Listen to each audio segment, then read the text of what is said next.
Wuthering Heights by Emily Brontë. 1801 I have just returned from a visit to my landlord, the solitary neighbor that I shall be troubled with. This is certainly a beautiful country. In all England, I do not believe that I could have fixed on a situation so completely removed from the stir of society. A perfect misanthropist's heaven, and Mr. Heathcliff and I are such a suitable pair to divide the desolation between us. He little imagined how my heart warmed towards him when I beheld his black eyes withdraw so suspiciously under their brows as I rode up, and when his fingers sheltered themselves, with a jealous resolution, still further in his waistcoat, as I announced my name. A nod was the answer. "Lockwood, your new tenant, sir. I do myself the honor of calling as soon as possible after my arrival to express the hope that I have not inconvenienced you by my perseverance in soliciting the occupation of Thrushcross Grange. I heard yesterday you had had some thoughts." "Thrushcross Grange is my own, sir," he interrupted, wincing. "I should not allow anyone to inconvenience me if I could hinder it walk-in."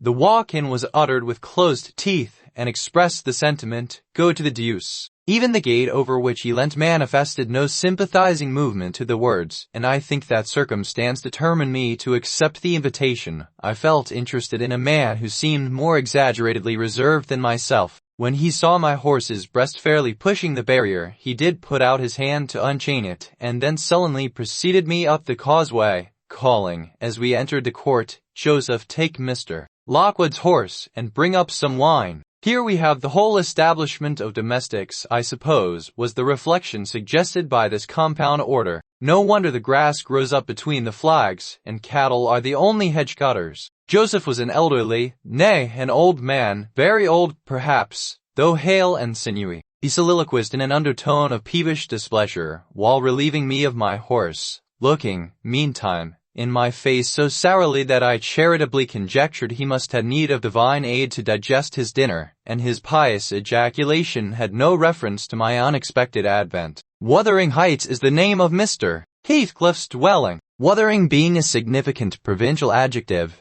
descriptive of the atmospheric tumult to which its station is exposed in stormy weather. Pure, bracing ventilation they must have up there at all times. Indeed, one may guess the power of the north wind, blowing over the edge, by the excessive slant of a few stunted firs at the end of the house, and by a range of gaunt-thorns all stretching their limbs one way, as if craving alms of the sun. Happily, the architect had foresight to build it strong. The narrow windows are deeply set in the wall, and the corners defended with large jutting stones. Before passing the threshold, I paused to admire a quantity of grotesque carving lavished over the front, and especially about the principal door, above which, among a wilderness of crumbling griffins and shameless little boys, I detected the date 1500 and the name Hareton Earnshaw. I would have made a few comments, and requested a short history of the place from the surly owner, but his attitude at the door appeared to demand my speedy entrance, or complete departure, and I had no desire to aggravate his impatience previous to inspecting the penetralium. One step brought us into the family sitting room, without any introductory lobby or passage. They call it here the house preeminently. It includes kitchen and parlor, generally, but I believe at Wuthering Heights the kitchen is forced to retreat altogether into another quarter. At least I distinguished a chatter of tongues and a clatter of culinary utensils deep within, and I observed no signs of roasting, boiling, or baking about the huge fireplace, nor any glitter of copper saucepans and tin colanders on the walls. One end, indeed, reflected splendidly both light and heat from ranks of immense pewter dishes, interspersed with silver jugs and tankards, towering row after row, on a vast oak dresser, to the very roof. The latter had never been underdrawn. Its entire anatomy lay bare to an inquiring eye, except where a frame of wood laden with oatcakes and clusters of legs of beef, mutton, and ham concealed it. Above the chimney were sundry villainous old guns, and a couple of horse pistols, and, by way of ornament, 3 gaudily painted canisters disposed along its ledge. The floor was of smooth, white stone, the chairs high-backed, primitive structures painted green, 1 or 2 heavy black ones lurking in the shade. In an arch under the dresser reposed a huge, liver-colored bitch pointer, surrounded by a swarm of squealing puppies, and other dogs haunted other recesses. The apartment and furniture would have been nothing extraordinary as belonging to a homely, northern farmer with a stubborn countenance and stalwart limbs set out to advantage in knee breeches and gaiters. Such an individual seated in his armchair, his mug of ale frothing on the round table before him, is to be seen in any circuit of 5 or 6 miles among these hills, if you go at the right time after dinner. Heathcliff forms a singular contrast to his abode and style of living. He is a dark-skinned gypsy in aspect, in dress and manners a gentleman, that is, as much a gentleman as many a country squire, rather slovenly, perhaps, yet not looking amiss with his negligence, because he has an erect and handsome figure, and rather morose. Possibly, some people might suspect him of a degree of underbred pride. I have a sympathetic chord within that tells me it is nothing of the sort. I know, by instinct, his reserve springs from an aversion to showy displays of feeling, to manifestations of mutual kindliness. He'll love and hate equally under cover, and esteem it a species of impertinence to be loved or hated again. No, I'm running on too fast. I bestow my own attributes over liberally on him. Heathcliff may have entirely dissimilar reasons for keeping his hand out of the way when he meets a would-be acquaintance, to those which actuate me. Let me hope my constitution is almost peculiar. My dear mother used to say I should never have a comfortable home,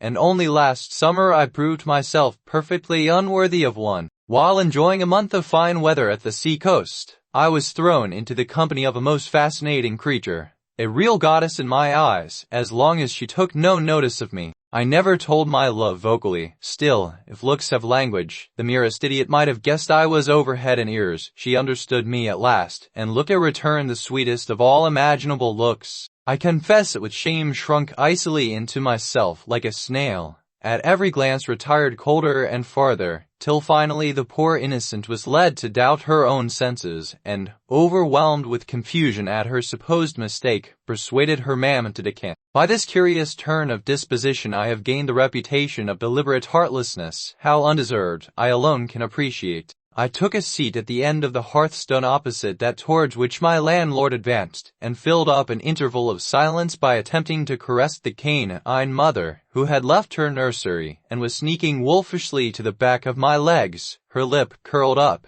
and her white teeth watering for a snatch. My caress provoked a long, guttural snarl. "You'd better let the dog alone," growled Mr. Heathcliff in unison, checking fiercer demonstrations with a punch of his foot. "She's not accustomed to be spoiled, not kept for a pet." Then striding to a side door, he shouted again, "Joseph!" Joseph mumbled indistinctly in the depths of the cellar, but gave no intimation of ascending, so his master dived down to him, leaving me vis-a-vis the ruffianly bitch and a pair of grim shaggy sheep-dogs, who shared with her a jealous guardianship over all my movements. Not anxious to come in contact with their fangs, I sat still. But, imagining they would scarcely understand tacit insults, I unfortunately indulged in winking and making faces at the trio, and some turn of my physiognomy so irritated Madame, that she suddenly broke into a fury and leapt on my knees. I flung her back, and hastened to interpose the table between us. This proceeding aroused the whole hive. Half a dozen four-footed fiends, of various sizes and ages, issued from hidden dens to the common center. I felt my heels and coat laps peculiar subjects of assault, and parrying off the larger combatants as effectually as I could with the poker, I was constrained to demand, aloud, assistance from some of the household in re-establishing peace. Heathcliff and his man climbed the cellar steps with vexatious phlegm. I don't think they moved 1 second faster than usual, though the hearth was an absolute tempest of worrying and yelping. Happily, an inhabitant of the kitchen made more dispatch. A lusty dame, with tucked-up gown, bare arms, and fire-flushed cheeks, rushed into the midst of us flourishing a frying-pan, and used that weapon and her tongue to such purpose that the storm subsided magically, and she only remained, heaving like a sea after a high wind, when her master entered on the scene. "What the devil is the matter?" he asked, eyeing me in a manner that I could ill endure after this inhospitable treatment. "What the devil, indeed? The herd of possessed swine could have had no worse spirits in them than those animals of yours, sir. You might as well leave a stranger with a brood of tigers. They won't meddle with persons who touch nothing," he remarked, putting the bottle before me and restoring the displaced table. "The dogs do right to be vigilant. Take a glass of wine? Not bitten, are you? If I had been, I would have set my signet on the biter." Heathcliff's countenance relaxed into a grin. Come," he said. You are flurried, mister. Here, take a little wine. Guests are so exceedingly rare in this house that I and my dogs, I am willing to own, hardly know how to receive them. I bowed and returned the pledge, beginning to perceive that it would be foolish to sit sulking for the misbehavior of a pack of curs. Besides, I felt loth to yield the fellow further amusement at my expense, since his humor took that turn. He, probably swayed by prudential consideration of the folly of offending a good tenant, relaxed a little in the laconic style of chipping off his pronouns and auxiliary verbs, and introduced what he supposed would be a subject of interest to me, a discourse on the advantages and disadvantages of my present place of retirement. I found him very intelligent on the topics we touched, and before I went home, I was encouraged so far as to volunteer another visit tomorrow. He evidently wished no repetition of my intrusion. I shall go, notwithstanding. It is astonishing how sociable I feel myself compared with him. Yesterday afternoon set in misty and cold. I had half a mind to spend it by my study fire, instead of wading through heath and mud to Wuthering Heights. On coming up from dinner, however, I dined between 12 and 1 o'clock. The housekeeper, a matronly lady, taken as a fixture along with the house, could not, or would not, comprehend my request that I might be served at 5. On mounting the stairs with this lazy intention, and stepping into the room, I saw a servant girl on her knees surrounded by brushes and coal scuttles, and raising an infernal dust as she extinguished the flames with heaps of cinders. This spectacle drove me back immediately. I took my hat, and, after a 4 miles walk, arrived at Heathcliff's garden gate just in time to escape the first feathery flakes of a snow shower. On that bleak hilltop the earth was hard with a black frost, and the air made me shiver through every limb. Being unable to remove the chain, I jumped over, and, running up the flagged causeway bordered with straggling gooseberry bushes, knocked vainly for admittance, till my knuckles tingled and the dogs howled. I ejaculated, mentally, "You deserve perpetual isolation from your species for your churlish inhospitality. At least, I would not keep my doors barred in the daytime. I don't care, I will get in." So resolved, I grasped the latch and shook it vehemently. Vinegar-faced Joseph projected his head from a round window of the barn. "T. Meesters down, it fouled. Go round by Thnot Lath, if you want to spake to him. Is there nobody inside to open the door?" I hallooed responsively. "There's na but T. Missus, and shew'll not open tea any mac your flace and dins till neat." "Cannot you tell her whom I am, Joseph?" "I'll he no hend wit," muttered the head, vanishing. The snow began to dry thickly. I seized the handle to essay another trial, when a young man without coat and shouldering a pitchfork appeared in the yard behind. He hailed me to follow him, and after marching through a wash house and a paved area containing a coal shed, pump, and pigeon cot, we at length arrived in the huge, warm, cheerful apartment where I was formerly received. It glowed delightfully in the radiance of an immense fire compounded of coal, peat, and wood, and near the table, laid for a plentiful evening meal, I was pleased to observe the missus, an individual whose existence I had never previously suspected. I bowed and waited, thinking she would bid me take a seat. She looked at me, leaning back in her chair, and remained motionless and mute. "Heathcliff, the door must bear the consequence of your servant's leisure attendance. I had hard work to make them hear me." She never opened her mouth. I stared, she stared also. At any rate, she kept her eyes on me in a cool, regardless manner, exceedingly embarrassing and disagreeable. "Sit down," said the young man gruffly. I obeyed, and hemmed, and called the villain Juno, who deigned at the second interview to move the extreme tip of her tail in token of owning my acquaintance. "Do you intend parting with the little ones, madam?" "They are not mine," said the amiable hostess, more repellingly than Heathcliff himself could have replied. "Ah, your favorites are among these?" I continued, turning to an obscure cushion full of something like cats. "A strange choice of favorites," she observed scornfully. Unluckily, it was a heap of dead rabbits. I hemmed once more, and drew closer to the hearth, repeating my comment on the wildness of the evening. "You should not have come out," she said, rising and reaching from the chimney-piece 2 of the painted canisters. Her position before was sheltered from the light. Now I had a distinct view of her whole figure and countenance. She was slender and apparently scarcely past girlhood, an admirable form, and the most exquisite little face that I have ever had the pleasure of beholding. Small features, very fair, flaxen ringlets, or rather golden, hanging loose on her delicate neck, and eyes, had they been agreeable in expression, that would have been irresistible. Fortunately for my susceptible heart, the only sentiment they evinced hovered between scorn and a kind of desperation, singularly unnatural to be detected there. The canisters were almost out of her reach. I made a motion to aid her. She turned upon me as a miser might turn if anyone attempted to assist him in counting his gold. "I don't want your help," she snapped.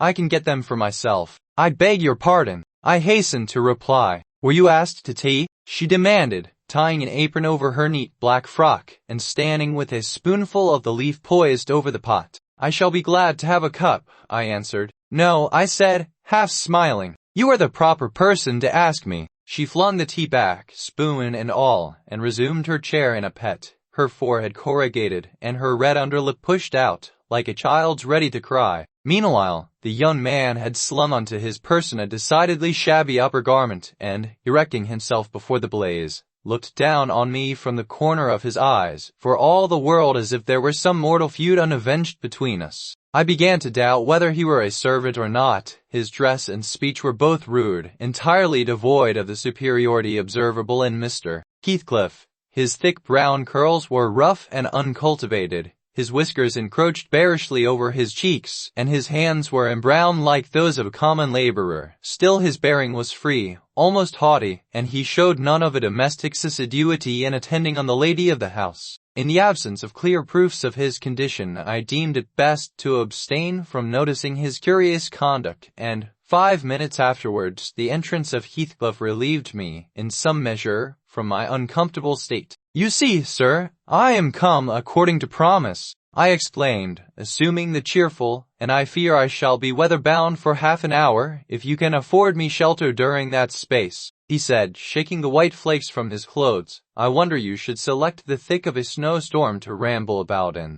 Do you know that you run a risk of being lost in the marshes? People familiar with these moors often miss their road on such evenings, and I can tell you there is no chance of a change at present. Perhaps I can get a guide among your lads, and he might stay at the Grange till morning. Could you spare me one?" "Well, then, I must trust to my own sagacity." "Are you going to mack the tea?" demanded he of the shabby coat, shifting his ferocious gaze from me to the young lady. She asked, appealing to Heathcliff. "Get it ready, will you?" was the answer, uttered so savagely that I started. The tone in which the words were said revealed a genuine bad nature. I no longer felt inclined to call Heathcliff a capital fellow. When the preparations were finished, he invited me with, "Now, sir, bring forward your chair," and we all, including the rustic youth, drew round the table, an austere silence prevailing while we discussed our meal. I thought, if I had caused the cloud, it was my duty to make an effort to dispel it. They could not every day sit so grim and taciturn, and it was impossible, however ill-tempered they might be, that the universal scowl they wore was their everyday countenance. "It is strange," I began,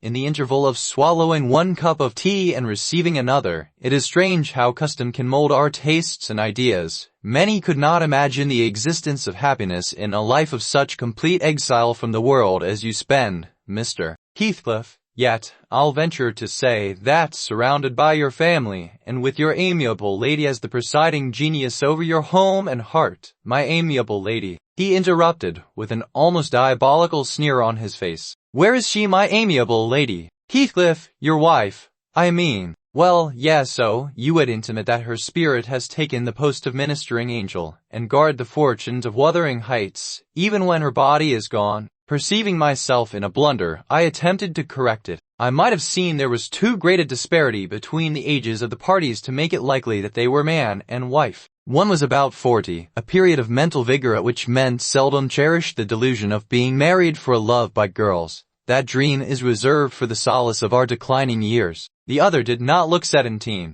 Then it flashed upon me. The clown at my elbow, who is drinking his tea out of a basin and eating his bread with unwashed hands, may be her husband, Heathcliff Jr., of course. Here is the consequence of being buried alive. She has thrown herself away upon that boor from sheer ignorance that better individuals existed. A sad pity I must beware how I cause her to regret her choice. The last reflection may seem conceited. It was not. My neighbor struck me as bordering on repulsive. I knew, through experience, that I was tolerably attractive. "Heathcliff is my daughter-in-law," said Heathcliff, corroborating my surmise. He turned, as he spoke, a peculiar look in her direction, a look of hatred, unless he has a most perverse set of facial muscles that will not, like those of other people, interpret the language of his soul. Ah, certainly I see now, you are the favored possessor of the beneficent fairy, I remarked, turning to my neighbor. This was worse than before. The youth grew crimson and clenched his fist with every appearance of meditated assault, but he seemed to recollect himself presently and smothered the storm in a brutal curse muttered on my behalf, which, however, I took care not to notice. Unhappy in your conjectures, sir, observed my host. We neither of us have the privilege of owning your good fairy. Her mate is dead. I said she was my daughter-in-law, therefore she must have married my son. And this young man is not my son, assuredly. Heathcliff smiled again, as if it were rather too bold a jest to attribute the paternity of that bear to him. My name is Hareton Earnshaw, growled the other, and I'd counsel you to respect it. I've shown no disrespect, was my reply, laughing internally at the dignity with which he announced himself. He fixed his eye on me longer than I cared to return the stare, for fear I might be tempted either to box his ears or render my hilarity audible. I began to feel unmistakably out of place in that pleasant family circle. The dismal spiritual atmosphere overcame, and more than neutralized, the glowing physical comforts round me, and I resolved to be cautious how I ventured under those rafters a third time. The business of eating being concluded, and no one uttering a word of sociable conversation, I approached a window to examine the weather. A sorrowful sight I saw. Dark night coming down prematurely, and sky and hills mingled in one bitter whirl of wind and suffocating snow. I don't think it possible for me to get home now without a guide, I could not help exclaiming. The roads will be buried already, and, if they were bare, I could scarcely distinguish a foot in advance. Hareton, drive those dozen sheep into the barn porch. They'll be covered if left in the fold all night, and put a plank before them, said Heathcliff. I continued, with rising irritation. There was no reply to my question, and on looking round I saw only Joseph bringing in a pail of porridge for the dogs and Mrs. Heathcliff leaning over the fire, diverting herself with burning a bundle of matches which had fallen from the chimney-piece as she restored the tea canister to its place. The former, when he had deposited his burden, took a critical survey of the room, and in cracked tones grated out, "All wonder how ya can fashion to stand theer idleness on war, when all on 'em's goin' out. But y'are an out, and it's no use talking y'all never mend your ill ways, but go arrate to tea divil, like your mother afore ye."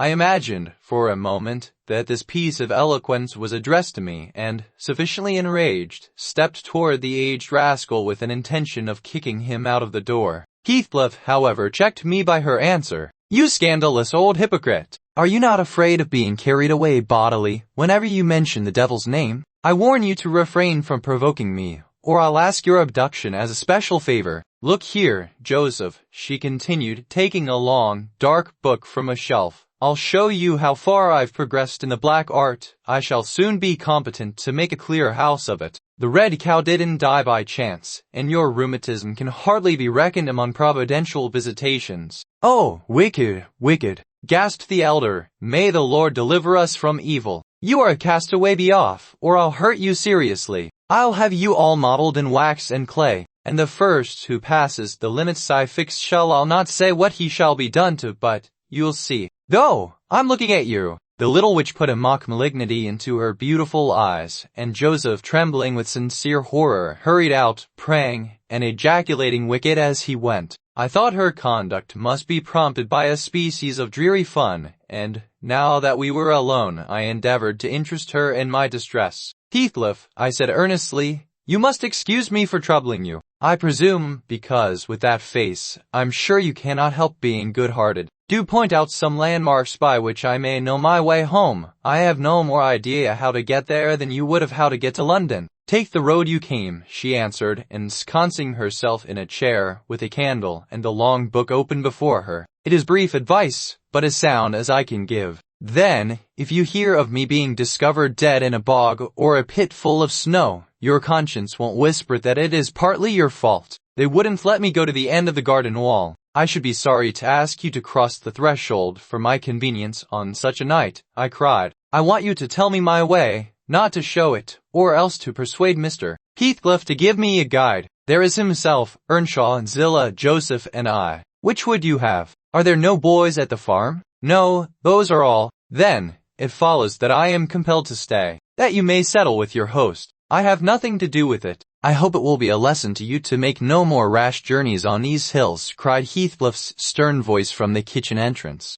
As to staying here, I don't keep accommodations for visitors. You must share a bed with Hareton or Joseph. If you do, I can sleep on a chair in this room, I reply. A stranger is a stranger, be he rich or poor. It will not suit me to permit anyone the range of the place while I am off guard, said the unmannerly wretch. With this insult my patience was at an end. I uttered an expression of disgust and pushed past him into the yard, running against Earnshaw in my haste. It was so dark that I could not see the means of exit, and as I wandered round, I heard another specimen of their civil behavior amongst each other. At first the young man appeared about to befriend me. I'll go with him as far as the park, he said. You'll go with him to hell, exclaimed his master, or whatever relation he bore. And who is to look after the horses, eh? A man's life is of more consequence than one evening's neglect of the horses. Somebody must go, murmured Mrs. Heathcliff, more kindly than I expected. Not at your command. If you set store on him, you'd better be quiet. Then I hope his ghost will haunt you, and I hope Mr. Heathcliff will never get another tenant till the Grange is a ruin, she answered, sharply. Hearken, hearken, shoes cursing on 'em, muttered Joseph, towards whom I had been steering. He sat within earshot, milking the cows by the light of a lantern, which I seized unceremoniously, and, calling out that I would send it back on the morrow, rushed to the nearest postern. Maester, maester, he's stealing tea lantern, shouted the ancient, pursuing my retreat. Hey, wolf! Hold him, hold him! On opening the little door, two hairy monsters flew at my throat, bearing me down, and extinguishing the light, while a mingled guffaw from Heathcliff and Hareton put the copestone on my rage and humiliation. Fortunately, the beasts seemed more bent on stretching their paws, and yawning, and flourishing their tails, than devouring me alive, but they would suffer no resurrection, and I was forced to lie till their malignant masters pleased to deliver me. Then, hatless and trembling with wrath, I ordered the miscreants to let me out on their peril to keep me 1 minute longer with several incoherent threats of retaliation that, in their indefinite depth of virulency, smacked of King Lear. The vehemence of my agitation brought on a copious bleeding at the nose, and still Heathcliff laughed, and still I scolded. I don't know what would have concluded the scene, had there not been one person at hand rather more rational than myself, and more benevolent than my entertainer. This was Zillah, the stout housewife, who at length issued forth to inquire into the nature of the uproar. She thought that some of them had been laying violent hands on me, and, not daring to attack her master, she turned her vocal artillery against the younger scoundrel. Earnshaw, she cried, I wonder what you'll have agate next. Are we going to murder folk on our very door-stones? I see this house will never do for me. Look at he, poor lad, he's fair choking. Wisht, you mustn't go on so. Come in, and I'll cure that. There now, hold ye still. With these words she suddenly splashed a pint of icy water down my neck, and pulled me into the kitchen. Heathcliff followed, his accidental merriment expiring quickly in his habitual moroseness. I was sick exceedingly, and dizzy and faint, and thus compelled perforce to accept lodgings under his roof. He told Zillah to give me a glass of brandy, and then passed on to the inner room, while she condoled with me on my sorry predicament, and having obeyed his orders, whereby I was somewhat revived, ushered me to bed. While leading the way upstairs, she recommended that I should hide the candle, and not make a noise, for her master had an odd notion about the chamber she would put me in, and never let anybody lodge there willingly. She did not know, she answered. She had only lived there a year or two, and they had so many queer goings-on, she could not begin to be curious. Too stupefied to be curious myself, I fastened my door and glanced round for the bed. The whole furniture consisted of a chair, a clothes press, and a large oak case, with squares cut out near the top resembling coach windows. Having approached this structure, I looked inside, and perceived it to be a singular sort of old-fashioned couch, very conveniently designed to obviate the necessity for every member of the family having a room to himself. In fact, it formed a little closet, and the ledge of a window which it enclosed served as a table. I slid back the paneled sides, got in with my light, pulled them together again, and felt secure against the vigilance of Heathcliff and everyone else. The ledge where I placed my candle had a few mildewed books piled up in one corner, and it was covered with writing scratched on the paint. This writing, however, was nothing but a name repeated in all kinds of characters, large and small: Catherine Earnshaw,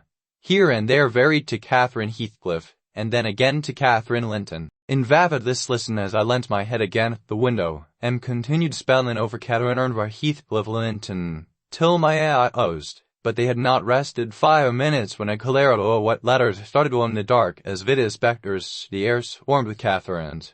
And rousing myself to dispel the obtrusive name, I discovered my candle with opening on one of the antique volumes, and perfuming a place with an odor of roasted and fat in. I snuffed it off, and, very ill at ease under the influence of cold and lingering nausea, sat up and spread open the injured tome on my knee. It was a testament in lean type, and smelling dreadfully musty. A fly-leaf bore the inscription, Catherine Earnshaw, her book, and it dates some quarter of a century back. I shut it, and took up another and another, till I had examined all. Catherine's library was select, and its state of dilapidation proved it to have been well used, though not altogether for a legitimate purpose. Scarcely one chapter had escaped the pen and ink commentary, at least the appearance of one covering every morsel of blank that the printer had left. Some were detached sentences, other parts took the form of a regular diary, scrawled in an unformed, childish hand. At the top of an extra page quite a treasure. Probably, when first lighted on, I was greatly amused to behold an excellent caricature of my friend Joseph, rudely, yet powerfully sketched. An immediate interest kindled within me for the unknown Catherine, and I began forthwith to decipher her faded hieroglyphics. An awful Sunday commenced the paragraph beneath. I wish my father were back again. Hindley is a detestable substitute. His conduct to Heathcliff is atrocious. H. and I are going to rebel. We took our initiatory step this evening. All day had been flooding with rain. We could not go to church, so Joseph must needs get up a congregation in the garret, and, while Hindley and his wife basked downstairs before a comfortable fire doing anything but reading their Bibles, I'll answer for it, Heathcliff, myself, and the unhappy ploughboy were commanded to take our prayer books and mount. We were ranged in a row, on a sack of corn, groaning and shivering, and hoping that Joseph would shiver too, so that he might give us a short homily for his own sake. The service lasted precisely 3 hours, and yet my brother had the face to exclaim,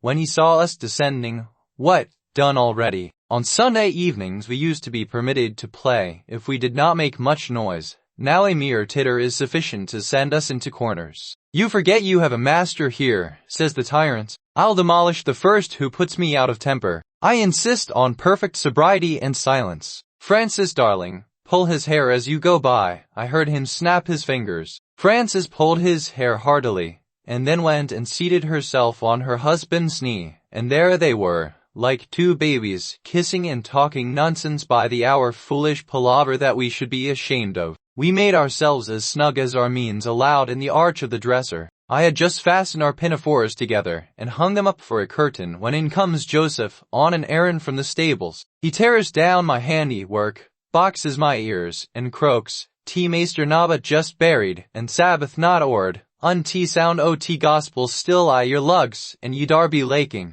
Sit ye down, ill childer. There's good books and you gefeel read 'em. Sit ye down, and think o' your souls." Saying this, he compelled us so to square our positions that we might receive from the far raw fire a dull ray to show us the text of the lumber he thrust upon us. I could not bear the employment. I took my dingy volume by the scroop and hurled it into the dog kennel, vowing I hated a good book. Heathcliff kicked his to the same place. Then there was a hubbub. Shouted our chaplain, "Maester, come hither." Miss Cathy's riven th back off th helmet o salvation. On Heathcliff's paused his fit into t first part o t brew at way to destruction. It's fair flaysome that you let em go on the skate. Th old man wad ha laced em properly, but he's goin'. Hindley hurried up from his paradise on the hearth, and seizing one of us by the collar, and the other by the arm, hurled both into the back kitchen, where, Joseph asseverated, old Nick would fetch us as sure as we were living, and, so comforted, we each sought a separate nook to await his advent.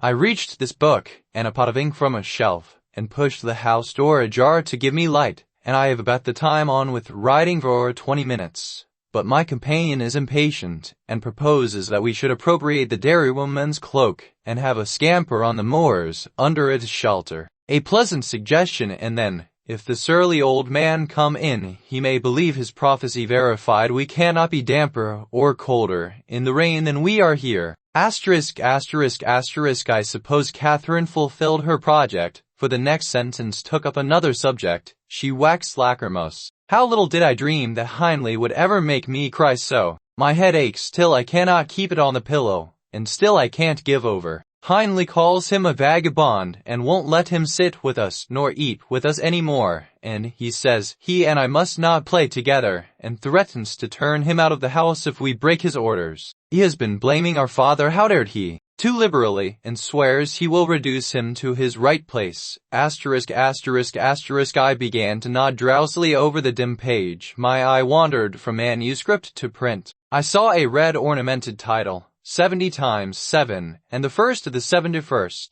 a pious discourse delivered by the Reverend Jabez Branderham in the chapel of Gimmerden. And while I was, half-consciously, worrying my brain to guess what Jabez Branderham would make of his subject, I sank back in bed and fell asleep. Alas, for the effects of bad tea and bad temper. What else could it be that made me pass such a terrible night? I don't remember another that I can at all compare with it since I was capable of suffering. I began to dream, almost before I ceased to be sensible of my locality. I thought it was morning, and I had set out on my way home with Joseph for a guide. The snow lay yards deep in our road, and, as we floundered on, my companion wearied me with constant reproaches that I had not brought a pilgrim's staff, telling me that I could never get into the house without one, and boastfully flourishing a heavy-headed cudgel, which I understood to be so denominated. For a moment I considered it absurd that I should need such a weapon to gain admittance into my own residence. Then a new idea flashed across me. I was not going there. We were journeying to hear the famous Jabez Branderham preach from the text 70 times 7, and either Joseph, the preacher, or I had committed the first of the 71st, and were to be publicly exposed and excommunicated. We came to the chapel. I have passed it really in my walks, twice or thrice. It lies in a hollow,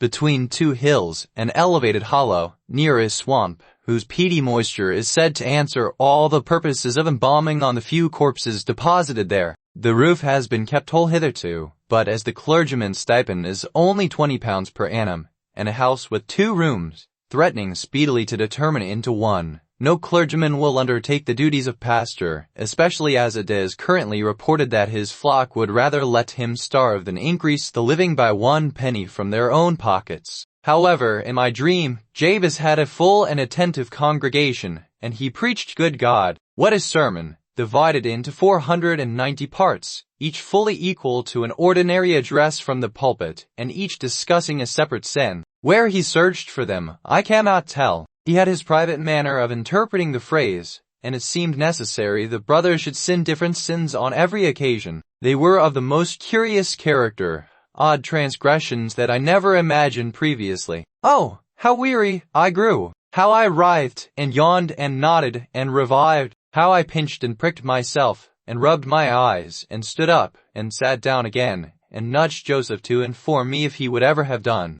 I was condemned to hear all out. Finally, he reached the first of the 71st. At that crisis, a sudden inspiration descended on me. I was moved to rise and denounce Jabez Branderham as the sinner of the sin that no Christian need pardon. Sir, I exclaimed, sitting here within these 4 walls, at one stretch, I have endured and forgiven the 490 heads of your discourse. 70 times 7 times have I plucked up my hat and been about to depart. 70 times 7 times have you preposterously forced me to resume my seat. The 491st is too much. Fellow martyrs, hat at him, drag him down and crush him to atoms, that the place which knows him may know him no more. Thou art the man, cried Jabez, after a solemn pause, leaning over his cushion. 70 times 7 times didst thou gapingly contort thy visage. 70 times 7 did I take counsel with my soul. Lo, this is human weakness. This also may be absolved. The first of the 71st is come.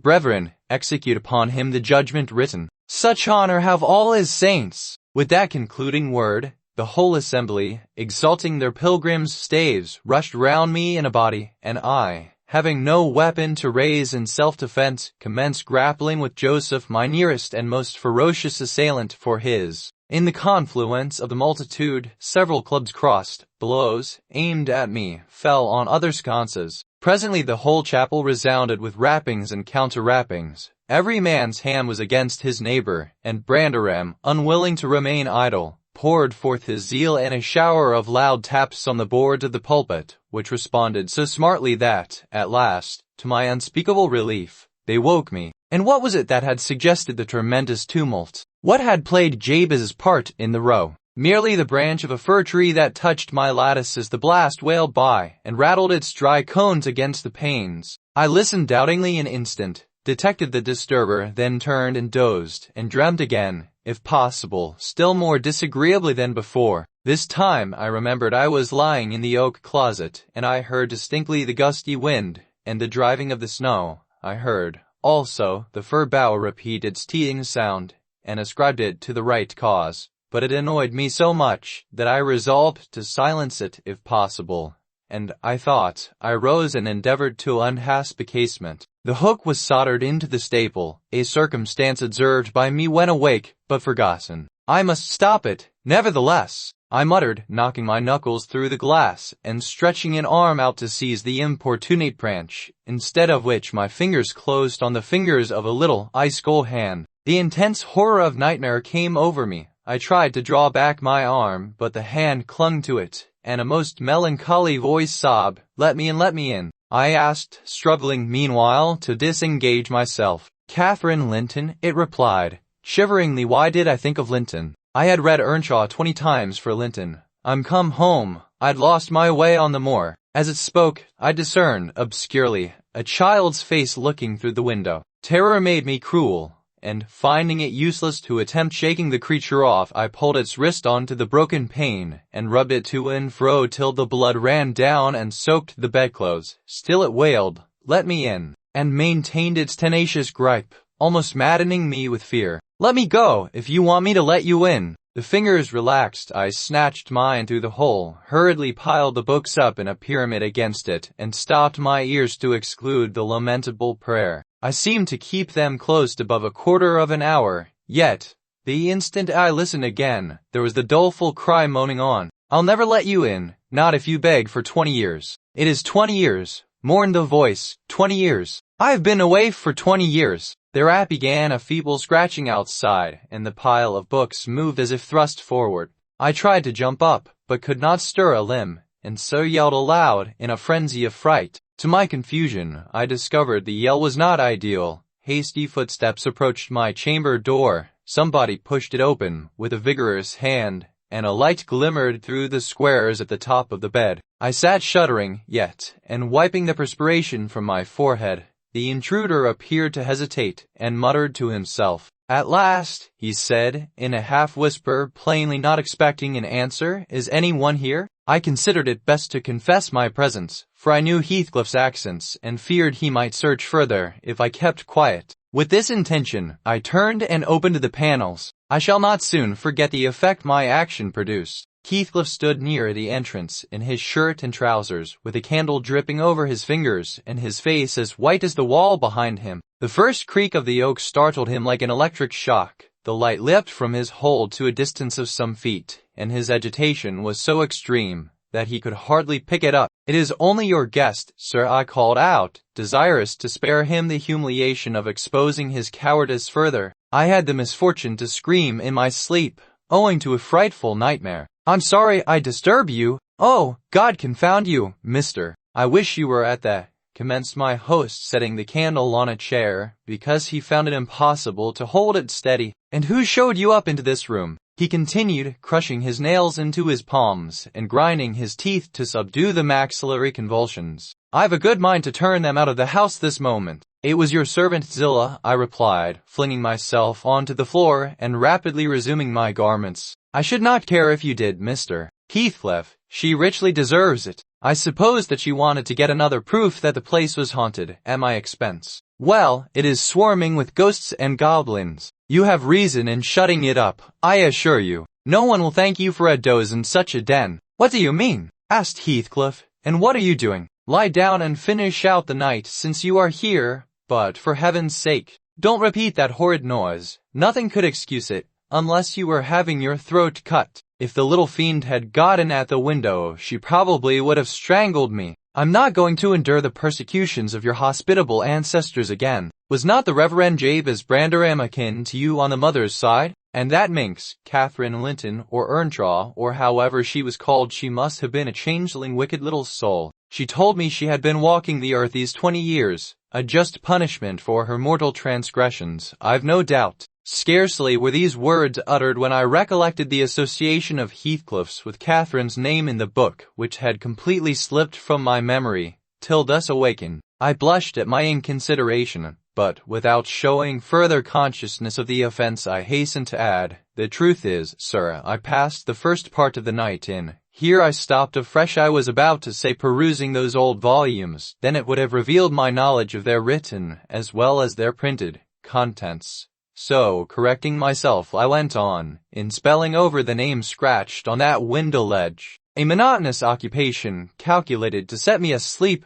like counting, or, what can you mean by talking in this way to me? Thundered Heathcliff with savage vehemence. How dare you, under my roof? He is mad to speak so, and he struck his forehead with rage. I did not know whether to resent this language or pursue my explanation, but he seemed so powerfully affected that I took pity and proceeded with my dreams, affirming I had never heard the appellation of Catherine Linton before, but reading it often over produced an impression which personified itself when I had no longer my imagination under control. Heathcliff gradually fell back into the shelter of the bed as I spoke, finally sitting down almost concealed behind it. I guessed, however, by his irregular and intercepted breathing, that he struggled to vanquish an excess of violent emotion. Not liking to show him that I had heard the conflict, I continued my toilet rather noisily, looked at my watch, and soliloquized on the length of the night. Not 3 o'clock yet. I could have taken oath it had been 6. Time stagnates here. We must surely have retired to rest at 8. Always at 9 in winter, and rise at 4, said my host, suppressing a groan, and, as I fancied,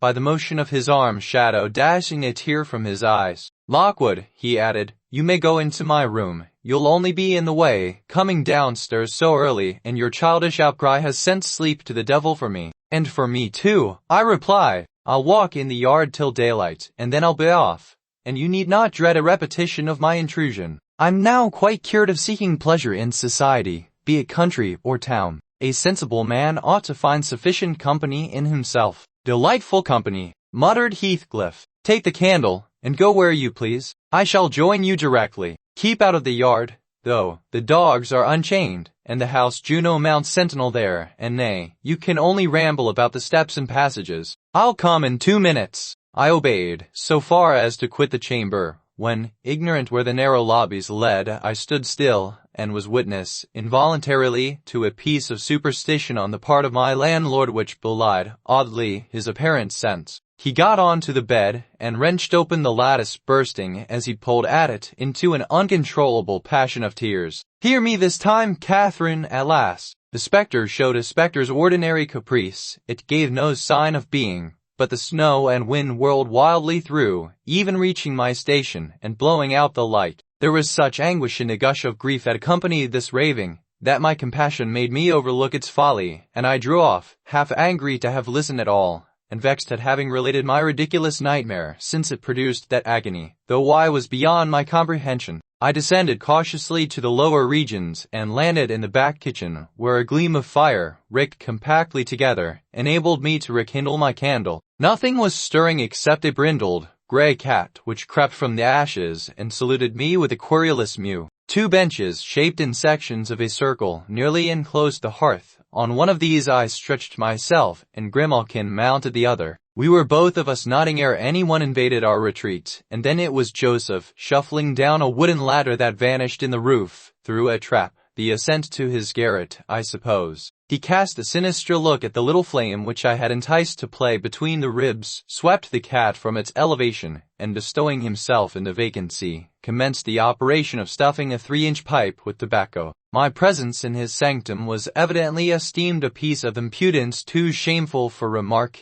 He silently applied the tube to his lips, folded his arms, and puffed away. I let him enjoy the luxury unannoyed, and after sucking out his last wreath and heaving a profound sigh, he got up and departed as solemnly as he came. A more elastic footstep entered next, and now I opened my mouth for a good morning, but closed it again, the salutation unachieved, for Hareton Earnshaw was performing his orison sotto voce in a series of curses directed against every object he touched, while he rummaged a corner for a spade or shovel to dig through the drifts. He glanced over the back of the bench, dilating his nostrils, and thought as little of exchanging civilities with me as with my companion the cat. I guessed, by his preparations, that egress was allowed, and, leaving my hard couch, made a movement to follow him. He noticed this, and thrust at an inner door with the end of his spade, intimating by an inarticulate sound that there was the place where I must go, if I changed my locality. It opened into the house where the females were already astir, Zillah urging flakes of flame up the chimney with the colossal bellows, and Mrs.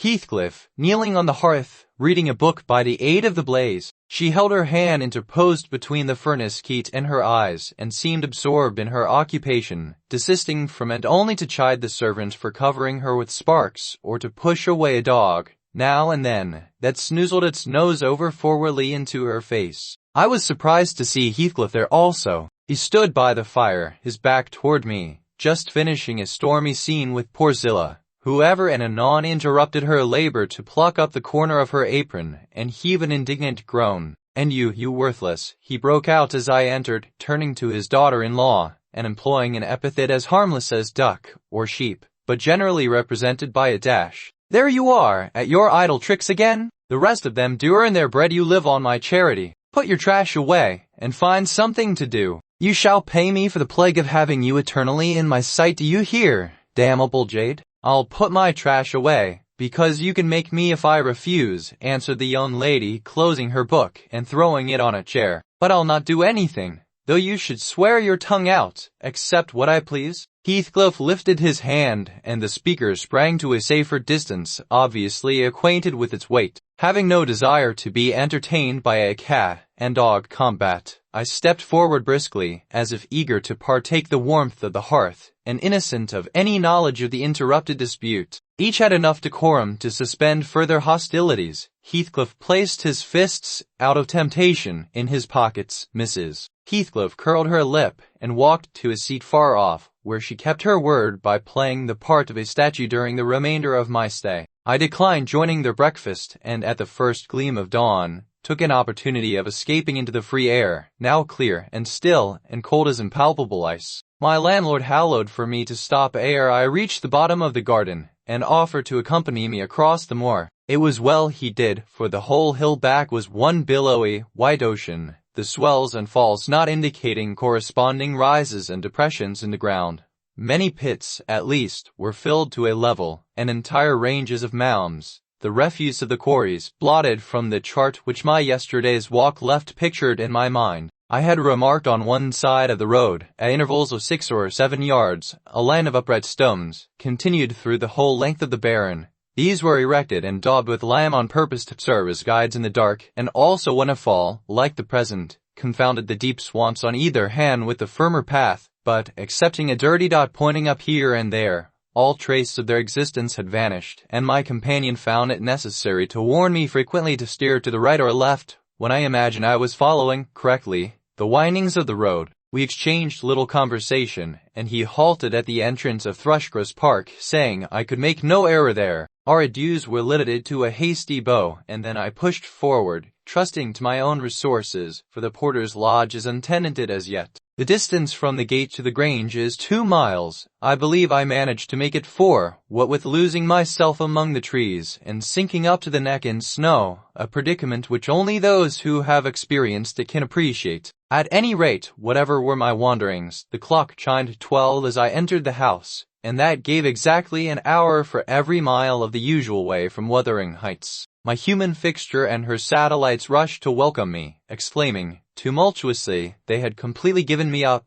Everybody conjectured that I perished last night, and they were wondering how they must set about the search for my remains. I bid them be quiet, now that they saw me return, and, benumbed to my very heart, I dragged upstairs, whence, after putting on dry clothes and pacing to and fro 30 or 40 minutes, to restore the animal heat, I adjourned to my study, feeble as a kitten, almost too much so to enjoy the cheerful fire and smoking coffee which the servant had prepared for my refreshment. What vain weathercocks we are! I, who had determined to hold myself independent of all social intercourse, and thanked my stars that, at length, I had lighted on a spot where it was next to impracticable. I, weak wretch, after maintaining till dusk a struggle with low spirits and solitude, was finally compelled to strike my colors, and under pretense of gaining information concerning the necessities of my establishment, I desired Mrs. Dean, when she brought in supper, to sit down while I ate it, hoping sincerely she would prove a regular gossip,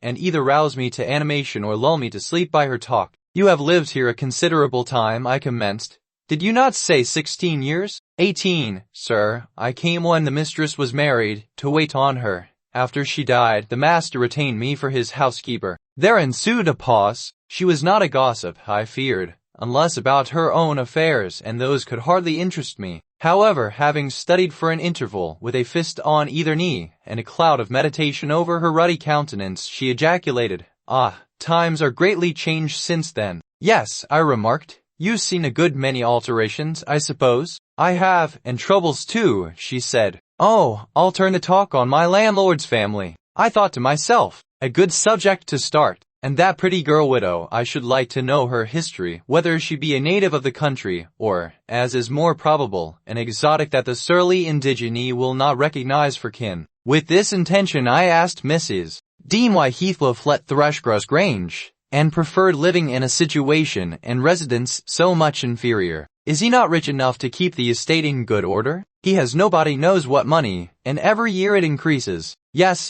he's rich enough to live in a finer house than this, but he's very near close-handed, and if he had meant to flit to Thrushcross Grange, as soon as he heard of a good tenant he could not have borne to miss the chance of getting a few hundreds more. It is strange people should be so greedy when they are alone in the world. He had a son, it seems? Yes, he had one. He is dead. And that young lady, Mrs. Heathcliff, is his widow. Where did she come from originally? Why, sir, she is my late master's daughter. Catherine Linton was her maiden name. I nursed her, poor thing. Heathcliff would remove here, and then we might have been together again. I exclaimed, astonished, but a minute's reflection convinced me it was not my ghostly Catherine. Then I continued, my predecessor's name was Linton, and who is that Earnshaw? Hareton Earnshaw, who lives with Mr. No, he is the late Mrs. The young lady's cousin, then? Yes, and her husband was her cousin also, one on the mother's, the other on the father's side.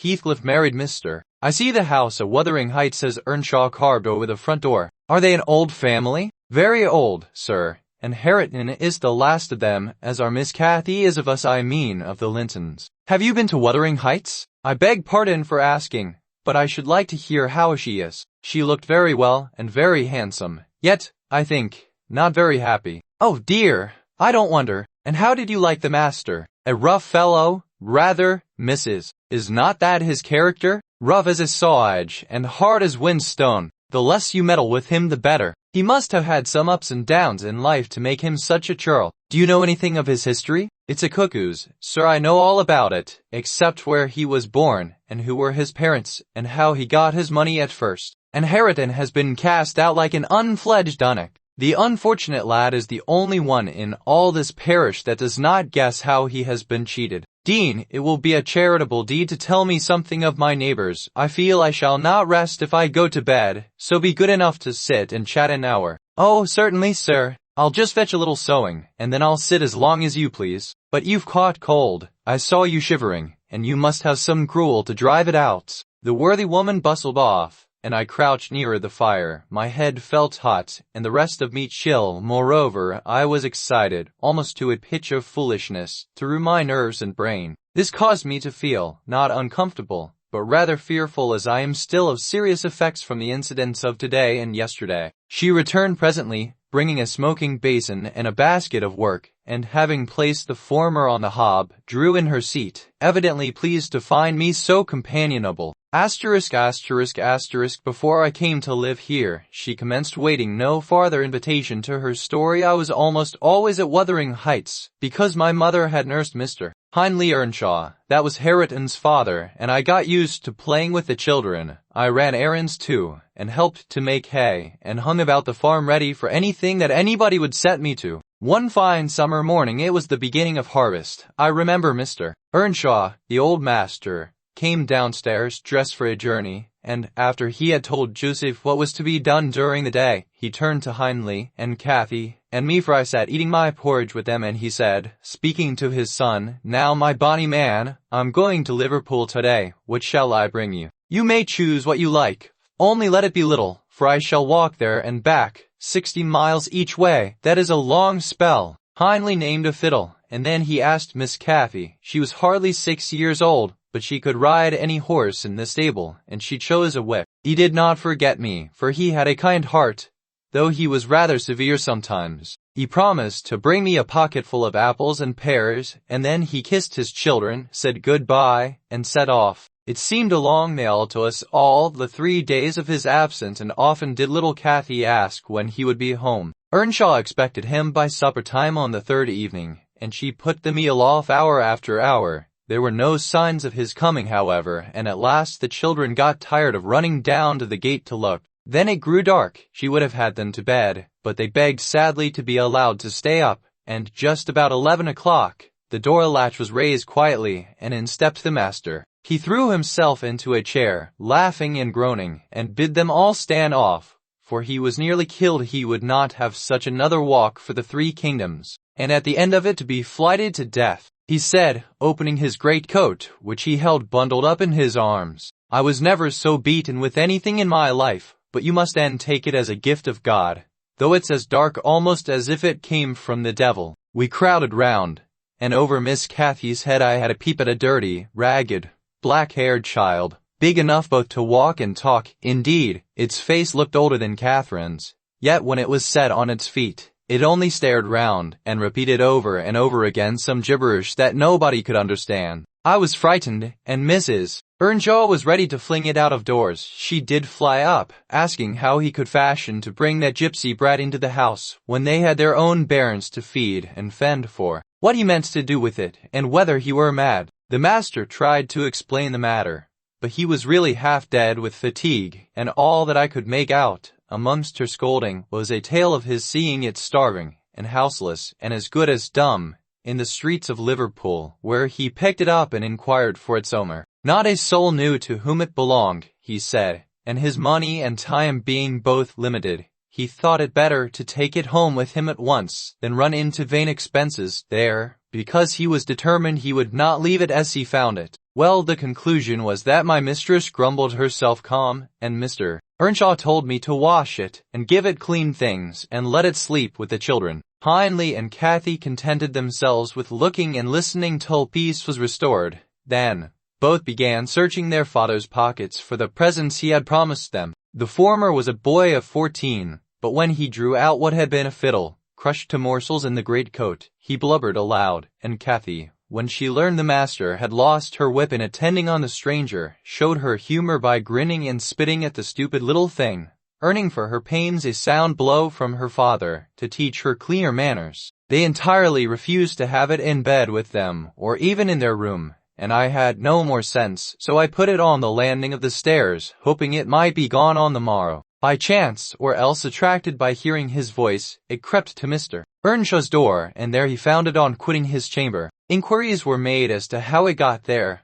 I was obliged to confess, and in recompense for my cowardice and inhumanity was sent out of the house. This was Heathcliff's first introduction to the family. On coming back a few days afterwards, for I did not consider my banishment perpetual, I found they had christened him Heathcliff. It was the name of a son who died in childhood, and it has served him ever since, both for Christian and surname. Miss Cathy and he were now very thick, but Hindley hated him, and to say the truth I did the same, and we plagued and went on with him shamefully, for I wasn't reasonable enough to feel my injustice, and the mistress never put in a word on his behalf when she saw him wronged. He seemed a sullen, patient child, hardened, perhaps, to ill treatment. He would stand Hindley's blows without winking nor shedding a tear, and my pinches moved him only to draw in a breath and open his eyes, as if he had hurt himself by accident, and nobody was to blame. This endurance made old Earnshaw furious when he discovered his son persecuting the poor fatherless child, as he called him. He took to Heathcliff strangely, believing all he said. For that matter, he said precious little, and generally the truth, and petting him up far above Cathy, who was too mischievous and wayward for a favorite. So, from the very beginning he bred bad feeling in the house, and at Mrs. Earnshaw's death, which happened in less than 2 years after, the young master had learned to regard his father as an oppressor rather than a friend,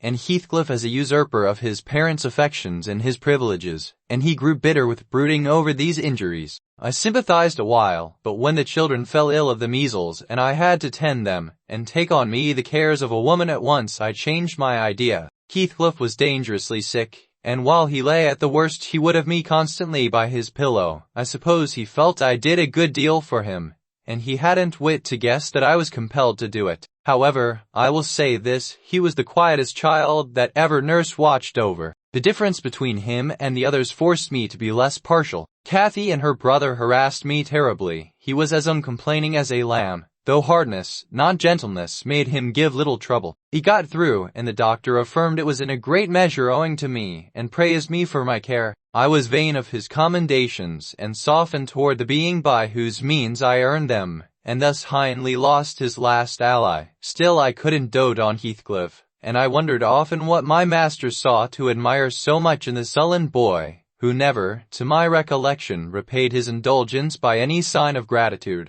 He was not insolent to his benefactor, he was simply insensible, though knowing perfectly the hold he had on his heart, and conscious he had only to speak and all the house would be obliged to bend to his wishes. As an instance, I remember Mr. Earnshaw once bought a couple of colts at the parish fair, and gave the lads each one. Heathcliff took the handsomest, but it soon fell lame, and when he discovered it, he said to Hindley, "You must exchange horses with me, I don't like mine, and if you won't I shall tell your father of the 3 thrashings you've given me this week, and show him my arm, which is black to the shoulder." Hindley put out his tongue, and cuffed him over the ears. "You'd better do it at once," he persisted, escaping to the porch. "They were in the stable. You will have to, and if I speak of these blows, you'll get them again with interest," cried Hindley, threatening him with an iron weight used for weighing potatoes and hay. "Throw it," he replied, standing still, "and then I'll tell how you boasted that you would turn me out of doors as soon as he died, and see whether he will not turn you out directly." Hindley threw it, hitting him on the breast, and down he fell, but staggered up immediately, breathless and white, and had not I prevented it, he would have gone just so to the master, and got full revenge by letting his condition plead for him, intimating who had caused it. "Take my colt, gypsy then," said young Earnshaw, "and I pray that he may break your neck. Take him, and be damned, you beggarly interloper, and wheedle my father out of all he has, only afterwards show him what you are, imp of Satan. And take that, I hope he'll kick out your brains." Heathcliff had gone to loose the beast, and shift it to his own stall.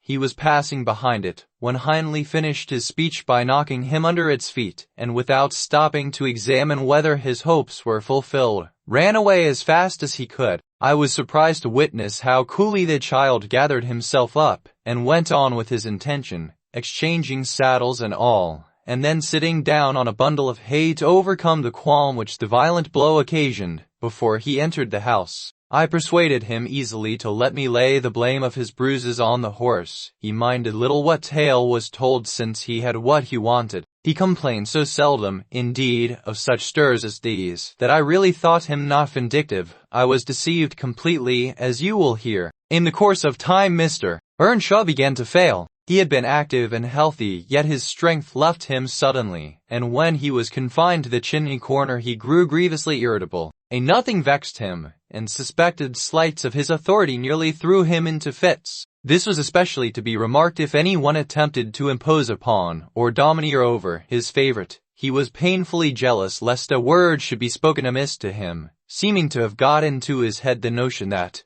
because he liked Heathcliff, all hated, and longed to do him an ill turn. It was a disadvantage to the lad, for the kinder among us did not wish to fret the master, so we humoured his partiality, and that humouring was rich nourishment to the child's pride and black tempers. Still it became in a manner necessary. Twice or thrice Hindley's manifestation of scorn, while his father was near, roused the old man to a fury. He seized his stick to strike him, and shook with rage that he could not do it. At last, we had a curate then who made the living answer by teaching the little Lintons and Earnshaws, and farming his bit of land himself, advised that the young man should be sent to college, and Mr. Earnshaw agreed, though with a heavy spirit, for he said, Hindley was not, and would never thrive as where he wandered. I hoped heartily we should have peace now. It hurt me to think the master should be made uncomfortable by his own good deed. I fancied the discontent of age and disease arose from his family disagreements, as he would have it that it did. Really, you know, sir, it was in his sinking frame. We might have got on tolerably, notwithstanding, but for two people, Miss Cathy and Joseph, the servant. You saw him, I dare say, up yonder. He was, and is yet most likely, the wearisomest self-righteous Pharisee that ever ransacked a Bible to rake the promises to himself and fling the curses to his neighbors. By his knack of sermonizing and pious discoursing, he contrived to make a great impression on Mr.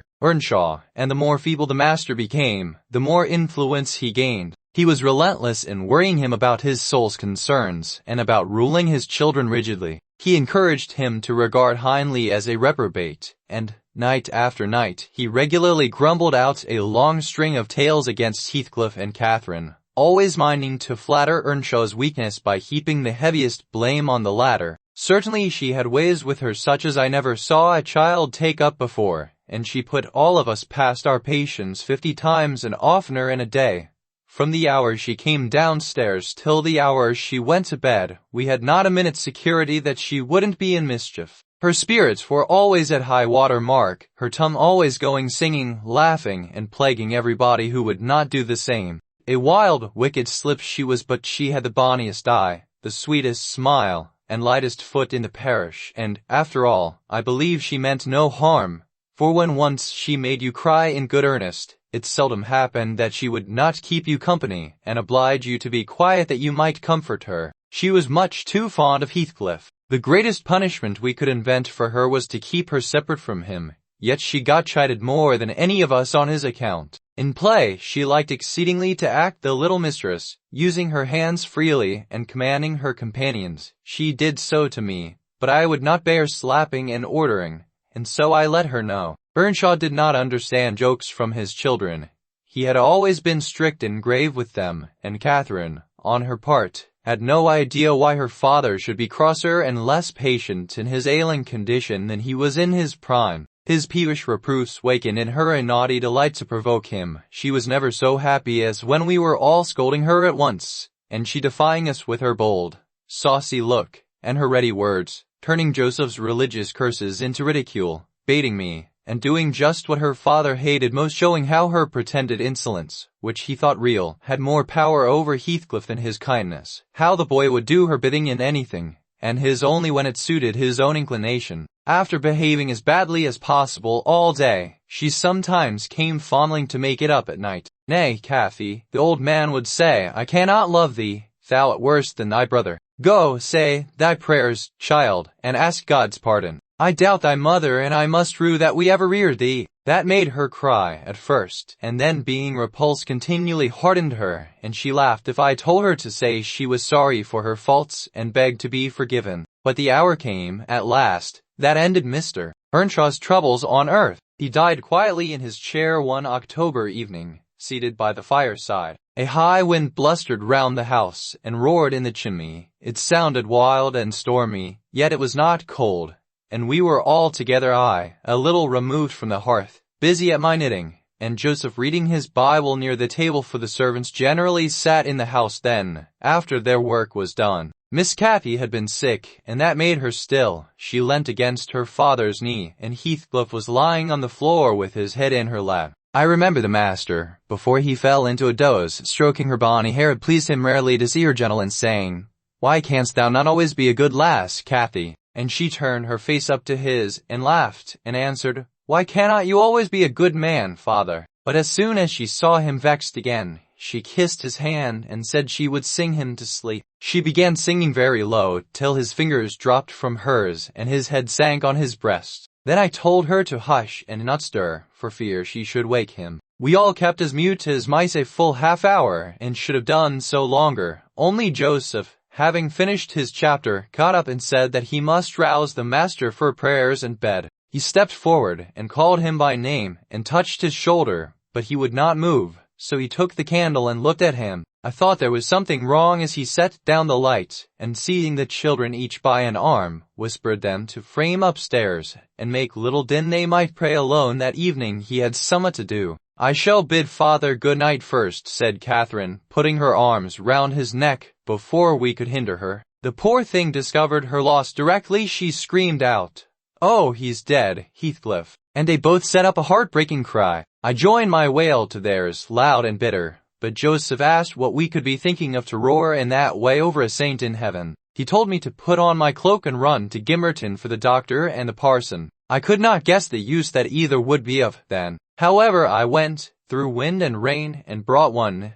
the doctor, back with me. The others said he would come in the morning. Leaving Joseph to explain matters, I ran to the children's room. Their door was ajar. I saw they had never lain down, though it was past midnight, but they were calmer and did not need me to console them. The little souls were comforting each other with better thoughts than I could have hit on. No parson in the world ever pictured heaven so beautifully as they did in their innocent talk, and while I sobbed and listened, I could not help wishing we were all there safe together. Hindley came home to the funeral, and a thing that amazed us and set the neighbors gossiping right and left. He brought a wife with him. What she was, and where she was born, he never informed us. Probably she had neither money nor name to recommend her, or he would scarcely have kept the union from his father. She was not one that would have disturbed the house much on her own account. Every object she saw the moment she crossed the threshold appeared to delight her, and every circumstance that took place about her, except the preparing for the burial and the presence of the mourners. I thought she was half silly from her behavior while that went on. She ran into her chamber and made me come with her,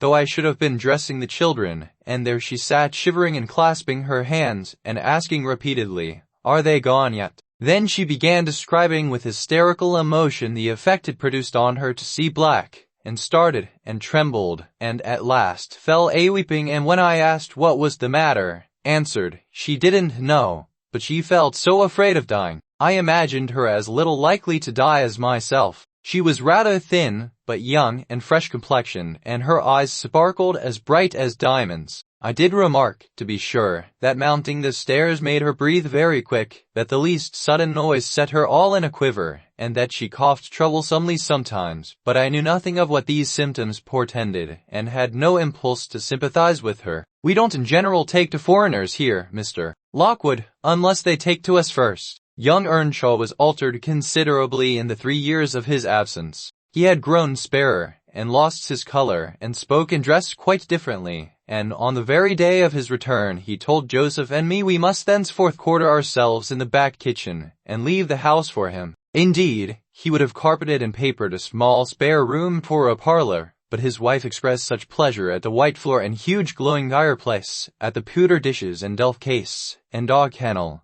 and a wide space there was to move about and where they usually sat, that he thought it unnecessary to her comfort, and so dropped the intention. She expressed pleasure, too, at finding a sister among her new acquaintance, and she prattled to Catherine, and kissed her, and ran about with her, and gave her quantities of presents at the beginning. Her affection tired very soon, however, and when she grew peevish, Hindley became tyrannical. A few words from her, evincing a dislike to Heathcliff, were enough to rouse in him all his old hatred of the boy. He drove him from their company to the servants, deprived him of the instructions of the curate, and insisted that he should labor out of doors instead, compelling him to do so as hard as any other lad on the farm. Heathcliff bore his degradation pretty well at first, because Cathy taught him what she learnt, and worked or played with him in the fields. They both promised fair to grow up as rude as savages, the young master being entirely negligent how they behaved, and what they did, so they kept clear of him. He would not even have seen after their going to church on Sundays. Only Joseph and the curate reprimanded his carelessness when they absented themselves, and that reminded him to order Heathcliff a flogging, and Catherine a fast from dinner or supper. But it was one of their chief amusements to run away to the moors in the morning and remain there all day, and the after punishment grew a mere thing to laugh at. The curate might set as many chapters as he pleased for Catherine to get by heart, and Joseph might thrash Heathcliff till his arm ached.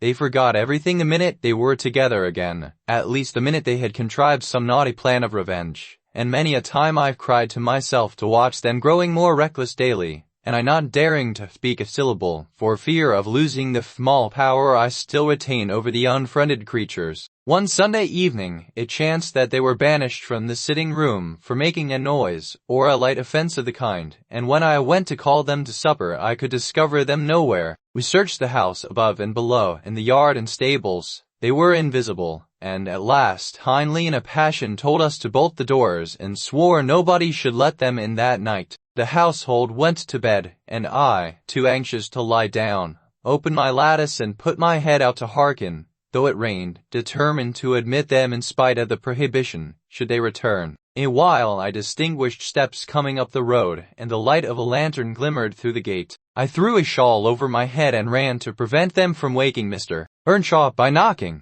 There was Heathcliff, by himself. It gave me a start to see him alone. "Where is Miss Catherine? No accident, I hope?" "At Thrushcross Grange," he answered, and I would have been there too, but they had not the manners to ask me to stay. "Well, you will catch it," I said. "You'll never be content till you're sent about your business. What in the world led you wandering to Thrushcross Grange?" "Let me get off my wet clothes, and I'll tell you all about it, Nelly," he replied. Do you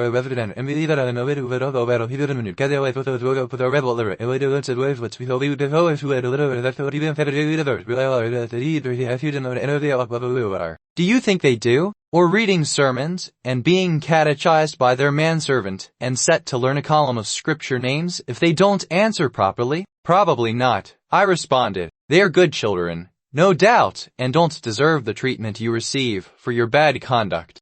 Can't, Nelly, he said. Nonsense. We ran from the top of the heights to the park without stopping, Catherine completely beaten in the race because she was barefoot. You'll have to seek for her shoes in the bog tomorrow. We crept through a broken hedge, groped our way up the path, and planted ourselves on a flower plot under the drawing-room window. The light came from thence. They had not put up the shutters, and the curtains were only half closed. Both of us were able to look in by standing on the basement and clinging to the ledge, and we saw, it was beautiful, a splendid place carpeted with crimson, and crimson-covered chairs and tables, and a pure white ceiling bordered by gold, a shower of glass drops hanging in silver chains from the center, and shimmering with little soft tapers. Linton were not there. Edgar and his sister had it entirely to themselves. Shouldn't they have been happy? We should have thought ourselves in heaven. And now, guess what your good children were doing. Isabella, I believe she is 11, a year younger than Cathy, lay screaming at the further end of the room, shrieking as if witches were running red-hot needles into her. Edgar stood on the hearth weeping silently, and in the middle of the table sat a little dog, shaking its paw and yelping, which, from their mutual accusations, we understood they had nearly pulled in two between them. That was their pleasure,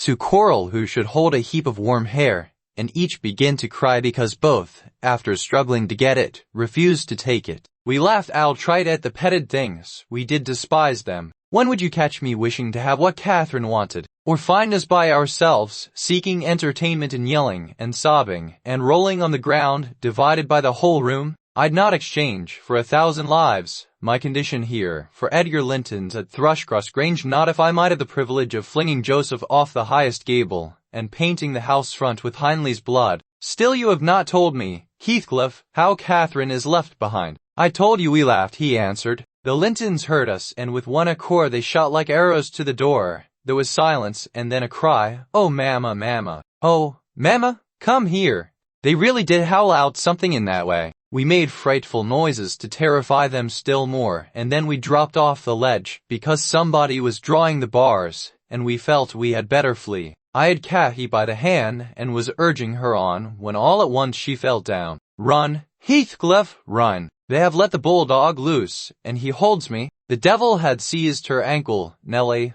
I heard his abominable snorting. She did not yell out no. She would have scorned to do it if she had been spitted on the horns of a mad cow. I did, though. I vociferated curses enough to annihilate any fiend in Christendom, and I got a stone and thrust it between his jaws and tried with all my might to cram it down his throat. A beast of a servant came up with a lantern at last, shouting, "Keep fast, skulker, keep fast." He changed his note, however, when he saw Skulker's game. The dog was throttled off, his huge, purple tongue hanging half a foot out of his mouth and his pendant lips streaming with bloody slaver. The man took Cathy up. She was sick, not from fear, I'm certain, but from pain. He carried her in. I followed, grumbling execrations and vengeance. Howled Linton from the entrance. Skulker has caught a little girl, sir, he replied, and there is a lad here, he added, making a clutch at me, who looks in out and outer. Very like the robbers were for putting them through the window to open the doors to the gang after all were asleep, that they might murder us at their ease. Hold your tongue, you foul-mouthed thief. You shall go to the gallows for this. Linton, sir, don't lay by your gun. No, Robert, said the old fool. The rascals knew that yesterday was my rent day. They thought to have me cleverly. Come in, I'll furnish them a reception. There, John, fasten the chain. Give Skulker some water, Jenny. To beard a magistrate in his stronghold, and on the Sabbath too. Where will their insolence stop? Oh, my dear Mary, look here. Don't be afraid. It is but a boy, yet the villain scowls so plainly in his face. Would it not be a kindness to the country to hang him at once, before he shows his nature in acts as well as features? He pulled me under the chandelier, and Mrs. Linton placed her spectacles on her nose and raised her hands in horror. The cowardly children crept nearer also, Isabella lisping, frightful thing, put him in the cellar, papa. He's exactly like the son of the fortune-teller that stole my tame pheasant. While they examined me, Cathy came round. She heard the last speech and laughed. Edgar Linton, after an inquisitive stare, collected sufficient wit to recognize her. They see us at church, you know, though we seldom meet them elsewhere. That's Miss Earnshaw, he whispered to his mother, and look how Skulker has bitten her, how her foot bleeds, cried the dame. Miss Earnshaw scouring the country with a gypsy. And yet, my dear, the child is in mourning, surely it is, and she may be lamed for life. What culpable carelessness in her brother. Linton, turning from me to Catherine, I've understood from Childers that was the curate, sir, that he lets her grow up in absolute heathenism. Where did she pick up this companion? I declare he is that strange acquisition my late neighbor made in his journey to Liverpool, a little Lascar, or an American or Spanish castaway. A wicked boy, at all events, remarked the old lady, and quite unfit for a decent house. Did you notice his language, Linton? I'm shocked that my children should have heard it. I recommenced cursing. Don't be angry, Nellie, and so Robert was ordered to take me off. I refused to go without Cathy. He dragged me into the garden, pushed the lantern into my hand, assured me that Mr. Earnshaw should be informed of my behavior, and, bidding me march directly, secured the door again. The curtains were still looped up at one corner, and I resumed my station as spy, because, if Catherine had wished to return, I intended shattering their great glass panes to a million of fragments, unless they let her out. She sat on the sofa quietly. Linton took off the grey cloak of the dairymaid which we had borrowed for our excursion,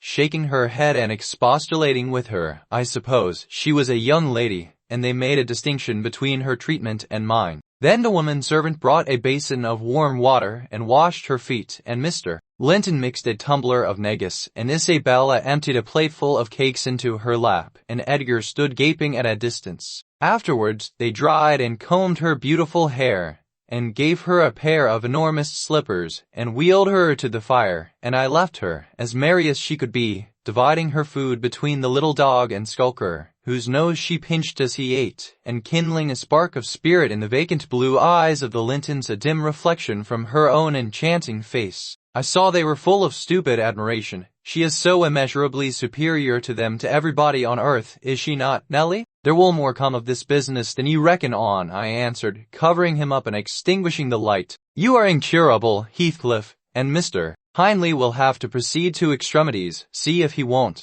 My words came truer than I desired. The luckless adventure made Earnshaw furious. Linton, to mend matters, paid us a visit himself on the morrow, and read the young master such a lecture on the road he guided his family, that he was stirred to look about him, in earnest. Heathcliff received no flogging, but he was told that the first word he spoke to Miss Catherine should ensure a dismissal, and Mrs. Earnshaw undertook to keep her sister-in-law in due restraint when she returned home, employing art, not force. With force she would have found it impossible. Cathy stayed at Thrushcross Grange 5 weeks, till Christmas. By that time her ankle was thoroughly cured, and her manners much improved. The mistress visited her often in the interval, and commenced her plan of reform by trying to raise her self-respect with fine clothes and flattery, which she took readily, so that, instead of a wild, hatless little savage jumping into the house and rushing to squeeze us all breathless. There lighted from a handsome black pony a very dignified person, with brown ringlets falling from the cover of a feathered beaver, and a long cloth habit which she was obliged to hold up with both hands that she might sail in. Hindley lifted her from her horse, exclaiming delightedly,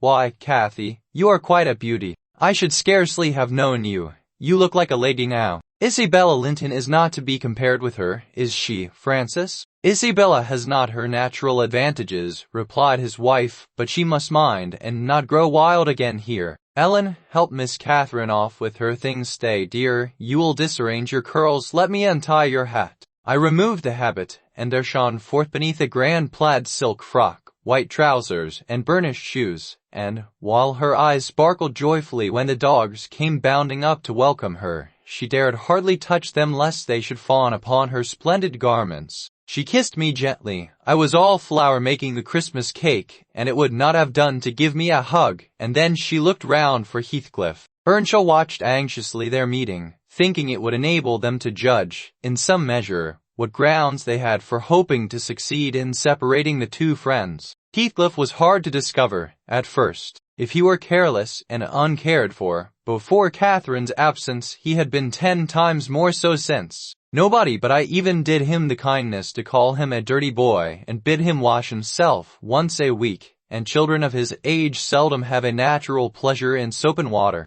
Therefore, not to mention his clothes, which had seen 3 months' service in mire and dust, and his thick uncombed hair, the surface of his face and hands was dismally beclouded. He might well skulk behind the settle on beholding such a bright, graceful damsel enter the house, instead of a rough-headed counterpart of himself, as he expected. "Is Heathcliff not here?" she demanded, pulling off her gloves, and displaying fingers wonderfully whitened with doing nothing and staying indoors. "Heathcliff, you may come forward," cried Mr. Hindley, enjoying his discomfiture and gratified to see what a forbidding young blackguard he would be compelled to present himself. "You may come and wish Miss Catherine welcome, like the other servants." Cathy, catching a glimpse of her friend in his concealment, flew to embrace him. She bestowed 7 or 8 kisses on his cheek within the second, and then stopped, and drawing back, burst into a laugh, exclaiming, "Why, how very black and cross you look, and how funny and grim! But that's because I'm used to Edgar and Isabella Linton. Well, Heathcliff, have you forgotten me?"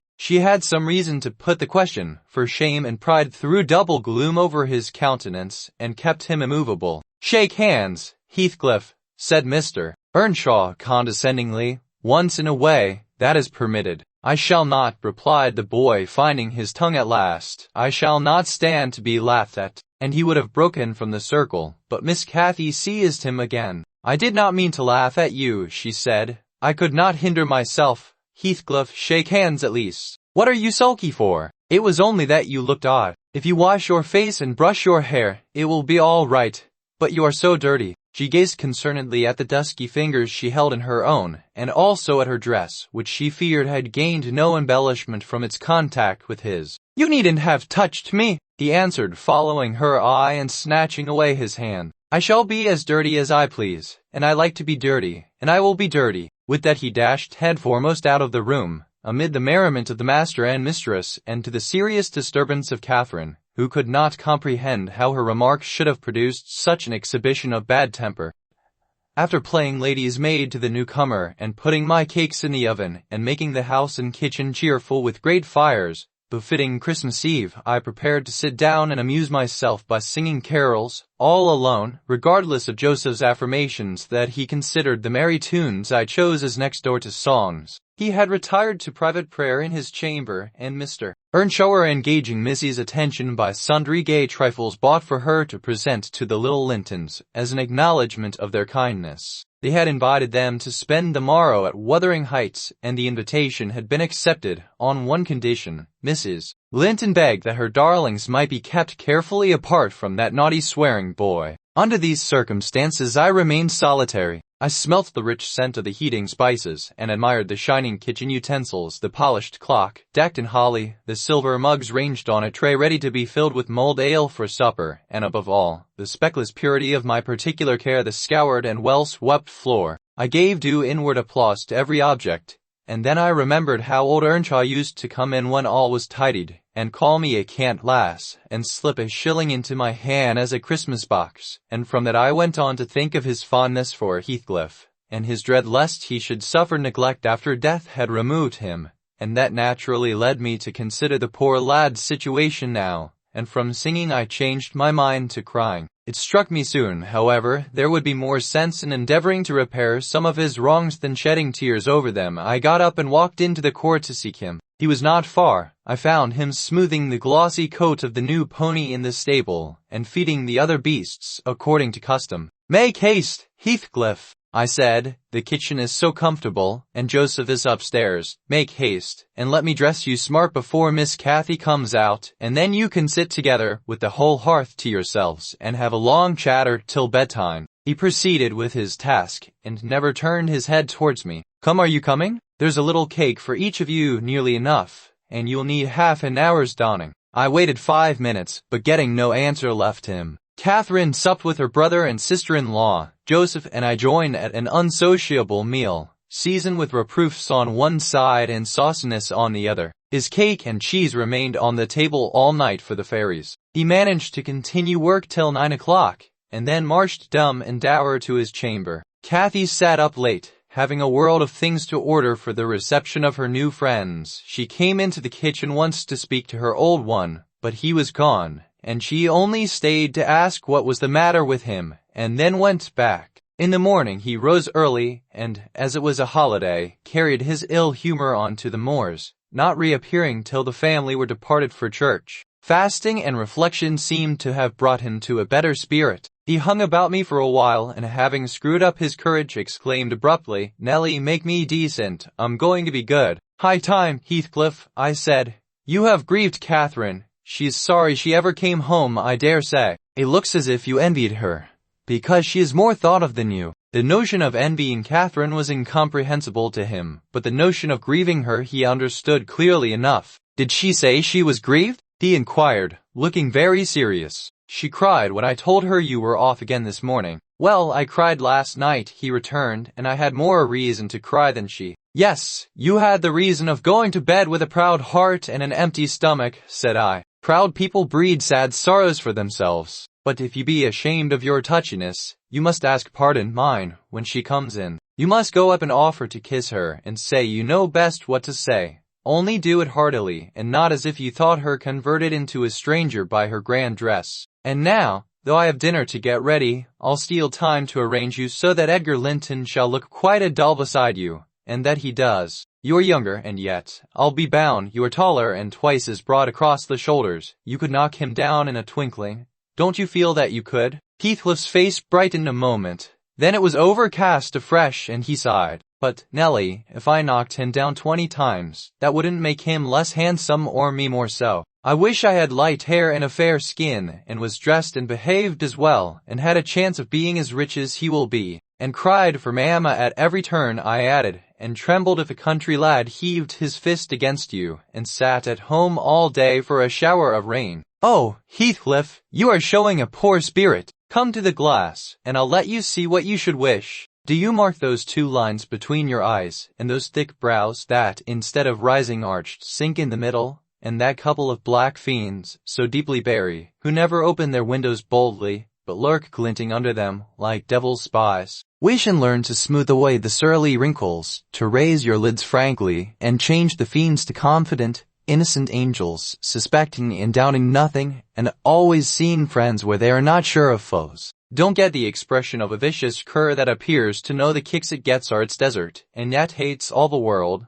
as well as the kicker, for what it suffers. In other words, I must wish for Edgar Linton's great blue eyes and even forehead," he replied. "I do, and that won't help me to them." "A good heart will help you to a bonny face, my lad," I continued, "if you were a regular black, and a bad one will turn the bonniest into something worse than ugly. And now that we've done washing, and combing, and sulking, tell me whether you don't think yourself rather handsome? You're fit for a prince in disguise. Who knows but your father was Emperor of China, and your mother an Indian queen, each of them able to buy up, with 1 week's income, Wuthering Heights and Thrushcross Grange together, and you were kidnapped by wicked sailors and brought to England. Were I in your place I would frame high notions of my birth, and the thoughts of what I was should give me courage and dignity to support the oppressions of a little farmer. So I chattered on, and Heathcliff gradually lost his frown and began to look quite pleasant, when all at once our conversation was interrupted by a rumbling sound moving up the road and entering the court. He ran to the window and I to the door, just in time to behold the two Lintons descend from the family carriage, smothered in cloaks and furs, and the Earnshaws dismount from their horses. They often rode to church in winter. Catherine took a hand of each of the children, and brought them into the house and set them before the fire, which quickly put color into their white faces. I urged my companion to hasten now and show his amiable humor, and he willingly obeyed.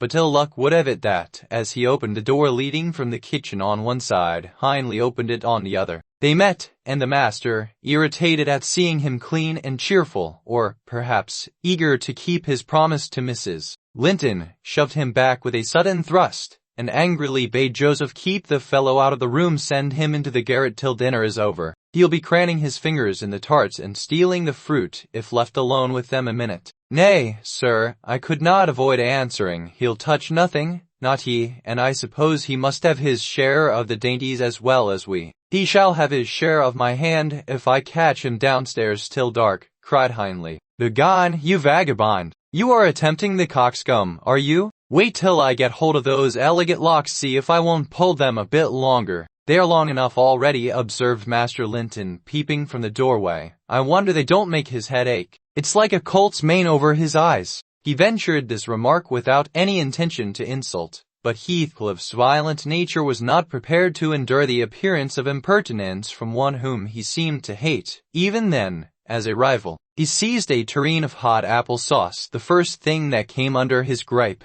and dashed it full against the speaker's face and neck, who instantly commenced a lament that brought Isabella and Catherine hurrying to the place. Earnshaw snatched up the culprit directly and conveyed him to his chamber, where, doubtless, he administered a rough remedy to cool the fit of passion, for he appeared red and breathless. I got the dishcloth, and rather spitefully scrubbed Edgar's nose and mouth, affirming it served him right for meddling. His sister began weeping to go home, and Cathy stood by confounded, blushing for all. You should not have spoken to him, she expostulated with Master Linton. He was in a bad temper, and now you've spoilt your visit, and he'll be flogged. I hate him to be flogged. I can't eat my dinner. Why did you speak to him, Edgar? I didn't, sobbed the youth, escaping from my hands, and finishing the remainder of the purification with his cambric pocket handkerchief. I promised Mamma that I wouldn't say one word to him, and I didn't. Well, don't cry, replied Catherine contemptuously. You're not killed. Don't make more mischief. My brother is coming. Be quiet. Has anybody hurt you? There, children to your seats, cried Hindley, bustling in. That brute of a lad has warmed me nicely. Next time, Master Edgar, take the law into your own fists, it will give you an appetite. The little party recovered its equanimity at sight of the fragrant feast. They were hungry after their ride, and easily consoled, since no real harm had befallen them. Earnshaw carved bountiful platefuls, and the mistress made them merry with lively talk. I waited behind her chair, and was pained to behold Catherine, with dry eyes and an indifferent air, commence cutting up the wing of a goose before her. An unfeeling child, I thought to myself, how lightly she dismisses her old playmate's troubles. I could not have imagined her to be so selfish. She lifted a mouthful to her lips, then she set it down again. Her cheeks flushed, and the tears gushed over them. She slipped her fork to the floor, and hastily dived under the cloth to conceal her emotion. I did not call her unfeeling long,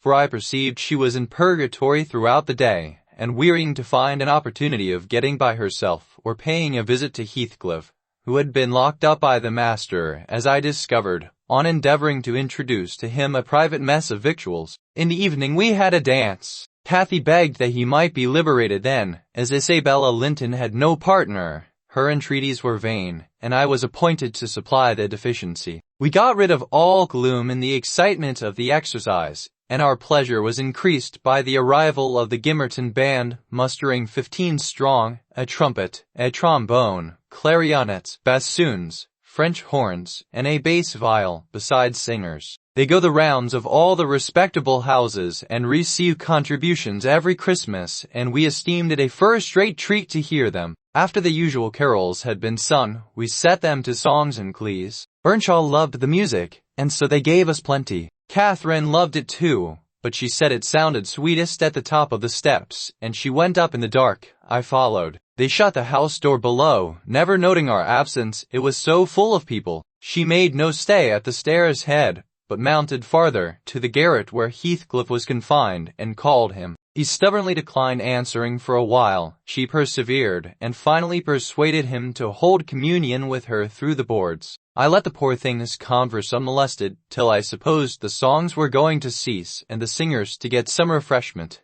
Then I clambered up the ladder to warn her. Instead of finding her outside, I heard her voice within. The little monkey had crept by the skylight of one garret, along the roof into the skylight of the other, and it was with the utmost difficulty I could coax her out again. When she did come, Heathcliff came with her, and she insisted that I should take him into the kitchen, as my fellow servant had gone to a neighbor's to be removed from the sound of our devil's psalmody, as it pleased him to call it. I told them I intended by no means to encourage their tricks, but as the prisoner had never broken his fast since yesterday's dinner, I would wink at his cheating mister. He went down. I set him a stool by the fire, and offered him a quantity of good things, but he was sick and could eat little, and my attempts to entertain him were thrown away. He leant his 2 elbows on his knees, and his chin on his hands, and remained wrapped in dumb meditation. On my inquiring the subject of his thoughts, he answered gravely, "I'm trying to settle how I shall pay Hindley back. I don't care how long I wait, if I can only do it at last. I hope he will not die before I do." "For shame,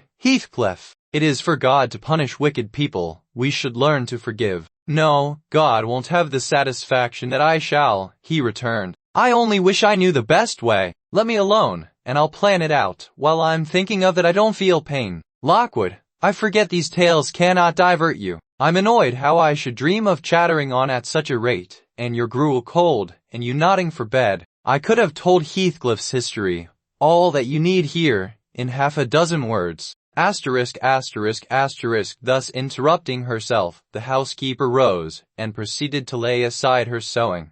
But I felt incapable of moving from the hearth, and I was very far from nodding. "Dean," I cried, "do sit still another half hour. You've done just right to tell the story leisurely. That is the method I like, and you must finish it in the same style. I am interested in every character you have mentioned, more or less. The clock is on the stroke of 11, sir. No matter, I'm not accustomed to go to bed in the long hours. 1 or 2 is early enough for a person who lies till 10. You shouldn't lie till 10. There's the very prime of the morning gone long before that time. A person who has not done one half his day's work by 10 o'clock runs a chance of leaving the other half undone. Nevertheless, Mrs. Dean, resume your chair, because tomorrow I intend lengthening the night till afternoon. I prognosticate for myself an obstinate cold, at least. Well, you must allow me to leap over some 3 years. During that space, Mrs. Earnshaw. No, I'll allow nothing of the sort. Are you acquainted with the mood of mind in which, if you were seated alone, and the cat licking its kitten on the rug before you, you would watch the operations so intently that puss's neglect of one ear would put you seriously out of temper? A terribly lazy mood, I should say. On the contrary, a tiresomely active one. It is mine at present, and therefore continue minutely. I perceive that people in these regions acquire over people in towns a value that a spider in a dungeon does over a spider in a cottage, to their various occupants, and yet the deepened attraction is not entirely owing to the situation of the looker-on. They do live more in earnest, more in themselves, and less in surface, change, and frivolous external things. I could fancy a love for life here almost possible, and I was a fixed unbeliever in any love of a year's standing. One state resembles setting a hungry man down to a single dish, on which he may concentrate his entire appetite and do it justice. The other, introducing him to a table laid out by French cooks, he can perhaps extract as much enjoyment from the whole, but each part is a mere atom in his regard and remembrance. Here we are the same as anywhere else, when you get to know us, observed Mrs. Dean, somewhat puzzled at my speech. "Excuse me," I responded. "You, my good friend, are a striking evidence against that assertion. Excepting a few provincialisms of slight consequence, you have no marks of the manners which I am habituated to consider as peculiar to your class. I am sure you have thought a great deal more than the generality of servants think. You have been compelled to cultivate your reflective faculties for want of occasions for frittering your life away in silly trifles. I certainly esteem myself a steady, reasonable kind of body, she said. Not exactly from living among the hills and seeing one set of faces and one series of actions from year's end to year's end. But I have undergone sharp discipline, which has taught me wisdom, and then I have read more than you would fancy, mister. You could not open a book in this library that I have not looked into, and got something out of also, unless it be that range of Greek and Latin, and that of French, and those I know one from another. It is as much as you can expect of a poor man's daughter. However, if I am to follow my story in true gossip's fashion, I had better go on. And instead of leaping 3 years, I will be content to pass to the next summer, the summer of 1778. That is nearly 23 years ago. On the morning of a fine June day, my first bonny little nursling, and the last of the ancient Earnshaw stock, was born. We were busy with the hay in a far-away field, when the girl that usually brought our breakfast came running an hour too soon across the meadow and up the lane, calling me as she ran. "Oh, such a grand bairn! The finest lad that ever breathed. But the doctor says Mrs. must go. He says she's been in a consumption these many months. Hindley, and now she has nothing to keep her, and she'll be dead before winter. You must come home directly. You're to nurse it, Nellie, to feed it with sugar and milk, and take care of it day and night. I wish I were you, because it will be all yours when there is no missus." "But is she very ill?" I asked, flinging down my rake and tying my bonnet. "I guess she is.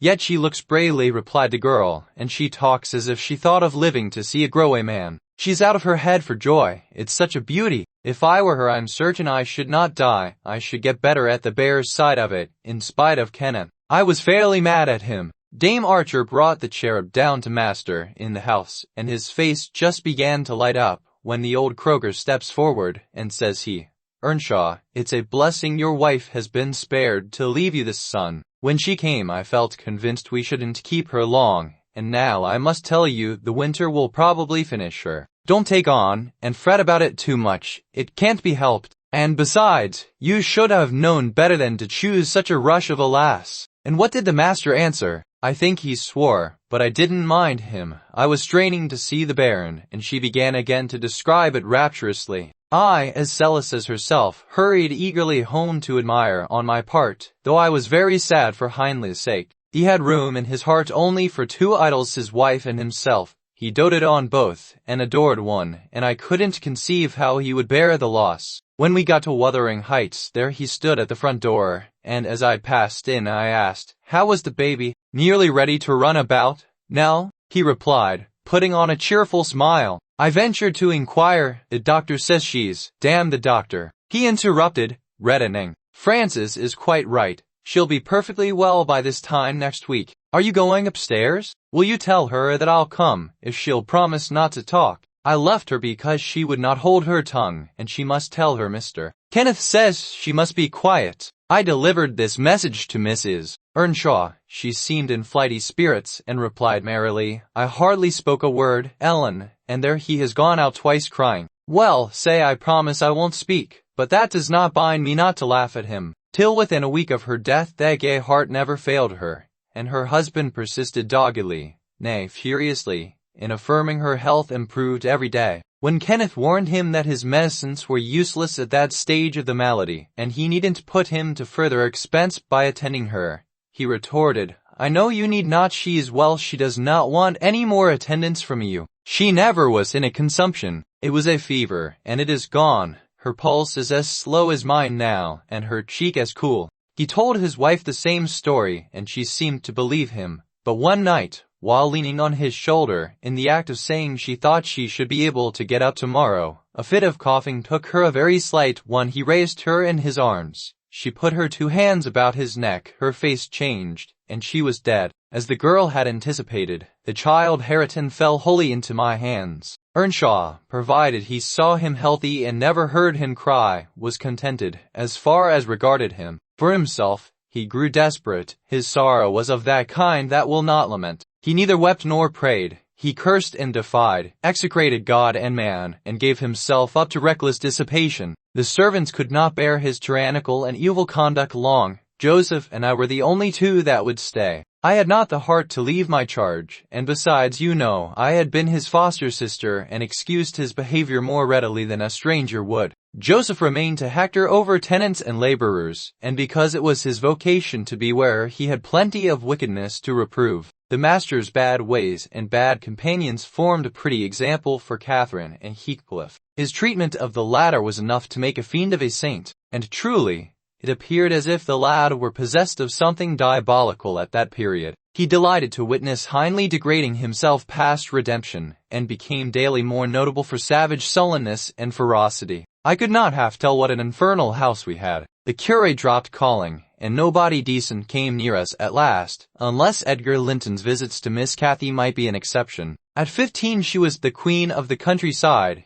She had no peer, and she did turn out a haughty, headstrong creature. I own I did not like her, after infancy was past, and I vexed her frequently by trying to bring down her arrogance. She never took an aversion to me, though. She had a wondrous constancy to old attachments. Even Heathcliff kept his hold on her affections unalterably, and young Linton, with all his superiority, found it difficult to make an equally deep impression. He was my late master, that is his portrait over the fireplace. It used to hang on one side, and his wife's on the other, but hers has been removed, or else you might see something of what she was. Can you make that out? Dean raised the candle, and I discerned a soft-featured face, exceedingly resembling the young lady at the Heights, but more pensive and amiable in expression. It formed a sweet picture. The long light hair curled slightly on the temples, the eyes were large and serious, the figure almost too graceful. I did not marvel how Catherine Earnshaw could forget her first friend for such an individual. I marveled much how he, with a mind to correspond with his person, could fancy my idea of Catherine Earnshaw.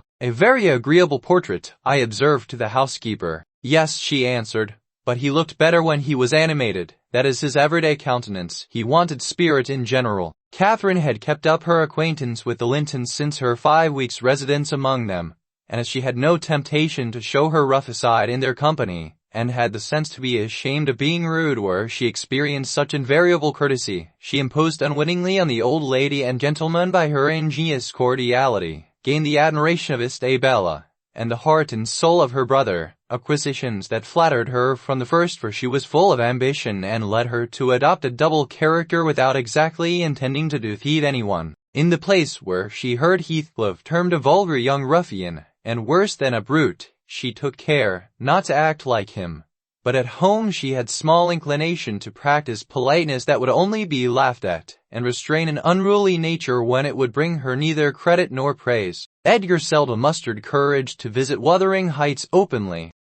He had a terror of Earnshaw's reputation, and shrunk from encountering him, and yet he was always received with our best attempts at civility. The master himself avoided offending him, knowing why he came, and if he could not be gracious, kept out of the way. I rather think his appearance there was distasteful to Catherine. She was not artful, never played the coquette, and had evidently an objection to her two friends meeting at all. For when Heathcliff expressed contempt of Linton in his presence, she could not half coincide, as she did in his absence, and when Linton evinced disgust and antipathy to Heathcliff, she dared not treat his sentiments with indifference, as if depreciation of her playmate were of scarcely any consequence to her. I've had many a laugh at her perplexities and untold troubles, which she vainly strove to hide from my mockery. That sounds ill-natured, but she was so proud, it became really impossible to pity her distresses till she should be chastened into more humility. She did bring herself, finally, to confess and to confide in me.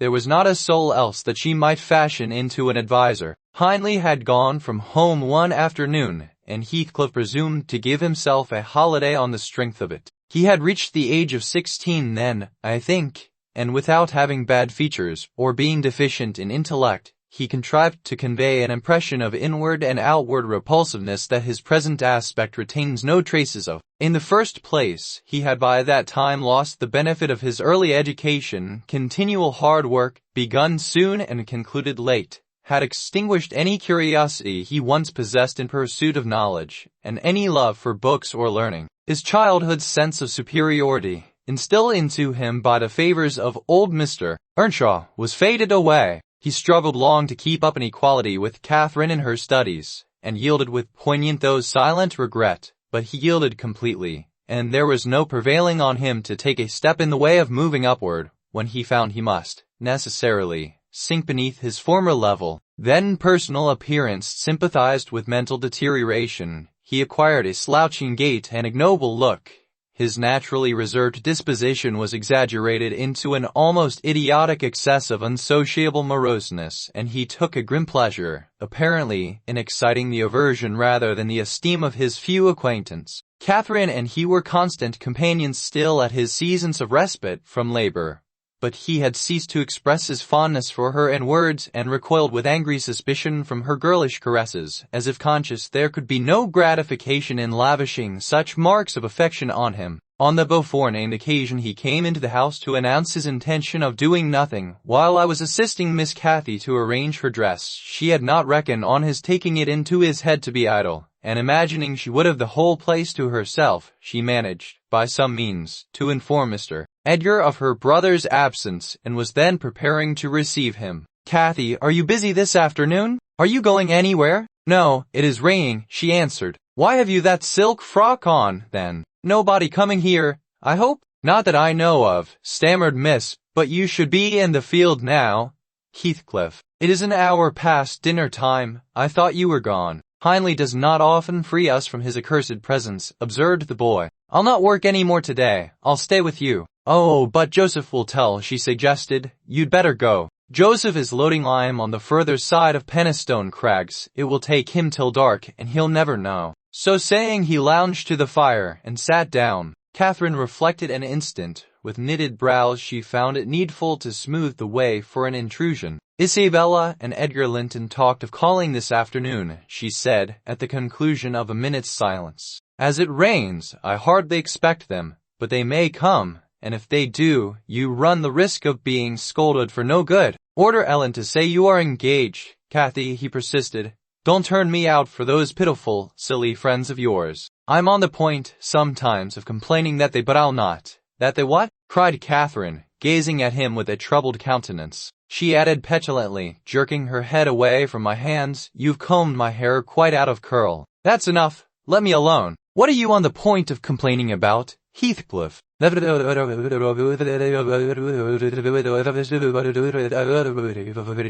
"I've marked every day." "Yes, very foolish, as if I took notice," replied Catherine, in a peevish tone. "And where's the sense of that?" "To show that I do take notice," said Heathcliff. "And should I always be sitting with you?" she demanded, growing more irritated. "What do you talk about? You might be dumb, or a baby, for anything you say to amuse me, or for anything you do, either. You never told me before that I talked too little, or that you disliked my company, Cathy," exclaimed Heathcliff, in much agitation. "It's no company at all, when people know nothing and say nothing," she muttered. Her companion rose up, but he hadn't time to express his feelings further, for a horse's feet were heard on the flags, and having knocked gently, young Linton entered, his face brilliant with delight at the unexpected summons he had received. Doubtless Catherine marked the difference between her friends, as one came in and the other went out. The contrast resembled what you see in exchanging a bleak, hilly, coal country for a beautiful fertile valley, and his voice in greeting were as opposite as his aspect. He had a sweet, low manner of speaking, and pronounced his words as you do. "That's less gruff than we talk here, and softer." "I'm not come too soon, am I?" he said, casting a look at me. I had begun to wipe the plate, and tidy some drawers at the far end in the dresser. "No," answered Catherine. "What are you doing there, Nellie?" "My work, miss," I replied. Hindley had given me directions to make a third party in any private visits Linton chose to pay. She stepped behind me and whispered crossly, "Take yourself and your dusters off. When company are in the house, servants don't commence scouring and cleaning in the room where they are. It's a good opportunity, now that master is away," I answered aloud. "He hates me to be fidgeting over these things in his presence. Edgar will excuse me." "I hate you to be fidgeting in my presence," exclaimed the young lady imperiously, not allowing her guest time to speak. She had failed to recover her equanimity since the little dispute with Heathcliff. "I'm sorry for it, Miss Catherine," was my response, and I proceeded assiduously with my occupation. She, supposing Edgar could not see her, snatched the cloth from my hand and pinched me, with a prolonged wrench, very spitefully on the arm. I've said I did not love her, and rather relished mortifying her vanity now and then. Besides, she hurt me extremely. So I started up from my knees, and screamed out, "Oh, miss, that's a nasty trick. You have no right to knit me, and I'm not going to bear it." "I didn't touch you, you lying creature," cried she, her fingers tingling to repeat the act, and her ears red with rage. She never had power to conceal her passion.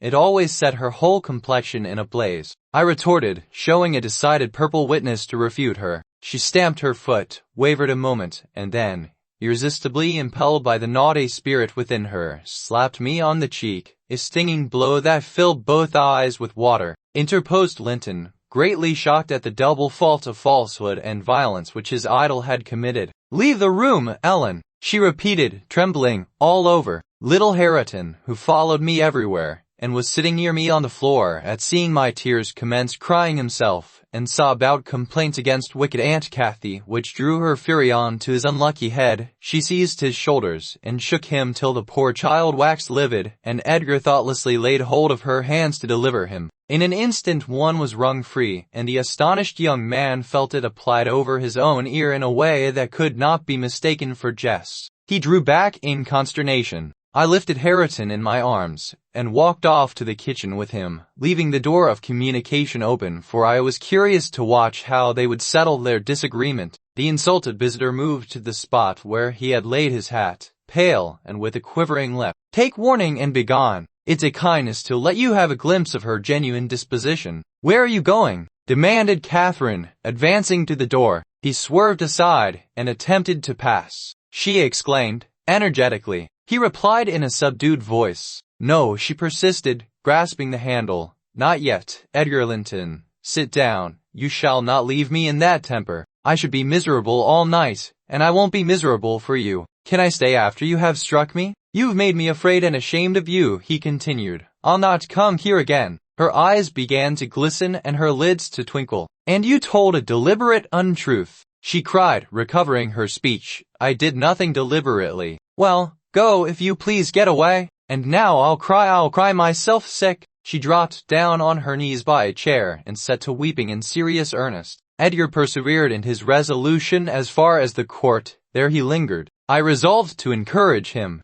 "Mrs. Dreadfully Wayward, sir," I called out. "As bad as any marred child. You'd better be writing home, or else she will be sick, only to grieve us." The soft thing looked askance through the window. He possessed the power to depart as much as a cat possesses the power to leave a mouse half killed, or a bird half eaten. "Ah," I thought, "there will be no saving him. He's doomed, and flies to his fate." And so it was. He turned abruptly, hastened into the house again, shut the door behind him, and when I went in a while after to inform them that Earnshaw had come home rabid drunk, ready to pull the whole place about our ears, his ordinary frame of mind in that condition, I saw the quarrel had merely effected a closer intimacy, had broken the outworks of youthful timidity, and enabled them to forsake the disguise of friendship, and confess themselves lovers. Hindley's arrival drove Linton speedily to his horse, and Catherine to her chamber. I went to hide little Hareton, and to take the shot out of the master's fowling piece, which he was fond of playing with in his insane excitement, to the hazard of the lives of any who provoked, or even attracted his notice too much, and I had hit upon the plan of removing it, that he might do less mischief if he did go the length of firing the gun. He entered,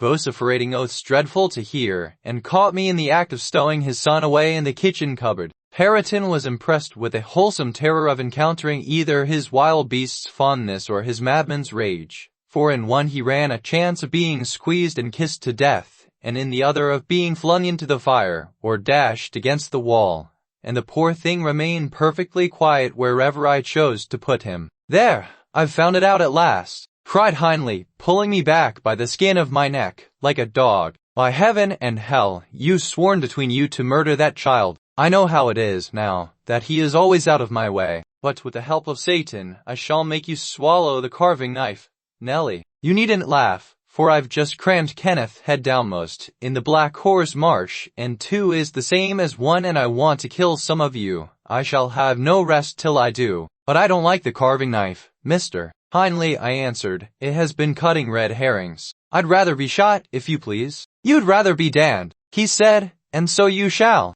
No law in England can hinder a man from keeping his house decent, and mine's abominable. He held the knife in his hand, and pushed its point between my teeth. But, for my part, I was never much afraid of his vagaries. I spat out, and affirmed it tasted detestably. I would not take it on any account. Said he, releasing me, I see that hideous little villain is not Hareton. I beg your pardon, Nell. If it be, he deserves flaying alive for not running to welcome me, and for screaming as if I were a goblin. Unnatural cub, come hither. I'll teach thee to impose on a good-hearted, deluded father. Now, don't you think the lad would be handsomer cropped? It makes a dog fiercer, and I love something fierce. Get me a scissors, something fierce and trim. Besides, it's infernal affectation, devilish conceit it is, to cherish our ears where ass is enough without them. Well then, it is my darling. Wish, dry thy eyes, there's a joy, kiss me. By God, as if I would rear such a monster. As sure as I'm living, I'll break the brat's neck. Poor Hareton was squalling and kicking in his father's arms with all his might, and redoubled his yells when he carried him upstairs and lifted him over the banister. I cried out that he would frighten the child into fits, and ran to rescue him.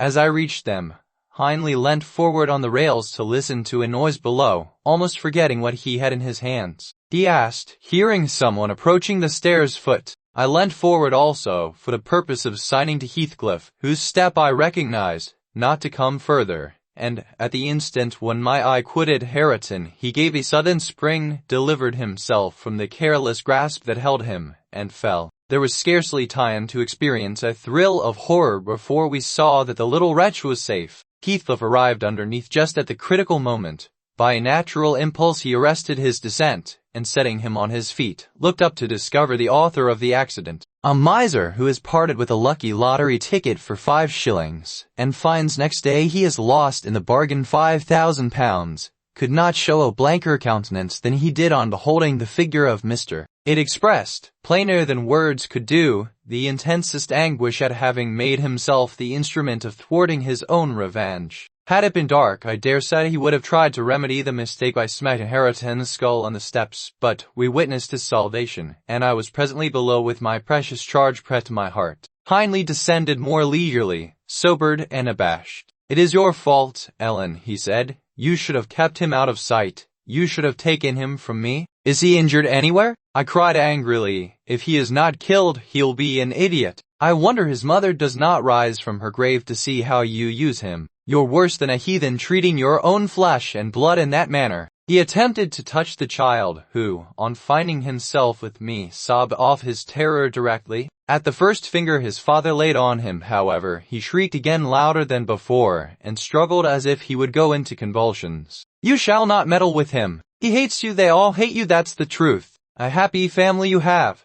and a pretty state you're come to. I shall come to a prettier yet, Nelly, laughed the misguided man, recovering his hardness. At present, convey yourself and him away. And hark you, Heathcliff, clear you two quite from my reach and hearing. I wouldn't murder you tonight, unless perhaps I set the house on fire, but that's as my fancy goes. While saying this he took a pint bottle of brandy from the dresser, and poured some into a tumbler. Hindley, do take warning. Have mercy on this unfortunate boy, if you care nothing for yourself. Anyone will do better for him than I shall, he answered. Have mercy on your own soul, I said, endeavoring to snatch the glass from his hand. On the contrary, I shall have great pleasure in sending it to perdition to punish its maker, exclaimed the blasphemer. Here's to its hearty damnation. He drank the spirits and impatiently bade us go, terminating his command with a sequel of horrid imprecations too bad to repeat or remember. It's a pity he cannot kill himself with drink, observed Heathcliff,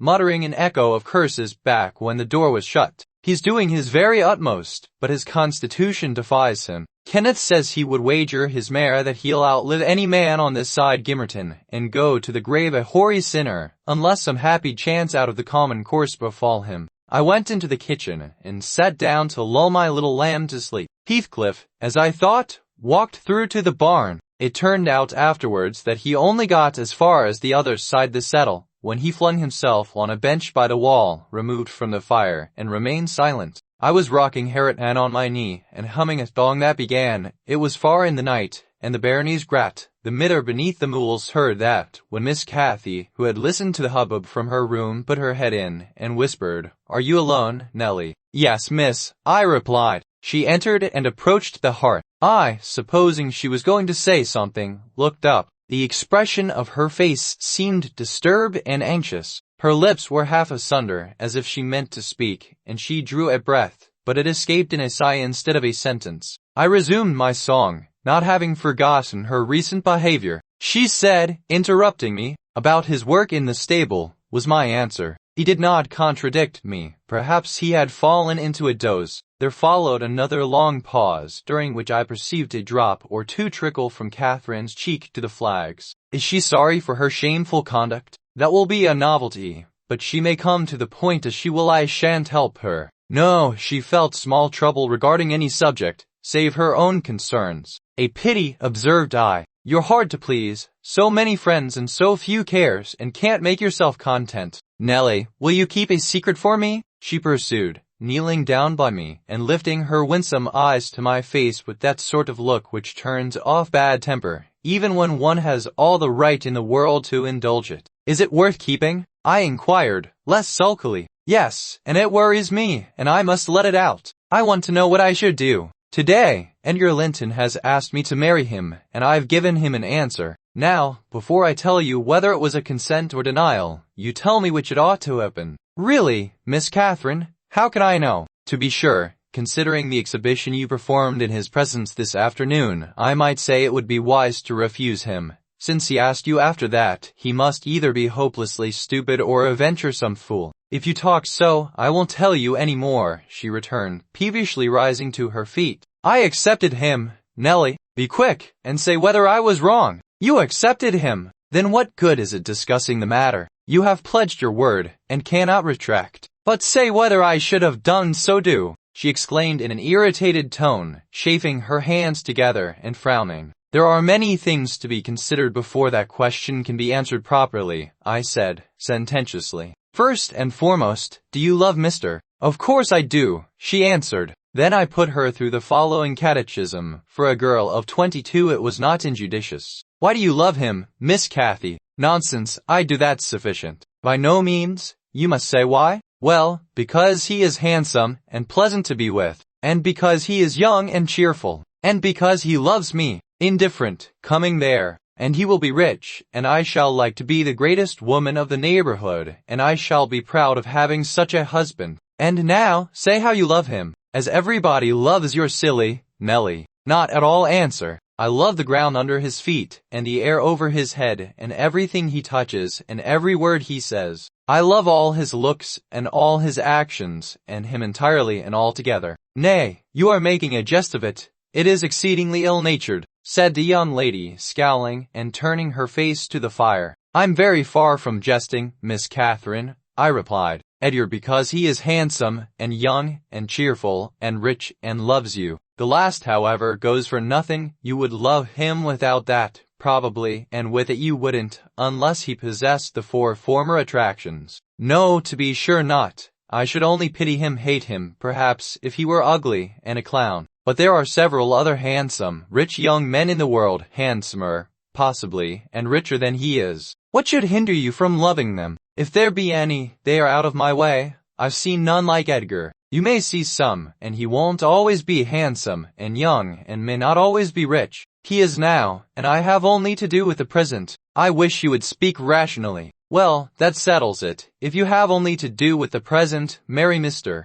I don't want your permission for that. I shall marry him, and yet you have not told me whether I'm right. Perfectly right, if people be right to marry only for the present. And now, let us hear what you are unhappy about. Your brother will be pleased. The old lady and gentleman will not object, I think. You will escape from a disorderly, comfortless home into a wealthy, respectable one. And you love Edgar, and Edgar loves you. All seems smooth and easy. Where is the obstacle? Replied Catherine, striking one hand on her forehead, and the other on her breast, in whichever place the soul lives. In my soul and in my heart, I'm convinced I am wrong. That's very strange. I cannot make it out. But if you will not mock at me, I'll explain it. I can't do it distinctly, but I'll give you a feeling of how I feel. She seated herself by me again. Her countenance grew sadder and graver, and her clasped hands trembled. Nellie, do you never dream queer dreams? She said, suddenly, after some minutes' reflection. Yes, now and then, I answered. I've dreamt in my life dreams that have stayed with me ever after and changed my ideas. They've gone through and through me, like wine through water, and altered the color of my mind. And this is one. I'm going to tell it, but take care not to smile at any part of it. Don't, Miss Catherine. We're dismal enough without conjuring up ghosts and visions to perplex us. Come, come, be merry and like yourself. Look at little Hareton. He is dreaming nothing dreary. How sweetly he smiles in his sleep. Yes, and how sweetly his father curses in his solitude. You remember him, I dare say, when he was just such another as that chubby thing, nearly as young and innocent. However, Nelly, I shall oblige you to listen. It's not long, and I've no power to be merry tonight. I won't hear it, I won't hear it, I repeated hastily. I was superstitious about dreams then, and am still, and Catherine had an unusual gloom in her aspect that made me dread something from which I might shape a prophecy and foresee a fearful catastrophe. She was vexed, but she did not proceed. Apparently taking up another subject, she recommenced in a short time. If I were in heaven, Nelly, I should be extremely miserable. Because you are not fit to go there, I answered. All sinners would be miserable in heaven,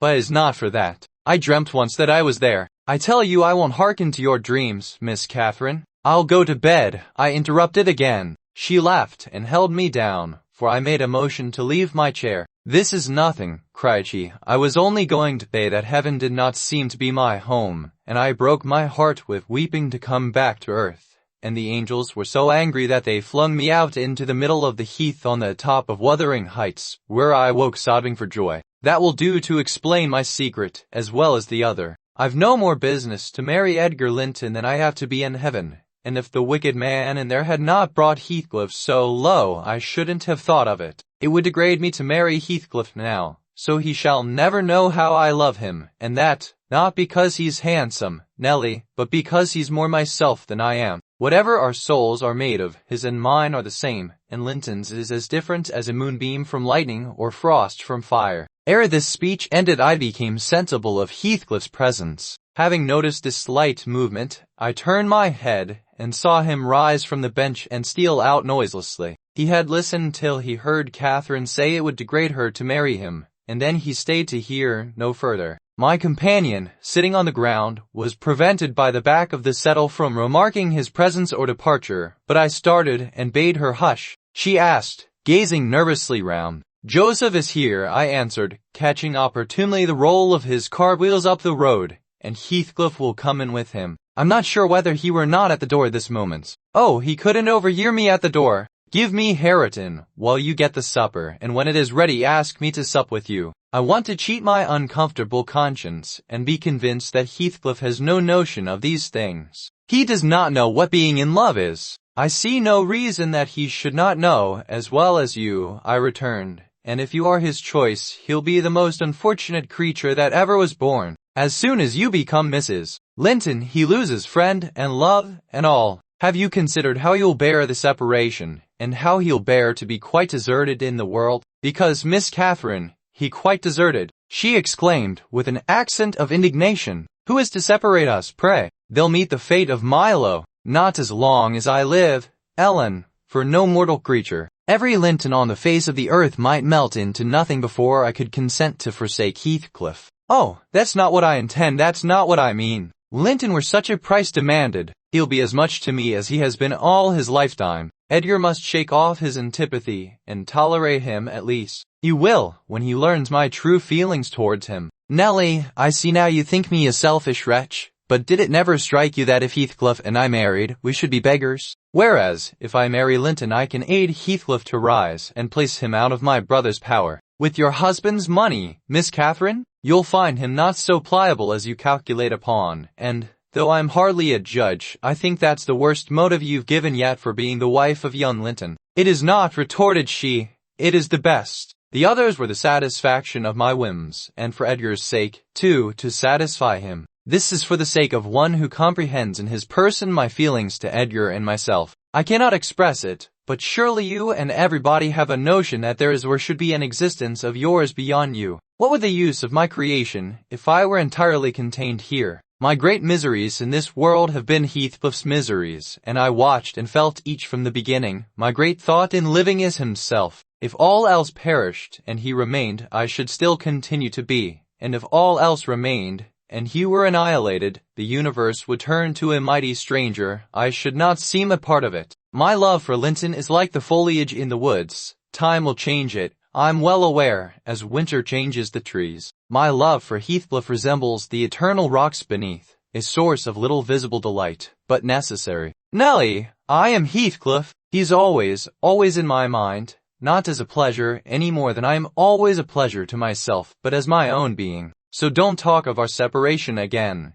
It is impracticable, and she paused and hid her face in the folds of my gown, but I jerked it forcibly away. I was out of patience with her folly. If I can make any sense of your nonsense, miss, I said, it only goes to convince me that you are ignorant of the duties you undertake in marrying, or else that you are a wicked, unprincipled girl. But trouble me with no more secrets, I'll not promise to keep them. You'll keep that? She asked, eagerly. No, I'll not promise, I repeated. She was about to insist when the entrance of Joseph finished our conversation, and Catherine removed her seat to a corner and nursed Hareton while I made the supper. After it was cooked, my fellow servant and I began to quarrel who should carry some to Mr. Hindley, and we didn't settle it till all was nearly cold. Then we came to the agreement that we would let him ask if he wanted any, for we feared particularly to go into his presence when he had been some time alone. And how isn't that now to come in fro Teachfield be this time? Demanded the old man, looking round for Heathcliff. I'll call him, I replied.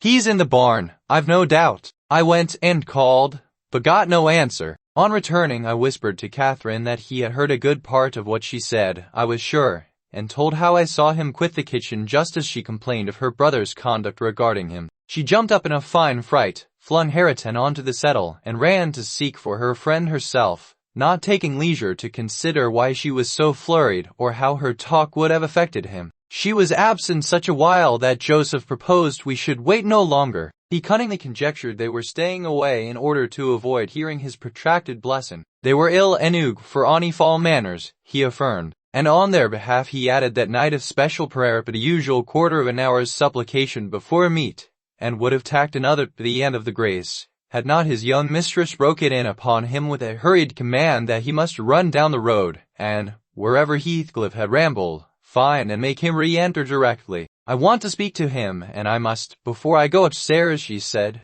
and the gate is open. He is somewhere out of hearing, for he would not reply, though I shouted at the top of the fold as loud as I could. Joseph objected at first. She was too much in earnest, however, to suffer contradiction, and at last he placed his hat on his head and walked grumbling forth. Meantime Catherine paced up and down the floor, exclaiming, I wonder where he is, I wonder where he can be. What did I say, Nellie? Was he vexed at my bad humor this afternoon? Tell me what I've said to grieve him. What a noise for nothing, I cried, though rather uneasy myself. What a trifle scares you. It's surely no great cause of alarm that Heathcliff should take a moonlight saunter on the moors, or even lie too sulky to speak to us in Hayloft. I'll engage he's lurking there. See if I don't ferret him out. I departed to renew my search. Its result was disappointment, and Joseph's quest ended in the same. Yon lad gets war on war, observed he on re-entering. He's left th gate at full swing, and Mrs. Pony has trodden down 2 rigs o' corn, and plottered through, right o'er into meadow.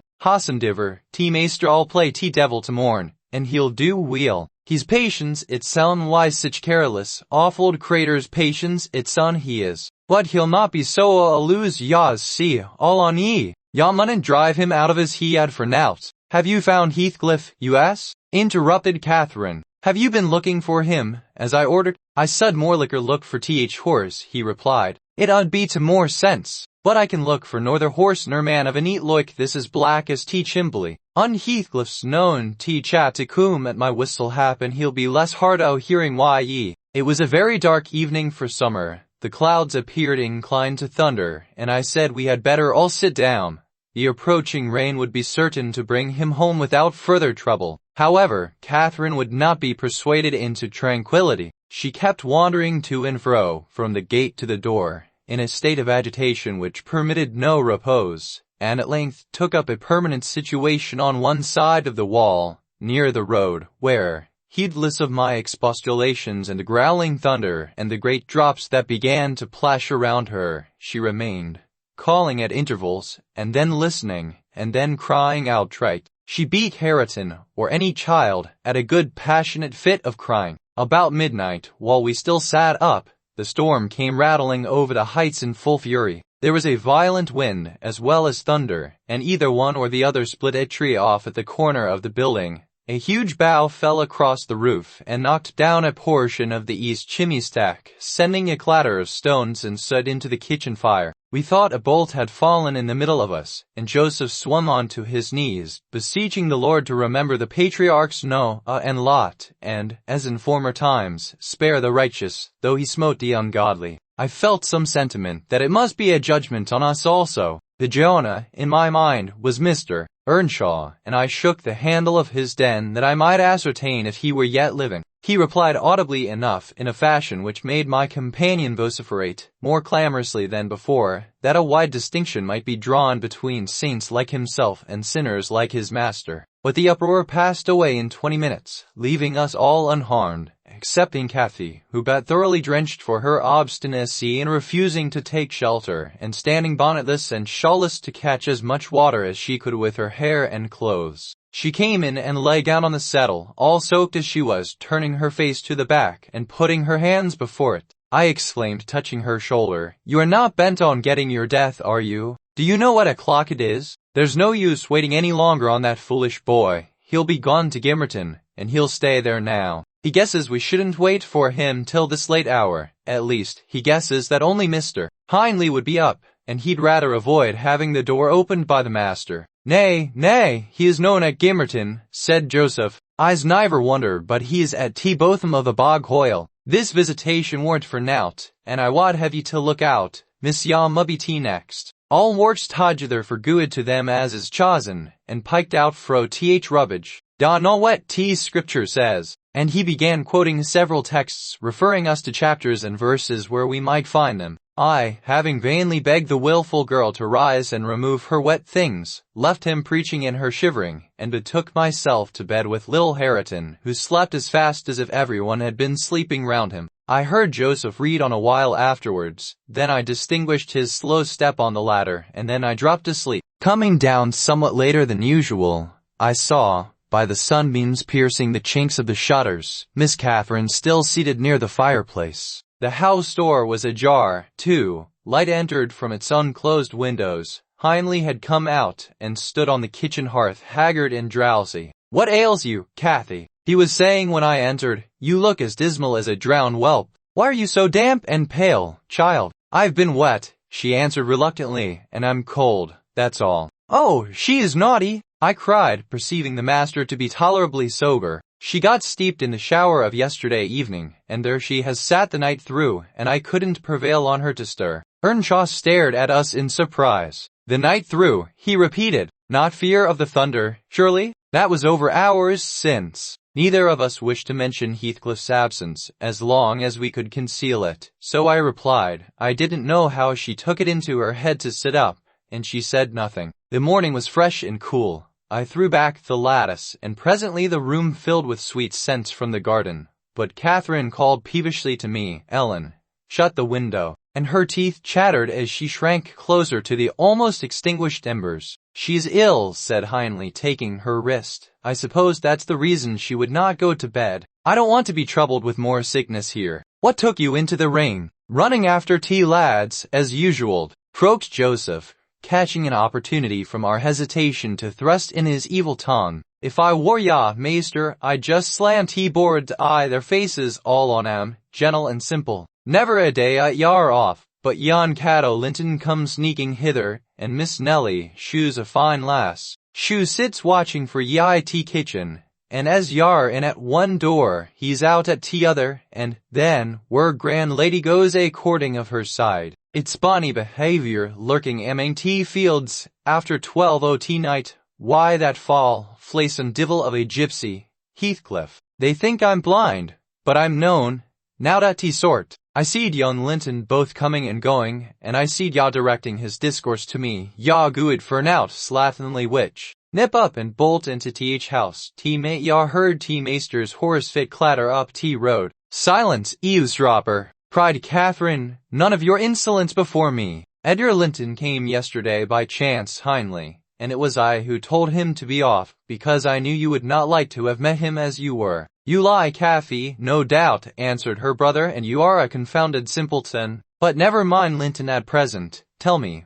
were you not with Heathcliff last night? Speak the truth, now. You need not be afraid of harming him, though I hate him as much as ever. He did me a good turn a short time since that will make my conscience tender of breaking his neck. To prevent it, I shall send him about his business this very morning, and after he's gone I'd advise you all to look sharp. I shall only have the more humor for you. I never saw Heathcliff last night, answered Catherine, beginning to sob bitterly, and if you do turn him out of doors, I'll go with him. But perhaps you'll never have an opportunity. Perhaps he's gone. Here she burst into uncontrollable grief, and the remainder of her words were inarticulate. Hindley lavished on her a torrent of scornful abuse, and bade her get to her room immediately, or she shouldn't cry for nothing. I obliged her to obey, and I shall never forget what a scene she acted when we reached her chamber. It terrified me. I thought she was going mad, and I begged Joseph to run for the doctor. It proved the commencement of delirium. Mr. Kenneth, as soon as he saw her, pronounced her dangerously ill. She had a fever. He bled her, and he told me to let her lie on whey and water gruel, and take care she did not throw herself downstairs or out of the window. And then he left, for he had enough to do in the parish, where 2 or 3 miles was the ordinary distance between cottage and cottage. Though I cannot say I made a gentle nurse, and Joseph and the master were no better, and though our patient was as wearisome and headstrong as a patient could be, she weathered it through. Linton paid us several visits, to be sure, and set things to rights, and scolded and ordered us all, and when Catherine was convalescent, she insisted on conveying her to Thrushcross Grange, for which deliverance we were very grateful. But the poor dame had reason to repent of her kindness. She and her husband both took the fever, and died within a few days of each other. Our young lady returned to us saucier and more passionate and haughtier than ever. Heathcliff had never been heard of since the evening of the thunderstorm, and one day I had the misfortune, when she had provoked me exceedingly, to lay the blame of his disappearance on her, where indeed it belonged, as she well knew. From that period, for several months, she ceased to hold any communication with me, save in the relation of a mere servant. Joseph fell under a ban also. He would speak his mind, and lecture her all the same as if she were a little girl, and she esteemed herself a woman, and our mistress, and thought that her recent illness gave her a claim to be treated with consideration. Then the doctor had said that she would not bear crossing much, she ought to have her own way, and it was nothing less than murder in her eyes for anyone to presume to stand up and contradict her. Earnshaw and his companions she kept aloof, and tutored by Kenneth, and serious threats of a fit that often attended her rages. Her brother allowed her whatever she pleased to demand, and generally avoided aggravating her fiery temper. He was rather too indulgent in humoring her caprices, not from affection, but from pride. He wished earnestly to see her bring honor to the family by an alliance with the Lintons, and as long as she let him alone she might trample on us like slaves for aught he cared. Edgar Linton, as multitudes have been before and will be after him, was infatuated, and believed himself the happiest man alive on the day he led her to Gimmerton Chapel, 3 years subsequent to his father's death. Much against my inclination, I was persuaded to leave Wuthering Heights and accompany her here. Little Hareton was nearly 5 years old, and I had just begun to teach him his letters. We made a sad parting, but Catherine's tears were more powerful than ours. When I refused to go, and when she found her entreaties did not move me, she went lamenting to her husband and brother. The former offered me munificent wages, the latter ordered me to pack up. He wanted no women in the house, he said, now that there was no mistress, and as to Hareton, the curate should take him in hand by and by. And so I had but one choice left, to do as I was ordered. I told the master he got rid of all decent people only to run to ruin a little faster. I kissed Hareton, said good-bye, and since then he has been a stranger, and it's very queer to think it, but I've no doubt he has completely forgotten all about Ellen Dean, and that he was ever more than all the world to her and she to him. At this point of the housekeeper's stories she chanced to glance toward the timepiece over the chimney, and was in amazement on seeing the minute hand measure 1:30. She would not hear of staying a second longer. In truth, I felt rather disposed to defer the sequel of her narrative myself. And now that she is vanished to her rest, and I have meditated for another hour or two, I shall summon courage to go also, in spite of aching laziness of head and limbs. A charming introduction to a hermit's life. 4 weeks torture, tossing, and sickness. Oh, these bleak winds and bitter northern skies, and impassable roads and dilatory country surgeons. And oh, this dearth of the human physiognomy. And worse than all, the terrible intimation of Kenneth that I need not expect to be out of doors till spring. Heathcliff has just honored me with a call. About 7 days ago he sent me a brace of grouse, the last of the season. He is not altogether guiltless in this illness of mine, and that I had a great mind to tell him. How could I offend a man who is charitable enough to sit at my bedside a good hour, and talk on some other subject than pills and draughts, blisters and leeches? This is quite an easy interval. I am too weak to read, yet I feel as if I could enjoy something interesting. Dean to finish her tale? I can recollect its chief incidents, as far as she had gone. Yes, I remember her hero had run off and never been heard of for 3 years, and the heroine was married. I'll ring. She'll be delighted to find me capable of talking cheerfully.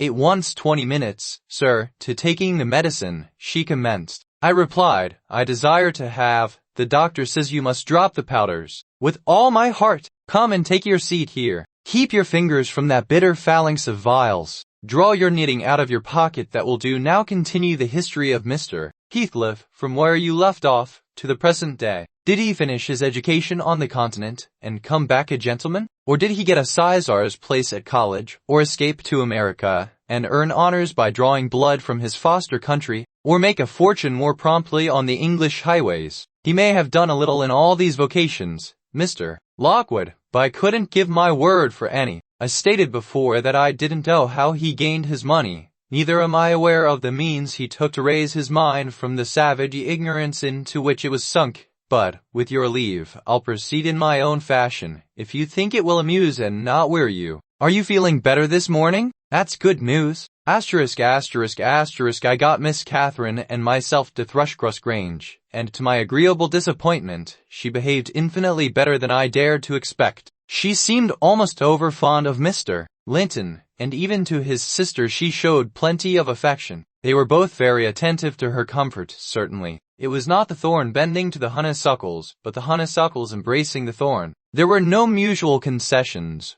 One stood erect, and the others yielded, and who can be ill-natured and bad-tempered when they encounter neither opposition nor indifference? Edgar had a deep-rooted fear of ruffling her humor. He concealed it from her. But if ever he heard me answer sharply, or saw any other servant grow cloudy at some imperious order of hers, he would show his trouble by a frown of displeasure that never darkened on his own account. He many a time spoke sternly to me about my pertness, and averred that the stab of a knife could not inflict a worse pang than he suffered at seeing his lady vex. Not to grieve a kind master, I learned to be less touchy, and, for the space of half a year, the gunpowder lay as harmless as sand, because no fire came near to explode it. Catherine had seasons of gloom and silence now and then. They were respected with sympathizing silence by her husband, who ascribed them to an alteration in her constitution, produced by her perilous illness, as she was never subject to depression of spirits before. The return of sunshine was welcomed by answering sunshine from him. I believe I may assert that they were really in possession of deep and growing happiness. Well, we must be for ourselves in the long run. The mild and generous are only more justly selfish than the domineering, and it ended when circumstances caused each to feel that the one's interest was not the chief consideration in the other's thoughts. On a mellow evening in September, I was coming from the garden with a heavy basket of apples which I had been gathering. It had got dusk, and the moon looked over the high wall of the court, causing undefined shadows to lurk in the corners of the numerous projecting portions of the building. I set my burden on the house steps by the kitchen door, and lingered to rest, and drew in a few more breaths of the soft, sweet air. My eyes were on the moon, and my back to the entrance, when I heard a voice behind me say, "Nellie, is that you?" It was a deep voice, and foreign in tone,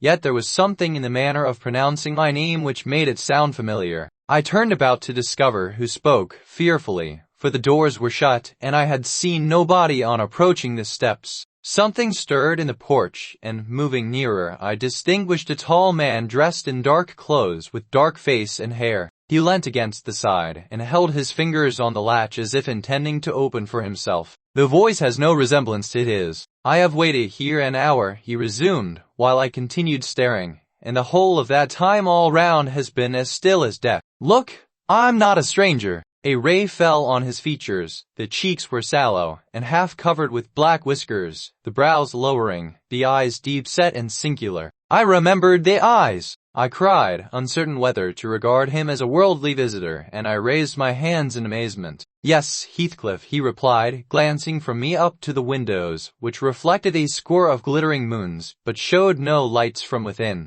Nelly, you are not glad. You needn't be so disturbed. I want to have one word with her, your mistress. Go and say some person from Gimmerton desires to see her. How will she take it? The surprise bewilders me, it will put her out of her head. And you are Heathcliff? Nay, there's no comprehending it. Have you been for a soldier? Go and carry my message, he interrupted impatiently. I am in hell till you do. He lifted the latch and I entered, but when I got to the parlor where Mr. Linton were, I could not persuade myself to proceed. At length I resolved on making an excuse to ask if they would have the candles lighted, and I opened the door. They sat together in a window whose lattice lay back against the wall, and displayed, beyond the garden trees, and the wild green park, the valley of Gimmerton, with a long line of mist winding nearly to its top, for very soon after you pass the chapel, as you may have noticed, the so that runs from the marshes joins a beck which follows the bend of the glen. Wuthering Heights rose above this silvery vapor,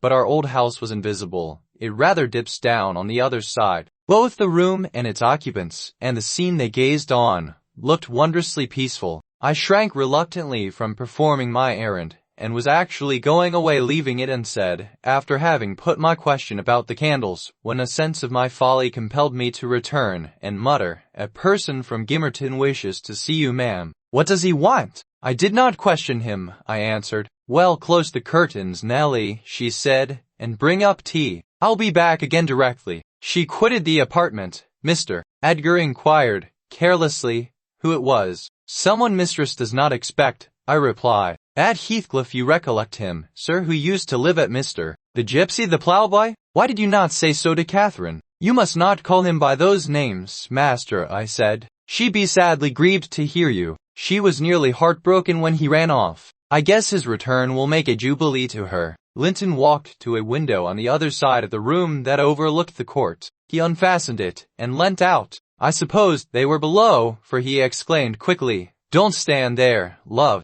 Bring the person in, if it be anyone particular." Ere long I heard the click of the latch, and Catherine flew upstairs, breathless and wild, too excited to show gladness. Indeed, by her face, you would rather have surmised an awful calamity. She panted, flinging her arms round his neck. "Heathcliff's come back, he is," and she tightened her embrace to his squeeze. Well, well, cried her husband, crossly, don't strangle me for that. He never struck me as such a marvelous treasure. There is no need to be frantic. I know you didn't like him, she answered, repressing a little the intensity of her delight. Yet, for my sake, you must be friends now. Shall I tell him to come up? Here, he said, into the parlor. He looked vexed and suggested the kitchen as a more suitable place for him. Linton eyed him with a droll expression, half angry, half laughing at his fastidiousness. No, she added after a while, I cannot sit in the kitchen. Set 2 tables here, Ellen, one for your master and Mrs. Sabella, being gentry,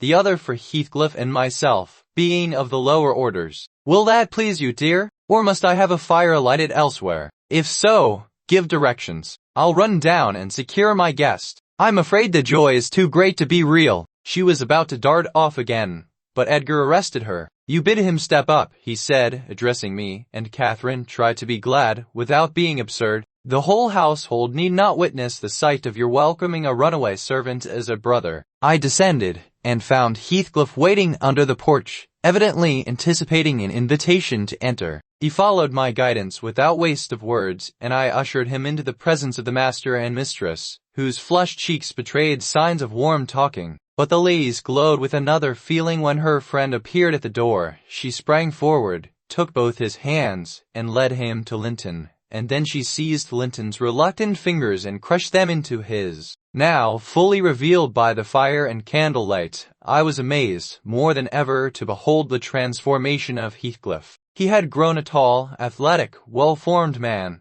beside whom my master seemed quite slender and youth-like. His upright carriage suggested the idea of his having been in the army. His countenance was much older in expression and decision of feature than Mr. Linton's. It looked intelligent and retained no marks of former degradation. A half-civilized ferocity lurked yet in the depressed brows and eyes full of black fire, but it was subdued, and his manner was even dignified, quite divested of roughness, though too stern for grace. My master's surprise equaled or exceeded mine. He remained for a minute at a loss how to address the ploughboy, as he had called him. Heathcliff dropped his slight hand and stood looking at him coolly till he chose to speak. "Sit down, sir," he said at length. "Linton, recalling old times, would have me give you a cordial reception, and of course I am gratified when anything occurs to please her." "And I also," answered Heathcliff, "especially if it be anything in which I have a part. I shall stay an hour or two willingly." He took a seat opposite Catherine, who kept her gaze fixed on him as if she feared he would vanish were she to remove it. He did not raise his to her often. A quick glance now and then sufficed, but it flashed back each time more confidently the undisguised delight he drank from hers. They were too much absorbed in their mutual joy to suffer embarrassment. "Edgar," he grew pale with pure annoyance, a feeling that reached its climax when his lady rose and, stepping across the rug, seized Heathcliff's hands again, and laughed like one beside herself. "I shall think it a dream tomorrow. I shall not be able to believe that I have seen, and touched, and spoken to you once more. And yet, cruel Heathcliff, you don't deserve this welcome. To be absent and silent for 3 years, and never to think of me. A little more than you have thought of me," he murmured. "I heard of your marriage, Cathy, not long since, and, while waiting in the yard below, I meditated this plan just by 1 minute glimpse at your eyes, a stare of surprise, perhaps, and pretended pleasure.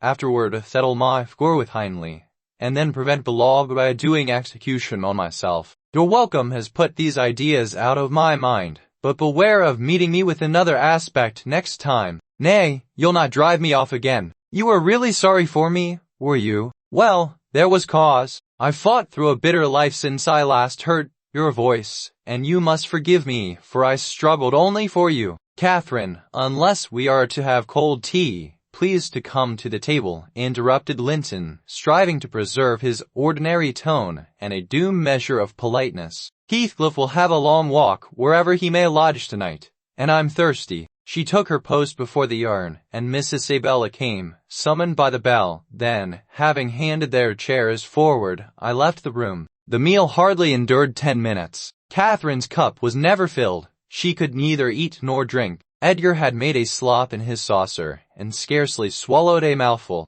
Their guest did not protract his stay that evening above an hour longer. I asked, as he departed, if he went to Gimmerton. "No, to Wuthering Heights," he answered. "Mr. Earnshaw invited me when I called this morning." "Earnshaw invited him!" I pondered this sentence painfully after he was gone. Is he turning out a bit of a hypocrite, and coming into the country to work mischief under a cloak? I mused. I had a presentiment in the bottom of my heart that he had better have remained away. About the middle of the night, I was wakened from my first nap by Mrs. Linton gliding into my chamber, taking a seat on my bedside, and pulling me by the hair to rouse me. "I cannot rest, Ellen," she said, by way of apology, "and I want some living creature to keep me company in my happiness. Edgar is sulky, because I'm glad of a thing that does not interest him. He refuses to open his mouth, except to utter pettish, silly speeches, and he affirmed I was cruel and selfish for wishing to talk when he was so sick and sleepy. He always contrives to be sick at the least cross." I gave a few sentences of commendation to Heathcliff, and he, either for a headache or a pang of envy, began to cry.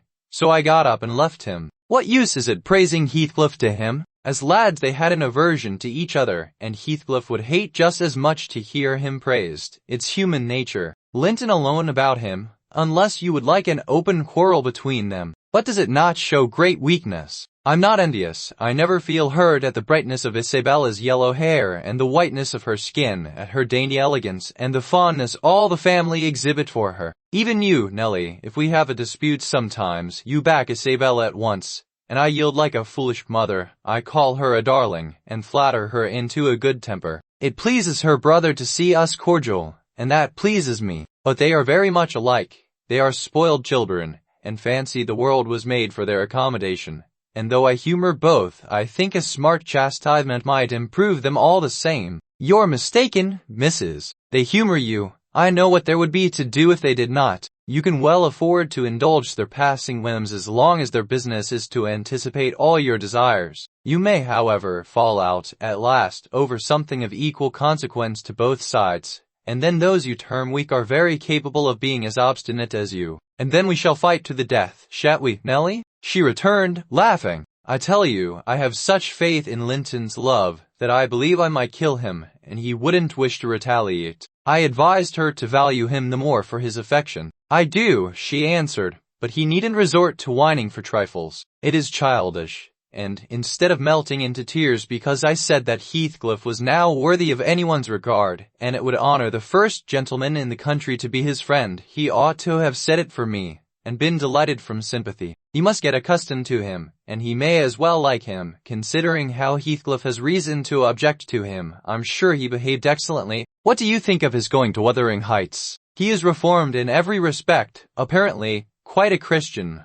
offering the right hand of fellowship to his enemies all around. He explained it, she replied. I wonder as much as you. He said he called to gather information concerning me from you, supposing you resided there still. And Joseph told Hindley, who came out and fell to questioning him of what he had been doing, and how he had been living, and finally desired him to walk in. There were some persons sitting at cards. Heathcliff joined them. My brother lost some money to him, and, finding him plentifully supplied, he requested that he would come again in the evening, to which he consented. Hindley is too reckless to select his acquaintance prudently. He doesn't trouble himself to reflect on the causes he might have for mistrusting one whom he has basely injured. But Heathcliff affirms his principal reason for resuming a connection with his ancient persecutor is a wish to install himself in quarters at walking distance from the Grange, and an attachment to the house where we lived together, and likewise a hope that I shall have more opportunities of seeing him there than I could have if he settled in Gimmerton. He means to offer liberal payment for permission to lodge at the Heights, and doubtless my brother's covetousness will prompt him to accept the terms. He was always greedy, though what he grasps with one hand he flings away with the other.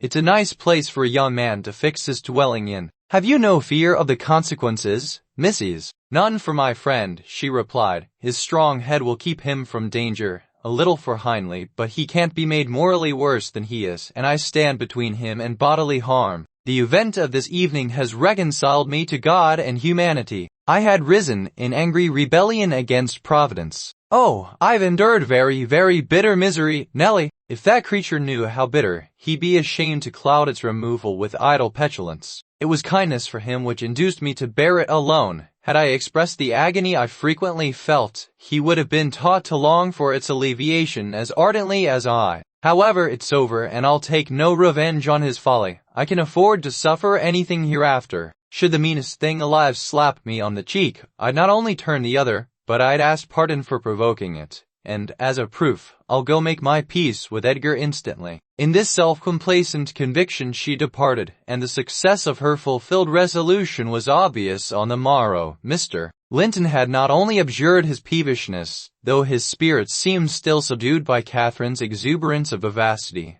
but he ventured no objection to her taking Isabella with her to Wuthering Heights in the afternoon, and she rewarded him with such a summer of sweetness and affection in return as made the house a paradise for several days, both master and servants profiting from the perpetual sunshine. Heathcliff, I should say, in future used the liberty of visiting at Thrushcross Grange cautiously. At first, he seemed estimating how far its owner would bear his intrusion. Catherine, also, deemed it judicious to moderate her expressions of pleasure in receiving him, and he gradually established his right to be expected. He retained a great deal of the reserve for which his boyhood was remarkable, and that served to repress all startling demonstrations of feeling. My master's uneasiness experienced a lull, and further circumstances diverted it into another channel for a space. His new source of trouble sprang from the not anticipated misfortune of Isabella Linton evincing a sudden and irresistible attraction towards the tolerated guest. She was at that time a charming young lady of 18, infantile in manners, though possessed of keen wit, keen feelings, and a keen temper too, if irritated. Her brother, who loved her tenderly, was appalled at this fantastic preference. Leaving aside the degradation of an alliance with a nameless man, and the possible fact that his property, in default of heirs male, might pass into such a one's power, he had sense to comprehend Heathcliff's disposition, to know that, though his exterior was altered, his mind was unchangeable and unchanged, and he dreaded that mind. It revolted him. He shrank forebodingly from the idea of committing Isabella to its keeping. He would have recoiled still more had he been aware that her attachment rose unsolicited, and was bestowed where it awakened no reciprocation of sentiment. For the minute he discovered its existence, he laid the blame on Heathcliff's deliberate designing. We had all remarked, during some time, that Miss Linton fretted and pined over something. She grew cross and wearisome, snapping at and teasing Catherine continually at the imminent risk of exhausting her limited patience. We excused her, to a certain extent, on the plea of ill health. She was dwindling and fading before our eyes. But one day, when she had been peculiarly wayward, rejecting her breakfast, complaining that the servants did not do what she told them, that the mistress would allow her to be nothing in the house, and Edgar neglected her, that she had caught a cold with the doors being left open, and we let the parlor fire go out on purpose to vex her, with 100 yet more frivolous accusations, Mrs. Linton peremptorily insisted that she should get to bed, and having scolded her heartily, threatened to send for the doctor. Mention of Kenneth caused her to exclaim instantly that her health was perfect, and it was only Catherine's harshness which made her unhappy. "How can you say I am harsh, you naughty fondling?" cried the mistress, amazed at the unreasonable assertion. "You are surely losing your reason. When have I been harsh, tell me?" "Yesterday," sobbed Isabella. "And now?" said her sister-in-law. "In our walk along the moor, you told me to ramble where I please, while you sauntered on with Mr. And that's your notion of harshness?" said Catherine, laughing. "It was no hint that your company was superfluous. We didn't care whether you kept with us or not. I merely thought Heathcliff's talk would have nothing entertaining for your ears." "Oh no," wept the young lady, "you wished me away, because you knew I liked to be there." Linton, appealing to me, "I'll repeat our conversation, word for word, Isabella, and you point out any charm it could have had for you." "I don't mind the conversation," she answered. "I wanted to be with, well," said Catherine, perceiving her hesitate to complete the sentence, "with him, and I won't be always sent off." She continued, kindling up, "You are a dog in the manger, Cathy, and desire no one to be loved but yourself. You are an impertinent little monkey, but I'll not believe this idiocy. It is impossible that you can covet the admiration of Heathcliff, that you consider him an agreeable person. I hope I have misunderstood you, Isabella?" "No, you have not," said the infatuated girl. "I love him more than ever you loved Edgar, and he might love me, if you would let him." "I wouldn't be you for a kingdom, then," Catherine declared, emphatically, and she seemed to speak sincerely. "Nellie, help me to convince her of her madness. Tell her what Heathcliff is, an unreclaimed creature, without refinement, without cultivation, an arid wilderness of firs and whinstone. I'd as soon put that little canary into the park on a winter's day, as recommend you to bestow your heart on him. It is deplorable ignorance of his character, child, and nothing else, which makes that dream enter your head. Pray, don't imagine that he conceals depths of benevolence and affection beneath a stern exterior. He's not a rough diamond, a pearl-containing oyster of a rustic. He's a fierce, pitiless, wolfish man. I never say to him, let this or that enemy alone, because it would be ungenerous or cruel to harm them. I say, let them alone, because I should hate them to be wronged, and he'd crush you like a sparrow's egg, Isabella, if he found you a troublesome charge. I know he couldn't love a Linton, and yet he'd be quite capable of marrying your fortune and expectations. Avarice is growing with him a besetting sin. There's my picture, and I'm his friend, so much so, that had he thought seriously to catch you, I should, perhaps, have held my tongue, and let you fall into his trap." Miss Linton regarded her sister-in-law with indignation. She repeated, angrily, "You are worse than 20 foes, you poisonous friend. You won't believe me then? You think I speak from wicked selfishness?" "I'm certain you do," retorted Isabella, "and I shudder at you. Try for yourself, if that be your spirit. I have done, and yield the argument to your saucy insolence, and I must suffer for her egotism." She sobbed, as Mrs. Linton left the room. All All is against me. She has blighted my single consolation. But she uttered falsehoods, didn't she? Heathcliff is not a fiend. He is an honorable soul, and a true one, or how could he remember her? Banish him from your thoughts, miss, I said. He's a bird of bad omen. No mate for you. Linton spoke strongly, and yet I can't contradict her. She is better acquainted with his heart than I, or any one besides, and she never would represent him as worse than he is. Honest people don't hide their deeds. How has he been living? Why is he staying at Wuthering Heights, the house of a man whom he abhors? Earnshaw is worse and worse since he came. They sit up all night together continually, and Hindley has been borrowing money on his land, and does nothing but play and drink. I heard only a week ago it was Joseph who told me I met him at Gimmerton. Nelly, he said, we see a crowner's quest at our folks. One on MS amos gettin' his finger cut off why hotting t'other froze stickin' his on like a cough. That's Maester, yaw at as so up going ta t grand sizes. He's known feared o t bench o judges, norther Paul, ner Peter, ner John, ner Matthew, nor known on not he. He fair likes he langs to set his brazen face ag and yon bonny lad Heathcliff, yaw mind, he's a rare un. He can girn a laugh as well as anybody at a rate divil's jest. Does he never say nout of his fine living among us when he goes to T Grange? This is T way on T colon up at sundown, dice, brandy, cloised shutters, uncan light till next day at noon. Then, T fool gangs banning on raving to his chammer, macking dace and falks dig thir fingers I thir lugs for very shame.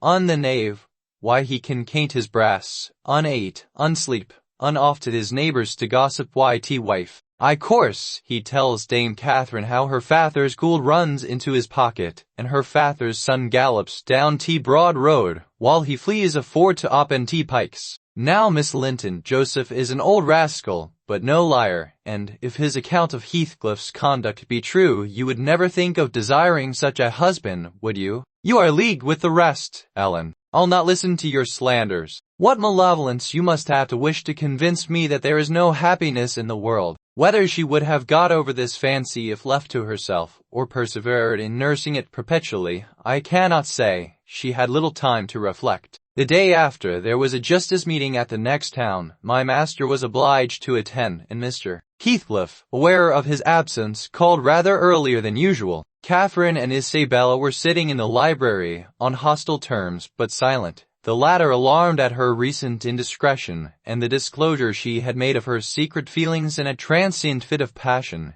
The former, on mature consideration, really offended with her companion, and, if she laughed again at her pertness, inclined to make it no laughing matter to her. She did laugh as she saw Heathcliff pass the window. I was sweeping the hearth, and I noticed a mischievous smile on her lips. Isabella, absorbed in her meditations, or a book, remained till the door opened, and it was too late to attempt an escape, which she would gladly have done had it been practicable. "Come in, that's right!" exclaimed the mistress, gaily, pulling a chair to the fire. "Here are two people sadly in need of a third to thaw the ice between them, and you are the very one we should both of us choose. Heathcliff, I'm proud to show you, at last, somebody that dotes on you more than myself. I expect you to feel flattered. Nay, it's not Nelly. Don't look at her. My poor little sister-in-law is breaking her heart by mere contemplation of your physical and moral beauty. It lies in your own power to be Edgar's brother. No,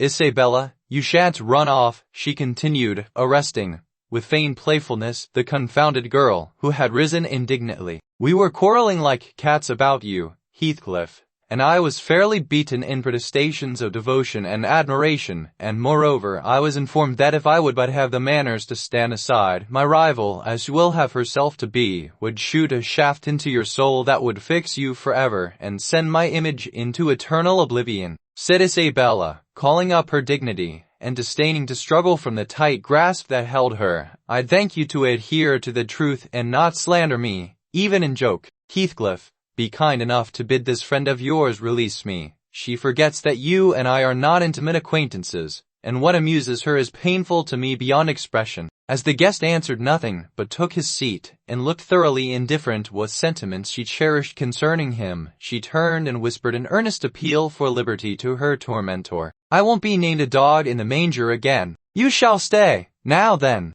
Heathcliff, why don't you evince satisfaction at my pleasant news? Isabella swears that the love Edgar has for me is nothing to that she entertains for you. I'm sure she made some speech of the kind, did she not, Ellen? And she has fasted ever since the day before yesterday's walk, from sorrow and rage that I dispatched her out of your society under the idea of its being unacceptable. I think you belie her, said Heathcliff, twisting his chair to face them. She wishes to be out of my society now, at any rate. And he stared hard at the object of discourse, as one might do at a strange repulsive animal, a centipede from the Indies, for instance, which curiosity leads one to examine in spite of the aversion it raises. The poor thing couldn't bear that. She grew white and red in rapid succession, and, while tears beaded her lashes, bent the strength of her small fingers to loosen the firm clutch of Catherine, and perceiving that as fast as she raised one finger off her arm another closed down, and she could not remove the whole together, she began to make use of her nails, and their sharpness presently ornamented the detainers with crescents of red. Linton, setting her free, and shaking her hand with pain. Begone, for God's sake, and hide your vixen face. How foolish to reveal those talons to him. Can't you fancy the conclusions he'll draw? They are instruments that will do execution. You must beware of your eyes. I'd wrench them off her fingers if they ever menaced me, he answered brutally when the door had closed after her. Well, what did you mean by teasing the creature in that manner, Cathy? You were not speaking the truth, were you? I assure you I was, she returned. She has been dying for your sake several weeks, and raving about you this morning, and pouring forth a deluge of abuse, because I represented your failings in a plain light, for the purpose of mitigating her adoration. But don't notice it further. I wish to punish her sauciness, that's all. I like her too well, my dear Heathcliff, to let you absolutely seize and devour her up, and I like her too ill to attempt it, said he, except in a very ghoulish fashion. You'd hear of odd things if I lived alone with that mawkish, waxen face. The most ordinary would be painting on its white the colors of the rainbow, and turning the blue eyes black. Every day or two, they detestably resemble Linton's, observed Catherine. They are Dove's eyes, angels. She's her brother's heir, is she not? He asked, after a brief silence. I should be sorry to think so, returned his companion. Half a dozen nephews shall erase her title, please heaven. Abstract your mind from the subject at present. You are too prone to covet your neighbor's goods. Remember, this neighbor's goods are mine. If they were mine, they would be none the less that, said Heathcliff. But though Isabella Linton may be silly, she is scarcely mad, and, in short, will dismiss the matter, as you advise. From their tongues they did dismiss it, and Catherine probably from her thoughts. The other, I felt certain, recalled it often in the course of the evening. I saw him smile to himself, grin rather, and lapse into ominous musing whenever Mrs. Linton had occasion to be absent from the apartment. I determined to watch his movements. My heart invariably cleaved to the master's, in preference to Catherine's side, with reason I imagined, for he was kind, and trustful, and honorable, and she could not be called the opposite. Yet she seemed to allow herself such wide latitude, that I had little faith in her principles, and still less sympathy for her feelings. I wanted something to happen which might have the effect of freeing both Wuthering Heights and the Grange of Mr. Heathcliff quietly, leaving us as we had been prior to his advent. His visits were a continual nightmare to me, and, I suspected, to my master also. His abode at the Heights was an oppression past explaining. I felt that God had forsaken the stray sheep there to its own wicked wanderings, and an evil beast prowled between it and the fold, waiting his time to spring and destroy. Sometimes, while meditating on these things in solitude, I've got up in a sudden terror, and put on my bonnet to go see how all is at the farm. I've persuaded my conscience that it was a duty to warn him how people talked regarding his ways, and then I've recollected his confirmed bad habits, and, hopeless of benefiting him, have flinched from re-entering the dismal house, doubting if I could bear to be taken at my word. One time I passed the old gate, going out of my way on a journey to Gimmerton. It was about the period that my narrative has reached, a bright frosty afternoon, the ground bare and the road hard and dry. I came to a stone where the highway branches off onto the moor at your left hand, a rough sand pillar with the letters W, cut on its north side, on the east, G, and on the southwest, T. It serves as a guidepost to the Grange, the Heights, and village. The sun shone yellow on its gray head, reminding me of summer, and I cannot say why, but all at once a gush of child's sensations flowed into my heart. Hindley, and I held it a favorite spot 20 years before. I gazed long at the weather-worn block, and, stooping down, perceived a hole near the bottom still full of snail shells and pebbles which we were fond of storing there with more perishable things, and, as fresh as reality, it appeared that I beheld my early playmate seated on the withered turf, his dark, square head bent forward, and his little hand scooping out the earth with a piece of slate. I exclaimed, involuntarily. I started. My bodily eye was cheated into a momentary belief that the child lifted its face and stared straight into mine. It vanished in a twinkling, but immediately I felt an irresistible yearning to be at the heights. Superstition urged me to comply with this impulse. Supposing he should be dead, I thought, or should die soon. Supposing it were a sign of death. The nearer I got to the house, the more agitated I grew, and on catching sight of it I trembled in every limb. The apparition had outstripped me. It stood looking through the gate. That was my first idea on observing an elf-locked, brown-eyed boy setting his ruddy countenance against the bars. Further reflection suggested this must be Hareton, my Hareton, not altered greatly since I left him 10 months since. God bless thee, darling, I cried, forgetting instantaneously my foolish fears. Hareton, it's Nelly. He retreated out of arm's length and picked up a large flint. I am come to see thy father. Hareton, I added, guessing from the action that Nelly, if she lived in his memory at all, was not recognized as one with me. He raised his missile to hurl it. I commenced a soothing speech, but could not stay his hand. The stone struck my bonnet, and then ensued, from the stammering lips of the little fellow, a string of curses, which, whether he comprehended them or not, were delivered with practiced emphasis and distorted his baby features into a shocking expression of malignity. You may be certain this grieved more than angered me. Fit to cry, I took an orange from my pocket and offered it to propitiate him. He hesitated and then snatched it from my hold, as if he fancied I only intended to tempt and disappoint him. I showed another, keeping it out of his reach. Who has taught you those fine words, my bairn? Damn the curate, and thee. Jie me that, he replied. Tell us where you got your lessons, and you shall have it, said I. Devil Daddy, was his answer. And what do you learn from Daddy? He jumped at the fruit. I raised it higher. What does he teach you? Naught, said he, but to keep out of his gate. Daddy cannot bite me, because I swear at him. And the devil teaches you to swear at Daddy? I nay, he drawled. I asked if he liked Mr. Desiring to have his reasons for liking him, I could only gather the sentences, I know it. He pays Dad back what he jies to me. He curses Daddy for cursing me. He says I mun do as I will. And the curate does not teach you to read and write then? No, I was told the curate should have his teeth dashed down his throat if he stepped over the threshold. Heathcliff had promised that. I put the orange in his hand and bade him tell his father that a woman called Nelly Dean was waiting to speak with him by the garden gate. He went up the walk and entered the house, but, instead of Hindley, Heathcliff appeared on the door stones, and I turned directly and ran down the road as hard as ever I could race, making no halt till I gained the guide-post, and feeling as scared as if I had raised a goblin. This is not much connected with Mrs. Sabella's affair, except that it urged me to resolve further on mounting vigilant guard, and doing my utmost to check the spread of such bad influence at the Grange, even though I should wake a domestic storm by thwarting Mrs. The next time Heathcliff came, a young lady chanced to be feeding some pigeons in the court. She had never spoken a word to her sister-in-law for 3 days, but she had likewise dropped her fretful complaining, and we found it a great comfort. Heathcliff had not the habit of bestowing a single unnecessary civility on Miss Linton, I knew. Now, as soon as he beheld her, his first precaution was to take a sweeping survey of the house front. I was standing by the kitchen window, but I drew out of sight. He then stepped across the pavement to her and said something. She seemed embarrassed and desirous of getting away. To prevent it, he laid his hand on her arm. She averted her face. He apparently put some question which she had no mind to answer. There was another rapid glance at the house, and supposing himself unseen, the scoundrel had the impudence to embrace her. You are a hypocrite too, are you? A deliberate deceiver,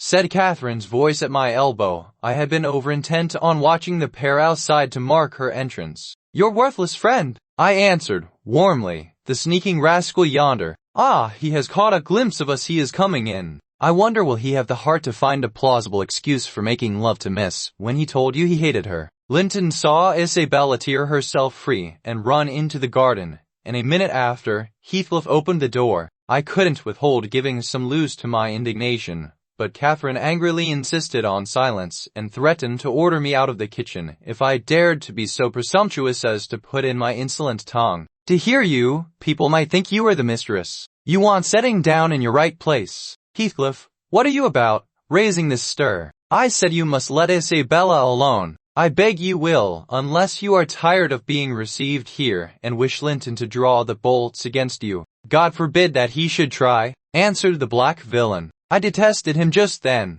God keep him meek and patient. Every day I grow madder after sending him to heaven, said Catherine, shutting the inner door. Why have you disregarded my request? Did she come across you on purpose? What is it to you? I have a right to kiss her, if she chooses, and you have no right to object. I am not your husband. You needn't be jealous of me. I'm not jealous of you, replied the mistress. I'm jealous for you. Clear your face. You shan't scowl at me. If you like Isabella, you shall marry her. Tell the truth, Heathcliff. There, you won't answer. I'm certain you don't. Linton approve of his sister marrying that man? Linton should approve, returned my lady, decisively. He might spare himself the trouble, said Heathcliff. I could do as well without his approbation. And as to you, Catherine, I have a mind to speak a few words now while we are at. I want you to be aware that I know you have treated me infernally. And if you flatter yourself that I don't perceive it, you are a fool. And if you think I can be consoled by a sweet word, you are an idiot. And if you fancy I'll suffer unrevenged, I'll convince you of the contrary in a very little while. Meantime, thank you for telling me your sister-in-law's secret. I swear I'll make the most of it. What new phase of his character is this? Linton, in amazement. I've treated you infernally and you'll take your revenge. How will you take it, ungrateful brute? How have I treated you infernally? I seek no revenge on you, replied Heathcliff less vehemently. That's not the plan. The tyrant grinds down his slaves and they don't turn against him. They crush those beneath them. You are welcome to torture me to death for your amusement. Only allow me to amuse myself a little in the same style, and refrain from insult as much as you are able. Having leveled my palace, don't erect a hovel and complacently admire your own charity in giving me that for a home. If I imagined you really wished me to marry Isabel, I'd cut my throat. Oh, the evil is that I am not jealous, is it? Well, I won't repeat my offer of a wife. It is as bad as offering Satan a lost soul. Your bliss lies, like his, in inflicting misery. Edgar is restored from the ill temper he gave way to at your coming. I begin to be secure and tranquil, and you, restless to know us at peace, appear resolved on exciting a quarrel. Quarrel with Edgar, if you please, Heathcliff, and deceive his sister. You'll hit on exactly the most efficient method of revenging yourself on me. The conversation ceased. Linton sat down by the fire, flushed and gloomy. The spirit which served her was growing intractable. She could neither lay nor control it. He stood on the hearth with folded arms, brooding on his evil thoughts, and in this position I left them to seek the master, who was wondering what kept Catherine below so long. Ellen, said he, when I entered, have you seen your mistress? Yes, she's in the kitchen, sir, I answered. She's sadly put out by Mr. Heathcliff's behavior, and indeed, I do think it's time to arrange his visits on another footing. There's harm in being too soft, and now it's come to this. And I related the scene in the court, and, as near as I dared, the whole subsequent dispute. I fancied it could not be very prejudicial to Mrs. Linton, unless she made it so afterwards by assuming the defensive for her guests. Edgar Linton had difficulty in hearing me to the close. His first words revealed that he did not clear his wife of blame. This is insufferable. It is disgraceful that she should own him for a friend and force his company on me. Call me to me out of the hall, Ellen. Catherine shall linger no longer to argue with the low ruffian. I have humored her enough. He descended, and bidding the servants wait in the passage, went, followed by me, to the kitchen. Its occupants had recommenced their angry discussion. Mrs. Linton, at least, was scolding with renewed vigor. Heathcliff had moved to the window and hung his head, somewhat cowed by her violent rating apparently. He saw the master first, and made a hasty motion that she should be silent, which she obeyed, abruptly. On discovering the reason of his intimation, said Linton, addressing her, "What notion of propriety must you have to remain here, after the language which has been held to you by that blackguard? I suppose, because it is his ordinary talk, you think nothing of it. You are habituated to his baseness, and, perhaps, imagine I can get used to it too. "Have you been listening at the door, Edgar?" asked the mistress, in a tone particularly calculated to provoke her husband, implying both carelessness and contempt of his irritation. Heathcliff, who had raised his eyes at the former speech, gave a sneering laugh at the latter, on purpose, it seemed, to draw Mr. Linton's attention to him. He succeeded, but Edgar did not mean to entertain him with any high flights of passion. "I've been so far forbearing with you, sir," he said quietly. "Not that I was ignorant of your miserable, degraded character, but I felt you were only partly responsible for that, and Catherine wishing to keep up your acquaintance, I acquiesced foolishly. Your presence is a moral poison that would contaminate the most virtuous. For that cause, and to prevent worse consequences, I shall deny you hereafter admission into this house, and give notice now that I require your instant departure. 3 minutes' delay will render it involuntary and ignominious." Heathcliff measured the height and breadth of the speaker with an eye full of derision. "Cathy, this lamb of yours threatens like a bull. It is in danger of splitting its skull against my knuckles. Linton, I'm mortally sorry that you are not worth knocking down." My master glanced toward the passage and signed me to fetch the men. He had no intention of hazarding a personal encounter. I obeyed the hint, but Mrs. Linton, suspecting something, followed, and when I attempted to call them, she pulled me back, slammed the door to, and locked it. She said, in answer to her husband's look of angry surprise, "If you have not courage to attack him, make an apology, or allow yourself to be beaten. It will correct you of feigning more valor than you possess. No, I'll swallow the key before you shall get it. I'm delightfully rewarded for my kindness to each. After constant indulgence of one's weak nature and the other's bad one, I earn for thanks 2 samples of blind ingratitude, stupid to absurdity. Edgar, I was defending you and yours, and I wish Heathcliff may flog you sick for daring to think an evil thought of me." It did not need the medium of the flogging to produce that effect on the master. He tried to wrest the key from Catherine's grasp, and for safety she flung it into the hottest part of the fire. Whereupon Mr. Edgar was taken with a nervous trembling, and his countenance grew deadly pale. For his life he could not avert that excess of emotion. Mingled anguish and humiliation overcame him completely. He leant on the back of a chair and covered his face. In old days this would win you knighthood. Heathcliff would as soon lift a finger at you as the king would march his army against a colony of mice. Your type is not a lamb, it's a sucking leveret. I wish you joy of the milk-blooded coward, Cathy. I compliment you on your taste. And that is the slavering, shivering thing you preferred to me. I would not strike him with my fist, but I kick him with my foot, and experience considerable satisfaction. Is he weeping, or is he going to faint for fear? The fellow approached and gave the chair on which Linton rested a push. He'd better have kept his distance. My master quickly sprang erect, and struck him full on the throat, a blow that would have leveled a slighter man. It took his breath for a minute, and while he choked, Mr. Linton walked out by the back door into the yard, and from thence to the front entrance.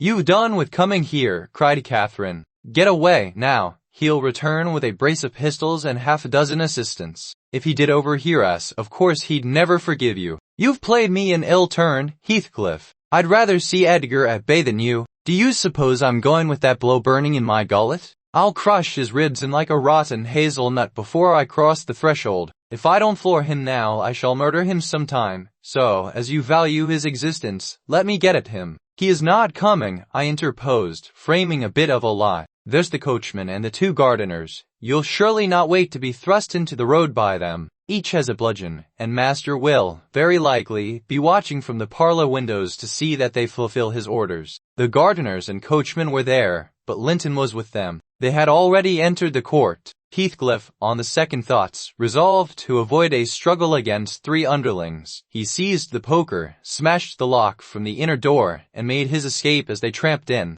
Linton, who was very much excited, bade me accompany her upstairs. She did not know my share in contributing to the disturbance, and I was anxious to keep her in ignorance. "I'm nearly distracted, Nellie," she exclaimed, throwing herself on the sofa. "1,000 smiths' hammers are beating in my head. Tell Isabella to shun me. This uproar is owing to her, and should she or anyone else aggravate my anger at present, I shall get wild. And Nellie, say to Edgar, if you see him again tonight, that I'm in danger of being seriously ill. I wish it may prove true. He has startled and distressed me shockingly. I want to frighten him. Besides, he might come and begin a string of abuse or complainings. I'm certain I should recriminate, and God knows where we should end. Will you do so, my good Nelly? You are aware that I am no way blamable in this matter. What possessed him to turn listener? Heathcliff's talk was outrageous after you left us, but I could soon have diverted him from Isabella, and the rest meant nothing. Now all is dashed wrong by the fool's craving to hear evil of self that haunts some people like a demon. Had Edgar never gathered our conversation, he would never have been the worse for it. Really, when he opened on me in that unreasonable tone of displeasure after I had scolded Heathcliff till I was hoarse for him, I did not care hardly what they did to each other, especially as I felt that, however the scene closed, we should all be driven asunder for nobody knows how long. Well, if I cannot keep Heathcliff for my friend, if Edgar will be mean and jealous, I'll try to break their hearts by breaking my own. That will be a prompt way of finishing all when I am pushed to extremity, but it's a deed to be reserved for a forlorn hope. I'd not take Linton by surprise with it. To this point he has been discreet in dreading to provoke me. You must represent the peril of quitting that policy, and remind him of my passionate temper verging, when kindled, on frenzy. I wish you could dismiss that apathy out of that countenance, and look rather more anxious about me. The stolidity with which I received these instructions was, no doubt, rather exasperating, for they were delivered in perfect sincerity, but I believed a person who could plan the turning of her fits of passion to account beforehand might, by exerting her will, manage to control herself tolerably, even while under their influence, and I did not wish to frighten her husband, as she said, and multiply his annoyances for the purpose of serving her selfishness. Therefore I said nothing when I met the master coming toward the parlor, but I took the liberty of turning back to listen whether they would resume their quarrel together. He began to speak first. "Remain where you are, Catherine," he said, without any anger in his voice, but with much sorrowful despondency. "I am neither come to wrangle nor be reconciled, but I wish just to learn whether, after this evening's events, you intend to continue your intimacy with—" "Oh, for mercy's sake," interrupted the mistress, stamping her foot, "for mercy's sake, let us hear no more of it now. Your cold blood cannot be worked into a fever, your veins are full of ice water, but mine are boiling, and the sight of such chillness makes them dance. To get rid of me, answer my question," persevered Mr. "You must answer it, and that violence does not alarm me. I have found that you can be as stoical as anyone, when you please. Will you give up Heathcliff hereafter, or will you give up me? It is impossible for you to be my friend and his at the same time, and I absolutely require to know which you choose." "I require to be let alone," exclaimed Catherine, furiously. "Don't you see I can scarcely stand? Edgar, you leave me!" She rang the bell till it broke with a twang. I entered leisurely. It was enough to try the temper of a saint, such senseless, wicked rages. There she lay dashing her head against the arm of the sofa, and grinding her teeth, so that you might fancy she would crash them to splinters. Linton stood looking at her in sudden compunction and fear. He told me to fetch some water. She had no breath for speaking. I brought a glass full, and as she would not drink, I sprinkled it on her face. In a few seconds she stretched herself out stiff, and turned up her eyes, while her cheeks, at once blanched and livid, assumed the aspect of death. Linton looked terrified. "There is nothing in the world the matter," I whispered. I did not want him to yield, though I could not help being afraid in my heart. "She has blood on her lips," he said, shuddering. I answered tartly, and I told him how she had resolved, previous to his coming, on exhibiting a fit of frenzy. I incautiously gave the account aloud, and she heard me, for she started up, her hair flying over her shoulders, her eyes flashing, the muscles of her neck and arms standing out preternaturally. I made up my mind for broken bones, at least, but she only glared about her for an instant, and then rushed from the room. The master directed me to follow. I did, to her chamber door. She hindered me from going further by securing it against me. As she never offered to descend to breakfast next morning, I went to ask whether she would have some carried up. She replied, peremptorily. The same question was repeated at dinner and tea, and again on the morrow after, and received the same answer. Linton, on his part, spent his time in the library, and did not inquire concerning his wife's occupations. Isabella and he had had an hour's interview, during which he tried to elicit from her some sentiment of proper horror for Heathcliff's advances, but he could make nothing of her evasive replies, and was obliged to close the examination unsatisfactorily, adding, however, a solemn warning, that if she were so insane as to encourage that worthless suitor, it would dissolve all bonds of relationship between herself and him. While Miss Lennon moped about the park and garden, always silent,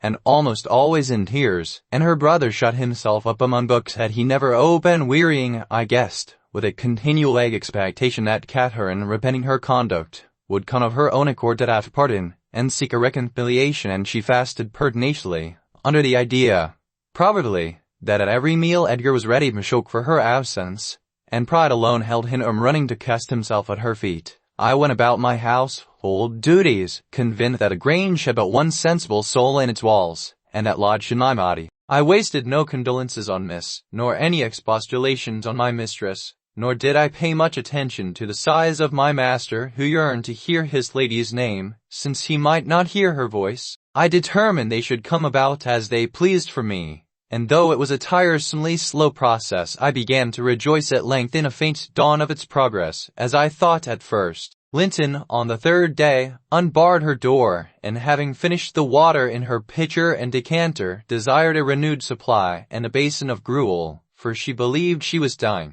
That I set down as a speech meant for Edgar's ears. I believed no such thing, so I kept it to myself and brought her some tea and dry toast. She ate and drank eagerly, and sank back on her pillow again, clenching her hands and groaning. "Oh, I will die," she exclaimed, "since no one cares anything about me. I wish I had not taken that." Then a good while after I heard her murmur, "No, I'll not die. He'd be glad. He does not love me at all. He would never miss me. Did you want anything, ma'am?" I inquired, still preserving my external composure in spite of her ghastly countenance and strange, exaggerated manner. "What is that apathetic being doing?" she demanded, pushing the thick entangled locks from her wasted face. "Has he fallen into a lethargy, or is he dead?" "Neither," replied I. "If you mean Mr. He's tolerably well, I think, though his studies occupy him rather more than they ought. He is continually among his books, since he has no other society." I should not have spoken so if I had known her true condition, but I could not get rid of the notion that she acted a part of her disorder. She cried, "Confounded! I on the brink of the grave! Does he know how I'm altered?"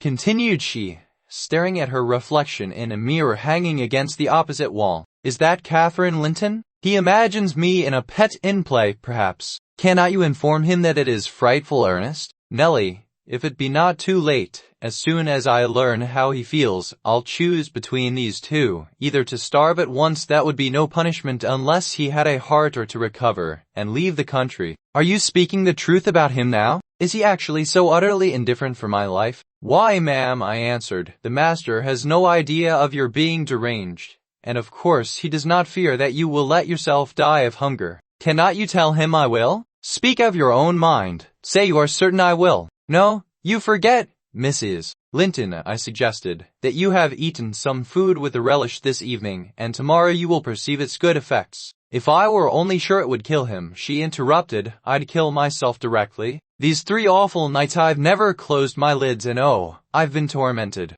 I've been haunted, Nelly, but I begin to fancy you don't like me. I thought, though everybody hated and despised each other, they could not avoid loving me, and they have all turned to enemies in a few hours. They have, I'm positive, the people here. How dreary to meet death, surrounded by their cold faces." Isabella, terrified and repelled, afraid to enter the room. It would be so dreadful to watch Catherine go, and Edgar standing solemnly by to see it over, then offering prayers of thanks to God for restoring peace to his house, and going back to his books. "What in the name of all that feels has he to do with books, when I am dying?" She could not bear the notion which I had put into her head of Mr. Linton's philosophical resignation. Tossing about, she increased her feverish bewilderment to madness, and tore the pillow with her teeth, then raising herself up all burning, desired that I would open the window. We were in the middle of winter, the wind blew strong from the northeast, and I objected. Both the expression flitting over her face and the changes of her moods began to alarm me terribly, and brought to my recollection her former illness and the doctor's injunction that she should not be crossed. A minute previously she was violent, now, supported on one arm, and not noticing my refusal to obey her, she seemed to find childish diversion in pulling the feathers from the rents she had just made, and ranging them on the sheet according to their different species. Her mind had strayed to other associations. "That's a turkey's," she murmured to herself, and this is a wild duck's, and this is a pigeon's. Ah, they put pigeons' feathers in the pillows, no wonder I couldn't die. Let me take care to throw it on the floor when I lie down. And here is a moorcock's, and as I should know it among 1,000, it's a lapwing's. Bonny bird, wheeling over our heads in the middle of the moor. It wanted to get to its nest, for the clouds had touched the swells, and it felt rain coming. This feather was picked up from the heath. The bird was not shot. We saw its nest in the winter, full of little skeletons. Heathcliff set a trap over it, and old ones dared not come. I made him promise he'd never shoot a lapwing after that, and he didn't. Did he shoot my lapwings, Nellie? Are they red? Any of them? Give over with that baby work, I interrupted, dragging the pillow away and turning the holes toward the mattress, for she was removing its contents by handfuls. Lie down and shut your eyes, you're wondering. The down is flying about like snow. I went here and there collecting it. I see in you, Nellie, she continued dreamily, an aged woman. You have gray hair and bent shoulders. This bed is the fairy cave under Penistone Crags, and you are gathering elf bolts to herd our heifers, pretending, while I am near, that they are only locks of wool. That's what you'll come to 50 years hence. I know you are not so now. I'm not wandering, you're mistaken, or else I should believe you really were that withered hag, and I should think I was under Penistone Crags, and I'm conscious it's night, and there are 2 candles on the table making the black press shine like jet. You are talking in your sleep. It's against the wall, as it always is, she replied. It does appear odd I see a face in it. There's no press in the room, and never was, said I, resuming my seat and looping up the curtain that I might watch her. Don't you see that face? She inquired, gazing earnestly at the mirror. And say what I could, I was incapable of making her comprehend it to be her own, so I rose and covered it with a shawl. It's behind there still, she pursued, anxiously. I hope it will not come out when you are gone. Nellie, the room is haunted. I am afraid of being alone. I took her hand in mine and bid her be composed, for a succession of shudders convulsed her frame, and she would keep straining her gaze toward the glass. There's nobody here. It was yourself, Mrs. Linton. You knew it a while since. She gasped, and the clock is striking 12. Her fingers clutched the clothes and gathered them over her eyes. I attempted to steal to the door with an intention of calling her husband, but I was summoned back by a piercing shriek. The shawl had dropped from the frame. Why? What is the matter? That is the glass, the mirror, Mrs. Linton, and you see yourself in it, and there am I too by your side. Trembling and bewildered, she held me fast, but the horror gradually passed from her countenance. Its paleness gave place to a glow of shame. I thought I was at home, she sighed. I thought I was lying in my chamber at Wuthering Heights. Because I'm weak, my brain got confused, and I screamed unconsciously. Don't say anything, but stay with me. I dread sleeping. My dreams appall me. A sound sleep would do you good, ma'am, I answered, and I hope the suffering will prevent your trying starving again. Oh, if I were but in my own bed in the old house, she went on bitterly, wringing her hands, and that wind sounding in the firs by the lattice. Do let me feel it come straight down the moor, do let me have one breath. To pacify her I held the casement ajar a few seconds. A cold blast rushed through, I closed it and returned to my post. She lay still now, her face bathed in tears. Exhaustion of body had entirely subdued her spirit. Our fiery Catherine was no better than a wailing child.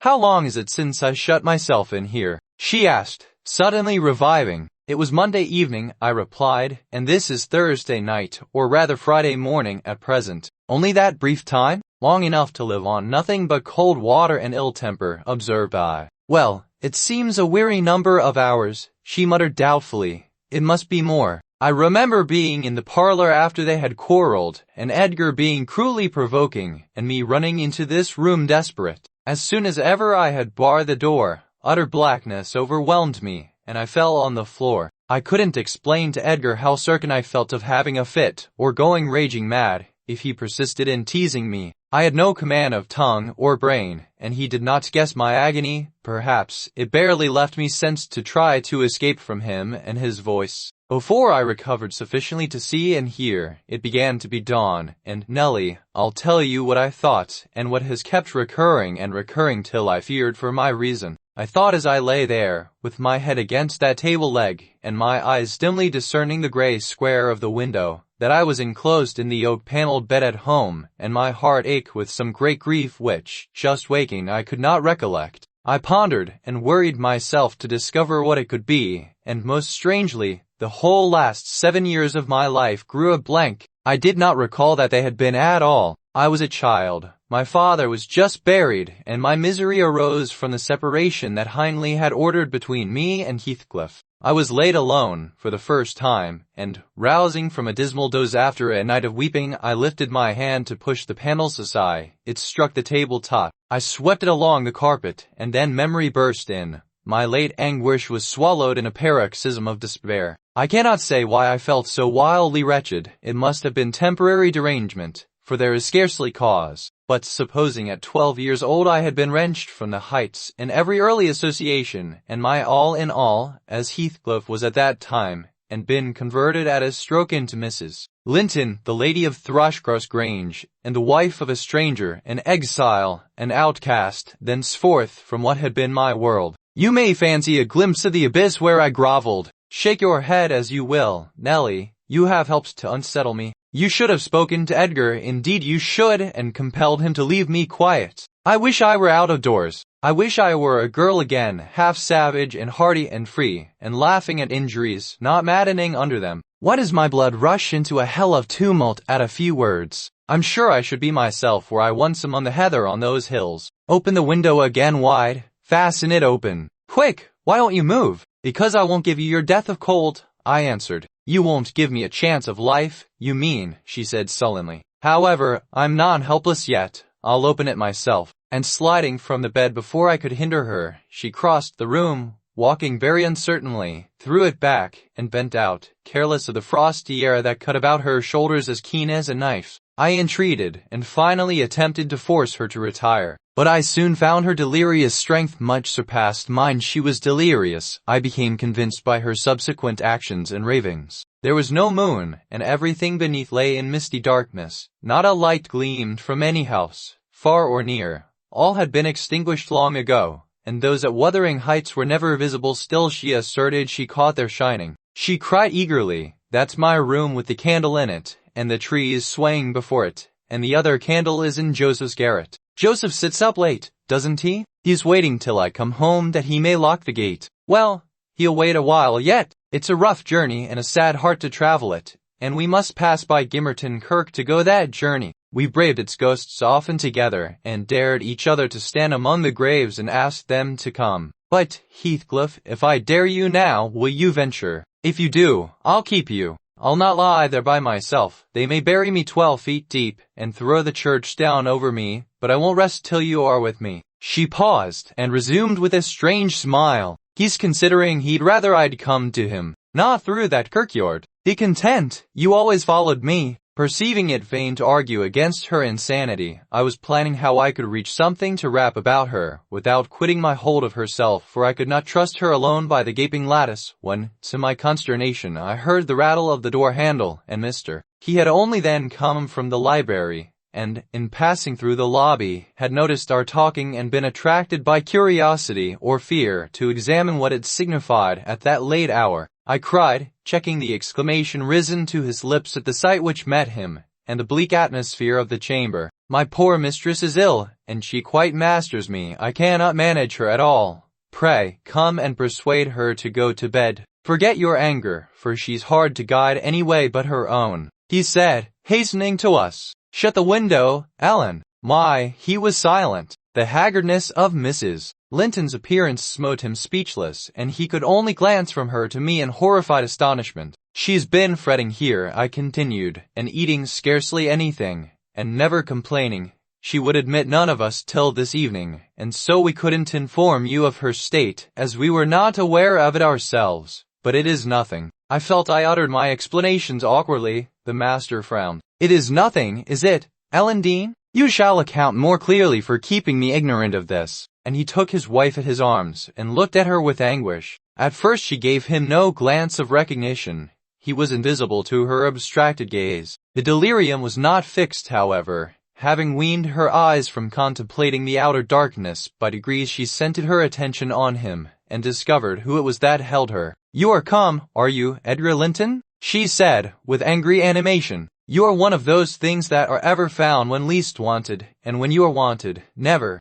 I suppose we shall have plenty of lamentations now. I see we shall, but they can't keep me from my narrow home out yonder, my resting place, where I'm bound before spring is over. There it is, not among the lintons, mind, under the chapel roof, but in the open air, with a headstone, and you may please yourself whether you go to them or come to me. Catherine, what have you done? Commenced the master. Am I nothing to you any more? Do you love that wretch Heath? Hush. You mention that name, and I end the matter instantly by a spring from the window. What you touch at present you may have, but my soul will be on that hilltop before you lay hands on me again. I don't want you, Edgar. I'm past wanting you. Return to your books. I'm glad you possess a consolation, for all you had in me is gone. Her mind wanders, sir, I interposed. She has been talking nonsense the whole evening, but let her have quiet and proper attendance, and she'll rally. Hereafter, we must be cautious how we vex her. I desire no further advice from you, answered Mr. You knew your mistress's nature, and you encouraged me to harass her,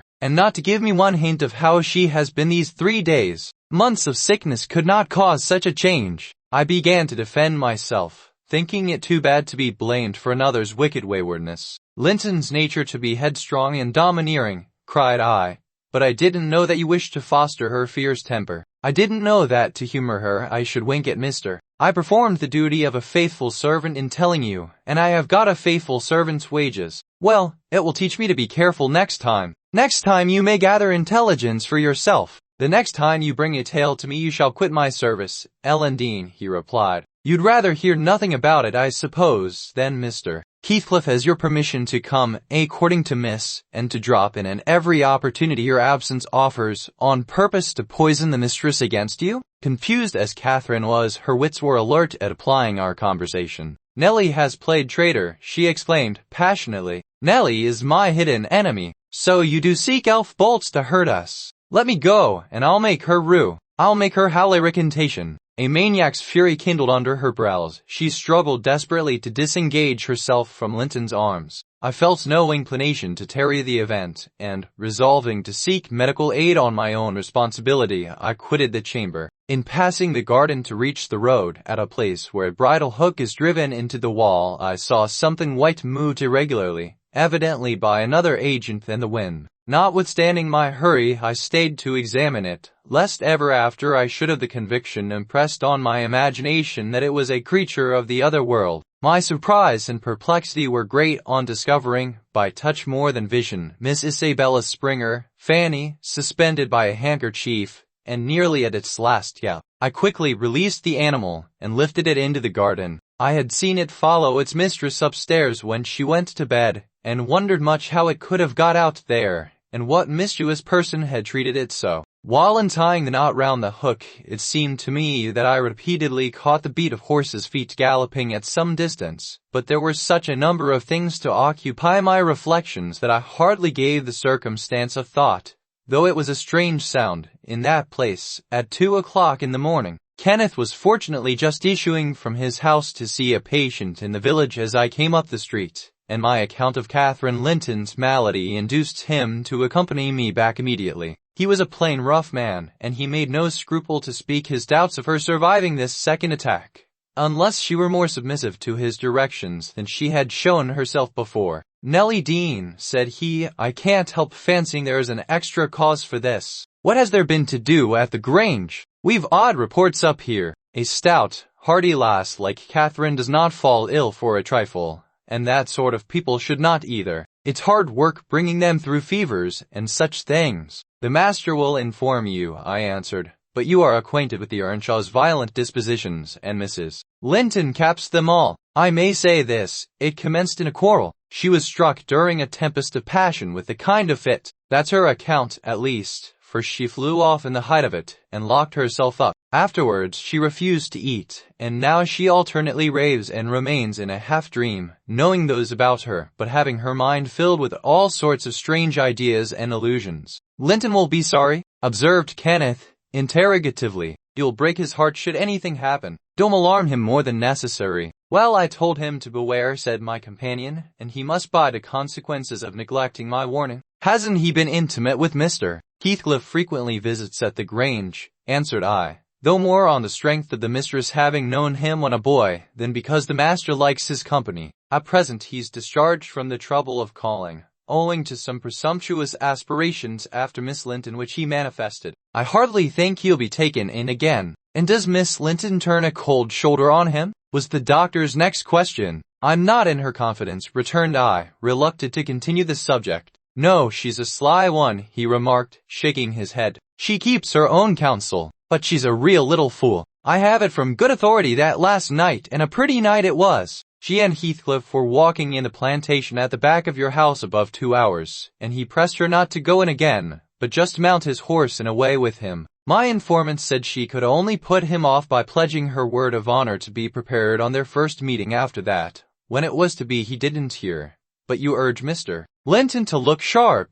This news filled me with fresh fears. I outstripped Kenneth and ran most of the way back. The little dog was yelping in the garden yet. I spared a minute to open the gate for it, but instead of going to the house door, it coursed up and down snuffing the grass, and would have escaped to the road, had I not seized it and conveyed it in with me. On ascending to Isabella's room, my suspicions were confirmed. It was empty. Had I been a few hours sooner, Mrs. Linton's illness might have arrested her rash step. But what could be done now? There was a bare possibility of overtaking them if pursued instantly. I could not pursue them, however, and I dared not rouse the family and fill the place with confusion, still less unfold the business to my master, absorbed as he was in his present calamity, and having no heart to spare for a second grief. I saw nothing for it but to hold my tongue and suffer matters to take their course, and Kenneth being arrived, I went with a badly composed countenance to announce him. Catherine lay in a troubled sleep. Her husband had succeeded in soothing the excess of frenzy.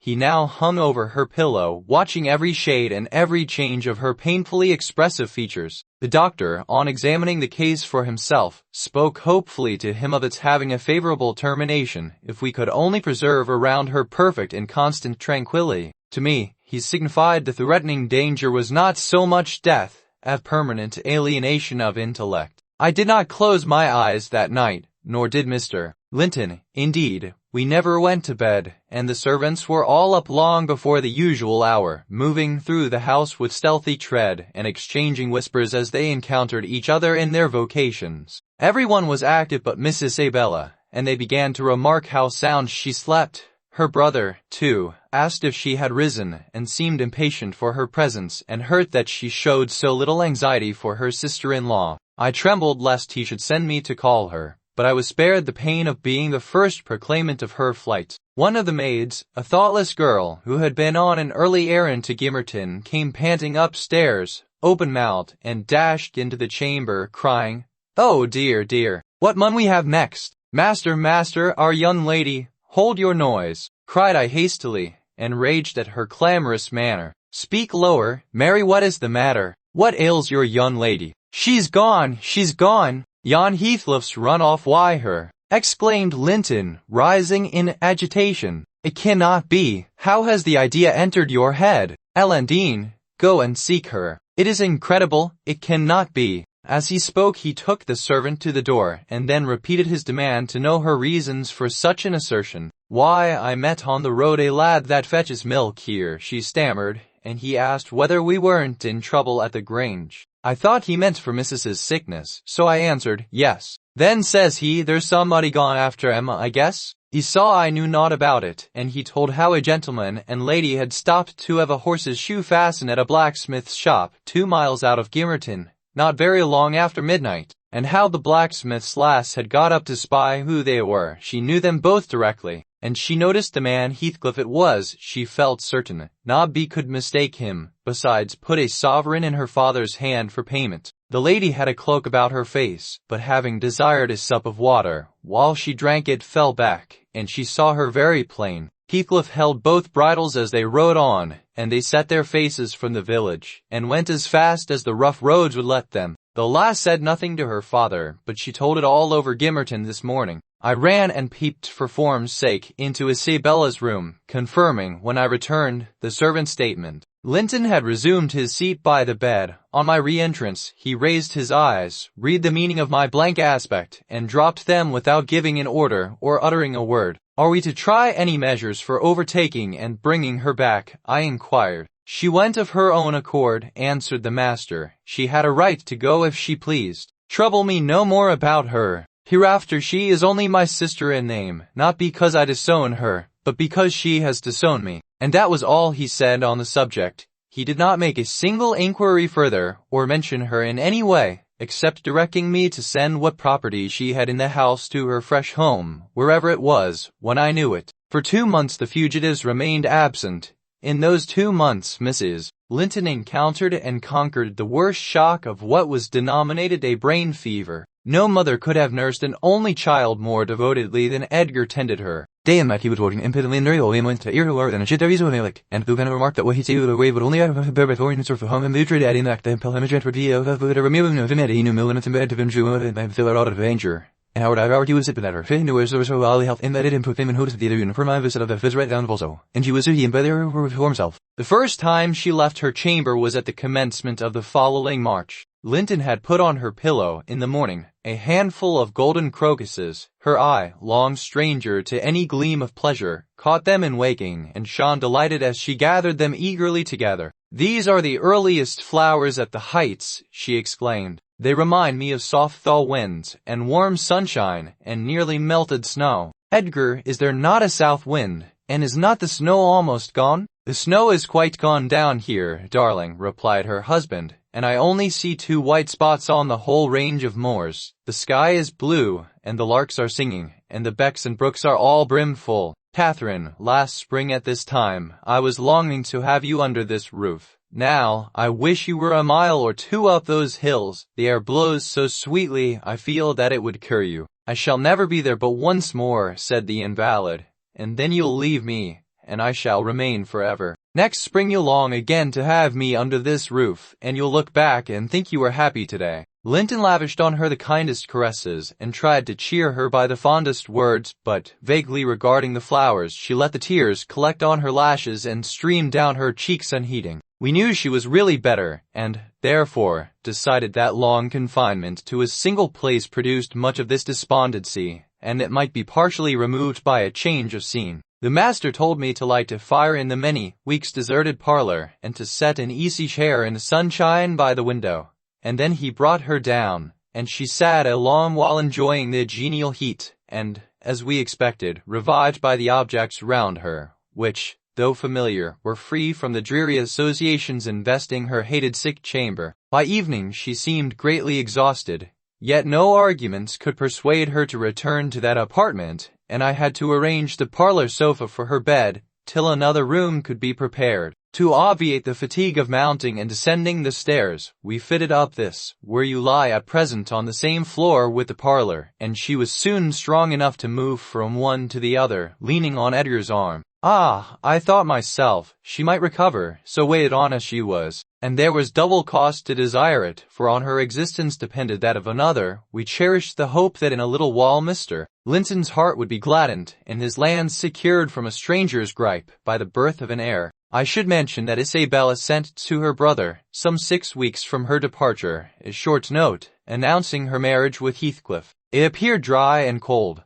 but at the bottom was dotted in with pencil an obscure apology, and an entreaty for kind remembrance and reconciliation if her proceeding had offended him, asserting that she could not help it then, and being done, she had now no power to repeal it. Linton did not reply to this, I believe, and in a fortnight more I got a long letter which I considered odd, coming from the pen of a bride just out of the honeymoon. I'll read it, for I keep it yet. "Any relic of the dead is precious, if they were valued living. Asterisk, asterisk, asterisk, dear Ellen, it begins I came last night to Wuthering Heights and heard, for the first time, that Catherine has been and is yet very ill. I must not write to her, I suppose, and my brother is either too angry or too distressed to answer what I sent him. Still, I must write to somebody, and the only choice left me is you. Inform Edgar that I'd give the world to see his face again, that my heart returned to Thrushcross Grange in 24 hours after I left it, and is there at this moment, full of warm feelings for him and Catherine. I can't follow it though. These words are underlined, they need not expect me.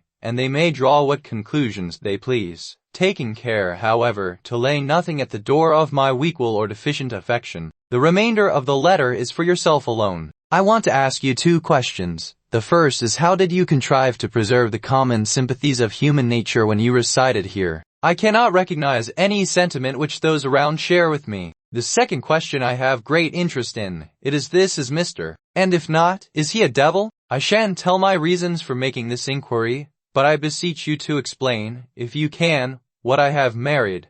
That is, when you call to see me, and you must call, Ellen, very soon. Don't write, but come, and bring me something from Edgar. Now you shall hear how I have been received in my new home, as I am led to imagine the Heights will be. It is to amuse myself that I dwell on such subjects as the lack of external comforts. They never occupy my thoughts, except at the moment when I miss them. I should laugh and dance for joy, if I found their absence was the total of my miseries, and the rest was an unnatural dream. The sun set behind the grange as we turned on to the moors. By that, I judged it to be 6 o'clock, and my companion halted half an hour to inspect the park and the gardens, and probably the place itself as well as he could. So it was dark when we dismounted in the paved yard of the farmhouse, and your old fellow servant, Joseph, issued out to receive us by the light of a dip candle. He did it with a courtesy that redounded to his credit. His first act was to elevate his torch to a level with my face, squint malignantly, project his underlip, and turn away. Then he took the 2 horses and led them into the stables, reappearing for the purpose of locking the outer gate, as if we lived in an ancient castle. Heathcliff stayed to speak to him, and I entered the kitchen, a dingy, untidy hole. I dare say you would not know it, it is so changed since it was in your charge. By the fire stood a ruffianly child, strong in limb and dirty in garb, with a look of Catherine in his eyes and about his mouth. This is Edgar's legal nephew, I reflected, mine in a manner. I must shake hands, and yes, I must kiss him. It is right to establish a good understanding at the beginning. I approached, and attempting to take his chubby fists, said, "How do you do, my dear?" He replied in a jargon I did not comprehend. "Shall you and I be friends, Hareton?" was my next essay at conversation. An oath and a threat to set Throttler on me if I did not frame off rewarded my perseverance. "Hey, Throttler, lad!" whispered the little wretch, rousing a half-bred bulldog from its lair in a corner.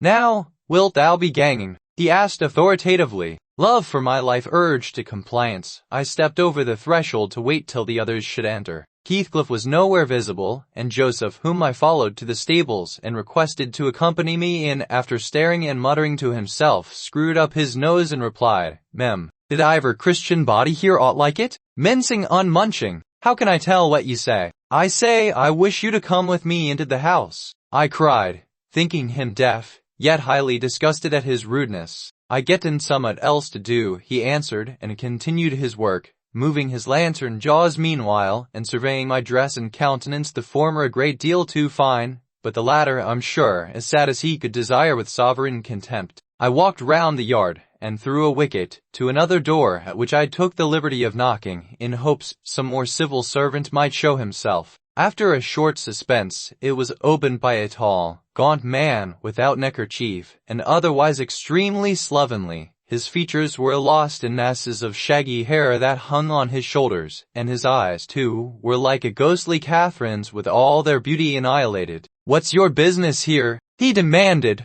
grimly. "My name was Isabella Linton," I replied. "You've seen me before, sir. I'm lately married to Mr. Heathcliff, and he has brought me here, I suppose, by your permission." "Is he come back, then?" asked the hermit, glaring like a hungry wolf. "Yes, we came just now," I said, "but he left me by the kitchen door, and when I would have gone in, your little boy played sentinel over the place and frightened me off by the help of a bulldog. It's well the hellish villain has kept his word," growled my future host, searching the darkness beyond me in expectation of discovering Heathcliff. And then he indulged in a soliloquy of execrations and threats of what he would have done had the fiend deceived him. I repented having tried this second entrance, and was almost inclined to slip away before he finished cursing, but ere I could execute that intention he ordered me in, and shut and refastened the door. There was a great fire, and that was all the light in the huge apartment, whose floor had grown a uniform gray, and the once brilliant pewter dishes which used to attract my gaze when I was a girl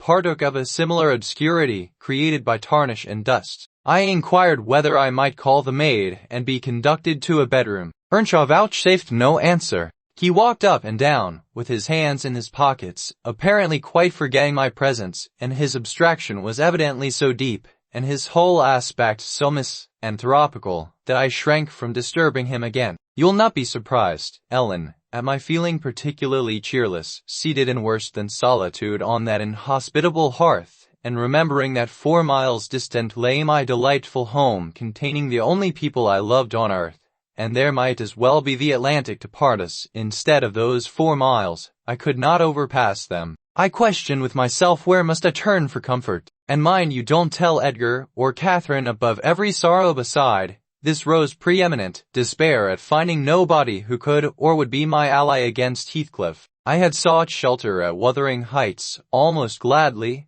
because I was secured by that arrangement from living alone with him. But he knew the people we were coming amongst, and he did not fear their intermeddling. I sat and thought a doleful time. The clock struck 8 and 9, and still my companion paced to and fro, his head bent on his breast, and perfectly silent, unless a groan or a bitter ejaculation forced itself out at intervals. I listened to detect a woman's voice in the house, and filled the interim with wild regrets and dismal anticipations, which, at last, spoke audibly in irrepressible sighing and weeping. I was not aware how openly I grieved, till Earnshaw halted opposite, in his measured walk, and gave me a stare of newly awakened surprise. Taking advantage of his recovered attention, I exclaimed, I'm tired with my journey, and I want to go to bed. Where's the maid-servant? Direct me to her, as she won't come to me. We have none, he answered. You must wait on yourself. Where must I sleep, then? I sobbed. I was beyond regarding self-respect, weighed down by fatigue and wretchedness.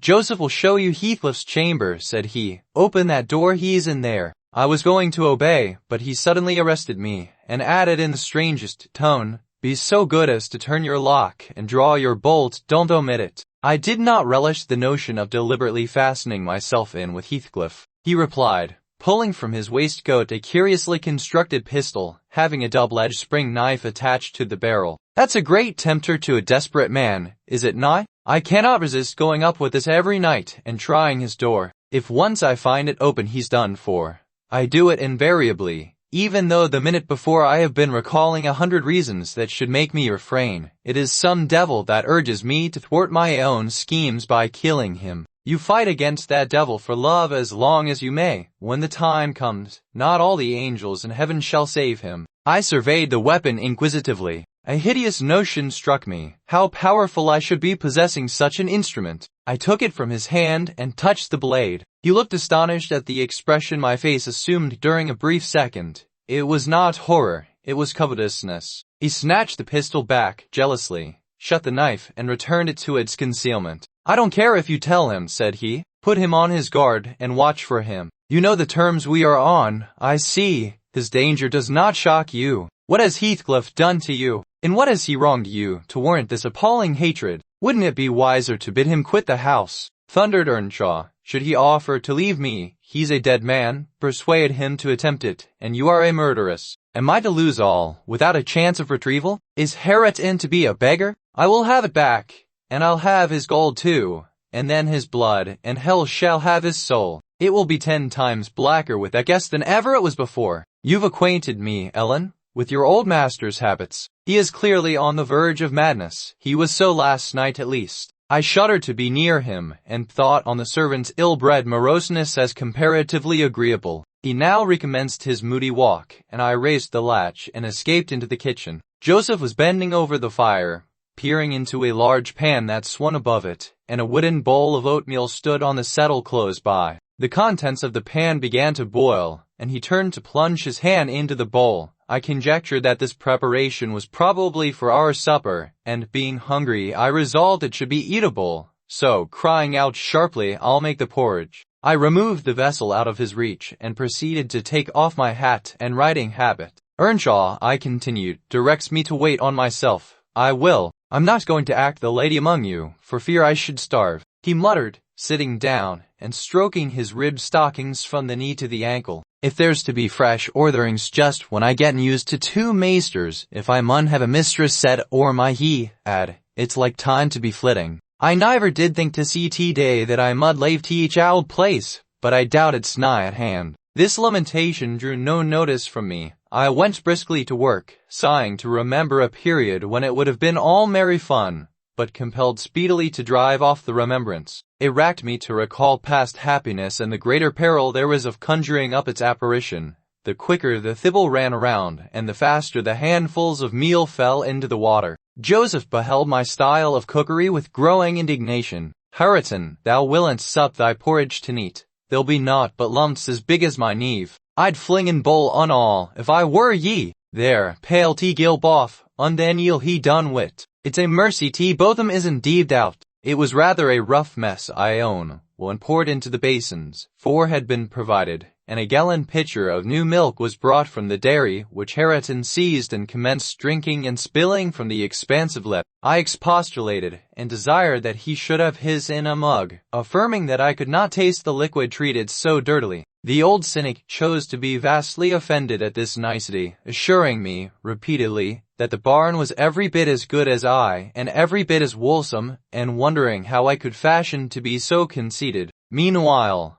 the infant ruffian continued sucking, and glowered up at me defyingly as he slavered into the jug. "I shall have my supper in another room," I said. "Have you no place you call a parlour?" He echoed, sneeringly, "Parlour? Nay, we've no parlours. If ya done not loike were company, there's maisters, and if ya done not loike maister, there's us." "Then I shall go upstairs," I answered. "Show me a chamber." I put my basin on a tray, and went myself to fetch some more milk. With great grumblings the fellow rose, and preceded me in my ascent. We mounted to the garrets. He opened a door now and then, to look into the apartments we passed. "Here's a rom," he said, at last, flinging back a cranky board on hinges. "It's weel enough to ate a few porridge in. There's a pack o' corn it corner. Theer, meterly clane. If ye are feared o' mucking your grand silk clothes, spread your handkerchief o' tea top on't." The rom was a kind of lumber hole smelling strong of malt and grain, various sacks of which articles were piled around, leaving a wide, bare space in the middle. "Why, man," I exclaimed,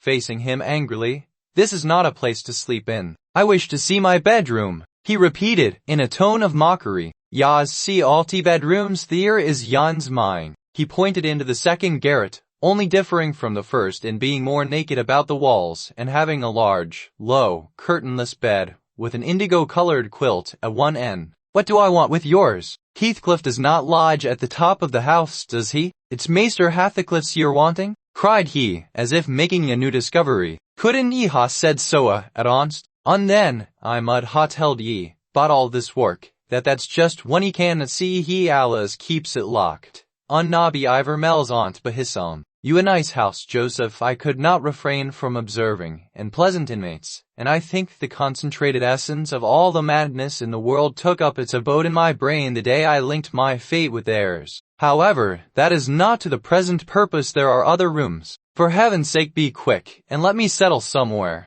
He made no reply to this adjuration, only plodding doggedly down the wooden steps, and halting before an apartment which, from that halt and the superior quality of its furniture, I conjectured to be the best one. There was a carpet, a good one, but the pattern was obliterated by dust, a fireplace hung with cut paper, dropping to pieces, a handsome oak bedstead with ample crimson curtains of rather expensive material and modern make, but they had evidently experienced rough usage. The valances hung in festoons, wrenched from their rings, and the iron rod supporting them was bent in an arc on one side, causing the drapery to trail upon the floor. The chairs were also damaged, many of them severely, and deep indentations deformed the panels of the walls. I was endeavoring to gather resolution for entering and taking possession, when my fool of a guide announced, "This here is tea maister's." My supper by this time was cold, my appetite gone, and my patience exhausted. I insisted on being provided instantly with a place of refuge and means of repose. Began the religious elder, "Where the hell wold ye gang? Ye marred, wary some nout. Ye have seen all but Hareton's bit of a chammer.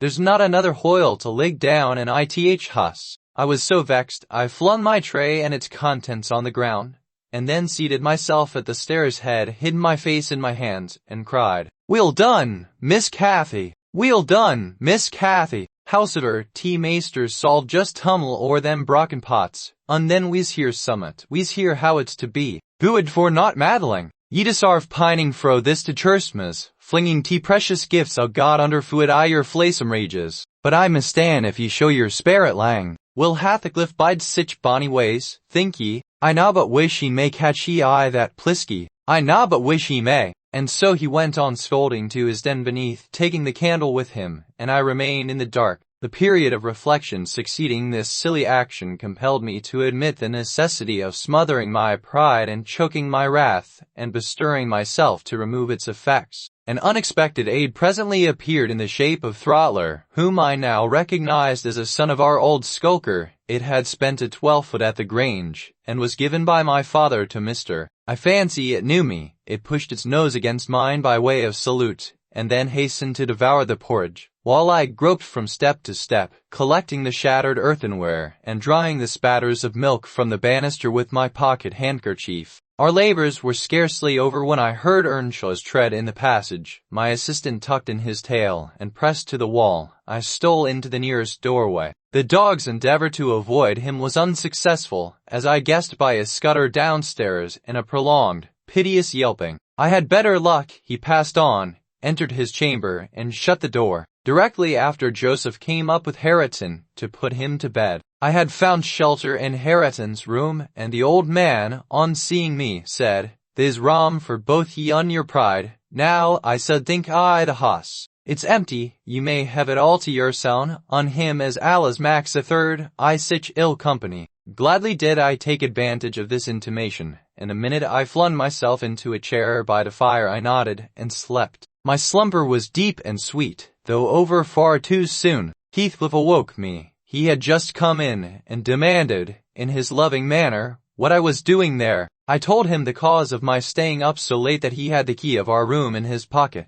The adjective "our" gave mortal offense. He swore it was not, nor ever should be, mine, and but I'll not repeat his language, nor describe his habitual conduct. He is ingenious and unresting in seeking to gain my abhorrence. I sometimes wonder at him with an intensity that deadens my fear, yet, I assure you, a tiger or a venomous serpent could not rouse terror in me equal to that which he wakens. He told me of Catherine's illness, and accused my brother of causing it, promising that I should be Edgar's proxy in suffering, till he could get hold of him. I do hate him. I am wretched. I have been a fool. Beware of uttering one breath of this to any one at the Grange. I shall expect you every day. Don't disappoint me. As soon as I had perused this epistle, I went to the master, and informed him that his sister had arrived at the Heights, and sent me a letter expressing her sorrow for Mrs. Linton's situation, and her ardent desire to see him, with a wish that he would transmit to her, as early as possible, some token of forgiveness by me. I have nothing to forgive her, Ellen. You may call at Wuthering Heights this afternoon, if you like, and say that I am not angry, but I am sorry to have lost her,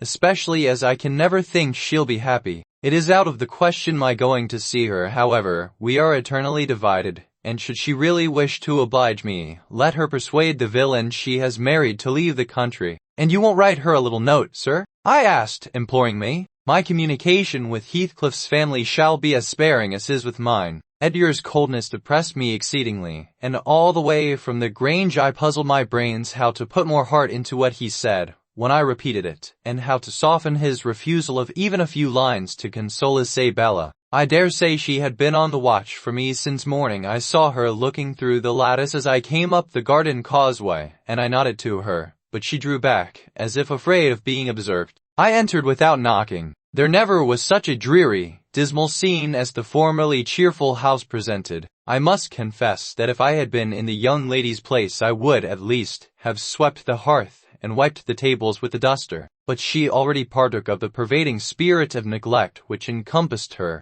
Her pretty face was wan and listless, her hair uncurled, some locks hanging lankly down, and some carelessly twisted round her head. Probably she had not touched her dress since yester evening. Hindley was not there. Heathcliff sat at a table, turning over some papers in his pocket-book, but he rose when I appeared, asked me how I did, quite friendly, and offered me a chair. He was the only thing there that seemed decent, and I thought he never looked better. So much had circumstances altered their positions that he would certainly have struck a stranger as a born and bred gentleman, and his wife as a thorough little slattern. She came forward eagerly to greet me, and held out one hand to take the expected letter. She wouldn't understand the hint, but followed me to a sideboard, where I went to lay my bonnet, and importuned me in a whisper to give her directly what I had brought. Heathcliff guessed the meaning of her manoeuvres, and said, "If you have got anything for Isabella, as no doubt you have, Nelly, give it to her. You needn't make a secret of it. We have no secrets between us." "Oh, I have nothing," I replied, thinking it best to speak the truth at once. "My master bid me tell his sister that she must not expect either a letter or a visit from him at present. He sends his love, ma'am, and his wishes for your happiness, and his pardon for the grief you have occasioned. But he thinks that after this time his household and the household here should drop into communication, as nothing could come of keeping it up." Heathcliff's lip quivered slightly, and she returned to her seat in the window. Her husband took his stand on the hearthstone, near me, and began to put questions concerning Catherine. I told him as much as I thought proper of her illness, and he extorted from me, by cross-examination, most of the facts connected with its origin. I blamed her, as she deserved, for bringing it all on herself, and ended by hoping that he would follow Mr. Linton's example and avoid future interference with his family, for good or evil. "Linton is now just recovering," I said. "She'll never be like she was, but her life is spared, and if you really have a regard for her, you'll shun crossing her way again. Nay, you'll move out of this country entirely, and that you may not regret it. I'll inform you Catherine Linton is as different now from your old friend Catherine Earnshaw, as that young lady is different from me. Her appearance has changed greatly, her character much more so, and the person who is compelled, of necessity, to be her companion, will only sustain his affection hereafter by the remembrance of what she once was, by common humanity, and a sense of duty." "That is quite possible," remarked Heathcliff, forcing himself to seem calm. "Quite possible that your master should have nothing but common humanity and a sense of duty to fall back upon. But do you imagine that I shall leave Catherine to his duty and humanity? And can you compare my feelings respecting Catherine to his? Before you leave this house, I must exact a promise from you that you'll get me an interview with her. Consent or refuse, I will see her." "Heathcliff," I replied, "you must not, you never shall, through my means. Another encounter between you and the master would kill her altogether. With your aid that may be avoided," he continued, "and should there be danger of such an event, should he be the cause of adding a single trouble more to her existence, why, I think I shall be justified in going to extremes. I wish you had sincerity enough to tell me whether Catherine would suffer greatly from his loss. The fear that she would restrains me, and there you see the distinction between our feelings. Had he been in my place,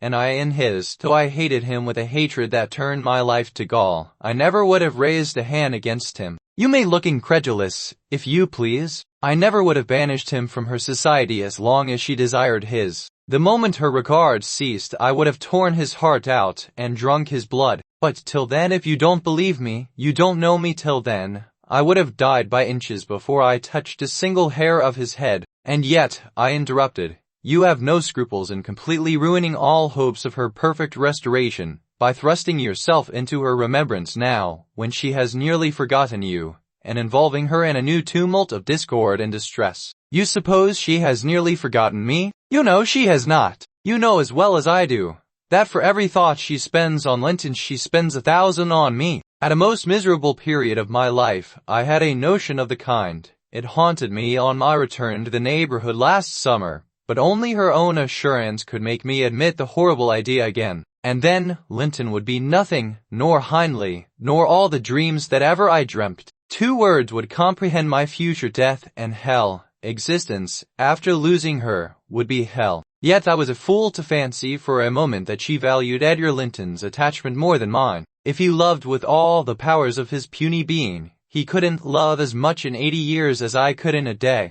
And Catherine has a heart as deep as I have. The sea could be as readily contained in that horse trough as her whole affection be monopolized by him. He is scarcely a degree dearer to her than her dog or her horse. It is not in him to be loved like me. How can she love in him what he has not? Catherine and Edgar are as fond of each other as any 2 people can be," cried Isabella, with sudden vivacity. "No one has a right to talk in that manner, and I won't hear my brother depreciated in silence." "Your brother is wondrous fond of you too, isn't he?" observed Heathcliff, scornfully. "He turns you adrift on the world with surprising alacrity." "He is not aware of what I suffer," she replied. "I didn't tell him that. You have been telling him something, then? You have written, have you, to say that I was married? I did write, you saw the note. And nothing since? My young lady is looking sadly the worse for her change of condition, I remarked. Somebody's love comes short in her case, obviously. Whose, I may guess, but perhaps I shouldn't say. I should guess it was her own, said Heathcliff. She degenerates into a mere slut. She is tired of trying to please me uncommonly early. You'd hardly credit it, but the very morrow of our wedding she was weeping to go home. However, she'll suit this house so much the better for not being over nice, and I'll take care she does not disgrace me by rambling abroad. Well, sir, returned I hope you'll consider that Mrs. Heathcliff is accustomed to be looked after and waited on, and that she has been brought up like an only daughter, whom every one was ready to serve. You must let her have a maid to keep things tidy about her, and you must treat her kindly. Whatever be your notion of Mr. Edgar, you cannot doubt that she has a capacity for strong attachments, or she wouldn't have abandoned the elegancies and comforts and friends of her former home to fix contentedly in such a wilderness as this with you. She abandoned them under a delusion, he answered, picturing in me a hero of romance and expecting unlimited indulgences from my chivalrous devotion. I can hardly regard her in the light of a rational creature, so obstinately has she persisted in forming a fabulous notion of my character and acting on the false impressions she cherished. But at last I think she begins to know me. I don't perceive the silly smiles and grimaces that provoked me at first, and the senseless incapability of discerning that I was in earnest when I gave her my opinion of her infatuation and herself. It was a marvelous effort of perspicacity to discover that I did not love her. I believed at one time no lessons could teach her that, and yet it is poorly learnt, for this morning she announced, as a piece of appalling intelligence, that I had actually succeeded in making her hate me. A positive labor of Hercules, I assure you. If it be achieved, I have cause to return thanks. Can I trust your assertion, Isabella? Are you sure you hate me? If I let you alone for half a day, won't you come sighing and wheedling to me again? I dare say she would rather I had seemed all tenderness before you. It wounds her vanity to have the truth exposed, but I don't care who knows that the passion was wholly on one side, and I never told her a lie about it. She cannot accuse me of showing one bit of deceitful softness. The first thing she saw me do, on coming out of the Grange, was to hang up her little dog, and when she pleaded for it, the first words I uttered were a wish that I had the hanging of every being belonging to her, except one. Possibly she took that exception for herself. But no brutality disgusted her. I suppose she has an innate admiration of it, if only her precious person were secure from injury. Now, was it not the depth of absurdity of genuine idiocy for that pitiful, slavish, mean-minded brat to dream that I could love her? Tell your master, Nelly, that I never, in all my life, met with such an abject thing as she is. She even disgraces the name of Linton, and I've sometimes relented, from pure lack of invention, in my experiments on what she could endure, and still creep shamefully cringing back. But tell him, also, to set his fraternal and magisterial heart at ease, that I keep strictly within the limits of the law. I have avoided, up to this period, giving her the slightest right to claim a separation, and, what's more, she'd thank nobody for dividing us. If she desired to go, she might. The nuisance of her presence outweighs the gratification to be derived from tormenting her. Heathcliff, said I, this is the talk of madmen.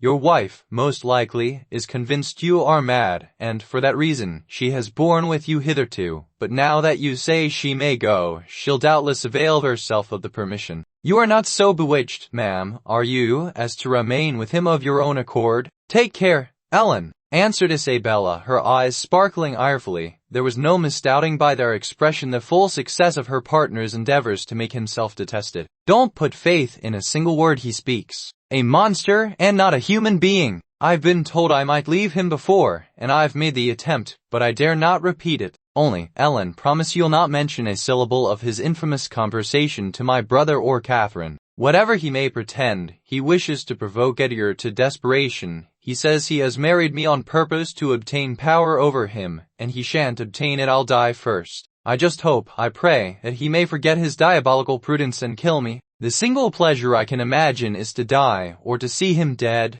That will do for the present. If you are called upon in a court of law, you'll remember her language, Nelly. and take a good look at that countenance. She's near the point which would suit me. No, you're not fit to be your own guardian, Isabella, now, and I, being your legal protector, must retain you in my custody however distasteful the obligation may be. Go upstairs. I have something to say to Ellen Dean in private. That's not the way. Upstairs, I tell you. Why, this is the road upstairs, child. He seized and thrust her from the room, and returned muttering, I have no pity. The more the worms writhe, the more I yearn to crush out their entrails. It is a moral teething, and I grind with greater energy in proportion to the increase of pain. Do you understand what the word pity means? I said, hastening to resume my bonnet. Did you ever feel a touch of it in your life? He interrupted, perceiving my intention to depart. You are not going yet. Come here now, Nellie. I must either persuade or compel you to aid me in fulfilling my determination to see Catherine, and that without delay. I swear that I meditate no harm. I don't desire to cause any disturbance or to exasperate or insult Mr. Linton. I only wish to hear from herself how she is and why she has been ill, and to ask if anything that I could do would be of use to her. Last night I was in the Grange garden 6 hours, and I'll return there tonight, and every night I'll haunt the place, and every day till I find an opportunity of entering. If Edgar Linton meets me, I shall not hesitate to knock him down, and give him enough to ensure his quiescence while I stay. If his servants oppose me, I shall threaten them off with these pistols. But wouldn't it be better to prevent my coming in contact with them, or their master? And you could do it so easily. I'd warn you when I came, and then you might let me in unobserved, as soon as she was alone, and watch till I departed, your conscience quite calm. You would be hindering mischief. I protested against playing that treacherous part in my employer's house, and, besides, I urged the cruelty and selfishness of his destroying Mrs. Linton's tranquility for his satisfaction. The commonest occurrence startles her painfully, I said. She is all nerves, and she couldn't bear the surprise, I'm positive. Or else I shall be obliged to inform my master of your designs, and he'll take measures to secure his house and its inmates from any such unwarrantable intrusions. In that case I'll take measures to secure you,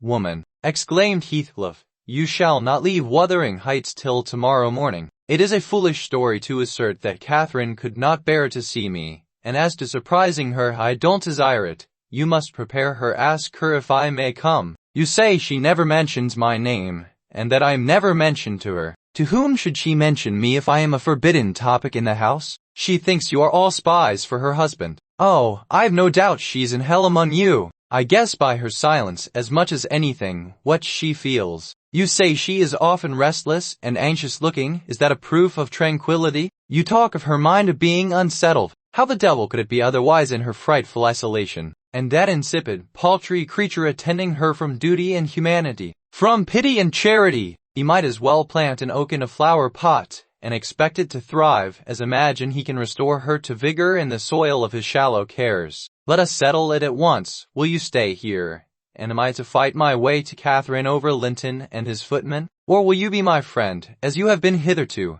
and do what I request? Because there is no reason for my lingering another minute, if you persist in your stubborn ill nature. Lockwood, I argued and complained, and flatly refused him 50 times, but in the long run he forced me to an agreement. I engaged to carry a letter from him to my mistress, and should she consent, I promised to let him have intelligence of Linton's next absence from home, when he might come, and get in as he was able. I wouldn't be there, and my fellow servants should be equally out of the way. Was it right or wrong? I fear it was wrong, though expedient. I thought I prevented another explosion by my compliance, and I thought, too, it might create a favorable crisis in Catherine's mental illness, and then I remembered Mr. Edgar's stern rebuke of my carrying tales, and I tried to smooth away all disquietude on the subject, by affirming, with frequent iteration, that betrayal of trust, if it merited so harsh an appellation, should be the last. Notwithstanding, my journey homeward was sadder than my journey thither, and many misgivings I had,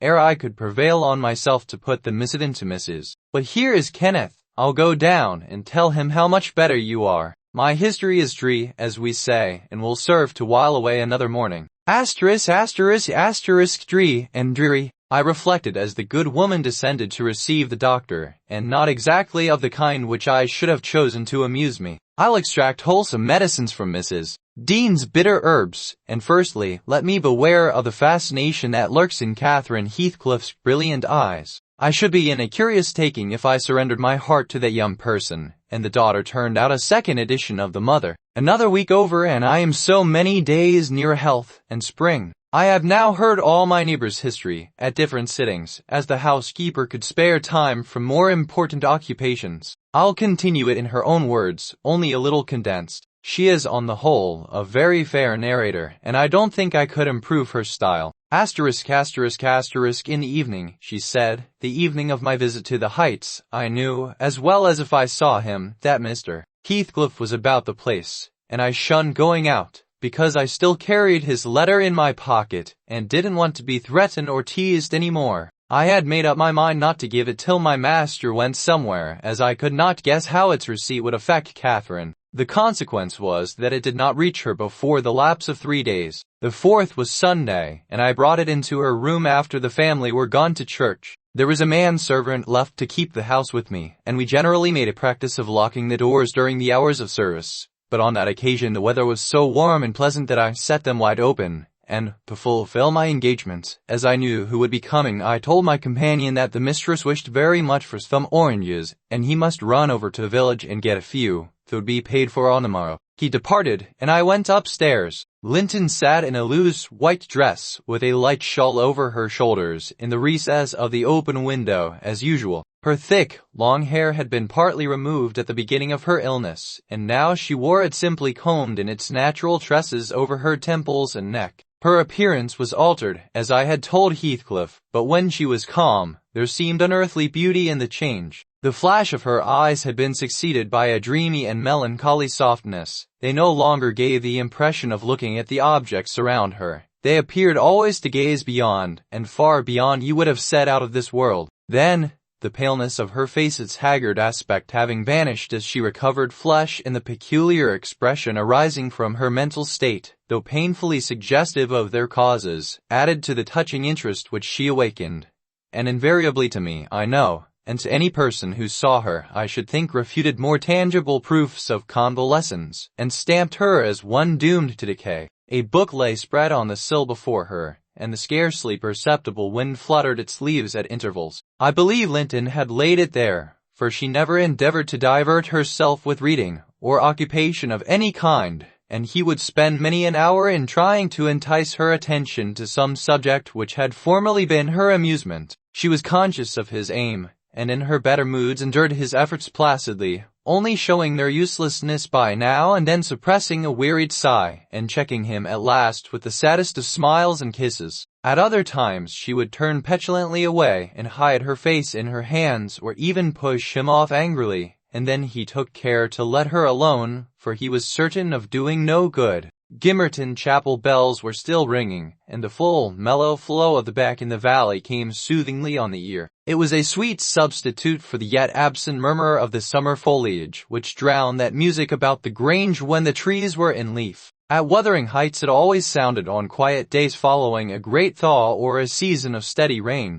And of Wuthering Heights Catherine was thinking as she listened, that is, if she thought or listened at all. But she had the vague, distant look I mentioned before, which expressed no recognition of material things either by ear or eye. "There's a letter for you, Mrs. Linton," I said, gently inserting it in one hand that rested on her knee. "You must read it immediately, because it wants an answer. Shall I break the seal?" "Yes," she answered, without altering the direction of her eyes. I opened it. It was very short. "Now," I continued, "read it." She drew away her hand and let it fall. I replaced it in her lap, and stood waiting till it should please her to glance down, but that movement was so long delayed that at last I resumed. "Must I read it, ma'am?" There was a start and a troubled gleam of recollection, and a struggle to arrange her ideas. She lifted the letter, and seemed to peruse it, and when she came to the signature she sighed, yet still I found she had not gathered its import, for, upon my desiring to hear her reply, she merely pointed to the name, and gazed at me with mournful and questioning eagerness. "Well, he wishes to see you," said I, guessing her need of an interpreter. "He's in the garden by this time,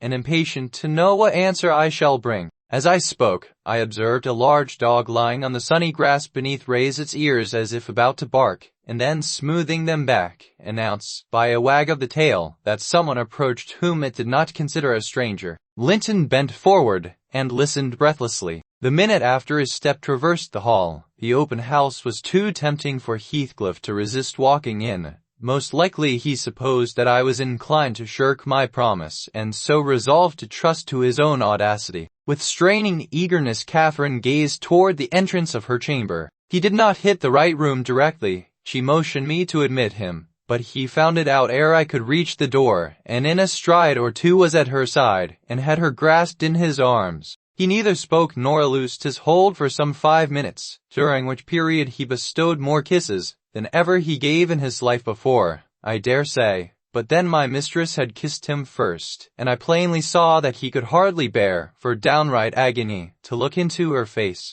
The same conviction had stricken him as me, from the instant he beheld her, that there was no prospect of ultimate recovery, there she was fated, sure to die, was the first sentence he uttered, in a tone that did not seek to disguise his despair. And now he stared at her so earnestly that I thought the very intensity of his gaze would bring tears into his eyes, but they burned with anguish. They did not melt, said Catherine, leaning back, and returning his look with a suddenly clouded brow. Her humor was a mere vein for constantly varying caprices. You and Edgar have broken my heart, Heathcliff, and you both come to bewail the deed to me, as if you were the people to be pitied. I shall not pity you, not I. You have killed me and thriven on it, I think. How many years do you mean to live after I am gone? Heathcliff had knelt on one knee to embrace her. He attempted to rise, but she seized his hair and kept him down. I wish I could hold you, she continued, bitterly, till we were both dead. I shouldn't care what you suffered. I care nothing for your sufferings. Why shouldn't you suffer? Will you be happy when I am in the earth? Will you say 20 years hence, that's the grave of Catherine Earnshaw? I loved her long ago, and was wretched to lose her, but it is past. I've loved many others since. My children are dearer to me than she was, and at death, I shall not rejoice that I am going to her. I shall be sorry that I must leave them. Will you say so, Heathcliff? Don't torture me till I'm as mad as yourself, cried he, wrenching his head free and grinding his teeth. The two, to a cool spectator, made a strange and fearful picture. Well might Catherine deem that heaven would be a land of exile to her, unless with her mortal body she cast away her moral character also. Her present countenance had a wild vindictiveness in its white cheek, and a bloodless lip and scintillating eye, and she retained in her closed fingers a portion of the locks she had been grasping. As to her companion, while raising himself with one hand, he had taken her arm with the other, and so inadequate was his stock of gentleness to the requirements of her condition, that on his letting go I saw 4 distinct impressions left blue in the colorless skin. Are you possessed with the devil, he pursued, savagely, to talk in that manner to me when you are dying? Do you reflect that all those words will be branded in my memory, and eating deeper eternally after you have left me? You know you lie to say I have killed you, and, Catherine, you know that I could as soon forget you as my existence. Is it not sufficient for your infernal selfishness, that while you are at peace I shall writhe in the torments of hell? I shall not be at peace, moaned Catherine, recalled to a sense of physical weakness by the violent, unequal throbbing of her heart, which beat visibly and audibly under this excess of agitation. She said nothing further till the paroxysm was over. Then she continued more kindly, I'm not wishing you greater torment than I have, Heathcliff. I only wish us never to be parted, and should a word of mine distress you hereafter, think I feel the same distress underground, and for my own sake, forgive me. Come here and kneel down again. You never harmed me in your life. Nay, if you nurse anger, that will be worse to remember than my harsh words. Won't you come here again? Heathcliff went to the back of her chair, and leant over, but not so far as to let her see his face, which was livid with emotion. She bent round to look at him. He would not permit it. Turning abruptly, he walked to the fireplace, where he stood, silent, with his back towards us. Linton's glance followed him suspiciously. Every movement woke a new sentiment in her. After a pause and a prolonged gaze, she resumed, addressing me in accents of indignant disappointment. Oh, you see, Nellie, he would not relent a moment to keep me out of the grave. That is how I'm loved. That is not my Heathcliff. I shall love mine yet, and take him with me. He's in my soul. And, added she musingly, the thing that irks me most is this shattered prison, after all. I am tired of being enclosed here. I'm wearying to escape into that glorious world, and to be always there, not seeing it dimly through tears, and yearning for it through the walls of an aching heart, but really with it, and in it. Nellie, you think you are better and more fortunate than I. In full health and strength, you are sorry for me. Very soon that will be altered. I shall be sorry for you. I shall be incomparably beyond and above you all. I wonder he won't be near me, she went on to herself. I thought he wished it.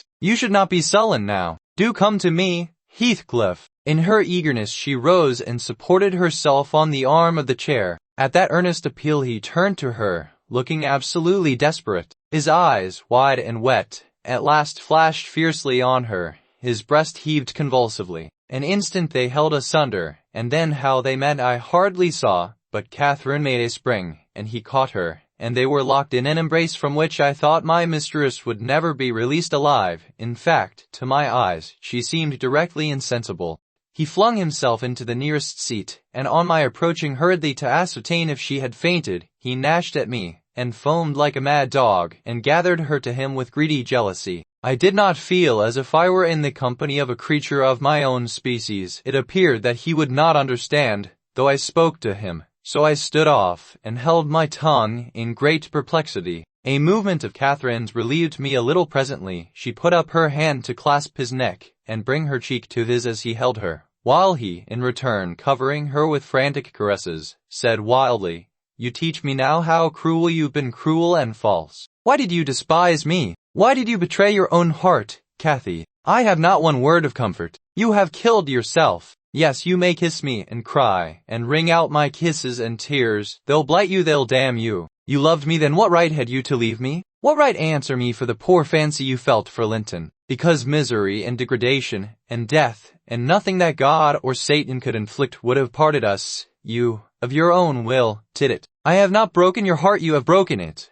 and in breaking it, you have broken mine. So much the worse for me that I am strong. What kind of living will it be when you, oh, God, would you like to live with your soul in the grave? Let me alone, sobbed Catherine. If I've done wrong, I'm dying for it. You left me too, but I won't upbraid you. It is hard to forgive and to look at those eyes and feel those wasted hands, he answered. Kiss me again, and don't let me see your eyes. I forgive what you have done to me. I love my murderer, but yours. They were silent, their faces hid against each other and washed by each other's tears. At least, I suppose the weeping was on both sides, as it seemed Heathcliff could weep on a great occasion like this. I grew very uncomfortable, meanwhile, for the afternoon wore fast away. The man whom I had sent off returned from his errand, and I could distinguish, by the shine of the western sun up the valley, a concourse thickening outside Gimmerton Chapel porch. Service is over, I announced. My master will be here in half an hour. Heathcliff groaned a curse and strained Catherine closer.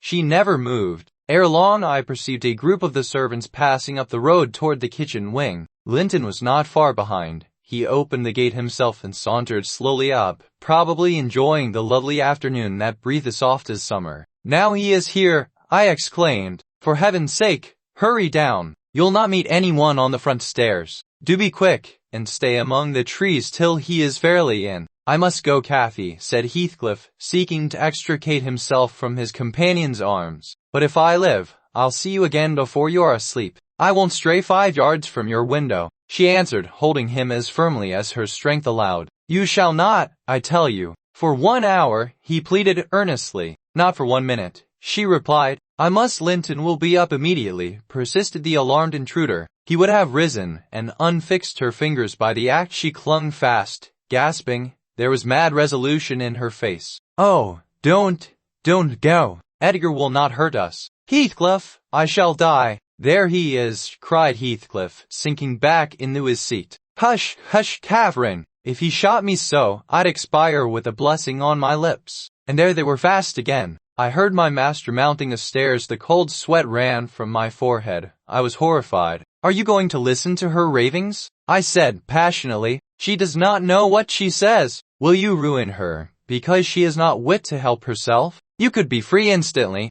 That is the most diabolical deed that ever you did. We are all done for master, mistress, and servant. I wrung my hands and cried out, and Mr. Linton hastened his step at the noise. In the midst of my agitation, I was sincerely glad to observe that Catherine's arms had fallen relaxed, and her head hung down. She's fainted, or dead, I thought, so much the better, far better that she should be dead, than lingering a burden and a misery maker to all about her. Edgar sprang to his unbidden guest, blanched with astonishment and rage. What he meant to do I cannot tell. However, the others stopped all demonstrations at once by placing the lifeless-looking form in his arms. "Unless you be a fiend, help her first, then you shall speak to me." He walked into the parlor and sat down. Linton summoned me, and with great difficulty and after resorting to many means, we managed to restore her to sensation. But she was all bewildered, she sighed and moaned, and knew nobody. Edgar, in his anxiety for her, forgot her hated friend.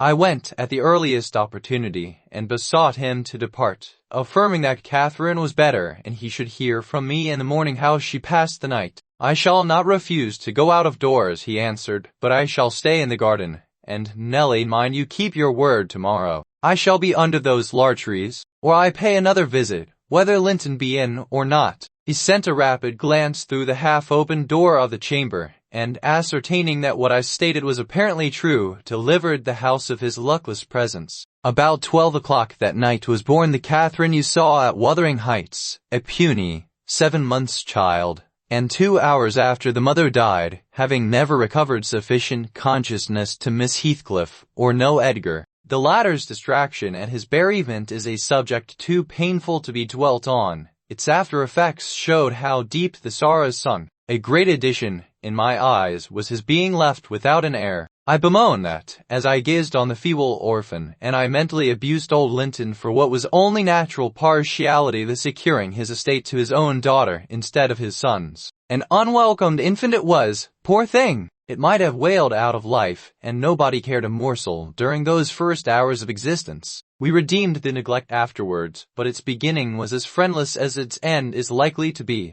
Next morning, bright and cheerful out of doors stole softened in through the blinds of the silent room, and suffused the couch and its occupant with a mellow, tender glow. Edgar Linton had his head laid on the pillow, and his eyes shut. His young and fair features were almost as deathlike as those of the form beside him, and almost as fixed, but his was the hush of exhausted anguish, and hers of perfect peace. Her brow smooth, her lids closed, her lips wearing the expression of a smile.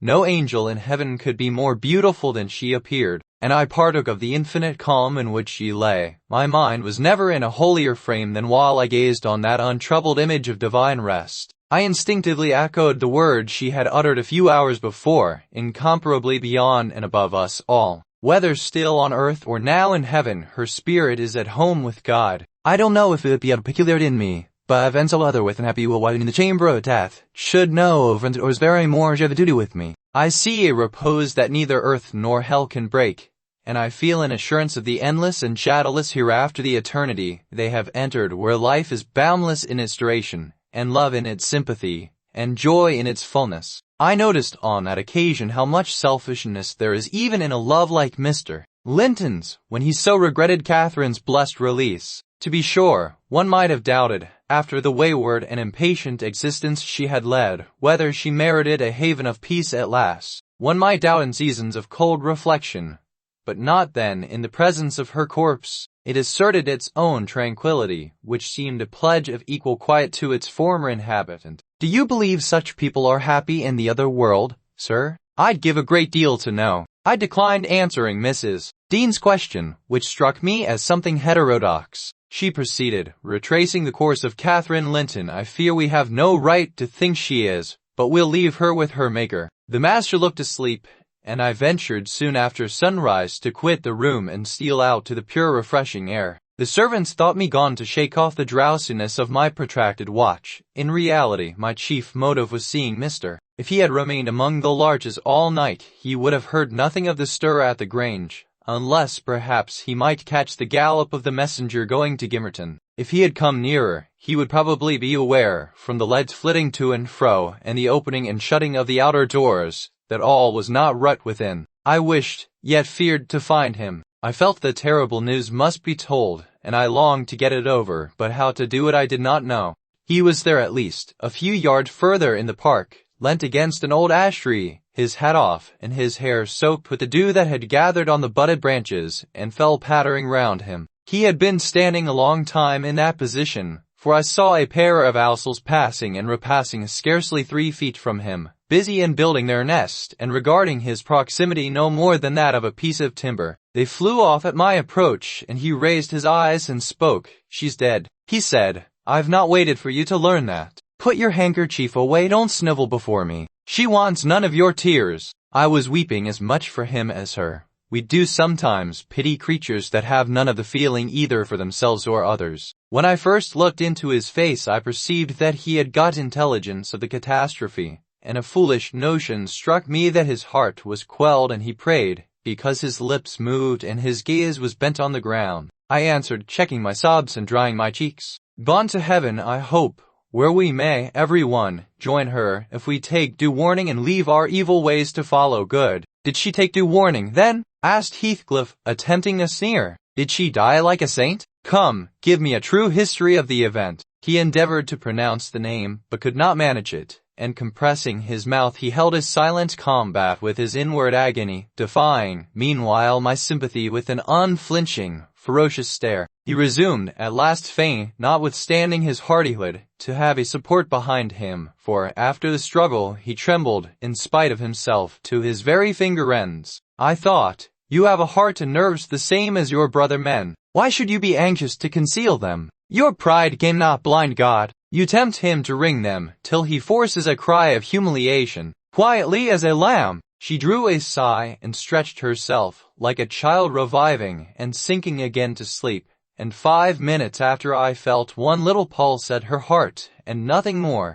"And did she ever mention me?" he asked, hesitating, as if he dreaded the answer to his question would introduce details that he could not bear to hear. "Her senses never returned. She recognized nobody from the time you left her," I said. "She lies with a sweet smile on her face, and her latest ideas wandered back to pleasant early days. Her life closed in a gentle dream. May she wake as kindly in the other world. May she wake in torment," he cried with frightful vehemence, stamping his foot and groaning in a sudden paroxysm of ungovernable passion. "Why, she's a liar to the end. Not there, not in heaven, not perished where? You said you cared nothing for my sufferings, and I pray one prayer, I repeat it till my tongue stiffens. Catherine Earnshaw, may you not rest as long as I am living. You said I killed you. Haunt me, then. The murdered do haunt their murderers, I believe. I know that ghosts have wandered on earth. Be with me always, take any form, drive me mad. Only do not leave me in this abyss, where I cannot find you. I cannot live without my life. I cannot live without my soul." He dashed his head against the knotted trunk, and lifting up his eyes,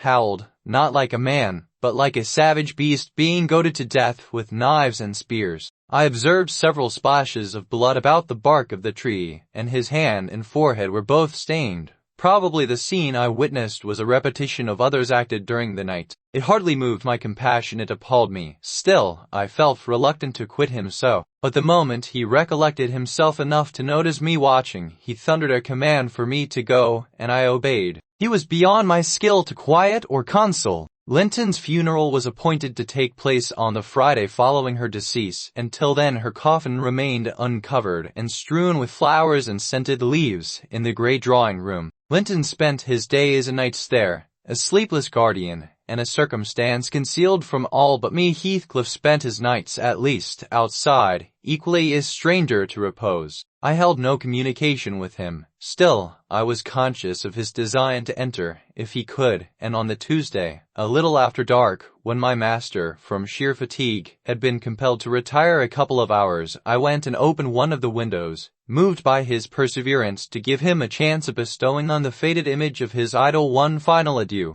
He did not omit to avail himself of the opportunity, cautiously and briefly, too cautiously to betray his presence by the slightest noise. Indeed, I shouldn't have discovered that he had been there, except for the disarrangement of the drapery about the corpse's face, and for observing on the floor a curl of light hair, fastened with a silver thread, which, on examination, I ascertained to have been taken from a locket hung round Catherine's neck. Heathcliff had opened the trinket and cast out its contents, replacing them by a black lock of his own. I twisted the two, and enclosed them together. Earnshaw was, of course, invited to attend the remains of his sister to the grave. He sent no excuse, but he never came, so that, besides her husband, the mourners were wholly composed of tenants and servants. Isabella was not asked. The place of Catherine's interment, to the surprise of the villagers, was neither in the chapel under the carved monument of the Lintons, nor yet by the tombs of her own relations outside. It was dug on a green slope in a corner of the kirkyard, where the wall is so low that heath and bilberry plants have climbed over it from the moor, and peat mold almost buries it. Her husband lies in the same spot now, and they have each a simple headstone above, and a plain grey block at their feet, to mark the graves. That Friday made the last of our fine days for a month. In the evening the weather broke. The wind shifted from south to northeast, and brought rain first, and then sleet and snow. On the morrow one could hardly imagine that there had been 3 weeks of summer. The primroses and crocuses were hidden under wintry drifts, the larks were silent, the young leaves of the early trees smitten and blackened, and dreary, and chill, and dismal. That morrow did creep over. My master kept his room. I took possession of the lonely parlor, converting it into a nursery, and there I was, sitting with the moaning doll of a child laid on my knee, rocking it to and fro, and watching, meanwhile, the still driving flakes build up the uncurtained window, when the door opened, and some person entered, out of breath and laughing. My anger was greater than my astonishment for a minute. I supposed it one of the maids, and I cried, "Have done! How dare you show your giddiness here?" "Linton say if he heard you," answered a familiar voice. "But I know Edgar is in bed, and I cannot stop myself." With that the speaker came forward to the fire, panting and holding her hand to her side. "I have run the whole way from Wuthering Heights," she continued after a pause, "except where I have flown. I couldn't count the number of falls I've had. Oh, I'm aching all over. There shall be an explanation as soon as I can give it. Only just have the goodness to step out and order the carriage to take me on to Gimmerton, and tell a servant to seek up a few clothes in my wardrobe." The intruder was Mrs. She certainly seemed in no laughing predicament. Her hair streamed on her shoulders, dripping with snow and water. She was dressed in the girlish dress she commonly wore, befitting her age more than her position, a low frock with short sleeves, and nothing on either head or neck. The frock was of light silk, and clung to her with wet, and her feet were protected merely by thin slippers. Add to this a deep cut under one ear, which only the cold prevented from bleeding profusely, a white face scratched and bruised, and a frame hardly able to support itself through fatigue, and you may fancy my first fright was not much allayed when I had had leisure to examine her. "My dear young lady," I exclaimed, "I'll stir nowhere, and hear nothing till you have removed every article of your clothes, and put on dry things, and certainly you shall not go to Gimmerton tonight, so it is needless to order the carriage." "Certainly I shall," she said, "walking or riding, yet I have no objection to dress myself decently. And see how it flows down my neck now. The fire does make it smart." She insisted on my fulfilling her directions before she would let me touch her, and not till after the coachman had been instructed to get ready, and a maid set to pack up some necessary attire, did I obtain her consent for binding the wound and helping to change her garments. "Now, Ellen," she said, when my task was finished and she was seated in an easy chair on the hearth, with a cup of tea before her, "you sit down opposite me, and put poor Catherine's baby away. I don't like to see it. You mustn't think I care little for Catherine, because I behaved so foolishly on entering. I've cried, too, bitterly, yes, more than anyone else has reason to cry. We'd parted unreconciled, you remember, and I shan't forgive myself. But for all that,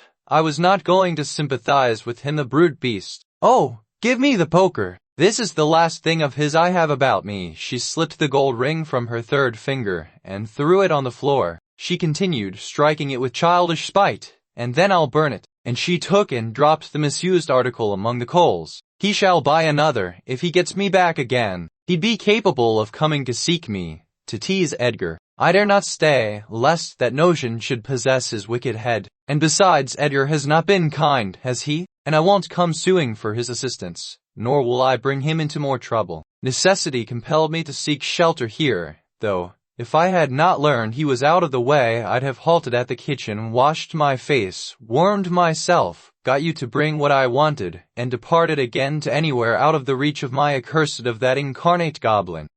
He was in such a fury. It's a pity Earnshaw is not his match in strength. I wouldn't have run till I'd seen him all but demolished, had Hindley been able to do it." "Well, don't talk so fast, miss," I interrupted. "You'll disorder the handkerchief I have tied round your face and make the cut bleed again. Drink your tea, and take breath, and give over laughing. laughter is sadly out of place under this roof, and in your condition. An undeniable truth, she replied. Listen to that child. It maintains a constant wail. Send it out of my hearing for an hour. I shan't stay any longer. I rang the bell, and committed it to a servant's care, and then I inquired what had urged her to escape from Wuthering Heights in such an unlikely plight, and where she meant to go, as she refused remaining with us. I ought, and I wish to remain, answered she, to cheer Edgar and take care of the baby, for 2 things, and because the Grange is my right home. But I tell you he wouldn't let me. Do you think he could bear to see me grow fat, and Mary could bear to think that we were tranquil, and not resolve on poisoning our comfort?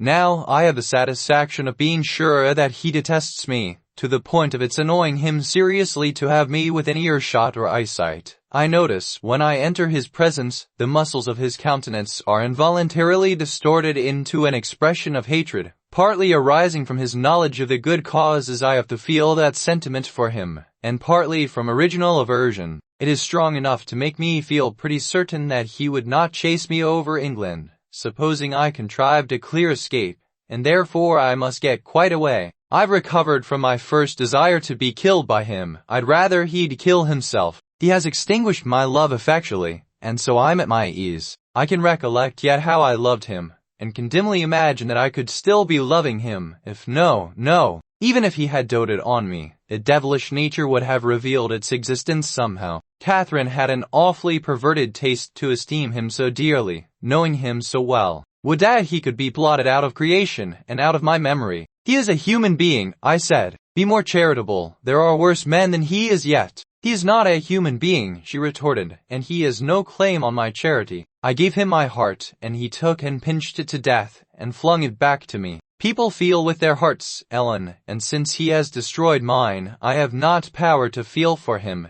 and I would not, though he groaned from this to his dying day, and wept tears of blood for Catherine. No, indeed, I wouldn't. And here Isabella began to cry, but immediately dashing the water from her lashes, she recommenced. You asked, what has driven me to flight at last? I was compelled to attempt it, because I had succeeded in rousing his rage a pitch above his malignity. Pulling out the nerves with red-hot pincers requires more coolness than knocking on the head. He was worked up to forget the fiendish prudence he boasted of, and proceeded to murderous violence. I experienced pleasure in being able to exasperate him. The sense of pleasure woke my instinct of self-preservation, so I fairly broke free, and if ever I come into his hands again he is welcome to a signal revenge. Yesterday, you know, Mr. Earnshaw should have been at the funeral. He kept himself sober for the purpose, tolerably sober, not going to bed mad at 6 o'clock and getting up drunk at 12. Consequently, he rose, in suicidal low spirits, as fit for the church as for a dance, and instead,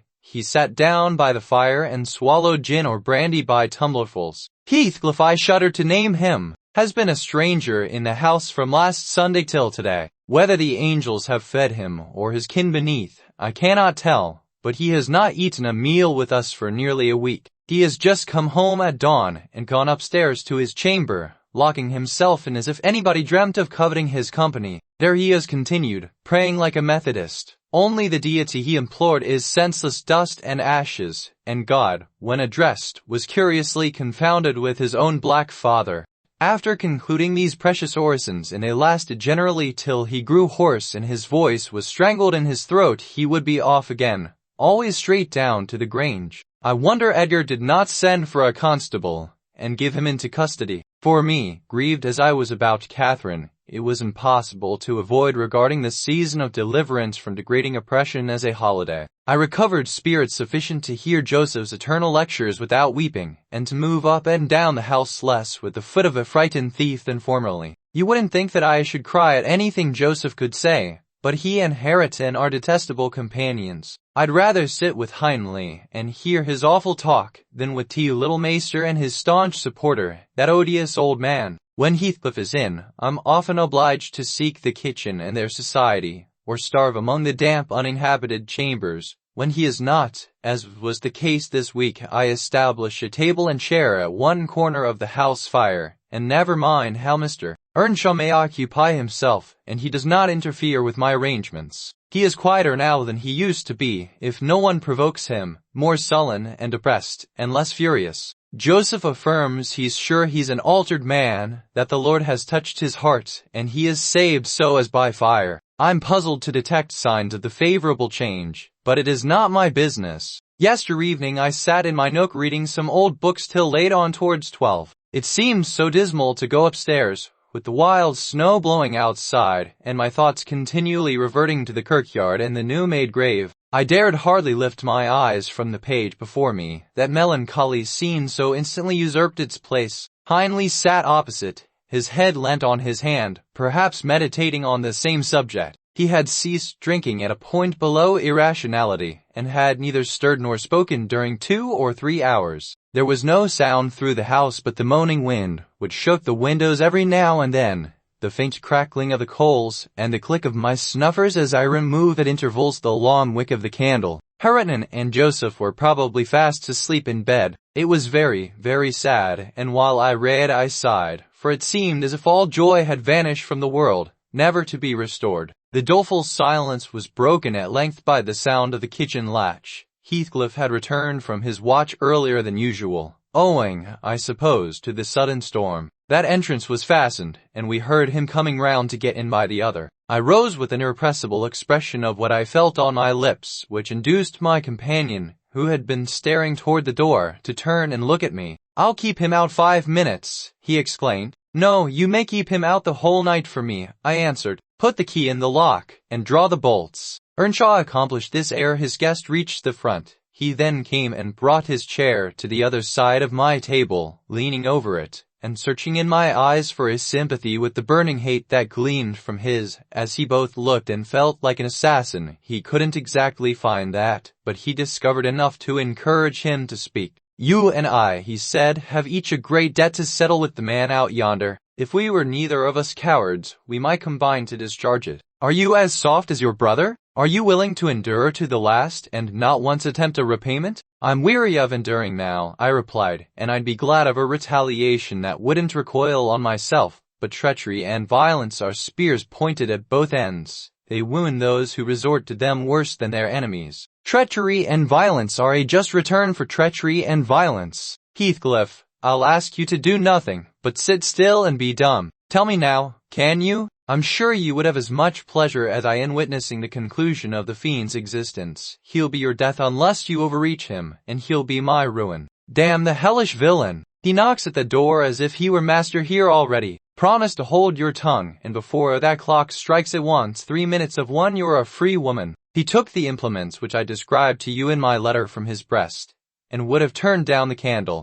I snatched it away, however, and seized his arm. "I'll not hold my tongue," I said. "You mustn't touch him. Let the door remain shut, and be quiet." "I formed my resolution, and by God I'll execute it," cried the desperate being. "I'll do you a kindness in spite of yourself, and Hareton justice, and you needn't trouble your head to screen me. Catherine is gone. Nobody alive would regret me, or be ashamed, though I cut my throat this minute, and it's time to make an end. I might as well have struggled with a bear, or reasoned with a lunatic. The only resource left me was to run to a lattice and warn his intended victim of the fate which awaited him. You'd better seek shelter somewhere else tonight," I exclaimed, in rather a triumphant tone. "Earnshaw has a mind to shoot you, if you persist in endeavoring to enter. You'd better open the door, he answered, addressing me by some elegant term that I don't care to repeat. "I shall not meddle in the matter," I retorted again. "Come in and get shot, if you please." With that I shut the window and returned to my place by the fire, having too small a stock of hypocrisy at my command to pretend any anxiety for the danger that menaced him.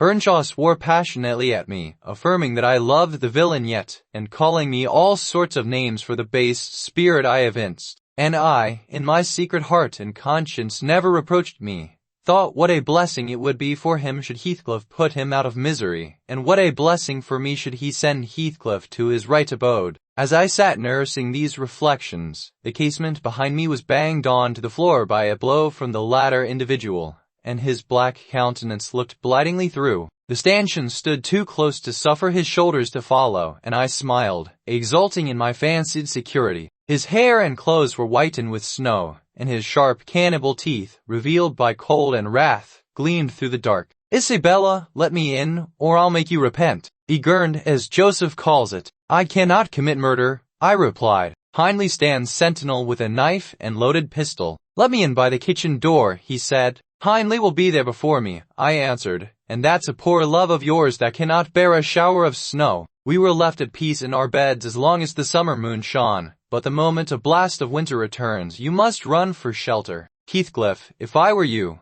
I'd go stretch myself over her grave and die like a faithful dog. The world is surely not worth living in now, is it? You had distinctly impressed on me the idea that Catherine was the whole joy of your life. I can't imagine how you think of surviving her loss. "He's that, is he?" exclaimed my companion, rushing to the gap. "If I can get my arm out I can hit him." "I'm afraid, Ellen, you'll set me down as really wicked.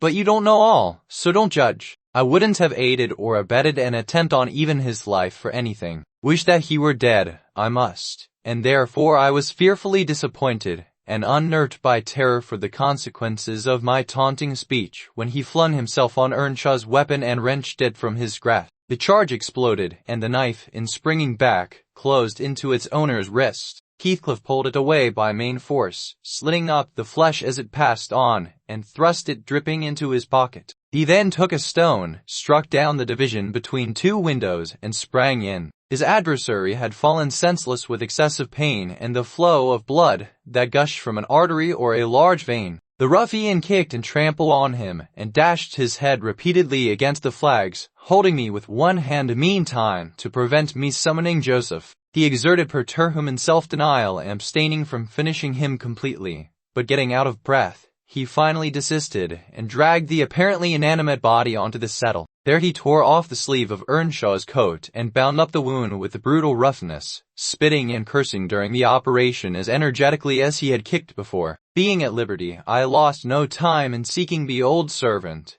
who, having gathered by degrees the purport of my hasty tale, hurried below, gasping, as he descended the steps two at once. "What is there to do, now? What is there to do, now?" "There's this to do," thundered Heathcliff, "that your master's mad, and should he last another month I'll have him to an asylum." "And how the devil did you come to fasten me out, you toothless hound? Don't stand muttering and mumbling there. Come, I'm not going to nurse him. Wash that stuff away, and mind the sparks of your candle, it is more than half brandy." "And so ye've been murthering on him?" exclaimed Joseph, lifting his hands and eyes in horror. "If ever I seed a seat like this, may the Lord—" Heathcliff gave him a push on to his knees in the middle of the blood, and flung a towel to him, but instead of proceeding to dry it up, he joined his hands and began a prayer, which excited my laughter from its odd phraseology. I was in the condition of mind to be shocked at nothing. In fact, I was as reckless as some malefactors show themselves at the foot of the gallows. "Oh, I forgot you," said the tyrant, "and you conspire with him against me, do you, viper? There, that is work fit for you." He shook me till my teeth rattled, and pitched me beside Joseph, who steadily concluded his supplications, and then rose, vowing he would set off for the Grange directly. Linton was a magistrate, and though he had 50 wives dead, he should inquire into this. He was so obstinate in his resolution that Heathcliff deemed it expedient to compel from my lips a recapitulation of what had taken place, standing over me, heaving with malevolence, as I reluctantly delivered the account in answer to his questions. It required a great deal of labor to satisfy the old man that Heathcliff was not the aggressor, especially with my hardly wrung replies. Earnshaw soon convinced him that he was alive still. Joseph hastened to administer a dose of spirits, and by their succor his master presently regained motion and consciousness. Heathcliff, aware that his opponent was ignorant of the treatment received while insensible, called him deliriously intoxicated, and said he should not notice his atrocious conduct further, but advised him to get to bed. To my joy, he left us after giving this judicious counsel, and Hindley stretched himself on the hearthstone. I departed to my own room, marveling that I had escaped so easily. This morning, when I came down, about half an hour before noon, Mr. Earnshaw was sitting by the fire, deadly sick. His evil genius, almost as gaunt and ghastly, leant against the chimney. Neither appeared inclined to dine, and, having waited till all was cold on the table, I commenced alone. Nothing hindered me from eating heartily, and I experienced a certain sense of satisfaction and superiority, as at intervals I cast a look towards my silent companions, and felt the comfort of a quiet conscience within me. After I had done, I ventured on the unusual liberty of drawing near the fire, going round Earnshaw's seat, and kneeling in the corner beside him. Heathcliff did not glance my way, and I gazed up and contemplated his features almost as confidently as if they had been turned to stone. His forehead, that I once thought so manly, and that I now think so diabolical, was shaded with a heavy cloud. His basilisk eyes were nearly quenched by sleeplessness and weeping, perhaps, for the lashes were wet then, his lips devoid of their ferocious sneer, and sealed in an expression of unspeakable sadness. Had it been another, I would have covered my face in the presence of such grief. In his case, I was gratified, and, ignoble as it seems to insult a fallen enemy, I couldn't miss this chance of sticking in a dart. His weakness was the only time when I could taste the delight of paying wrong for wrong. One might suppose you had never opened a Bible in your life. If God afflict your enemies, surely that ought to suffice you. It is both mean and presumptuous to add your torture to his. In general, I'll allow that it would be, Ellen, she continued, but what misery laid on Heathcliff could content me, unless I have a hand in it. I'd rather he suffered less, if I might cause his sufferings and he might know that I was the cause. Oh, I owe him so much. On only one condition can I hope to forgive him. It is, if I may take an eye for an eye, a tooth for a tooth, for every wrench of agony return a wrench, reduce him to my level. As he was the first to injure, make him the first to implore pardon. And then, why then, Ellen, I might show you some generosity. But it's utterly impossible I can ever be revenged, and therefore I cannot forgive him. Hindley wanted some water, and I handed him a glass, and asked him how he was. Not as ill as I wish, he replied, but leaving out my arm. Every inch of me is as sore as if I had been fighting with the legion of imps. Yes, no wonder, was my next remark. Catherine used to boast that she stood between you and bodily harm. She meant that certain persons would not hurt you for fear of offending her. It's well people don't really rise from their grave, or, last night, she might have witnessed a repulsive scene. Are not you bruised, and cut over your chest and shoulders? I can't say, he answered, but what do you mean? Did he dare to strike me when I was down? He trampled on and kicked you, and dashed you on the ground, I whispered, and his mouth watered to tear you with his teeth, because he's only half man, not so much, and the rest's fiend. Earnshaw looked up, like me, to the countenance of our mutual foe, who, absorbed in his anguish, seemed insensible to anything around him. The longer he stood, the plainer his reflections revealed their blackness through his features. Oh, if God would but give me strength to strangle him in my last agony, I'd go to hell with joy, groaned the impatient man, writing to rise, and sinking back in despair, convinced of his inadequacy for the struggle. Nay, it's enough that he has murdered one of you, I observed aloud. At the Grange, every one knows your sister would have been living now had it not been for Mr. After all, it is preferable to be hated than loved by him. When I recollect how happy we were, how happy Catherine was before he came, I'm fit to curse the day. Most likely, Heathcliff noticed more the truth of what was said than the spirit of the person who said it. His attention was roused, I saw, for his eyes rained down tears among the ashes, and he drew his breath in suffocating sighs. I stared full at him, and laughed scornfully. The clouded windows of hell flashed a moment toward me. The fiend which usually looked out, however, was so dimmed and drowned that I did not fear to hazard another sound of derision. Get up and begone out of my sight, said the mourner. I guessed he uttered those words at least, though his voice was hardly intelligible. I beg your pardon, I replied, but I loved Catherine too, and her brother requires attendance which for her sake I shall supply. Now that she's dead, I see her and Hindley has exactly her eyes, if you had not tried to gouge them out and made them black and red, and her.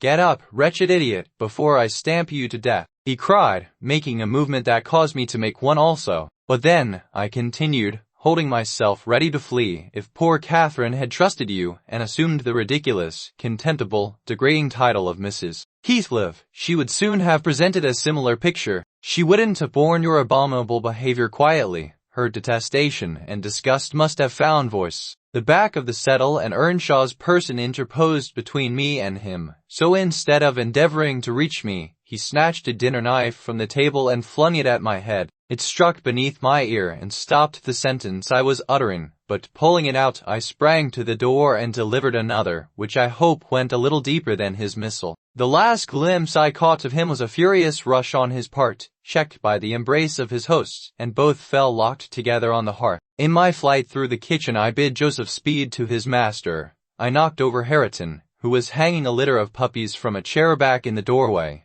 and, blessed as a soul escaped from purgatory, I bounded, leaped, and flew down the steep road, then, quitting its windings, shot direct across the moor, rolling over banks, and wading through marshes, precipitating myself, in fact, toward the beacon light of the Grange. And far rather would I be condemned to a perpetual dwelling in the infernal regions than, even for one night, abide beneath the roof of Wuthering Heights again. Isabella ceased speaking, and took a drink of tea. Then she rose, and bidding me put on her bonnet, and a great shawl I had brought, and turning a deaf ear to my entreaties for her to remain another hour, she stepped onto a chair, kissed Edgar's and Catherine's portraits, bestowed a similar salute on me, and descended to the carriage, accompanied by Fanny, who yelped wild with joy at recovering her mistress. She was driven away, never to revisit this neighborhood, but a regular correspondence was established between her and my master when things were more settled. I believe her new abode was in the south, near London. There she had a son born a few months subsequent to her escape. He was christened Linton, and, from the first, she reported him to be an ailing, peevish creature. Heathcliff, meeting me one day in the village, inquired where she lived. He remarked that it was not of any moment, only she must beware of coming to her brother. She should not be with him, if he had to keep her himself. Though I would give no information, he discovered, through some of the other servants, both her place of residence and the existence of the child. Still, he didn't molest her, for which forbearance she might thank his aversion, I suppose. He often asked about the infant when he saw me, and on hearing its name, smiled grimly and observed, "They wish me to hate it too, do they?" "I don't think they wish you to know anything about it," I answered. "But I'll have it," he said, "when I want it. They may reckon on that." Fortunately, its mother died before the time arrived, some 13 years after the decease of Catherine, when Linton was 12, or a little more. On the day succeeding Isabella's unexpected visit, I had no opportunity of speaking to my master. He shunned conversation, and was fit for discussing nothing. When I could get him to listen, I saw it pleased him that his sister had left her husband, whom he abhorred with an intensity which the mildness of his nature would scarcely seem to allow. So deep and sensitive was his aversion, that he refrained from going anywhere where he was likely to see or hear of Heathcliff. Brief, and that together, transformed him into a complete hermit. He threw up his office of magistrate, ceased even to attend church, avoided the village on all occasions, and spent a life of entire seclusion within the limits of his park and grounds, only varied by solitary rambles on the moors, and visits to the grave of his wife, mostly at evening or early morning before other wanderers were abroad. But he was too good to be thoroughly unhappy long. He didn't pray for Catherine's soul to haunt him. Time brought resignation, and a melancholy sweeter than common joy. He recalled her memory with ardent, tender love, and hopeful aspiring to the better world, where he doubted not she was gone. And he had earthly consolation and affections also. For a few days, I said, he seemed regardless of the puny successor to the departed. That coldness melted as fast as snow in April, and ere the tiny thing could stammer a word or totter a step, it wielded a despot's scepter in his heart. It was named Catherine, but he never called it the name in full, as he had never called the first Catherine short, probably because Heathcliff had a habit of doing so. The little one was always Cathy. It formed to him a distinction from the mother and yet a connection with her, and his attachment sprang from its relation to her, far more than from its being his own. I used to draw a comparison between him and Hindley Earnshaw, and perplex myself to explain satisfactorily why their conduct was so opposite in similar circumstances. They had both been fond husbands, and were both attached to their children, and I could not see how they shouldn't both have taken the same road, for good or evil. But I thought in my mind, Hindley, with apparently the stronger head, has shown himself sadly the worse and the weaker man. When his ship struck, the captain abandoned his post, and the crew, instead of trying to save her, rushed into riot and confusion, leaving no hope for their luckless vessel. Linton, on the contrary, displayed the true courage of a loyal and faithful soul. He trusted God, and God comforted him. One hoped and the other despaired. They chose their own lots, and were righteously doomed to endure them. But you'll not want to hear my moralizing, Mr. Lockwood. You'll judge, as well as I can, all these things. At least, you'll think you will, and that's the same. The end of Earnshaw was what might have been expected. It followed fast on his sister's. There were scarcely 6 months between them. We, at the Grange, never got a very succinct account of his stay preceding it.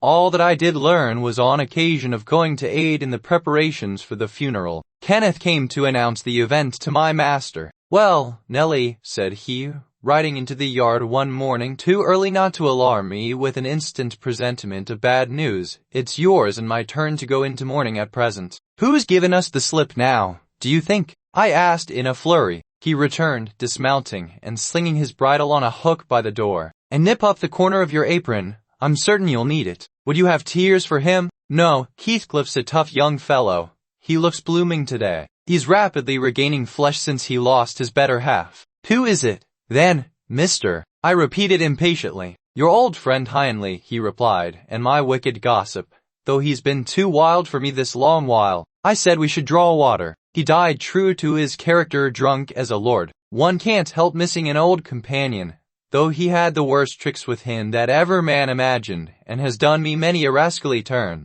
He's barely 27, it seems. That's your own age. Who would have thought you were born in 1 year?" I confess this blow was greater to me than the shock of Mrs. Linton's death. Ancient associations lingered round my heart. I sat down in the porch and wept as for a blood relation, desiring Mr. Kenneth to get another servant to introduce him to the master. I could not hinder myself from pondering on the question. Had he had fair play? Whatever I did, that idea would bother me. It was so tiresomely pertinacious that I resolved on requesting leave to go to Wuthering Heights and assist in the last duties to the dead. Linton was extremely reluctant to consent, but I pleaded eloquently for the friendless condition in which he lay, and I said my old master and foster brother had a claim on my services as strong as his own. Besides, I reminded him that the child Hareton was his wife's nephew, and, in the absence of nearer kin, he ought to act as its guardian, and he ought to and must inquire how the property was left and look over the concerns of his brother-in-law.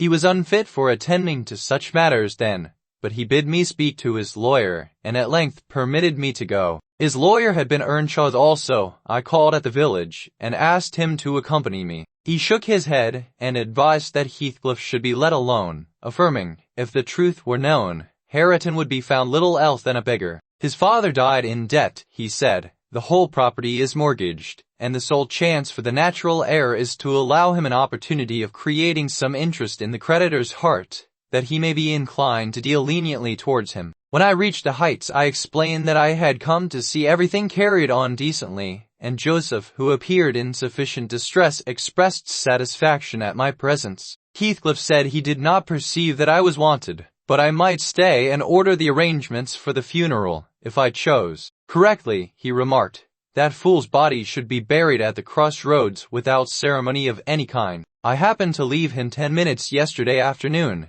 and in that interval he fastened the 2 doors of the house against me, and he has spent the night in drinking himself to death deliberately. We broke in this morning, for we heard him snorting like a horse, and there he was, laid over the settle. Flaying and scalping would not have wakened him. I sent for Kenneth, and he came, but not till the beast had changed into carrion. He was both dead and cold, and stark, and so you'll allow it was useless making more stir about him." The old servant confirmed this statement, but muttered, "I'd rather he'd go in hisseln for tea, doctor. I sud ha teen tent o tea maester better nor him, and he warned dee ad when I left.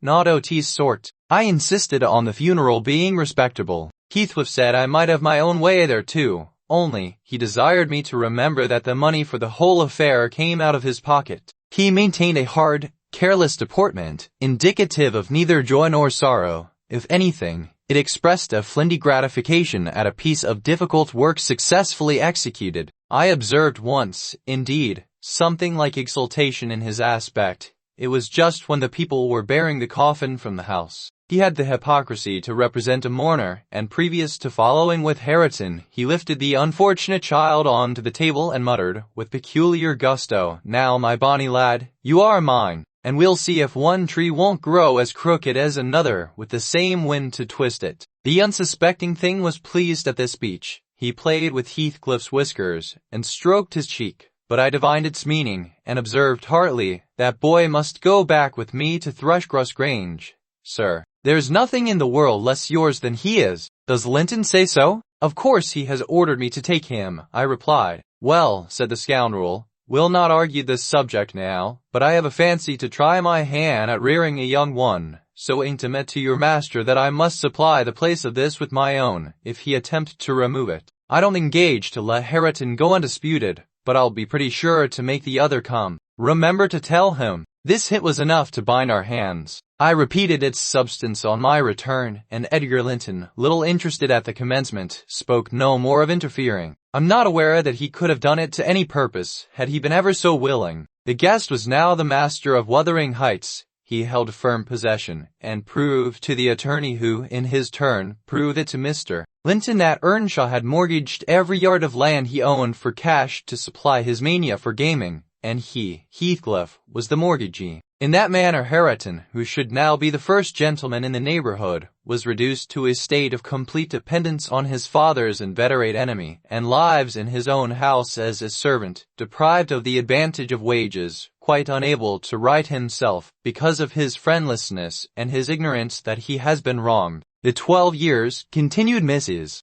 Dean, following that dismal period were the happiest of my life. My greatest troubles in their passage rose from our little lady's trifling illnesses, which she had to experience in common with all children, rich and poor. For the rest, after the first 6 months, she grew like a larch and could walk and talk too, in her own way. Before the heath blossomed a second time over Mrs. She was the most winning thing that ever brought sunshine into a desolate house, a real beauty in face, with the Earnshaw's handsome dark eyes, but the Lintons' fair skin and small features and yellow curling hair. Her spirit was high, though not rough, and qualified by a heart sensitive and lively to excess in its affections. That capacity for intense attachments reminded me of her mother. Still she did not resemble her, for she could be soft and mild as a dove, and she had a gentle voice and pensive expression. Her anger was never furious, her love never fierce, it was deep and tender. However, it must be acknowledged, she had faults to foil her gifts. A propensity to be saucy was one, and a perverse will, that indulged children invariably acquire, whether they be good-tempered or cross. If a servant chanced to vex her, it was always, "I shall tell Papa," and if he reproved her, even by a look, you would have thought it a heart-breaking business. I don't believe he ever did speak a harsh word to her. He took her education entirely on himself, and made it an amusement. Fortunately, curiosity and a quick intellect made her an apt scholar. She learned rapidly and eagerly, and did honor to his teaching. Till she reached the age of 13 she had not once been beyond the range of the park by herself. Linton would take her with him a mile or so outside, on rare occasions, but he trusted her to no one else. Gimmerton was an unsubstantial name in her ears, the chapel, the only building she had approached or entered, except her own home. Wuthering Heights and Mr. Heathcliff did not exist for her. She was a perfect recluse, and, apparently, perfectly contented. Sometimes, indeed, while surveying the country from her nursery window, she would observe, "Ellen, how long will it be before I can walk to the top of those hills? I wonder what lies on the other side is at the sea." "No, Miss Cathy," I would answer, "it is hills again just like these." "And what are those golden rocks like when you stand under them?" The abrupt descent of Penistone Crags particularly attracted her notice, especially when the setting sun shone on it and the topmost heights, and the whole extent of landscape besides lay in shadow. I explained that they were bare masses of stone, with hardly enough earth in their clefts to nourish a stunted tree. "And why are they bright so long after it's evening here?" "Because they are a great deal higher up than we are," replied I. "You could not climb them, they are too high and steep. In winter the frost is always there before it comes to us, and deep into summer I have found snow under that black hollow on the northeast side." "Oh, you have been on them!" she cried gleefully. "Then I can go, too, when I am a woman.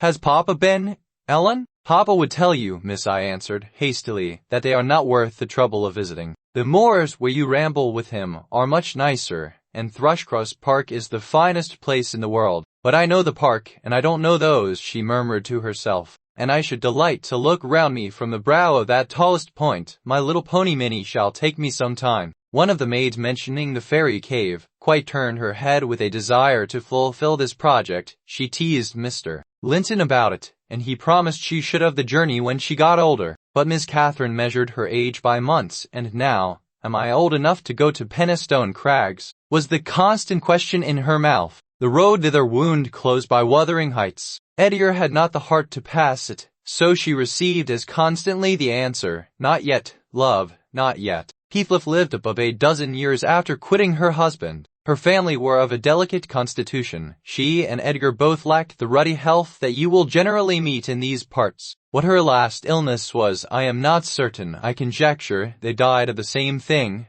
a kind of fever, slow at its commencement, but incurable, and rapidly consuming life toward the close. She wrote to inform her brother of the probable conclusion of a 4 months' indisposition under which she had suffered, and entreated him to come to her, if possible, for she had much to settle, and she wished to bid him adieu, and deliver Linton safely into his hands. Her hope was that Linton might be left with him, as he had been with her. His father, she would fain convince herself, had no desire to assume the burden of his maintenance or education. My master hesitated not a moment in complying with her requests. Reluctant as he was to leave home at ordinary calls, he flew to answer this, commending Catherine to my peculiar vigilance in his absence, with reiterated orders that she must not wander out of the park, even under my escort. He did not calculate on her going unaccompanied. He was away 3 weeks. The first day or two my charge sat in a corner of the library, too sad for either reading or playing. In that quiet state she caused me little trouble,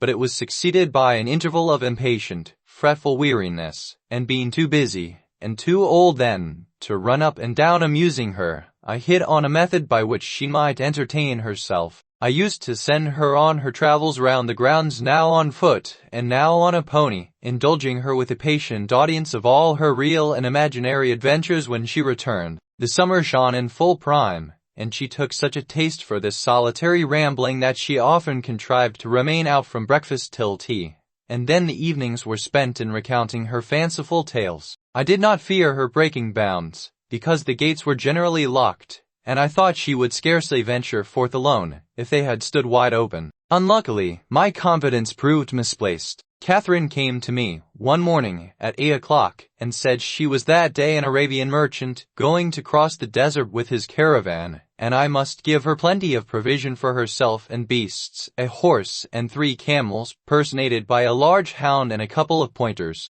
I got together good store of dainties and slung them in a basket on one side of the saddle, and she sprang up as gay as a fairy, sheltered by her wide-brimmed hat and gauze veil from the July sun, and trotted off with a merry laugh, mocking my cautious counsel to avoid galloping, and come back early. The naughty thing never made her appearance at tea. One traveller, the hound, being an old dog and fond of its ease, returned, but neither Cathy, nor the pony, nor the 2 pointers were visible in any direction. I dispatched emissaries down this path and that path, and at last went wandering in search of her myself. There was a laborer working at a fence round a plantation on the borders of the grounds. I inquired of him if he had seen our young lady. I saw her at morn, he replied. She would have me to cut her a hazel switch, and then she leapt her galloway over the hedge yonder, where it is lowest, and galloped out of sight. You may guess how I felt at hearing this news. It struck me directly she must have started for Penistone Crags. What will become of her? I ejaculated, pushing through a gap which the man was repairing, and making straight to the high road. I walked as if for a wager, mile after mile, till a turn brought me in view of the heights,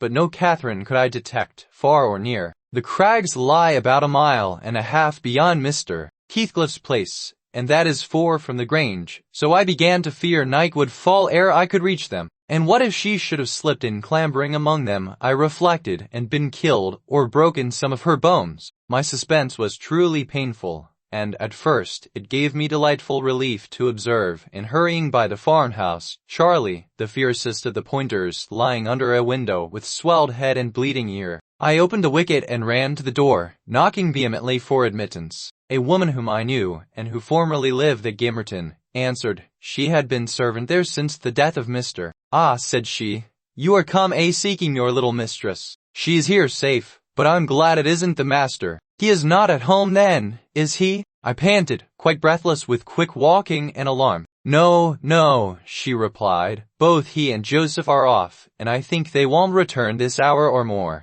Step in and rest you a bit. I entered and beheld my stray lamb seated on the hearth, rocking herself in a little chair that had been her mother's when a child. Her hat was hung against the wall, and she seemed perfectly at home, laughing and chattering, in the best spirits imaginable, to Hareton, now a great, strong lad of 18, who stared at her with considerable curiosity and astonishment, comprehending precious little of the fluent succession of remarks and questions which her tongue never ceased pouring forth. I exclaimed, concealing my joy under an angry countenance, "This is your last ride till Papa comes back. I'll not trust you over the threshold again, you naughty, naughty girl," she cried, gaily, jumping up and running to my side. "I shall have a pretty story to tell tonight, and so you found me out. Have you ever been here in your life before? Put that hat on, and home at once," said I. "I'm dreadfully grieved at you, Miss Cathy. You've done extremely wrong. It's no use pouting and crying, that won't repay the trouble I had, scouring the country after you. Linton charged me to keep you in,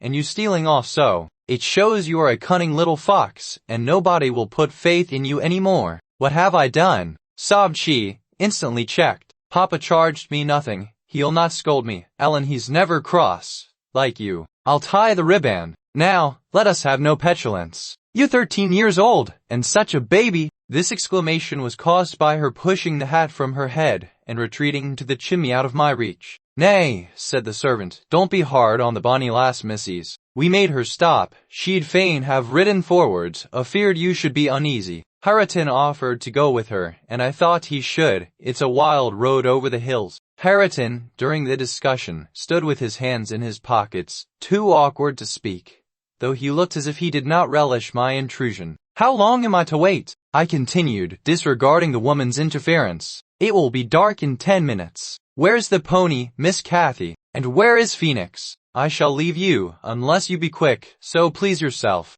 "The pony is in the yard," she replied, "and Phoenix is shut in there. He's bitten, and so is Charlie. I was going to tell you all about it, but you are in a bad temper and don't deserve to hear." I picked up her hat and approached to reinstate it, but perceiving that the people of the house took her part, she commenced capering round the room, and on my giving chase, ran like a mouse over and under and behind the furniture, rendering it ridiculous for me to pursue. Hareton and the woman laughed, and she joined them and waxed more impertinent still, till I cried, in great irritation, "Well, Miss Cathy, if you were aware whose house this is, you'd be glad enough to get out." "It's your father's, isn't it?" said she, turning to Hareton. "Nay," he replied, looking down and blushing bashfully. He could not stand a steady gaze from her eyes, though they were just his own. "Who's then your master's?" He colored deeper, with a different feeling, muttered an oath, and turned away. Continued the tiresome girl, appealing to me. "He talked about our house and our folk. I thought he had been the owner's son, and he never said, miss, he should have done, shouldn't he, if he's a servant?" Hareton grew black as a thundercloud at this childish speech. I silently shook my questioner, and at last succeeded in equipping her for departure. "Now get my horse," she said, addressing her unknown kinsman as she would one of the stable boys at the Grange, "and you may come with me. I want to see where the goblin hunter rises in the marsh, and to hear about the Farishes, as you call them, but make haste." "I'll see thee damned before I be thy servant," asked Catherine in surprise. "Damned, thou saucy witch! You see you have got into pretty company," I interposed. "Nice words to be used to a young lady. Pray don't begin to dispute with him. Come, let us seek for Minnie ourselves, and begone." "But, Ellen," cried she, staring fixed in astonishment, "how dare he speak so to me? Mustn't he be made to do as I ask him?" "You wicked creature, I shall tell Papa what you said." Hareton did not appear to feel this threat, so the tears sprang into her eyes with indignation. "You bring the pony," she exclaimed, turning to the woman, "and let my dog free this moment." "Softly, miss," answered the addressed. "You lose nothing by being civil. Hareton, there, be not the master's son, he's your cousin, and I was never hired to serve you," cried Cathy, with a scornful laugh. "Yes, indeed," responded her reprover. "Don't let them say such things," she pursued in great trouble. "Papa is gone to fetch my cousin from London. My cousin is a gentleman's son. She stopped and wept outright, upset at the bare notion of relationship with such a clown. I whispered, "People can have many cousins and of all sorts, Miss Cathy, without being any the worse for it. Only they needn't keep their company if they be disagreeable and bad. He's not my cousin, Ellen," she went on, gathering fresh grief for reflection, and flinging herself into my arms for refuge from the idea. I was much vexed at her and the servant for their mutual revelations, having no doubt of Linton's approaching arrival communicated by the former being reported to Mr. Heathcliff, and feeling as confident that Catherine's first thought on her father's return would be to seek an explanation of the latter's assertion concerning her rude-bred kindred, Hareton, recovering from his disgust at being taken for a servant, seemed moved by her distress, and, having fetched the pony round to the door, he took, to propitiate her, a fine crooked-legged terrier whelp from the kennel, and putting it into her hand, bid her whist. Pausing in her lamentations, she surveyed him with a glance of awe and horror, then burst forth anew. I could scarcely refrain from smiling at this antipathy to the poor fellow, who was a well-made, athletic youth, good-looking in features, and stout and healthy, but attired in garments befitting his daily occupations of working on the farm and lounging among the moors after rabbits and game. Still, I thought I could detect in his physiognomy a mind owning better qualities than his father ever possessed. Good things lost amid a wilderness of weeds, to be sure, whose rankness far overtopped their neglected growth, yet, notwithstanding, evidence of a wealthy soil that might yield luxuriant crops under other and favorable circumstances. Heathcliff, I believe, had not treated him physically ill, thanks to his fearless nature, which offered no temptation to that course of oppression. He had none of the timid susceptibility that would have given zest to ill treatment, in Heathcliff's judgment. He appeared to have bent his malevolence on making him a brute. He was never taught to read or write, never rebuked for any bad habit which did not annoy his keeper, never led a single step towards virtue, or guarded by a single precept against vice. And from what I heard, Joseph contributed much to his deterioration by a narrow-minded partiality which prompted him to flatter and pet him as a boy, because he was the head of the old family, and as he had been in the habit of accusing Catherine Earnshaw and Heathcliff, when children, of putting the master past his patience, and compelling him to seek solace and drink by what he termed their awful ways, so at present he laid the whole burden of Hareton's faults on the shoulders of the usurper of his property. If the lad swore, he wouldn't correct him, nor however culpably he behaved. It gave Joseph satisfaction, apparently, to watch him go the worst lengths. He allowed that the lad was ruined, that his soul was abandoned to perdition, but then he reflected that Heathcliff must answer for it. Hareton's blood would be required at his hands, and there lay immense consolation in that thought. Joseph had instilled into him a pride of name, and of his lineage. He would, had he dared, have fostered hate between him and the present owner of the Heights, but his dread of that owner amounted to superstition, and he confined his feelings regarding him to muttered innuendos and private comminations. I don't pretend to be intimately acquainted with the mode of living customary in those days at Wuthering Heights. I only speak from hearsay, for I saw little. The villagers affirmed Mr. Heathcliff was near, and a cruel hard landlord to his tenants, but the house, inside, had regained its ancient aspect of comfort under female management, and the scenes of right common in Hindley's time were not now enacted within its walls. The master was too gloomy to seek companionship with any people, good or bad, and he is yet. This, however, is not making progress with my story. Miss Catty rejected the peace offering of the terrier, and demanded her own dogs, Charlie and Phoenix. They came limping and hanging their heads, and we set out for home, sadly out of sorts, every one of us. I could not wring from my little lady how she had spent the day, except that, as I suppose, the goal of her pilgrimage was Penistone Crags, and she arrived without adventure to the gate of the farmhouse when Hareton happened to issue forth, attended by some canine followers, who attacked her train. They had a smart battle, before their owners could separate them, that formed an introduction. Catherine told Hareton who she was and where she was going, and asked him to show her the way. Finally, beguiling him to accompany her, he opened the mysteries of the fairy cave and 20 other queer places. But, being in disgrace, I was not favored with a description of the interesting objects she saw. I could gather, however, that her guide had been a favorite till she hurt his feelings by addressing him as a servant, and Heathcliff's housekeeper hurt hers by calling him her cousin. Then the language he had held to her rankled in her heart, she who was always love, and darling, and queen, and angel, with everybody at the Grange, to be insulted so shockingly by a stranger. She did not comprehend it, and hard work I had to obtain a promise that she would not lay the grievance before her father. I explained how he objected to the whole household at the Heights, and how sorry he would be to find she had been there, but I insisted most on the fact that if she revealed my negligence of his orders, he would perhaps be so angry that I should have to leave, and Cathy couldn't bear that prospect. She pledged her word, and kept it for my sake. After all, she was a sweet little girl. A letter, edged with black, announced the day of my master's return. Isabella was dead, and he wrote to bid me get mourning for his daughter and arrange a room and other accommodations for his youthful nephew. Catherine ran wild with joy at the idea of welcoming her father back, and indulged most sanguine anticipations of the innumerable excellencies of her real cousin. The evening of their expected arrival came. Since early morning she had been busy ordering her own small affairs, and now attired in her new black frock, poor thing. Her aunt's death impressed her with no definite sorrow. She obliged me, by constant worrying, to walk with her down through the grounds to meet them. Linton is just 6 months younger than I am, she chattered, as we strolled leisurely over the swells and hollows of mossy turf, under shadow of the trees. How delightful it will be to have him for a playfellow.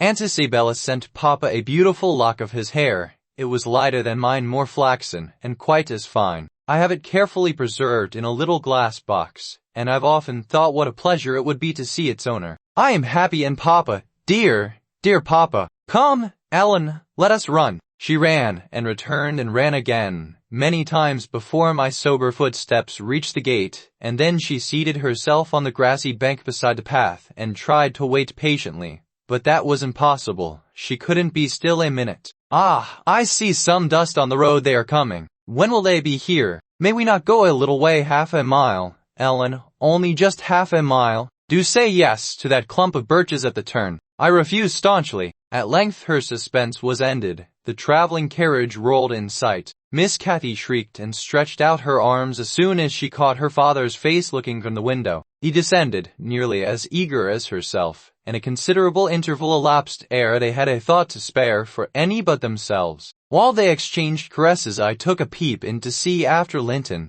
He was asleep in a corner, wrapped in a warm, fur-lined cloak, as if it had been winter. A pale, delicate, effeminate boy, who might have been taken for my master's younger brother, so strong was the resemblance. But there was a sickly peevishness in his aspect that Edgar Linton never had. The latter saw me looking, and having shaken hands, advised me to close the door, and leave him undisturbed, for the journey had fatigued him. Cathy would fain have taken one glance, but her father told her to come, and they walked together up the park, while I hastened before to prepare the servants. Now, darling, said Mr. Linton, addressing his daughter, as they halted at the bottom of the front steps, your cousin is not so strong or so merry as you are, and he has lost his mother, remember, a very short time since. Therefore, don't expect him to play and run about with you directly, and don't harass him much by talking. Let him be quiet this evening, at least, will you? Yes, Papa, answered Catherine, but I do want to see him, and he hasn't once looked out. The carriage stopped, and the sleeper, being roused, was lifted to the ground by his uncle.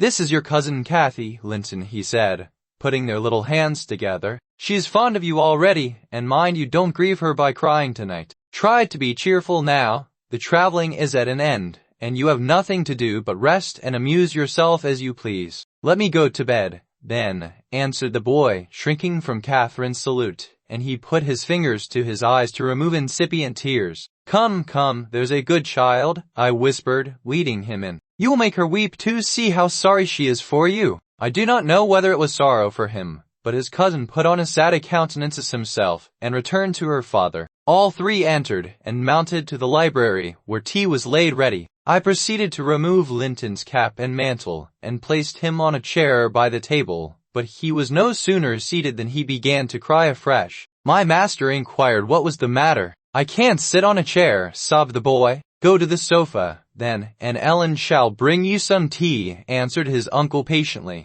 He had been greatly tried during the journey, I felt convinced, by his fretful ailing charge. Linton slowly trailed himself off, and lay down. Cathy carried a footstool and her cup to his side. At first she sat silent, but that could not last. She had resolved to make a pet of her little cousin as she would have him to be, and she commenced stroking his curls, and kissing his cheek, and offering him tea in her saucer, like a baby. This pleased him, for he was not much better. He dried his eyes, and lightened into a faint smile. Oh, he'll do very well, said the master to me, after watching them a minute. Very well, if we can keep him, Ellen. The company of a child of his own age will instill new spirit into him soon, and by wishing for strength he'll gain it. Aye, if we can keep him, I mused to myself, and sore misgivings came over me that there was slight hope of that. And then, I thought, however will that weakling live at Wuthering Heights? Between his father and Hareton, what playmates and instructors they'll be. Our doubts were presently decided even earlier than I expected. I had just taken the children upstairs, after tea was finished, and seen Linton asleep. He would not suffer me to leave him till that was the case. I had come down, and was standing by the table in the hall, lighting a bedroom candle for Mr. Edgar, when a maid stepped out of the kitchen and informed me that Mr. Heathcliff's servant Joseph was at the door, and wished to speak with the master. I shall ask him what he wants first, I said, in considerable trepidation. A very unlikely hour to be troubling people, and the instant they have returned from a long journey. I don't think the master can see him. Joseph had advanced through the kitchen as I uttered these words, and now presented himself in the hall. He was donned in his Sunday garments, with his most sanctimonious and sourest face, and holding his hat in one hand and his stick in the other, he proceeded to clean his shoes on the mat. Good evening, Joseph, I said, coldly. What business brings you here tonight? It's Maester Linton I mun spake to, he answered, waving me disdainfully aside. Linton is going to bed. Unless you have something particular to say, I'm sure he won't hear it now, I continued. You had better sit down in there, and entrust your message to me. Which is his room? Pursued the fellow, surveying the range of closed doors. I perceived he was bent on refusing my mediation, so very reluctantly I went up to the library, and announced the unseasonable visitor, advising that he should be dismissed till next day. Linton had no time to empower me to do so, for Joseph mounted close at my heels, and, pushing into the apartment, planted himself at the far side of the table, with his two fists clapped on the head of his stick, and began in an elevated tone, as if anticipating opposition. Heathcliff has sent me for his lad, and I mun't go aback about him. Edgar Linton was silent a minute. An expression of exceeding sorrow overcast his features. He would have pitied the child on his own account, but, recalling Isabella's hopes and fears, and anxious wishes for her son, and her commendations of him to his care, he grieved bitterly at the prospect of yielding him up, and searched in his heart how it might be avoided. No plan offered itself. The very exhibition of any desire to keep him would have rendered the claimant more peremptory. There was nothing left but to resign him. However, he was not going to rouse him from his sleep. Heathcliff, he answered calmly, that his son shall come to Wuthering Heights tomorrow. He is in bed, and too tired to go the distance now. You may also tell him that the mother of Linton desired him to remain under my guardianship, and, at present, his health is very precarious, said Joseph, giving a thud with his prop on the floor, and assuming an authoritative air. Heathcliff makes no account o' t mother, nor ye norther, but he'll have his lad. And I mun tak him so on now ye know. You shall not tonight, answered Linton decisively. Walk downstairs at once, and repeat to your master what I have said. Ellen, show him down. Go, and, aiding the indignant elder with a lift by the arm, he rid the room of him and closed the door. Shouted Joseph, as he slowly drew off. To morn he's come his own, and thrust him out if ye dar. To obviate the danger of this threat being fulfilled, Mr. Linton commissioned me to take the boy home early on Catherine's pony, and, said he, as we shall now have no influence over his destiny, good or bad, you must say nothing of where he is gone to my daughter. She cannot associate with him hereafter, and it is better for her to remain in ignorance of his proximity, lest she should be restless and anxious to visit the Heights. Merely tell her his father sent for him suddenly, and he has been obliged to leave us. Linton was very reluctant to be roused from his bed at 5 o'clock, and astonished to be informed that he must prepare for further traveling. But I softened off the matter by stating that he was going to spend some time with his father, Mr. Heathcliff, who wished to see him so much he did not like to defer the pleasure till he should recover from his late journey. He cried, in strange perplexity, Mamma never told me I had a father. I'd rather stay with Uncle. He lives a little distance from the Grange, I replied, just beyond those hills. Not so far, but you may walk over here when you get hearty. And you should be glad to go home and to see him. You must try to love him, as you did your mother, and then he will love you. But why have I not heard of him before? Why didn't Mamma and he live together, as other people do? He had business to keep him in the north, I answered, and your mother's health required her to reside in the south. And why didn't Mamma speak to me about him? Persevered the child. She often talked of uncle, and I learned to love him long ago. How am I to love Papa? Oh, all children love their parents, I said. Your mother, perhaps, thought you would want to be with him if she mentioned him often to you. An early ride on such a beautiful morning is much preferable to an hour's more sleep. Is she to go with us? He demanded. The little girl I saw yesterday? Not now, replied I. No, I shall be your companion there, I said. Linton sank back on his pillow and fell into a brown study. I won't go without Uncle, he cried at length. I can't tell where you mean to take me. I attempted to persuade him of the naughtiness of showing reluctance to meet his father. Still he obstinately resisted any progress towards dressing, and I had to call for my master's assistance in coaxing him out of bed. The poor thing was finally got off, with several delusive assurances that his absence should be short, that Mr. Edgar and Cathy would visit him, and other promises, equally ill-founded, which I invented and reiterated at intervals throughout the way. The pure heather-scented air, the bright sunshine, and the gentle canter of Minnie relieved his despondency after a while. He began to put questions concerning his new home and its inhabitants with greater interest and liveliness. Is Wuthering Heights as pleasant a place as Thrushcross Grange? He inquired, turning to take a last glance into the valley, whence a light mist mounted and formed a fleecy cloud on the skirts of the blue. It is not so buried in trees, I replied, and it is not quite so large, but you can see the country beautifully all round, and the air is healthier for you, fresher and drier. You will, perhaps, think the building old and dark at first, though it is a respectable house, the next best in the neighborhood, and you will have such nice rambles on the moors. That is, Miss Cath, the other cousin, am to yours a man of your sweetest spots, and you can bring a book of fun weather, and mend a green hollow your study, and now and then your uncle may join you in a walk. He does, frequently, walk out on hills. And what is my father like? Is he as young and handsome as Uncle? He's as young, said I, but he has black hair and eyes and looks sterner, and he is taller and bigger altogether. He'll not seem to you so gentle and kind at first, perhaps, because it is not his way. Still, mind you, be frank and cordial with him, and naturally he'll be fonder of you than any uncle, for you are his own. Black hair and eyes? Then I am not like him, am I? Not much, I answered. Not a morsel, I thought, surveying with regret the white complexion and slim frame of my companion, and his large languid eyes, his mother's eyes, say that, unless a morbid touchiness kindled them a moment,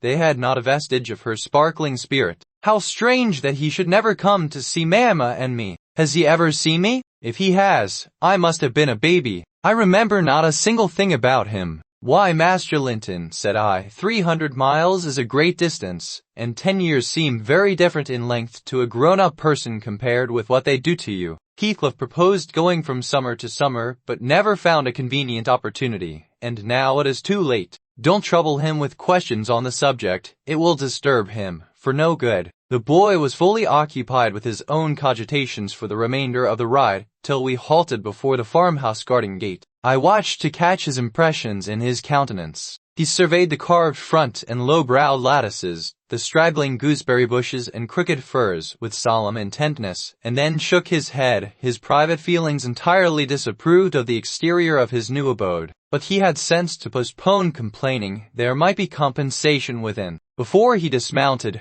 I went and opened the door. It was 6:30. The family had just finished breakfast. The servant was clearing and wiping down the table. Joseph stood by his master's chair telling some tale concerning a lame horse, and Hareton was preparing for the hayfield. Heathcliff, when he saw me, I feared I should have to come down and fetch my property myself. You brought it, have you? Let us see what we can make of it. He got up and strode to the door. Hareton and Joseph followed in gaping curiosity. Poor Linton ran a frightened eye over the faces of the three. Sure lie, said Joseph after a grave inspection. He's swapped ye maester and Jancis lass. Heathcliff, having stared his son into an ague of confusion, uttered a scornful laugh. What a lovely, charming thing. Haven't they reared it on snails and sour milk, Nellie? But that's worse than I expected, and the devil knows I was not sanguine. I bid the trembling and bewildered child get down and enter. He did not thoroughly comprehend the meaning of his father's speech, or whether it were intended for him.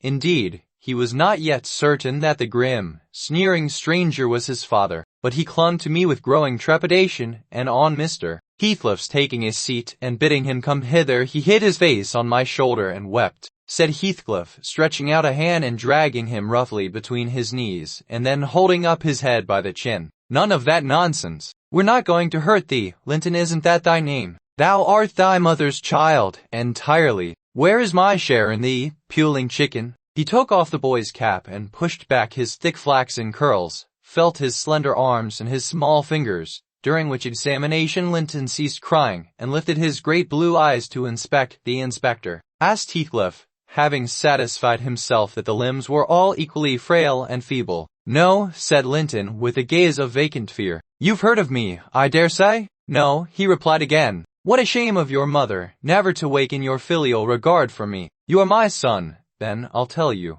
And your mother was a wicked slut to leave you in ignorance of the sort of father you possessed. Now, don't wince, and color up, though it is something to see you have not white blood. Be a good lad, and I'll do for you. Nelly, if you be tired you may sit down, if not, get home again. I guess you'll report what you hear and see to the cipher at the Grange, and this thing won't be settled while you linger about it. Well, replied I hope you'll be kind to the boy, Mr. Heathcliff, or you'll not keep him long, and he's all you have a kin in the wide world, that you will ever know. Remember, I'll be very kind to him, you needn't fear, he said, laughing. Only nobody else must be kind to him. I'm jealous of monopolizing his affection. And to begin my kindness, Joseph, bring the lad some breakfast. Harriton, you infernal calf, be gone to your work. Yes, Nell, he added, when they had departed, my son is prospective owner of your place, and I should not wish him to die till I was certain of being his successor. Besides, he is mine, and I want the triumph of seeing my descendant fairly lord of their estates, my child hiring their children to till their father's lands for wages. That is the sole consideration which can make me endure the whelp. I despise him for himself, and hate him for the memories he revives. But that consideration is sufficient. He's as safe with me, and shall be tended as carefully as your master tends his own.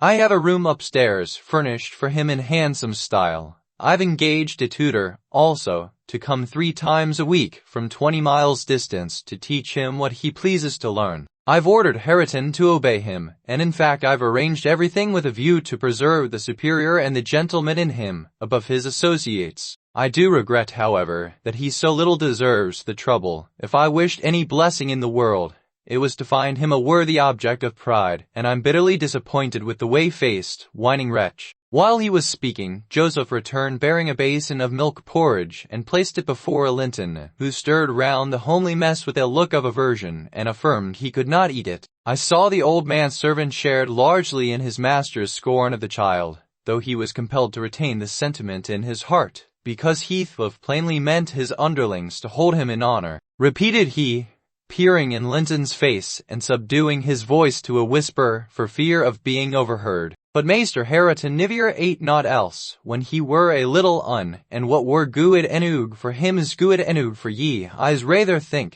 I shan't eat it, answered Linton, snappishly. Joseph snatched up the food indignantly, and brought it to us. Is there aught ails victuals? He asked, thrusting the tray under Heathcliff's nose. What should ail them? Answered Joseph, yon dainty chap says he can at 8 but I guess it's rate. His mother were just so we were a'most too mucky to sow tea corn for macking her brie head. Don't mention his mother to me, said the master angrily. Get him something that he can eat, that's all. What is his usual food, Nelly? I suggested boiled milk or tea, and the housekeeper received instructions to prepare some. Come, I reflected, his father's selfishness may contribute to his comfort. He perceives his delicate constitution, and the necessity of treating him tolerably. Edgar, by acquainting him with the turn Heathcliff's humor has taken. Having no excuse for lingering longer, I slipped out, while Linton was engaged in timidly rebuffing the advances of a friendly sheepdog. But he was too much on the alert to be cheated. As I closed the door, I heard a cry, and a frantic repetition of the words, "Don't leave me." Then the latch was raised and fell. They did not suffer him to come forth. I mounted Minnie and urged her to a trot, and so my brief guardianship ended. We had sad work with little Cathy that day. She rose in high glee, eager to join her cousin, and such passionate tears and lamentations followed the news of his departure that Edgar himself was obliged to soothe her, by affirming he should come back soon. he added, however, if I can get him. And there were no hopes of that. This promise poorly pacified her, but time was more potent, and though still at intervals she inquired of her father when Linton would return, before she did see him again his features had waxed so dim in her memory that she did not recognize him. When I chanced to encounter the housekeeper of Wuthering Heights, in paying business visits to Gimmerton, I used to ask how the young master got on, for he lived almost as secluded as Catherine herself, and was never to be seen. I could gather from her that he continued in weak health, and was a tiresome inmate. Heathcliff seemed to dislike him ever longer and worse, though he took some trouble to conceal it. He had an antipathy to the sound of his voice, and could not do it all with his sitting in the same room with him many minutes together. There seldom passed much talk between them. Linton learned his lessons and spent his evenings in his small apartment they called the parlor, or else lay in bed all day, for he was constantly getting coughs, and colds, and aches, and pains of some sort. And I never knew such a faint-hearted creature, added the woman, nor one so careful of his own. He will go on if I leave the window open a bit late in the evening. It's killing, a breath of night air, and he must have a fire in the middle of summer, and Joseph's backer pipe is poison, and he must always have sweets and dainties, and always milk for ever heeding not how the rest of us are pinched in winter. And there he'll sit, wrapped in his furred cloak in his chair by the fire, with some toast and water or other slop on the hob to sip at. And if Hareton, for pity, comes to amuse him, Hareton is not bad-natured, though he's rough, they're sure to part, one swearing and the other crying. I believe the master would relish Earnsshaw's thrashing him to a mummy if he were not his son, and I'm certain he would be fit to turn him out of doors if he knew half the nursing he gives his son. But then he won't go into danger of temptation, he never enters the parlor, and should Linton show those ways in the house where he is, he sends him upstairs directly. I divined, from this account, that utter lack of sympathy had rendered young Heathcliff selfish and disagreeable, if he were not so originally, and my interest in him, consequently, decayed. Though still I was moved with a sense of grief at his lot, and a wish that he had been left with us. Edgar encouraged me to gain information. He thought a great deal about him, I fancy, and would have run some risk to see him, and he told me once to ask the housekeeper whether he ever came into the village. She said he had only been twice, on horseback, accompanying his father, and both times he pretended to be quite knocked up for 3 or 4 days afterwards. The housekeeper left, if I recollect rightly, 2 years after he came, and another, whom I did not know, was her successor. She lives there still. Time wore on at the Grange in its former pleasant way till Miss Cathy reached 16. On the anniversary of her birth we never manifested any signs of rejoicing, because it was also the anniversary of my late mistress's death. Her father invariably spent that day alone in the library, and walked, at dusk, as far as Gimmerton kirkyard, where he would frequently prolong his stay beyond midnight. Therefore Catherine was thrown on her own resources for amusement. This 20th of March was a beautiful spring day, and when her father had retired, my young lady came down dressed for going out, and said she asked to have a ramble on the edge of the moor with me. Mr. Linton had given her leave, if we went only a short distance and were back within the hour. So make haste, Ellen.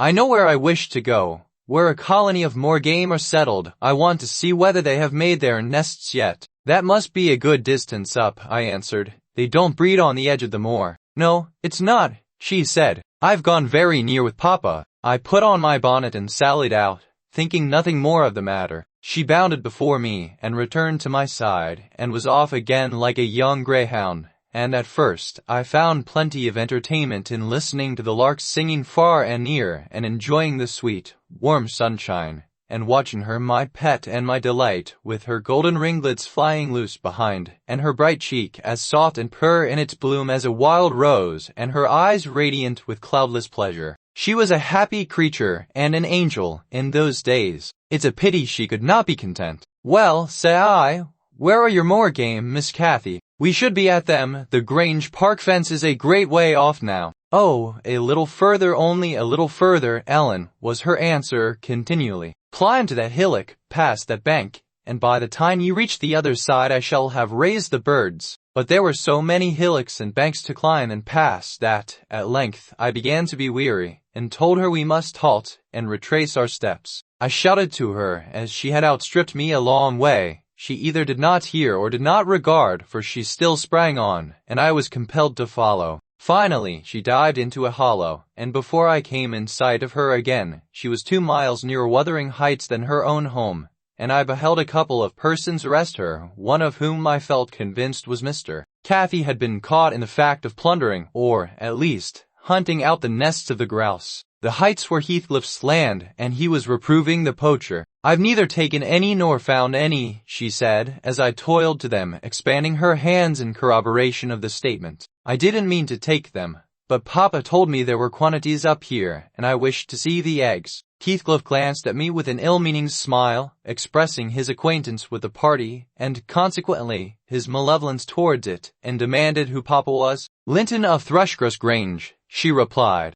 "I thought you did not know me, or you wouldn't have spoken in that way." "You suppose Papa is highly esteemed and respected, then?" he said, sarcastically. Inquired Catherine, gazing curiously on the speaker. "That man I had seen before." She pointed to Hareton, the other individual, who had gained nothing but increased bulk and strength by the addition of 2 years to his age. He seemed as awkward and rough as ever. "Miss Cathy," I interrupted, "it will be 3 hours instead of 1 that we are out, presently. We really must go back." "No, that man is not my son," answered Heathcliff, pushing me aside. "But I have one, and you have seen him before too, and, though your nurse is in a hurry, I think both you and she would be the better for a little rest. Will you just turn this nab of heath, and walk into my house? You'll get home earlier for the ease, and you shall receive a kind welcome." I whispered Catherine that she mustn't, on any account, accede to the proposal. It was entirely out of the question. "I'm tired of running, and the ground is dewy. I can't sit here. Besides, he says I have seen his son. He's mistaken, I think, but I guess where he lives, at the farmhouse I visited in coming from Penistone Crags. Come, Nelly, hold your tongue. It will be a treat for her to look in on us. Hareton, get forwards with the lass. You shall walk with me, Nelly." "No, she's not going to any such place," I cried, struggling to release my arm, which he had seized, but she was almost at the door stones already, scampering round the brow at full speed. Her appointed companion did not pretend to escort her. He shied off by the roadside, and vanished. "Heathcliff, it's very wrong," I continued. "You know you mean no good, and there she'll see Linton, and all will be told as soon as ever we return, and I shall have the blame." "I want her to see Linton," he answered. "He's looking better these few days. It's not often he's fit to be seen, and we'll soon persuade her to keep the visit secret. Where is the harm of it?" "The harm of it is that her father would hate me if he found I suffered her to enter your house, and I am convinced you have a bad design in encouraging her to do so," I replied. "My design is as honest as possible. I'll inform you of its whole scope," he said, "that the 2 cousins may fall in love and get married. I'm acting generously to your master. His young chit has no expectations, and should she second my wishes she'll be provided for at once as joint successor with Linton." "If Linton died," I answered, "and his life is quite uncertain, Catherine would be the heir." "No, she would not," he said. "There is no clause in the will to secure it, so his property would go to me. But to prevent disputes, I desire their union, and am resolved to bring it about. And I'm resolved she shall never approach your house with me again," I returned, as we reached the gate, where Miss Cathy waited our coming. Heathcliff bade me be quiet, and preceding us up the path, hastened to open the door. My young lady gave him several looks, as if she could not exactly make up her mind what to think of him, but now he smiled when he met her eye, and softened his voice in addressing her, and I was foolish enough to imagine the memory of her mother might disarm him from desiring her injury. Linton stood on the hearth. He had been out walking in the fields, for his cap was on, and he was calling to Joseph to bring him dry shoes. He had grown tall of his age, still wanting some months of 16. His features were pretty yet, and his eye and complexion brighter than I remembered them,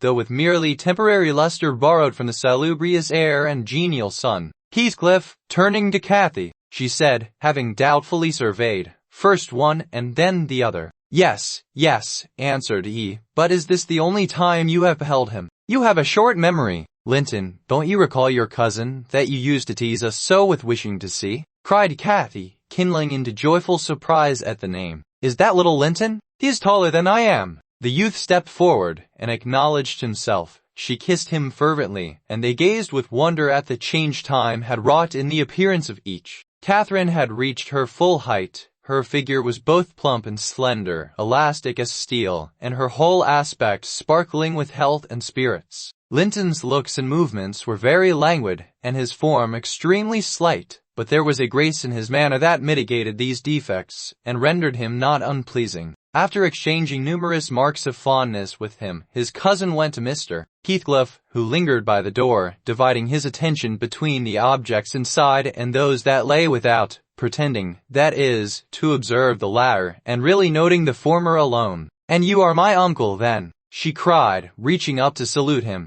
"I thought I liked you, though you were cross at first. Why don't you visit at the Grange with Linton? To live all these years such close neighbors, and never see us, is odd. What have you done so for?" "I visited it once or twice too often before you were born," he answered. "If you have any kisses to spare, give them to Linton. They are thrown away on me," exclaimed Catherine, flying to attack me next with her lavish caresses, "to try to hinder me from entering. But I'll take this walk every morning in future. May I, uncle? And sometimes bring papa. Won't you be glad to see us?" "Of course," replied the uncle, with a hardly suppressed grimace, resulting from his deep aversion to both the proposed visitors. "But stay," he continued, turning towards the young lady. "Now I think of it, I'd better tell you. Linton has a prejudice against me. We quarreled at one time of our lives with unchristian ferocity, and if you mention coming here to him, he'll put a veto on your visits altogether. Therefore, you must not mention it, unless you be careless of seeing your cousin hereafter. You may come, if you will, but you must not mention it." "Why did you quarrel?" asked Catherine, considerably crestfallen. "He thought me too poor to wed his sister," answered Heathcliff, "and was grieved that I got her. His pride was hurt, and he'll never forgive it," said the young lady. "Some time I'll tell him so. But Linton and I have no share in your quarrel."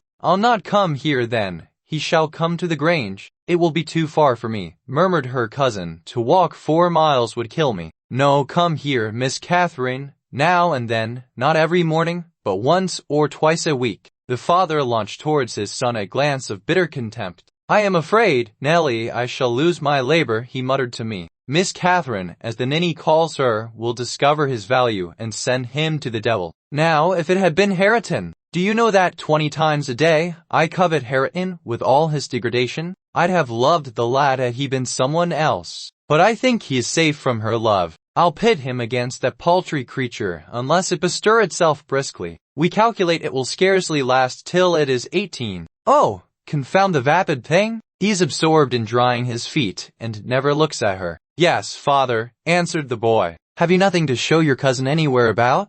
Not even a rabbit or a weasel's nest? Take her into the garden before you change your shoes, and into the stable to see your horse." "Wouldn't you rather sit here?" asked Linton, addressing Cathy in a tone which expressed reluctance to move again. "I don't know," she replied, casting a longing look to the door, and evidently eager to be active. He kept his seat, and shrank closer to the fire. Heathcliff rose, and went into the kitchen, and from thence to the yard, calling out for Hareton. Hareton responded, and presently the two re-entered. The young man had been washing himself, as was visible by the glow on his cheeks and his wetted hair. "Oh, I'll ask you, uncle," cried Miss Cathy, recollecting the housekeeper's assertion. "That is not my cousin, is he?" "Yes," he replied, "your mother's nephew." Catherine looked queer. "Is he not a handsome lad?" The uncivil little thing stood on tiptoe and whispered a sentence in Heathcliff's ear. Hugh laughed. Hareton darkened. I perceived he was very sensitive to suspected slights and had obviously a dim notion of his inferiority.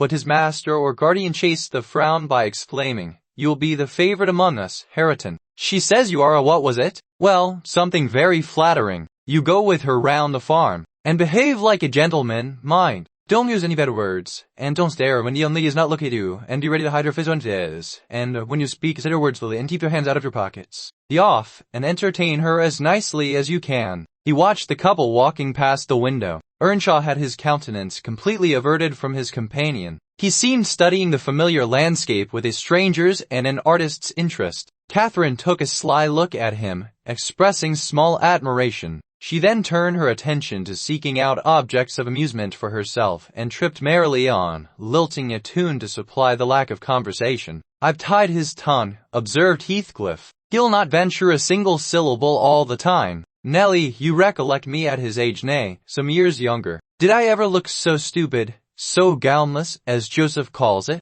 Worse, I replied, because more sullen with it. I've a pleasure in him, he continued, reflecting aloud. He has satisfied my expectations. If he were a born fool I should not enjoy it half so much. But he's no fool, and I can sympathize with all his feelings, having felt them myself. I know what he suffers now, for instance, exactly. It is merely a beginning of what he shall suffer, though, and he'll never be able to emerge from his bathos of coarseness and ignorance. I've got him faster than his scoundrel of a father secured me, and lower, for he takes a pride in his brutishness. I've taught him to scorn everything extra-animal as silly and weak. Don't you think Kindly would be proud of his son, if he could see him? Almost as proud as I am of mine. But there's this difference. One is gold put to the use of paving stones, and the other is tin polished to ape a service of silver. Mine has nothing valuable about it, yet I shall have the merit of making it go as far as such poor stuff can go. His had first-rate qualities, and they are lost,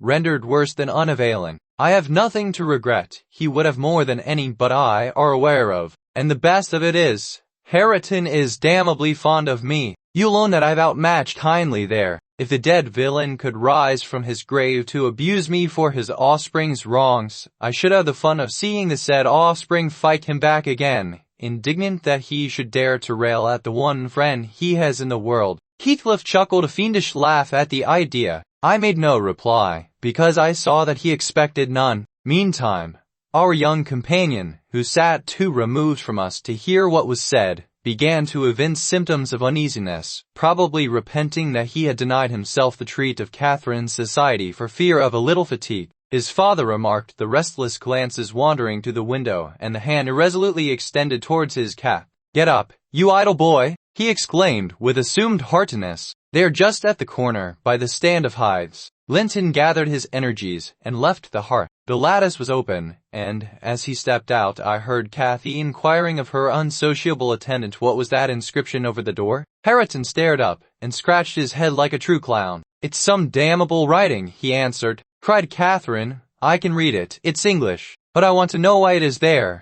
Linton giggled, the first appearance of mirth he had exhibited. "He does not know his letters," he said to his cousin. "Could you believe in the existence of such a colossal dunce? Is he all as he should be?" asked Miss Cathy, seriously. "Or is he simple, not right? I've questioned him twice now, and each time he looked so stupid I think he does not understand me." "I can hardly understand him, I'm sure." Linton repeated his laugh and glanced at Hareton tauntingly, who certainly did not seem quite clear of comprehension at that moment. "There's nothing the matter but laziness, is there, Earnshaw? My cousin fancies you are an idiot. There you experience the consequence of scorning book-learning, as you would say. Have you noticed, Catherine, his frightful Yorkshire pronunciation? Why, where the devil is the use on't?" growled Hareton, more ready in answering his daily companion. He was about to enlarge further, but the two youngsters broke into a noisy fit of merriment, my giddy miss being delighted to discover that she might turn his strange talk to matter of amusement. "Where is the use of the devil in that sentence? Papa told you not to say any bad words, and you can't open your mouth without one. Do try to behave like a gentleman, now do. If thou weren't more a lass than a lad, I'd fell thee this minute, I would." "Pitiful laugh of a crater," retorted the angry boor, retreating, while his face burnt with mingled rage and mortification, for he was conscious of being insulted and embarrassed how to resent it. Heathcliff, having overheard the conversation, as well as I, smiled when he saw him go, but immediately afterwards cast a look of singular aversion on the flippant pair, who remained chattering in the doorway, the boy finding animation enough while discussing Hareton's faults and deficiencies, and relating anecdotes of his goings-on, and the girl relishing his pert and spiteful sayings, without considering the ill nature they evinced. I began to dislike, more than to compassionate Linton, and to excuse his father in some measure for holding him cheap. We stayed till afternoon. I could not tear Miss Cathy away sooner, but happily my master had not quitted his apartment and remained ignorant of our prolonged absence. As we walked home, I would fain have enlightened my charge on the characters of the people we had quitted, but she got it into her head that I was prejudiced against them. She cried, "You take Papa's side, Ellen. You are partial, I know, or else you wouldn't have cheated me so many years into the notion that Linton lived a long way from here. I'm really extremely angry. Only I'm so pleased I can't show it. But you must hold your tongue about my uncle. He's my uncle, remember, and I'll scold Papa for quarreling with him. And so she ran on, till I relinquished the endeavor to convince her of her mistake. She did not mention the visit that night, because she did not see Mr. Next day it all came out, sadly to my chagrin, and still I was not altogether sorry. I thought the burden of directing and warning would be more efficiently borne by him than me. But he was too timid in giving satisfactory reasons for his wish that she should shun connection with the household of the Heights, and Catherine liked good reasons for every restraint that harassed her petted will. She exclaimed after the morning's salutations, "Guess whom I saw yesterday, in my walk on the moors?" "Ah, Papa,"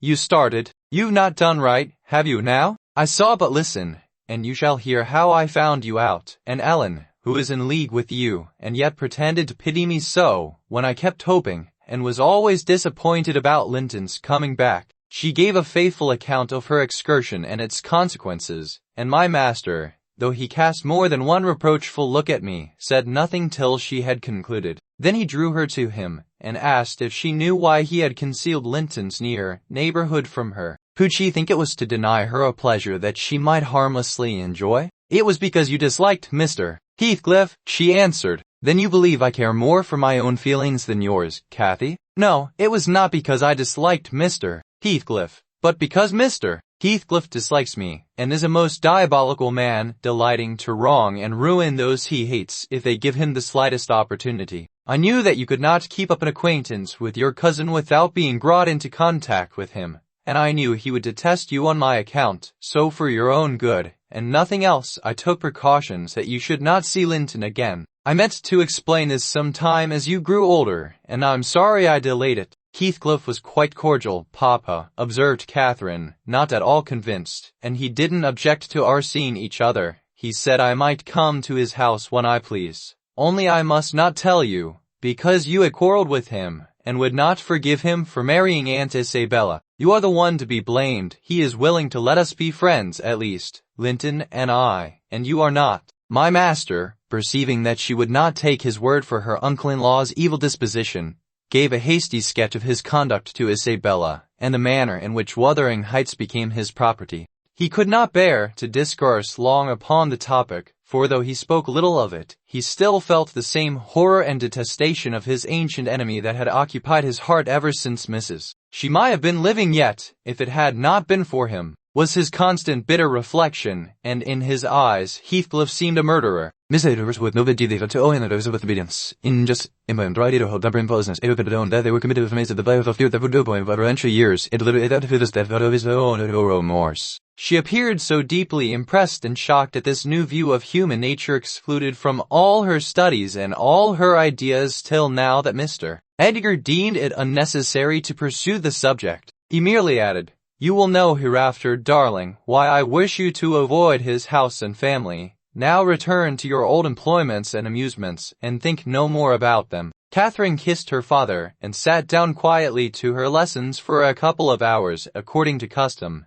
Then she accompanied him into the grounds, and the whole day passed as usual, but in the evening, when she had retired to her room, and I went to help her to undress, I found her crying, on her knees by the bedside. "Oh, fie, silly child! If you had any real griefs you'd be ashamed to waste a tear on this little contrariety. You never had one shadow of substantial sorrow, Miss Catherine. Suppose, for a minute, that master and I were dead, and you were by yourself in the world. How would you feel, then? Compare the present occasion with such an affliction as that, and be thankful for the friends you have, instead of coveting more." "I'm not crying for myself, Ellen," she answered, "it's for him. He expected to see me again tomorrow, and there he'll be so disappointed, and he'll wait for me, and I shan't come." Said I, "Do you imagine he has thought as much of you as you have of him? Hasn't he Heronin for a companion? Not 1 in 100 would weep at losing a relation they had just seen twice, for 2 afternoons. Linton will conjecture how it is, and trouble himself no further about you.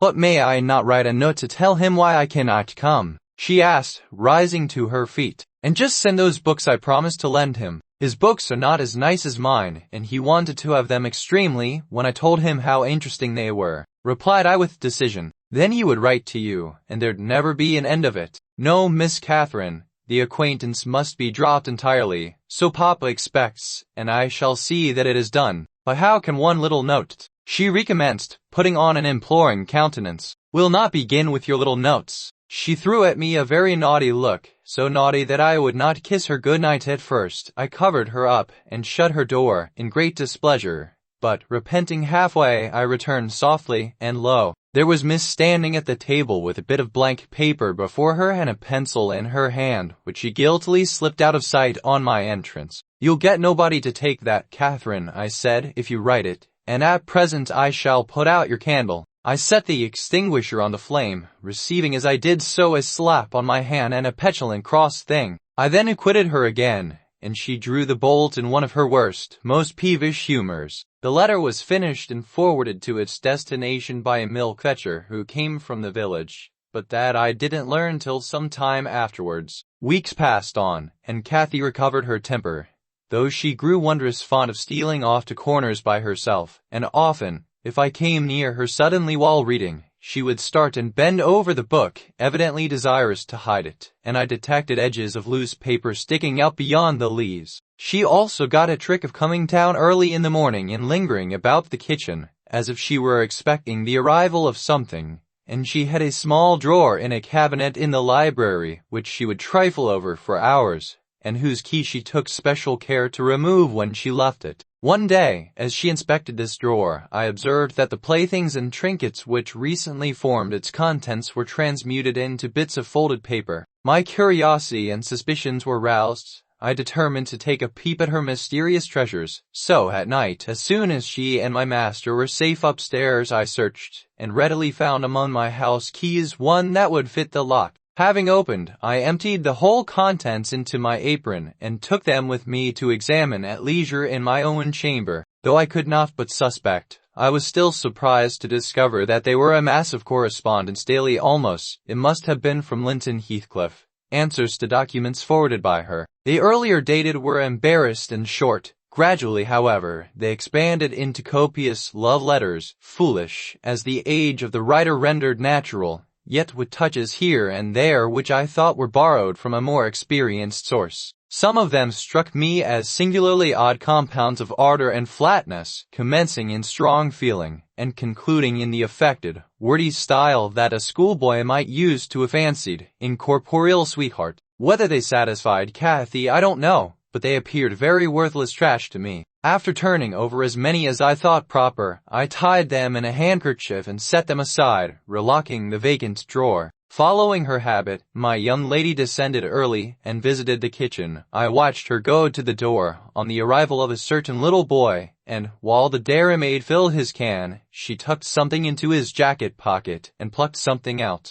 I went round by the garden, and laid wait for the messenger, who fought valorously to defend his trust, and we spilt the milk between us, but I succeeded in abstracting the epistle, and, threatening serious consequences if he did not look sharp home, I remained under the wall and perused Miss Cathy's affectionate composition. It was more simple and more eloquent than her cousin's, very pretty and very silly. I shook my head, and went meditating into the house. The day being wet, she could not divert herself with rambling about the park, so, at the conclusion of her morning studies, she resorted to the solace of the drawer. Her father sat reading at the table, and I, on purpose, had sought a bit of work in some unripped fringes of the window curtain, keeping my eye steadily fixed on her proceedings. Never did any bird flying back to a plundered nest, which it had left brimful of chirping young ones, express more complete despair, in its anguished cries and flutterings, than she by her single O, and the change that transfigured her late happy countenance. "What is the matter, love? Have you hurt yourself?" His tone and look assured her he had not been the discoverer of the hoard. "Come upstairs, I'm sick." I obeyed her summons and accompanied her out. "You have got them," she commenced immediately, dropping on her knees when we were enclosed alone. "Oh, give them to me, and I'll never do so again." "You have not told Papa, Ellen?" "I've been exceedingly naughty, but I won't do it any more." With a grave severity in my manner I bade her stand up. "So," I exclaimed, "Miss Catherine, you are tolerably far on, it seems. You may well be ashamed of them. A fine bundle of trash you study in your leisure hours, to be sure. Why, it's good enough to be printed. And what do you suppose the master will think when I display it before him? I haven't shown it yet, But you needn't imagine I shall keep your ridiculous secrets. And you must have led the way in writing such absurdities. He would not have thought of beginning, I'm certain," sobbed Kathy, fit to break her heart. "I didn't once think of loving him till—" "Loving," cried I, as scornfully as I could utter the word. "Did anybody ever hear the like? I might just as well talk of loving the miller who comes once a year to buy our corn. Pretty loving, indeed! And both times together you have seen Linton hardly 4 hours in your life. Now, here is the babyish trash. I'm going with it to the library, and we'll see what your father says to such loving." She sprang at her precious epistles, but I held them above my head, and then she poured out further frantic entreaties that I would burn them, do anything rather than show them. And being really fully as much inclined to laugh as scold, for I esteemed it all girlish vanity, I at length relented in a measure, and asked, "If I consent to burn them, will you promise faithfully neither to send nor receive a letter again, nor a book, for I perceive you have sent him books, nor locks of hair, nor rings, nor playthings." "We don't send playthings," cried Catherine, her pride overcoming her shame. "Nor anything at all, then, my lady? Unless you will, here I go." "I promise, Ellen," she cried, catching my dress. "Oh, put them in the fire, do. But when I proceeded to open a place with the poker, the sacrifice was too painful to be borne. She earnestly supplicated that I would spare her one or two, Ellen, to keep for linen's sake. I unknotted the handkerchief and commenced dropping them in from an angle, and the flame curled up the chimney. "I will have one, you cruel wretch!" she screamed, darting her hand into the fire and drawing forth some half-consumed fragments at the expense of her fingers. "Very well, and I will have some to exhibit to Papa," I answered, shaking back the rest into the bundle and turning anew to the door. She emptied her blackened pieces into the flames and motioned me to finish the immolation. It was done. I stirred up the ashes and interred them under a shovelful of coals, and she mutely, and with a sense of intense injury, retired to her private apartment. I descended to tell my master that the young lady's qualm of sickness was almost gone, but I judged it best for her to lie down a while. She wouldn't dine, but she reappeared at tea, pale, and red about the eyes, and marvelously subdued in outward aspect. Next morning I answered the letter by a slip of paper, inscribed, "Master Heathcliff is requested to send no more notes to Miss Linton, as she will not receive them." And, thenceforth, the little boy came with vacant pockets. Summer drew to an end, and early autumn. It was past Michaelmas, but the harvest was late that year, and a few of our fields were still uncleared. Linton and his daughter would frequently walk out among the reapers. At the carrying of the last sheaves they stayed till dusk, and the evening happening to be chill and damp, my master caught a bad cold that settled obstinately on his lungs, and confined him indoors throughout the whole of the winter, nearly without intermission. Poor Cathy, frightened from her little romance, had been considerably sadder and duller since its abandonment, and her father insisted on her reading less and taking more exercise. She had his companionship no longer. I esteemed it a duty to supply its lack, as much as possible, with mine, an inefficient substitute, for I could only spare 2 or 3 hours from my numerous diurnal occupations to follow her footsteps, and then my society was obviously less desirable than his. On an afternoon in October, or the beginning of November, a fresh, watery afternoon, when the turf and paths were rustling with moist, withered leaves, and a cold blue sky was half hidden by clouds, dark gray streamers, rapidly mounting from the west, and boding abundant rain, I requested my young lady to forego her ramble, because I was certain of showers. She refused, and I unwillingly donned a cloak, and took my umbrella to accompany her on a stroll to the bottom of the park, a formal walk which she generally affected if low-spirited, and that she invariably was when Mr. Edgar had been worse than ordinary, a thing never known from his confession, but guessed both by her and me from his increased silence and the melancholy of his countenance. She went sadly on.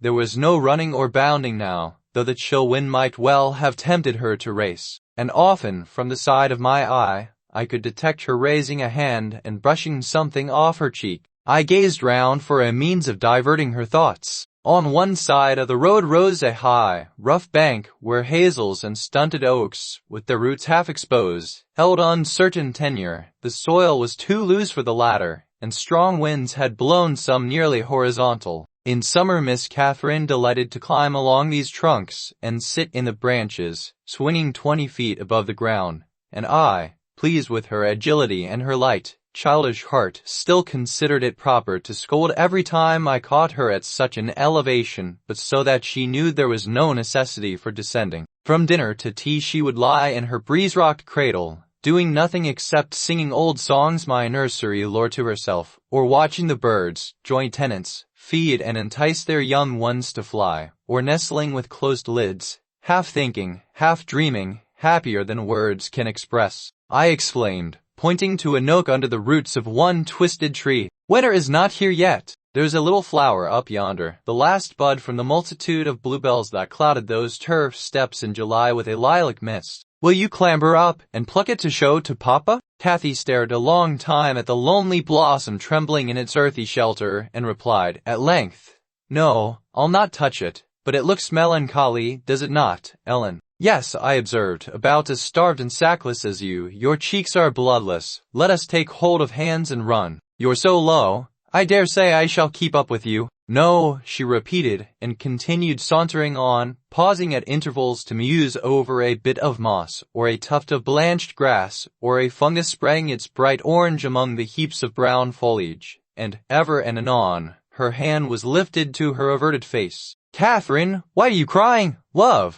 I asked, approaching and putting my arm over her shoulder. You mustn't cry because Papa has a cold. Be thankful it is nothing worse. She now put no further restraint on her tears. Her breath was stifled by sobs. Oh, it will be something worse, she said. And what shall I do when Papa and you leave me, and I am by myself? I can't forget your words, Ellen. They are always in my ear. How life will be changed, how dreary the world will be, when Papa and you are dead. None can tell whether you won't die before us. I reply, it's wrong to anticipate evil. We'll hope there are years and years to come before any of us go. Master is young, and I am strong, and hardly 45. My mother lived till 80, a canny dame to the last. Linton were spared till he saw 60. That would be more years than you have counted, miss. And would it not be foolish to mourn a calamity above 20 years beforehand? But Aunt Isabella was younger than Papa, she remarked, gazing up with timid hope to seek further consolation.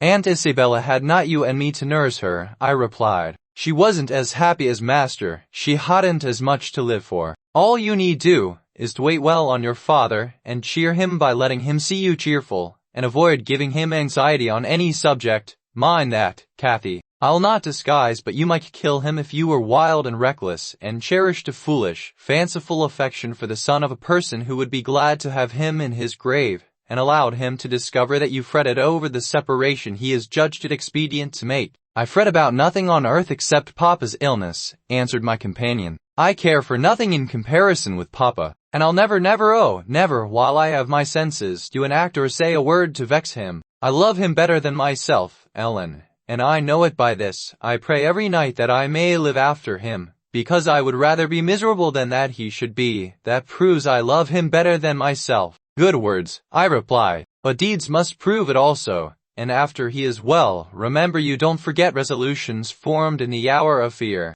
As we talked, we neared a door that opened on the road, and my young lady, lightening into sunshine again, climbed up and seated herself on the top of the wall, reaching over to gather some hips that bloomed scarlet on the summit branches of the wild rose tree shadowing the highway side. The lower fruit had disappeared, but only birds could touch the upper, except from Cathy's present station. In stretching to pull them, her hat fell off, and as the door was locked, she proposed scrambling down to recover it. I bid her be cautious lest she got a fall, and she nimbly disappeared. But the return was no such easy matter. The stones were smooth and neatly cemented, and the rosebushes and blackberry stragglers could yield no assistance in reascending. I, like a fool, didn't recollect that till I heard her laughing and exclaiming, Ellen, you'll have to fetch the key, or else I must run round to the porter's lodge. I can't scale the ramparts on this side. Stay where you are, I answered. I have my bundle of keys in my pocket. Perhaps I may manage to open it. If not, I'll go. Catherine amused herself with dancing to and fro before the door, while I tried all the large keys in succession. I had applied the last, and found that none would do, so, repeating my desire that she would remain there, I was about to hurry home as fast as I could, when an approaching sound arrested me. It was the trot of a horse. Cathy's dance stopped also. Ellen, I wish you could open the door, whispered back my companion anxiously. Cried a deep voice the rider's. I'm glad to meet you. Don't be in haste to enter, for I have an explanation to ask and obtain. I shan't speak to you, Mr. Heathcliff, answered Catherine. Papa says you are a wicked man, and you hate both him and me, and Ellen says the same. That is nothing to the purpose, said Heathcliff. I don't hate my son, I suppose, and it is concerning him that I demand your attention. Yes, you have cause to blush. 2 or 3 months since, were you not in the habit of writing to Linton, making love in play, eh? You deserved, both of you, flogging for that. You especially, the elder,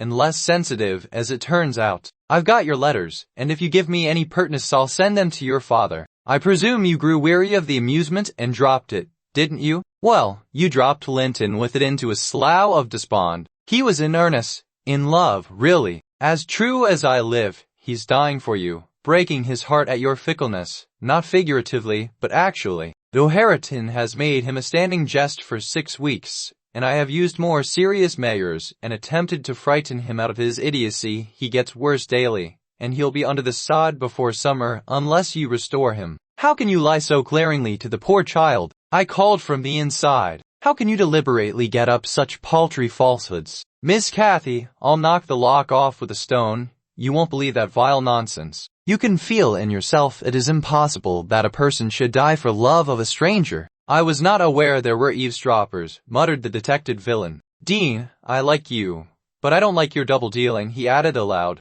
How could you lie so glaringly as to affirm I hated the poor child, and invent bugbear stories to terrify her from my door-stones? Catherine Linton, the very name warms me, my bonny lass. I shall be from home all this week. Go and see if I have not spoken truth, do, there's a darling. Just met your father in my place, and Linton yours. Then to how you would value your child if they refused to stir a step above you, when your father has often treated him, and don't purpose to pity fall into the same error. I swear on my salvation he's going to his grave, and none but you can save him. The lock gave way, and I issued out. I swear Linton is dying, repeated Heathcliff, looking hard at me, and grief and disappointment are hastening his death. Nelly, if you won't let her go, you can walk over yourself. But I shall not return till this time next week, and I think your master himself would scarcely object to her visiting her cousin. Come in, said I, taking Cathy by the arm and half forcing her to re-enter, for she lingered, viewing with troubled eyes the features of the speaker, too stern to express his inward deceit. He pushed his horse close and bending down, observed, Miss Catherine, I'll own to you that I have little patience with Linton, and Hareton and Joseph have less. I'll own that he's with the harsh set. He pines for kindness as well as love, and a kind word from you would be his best medicine.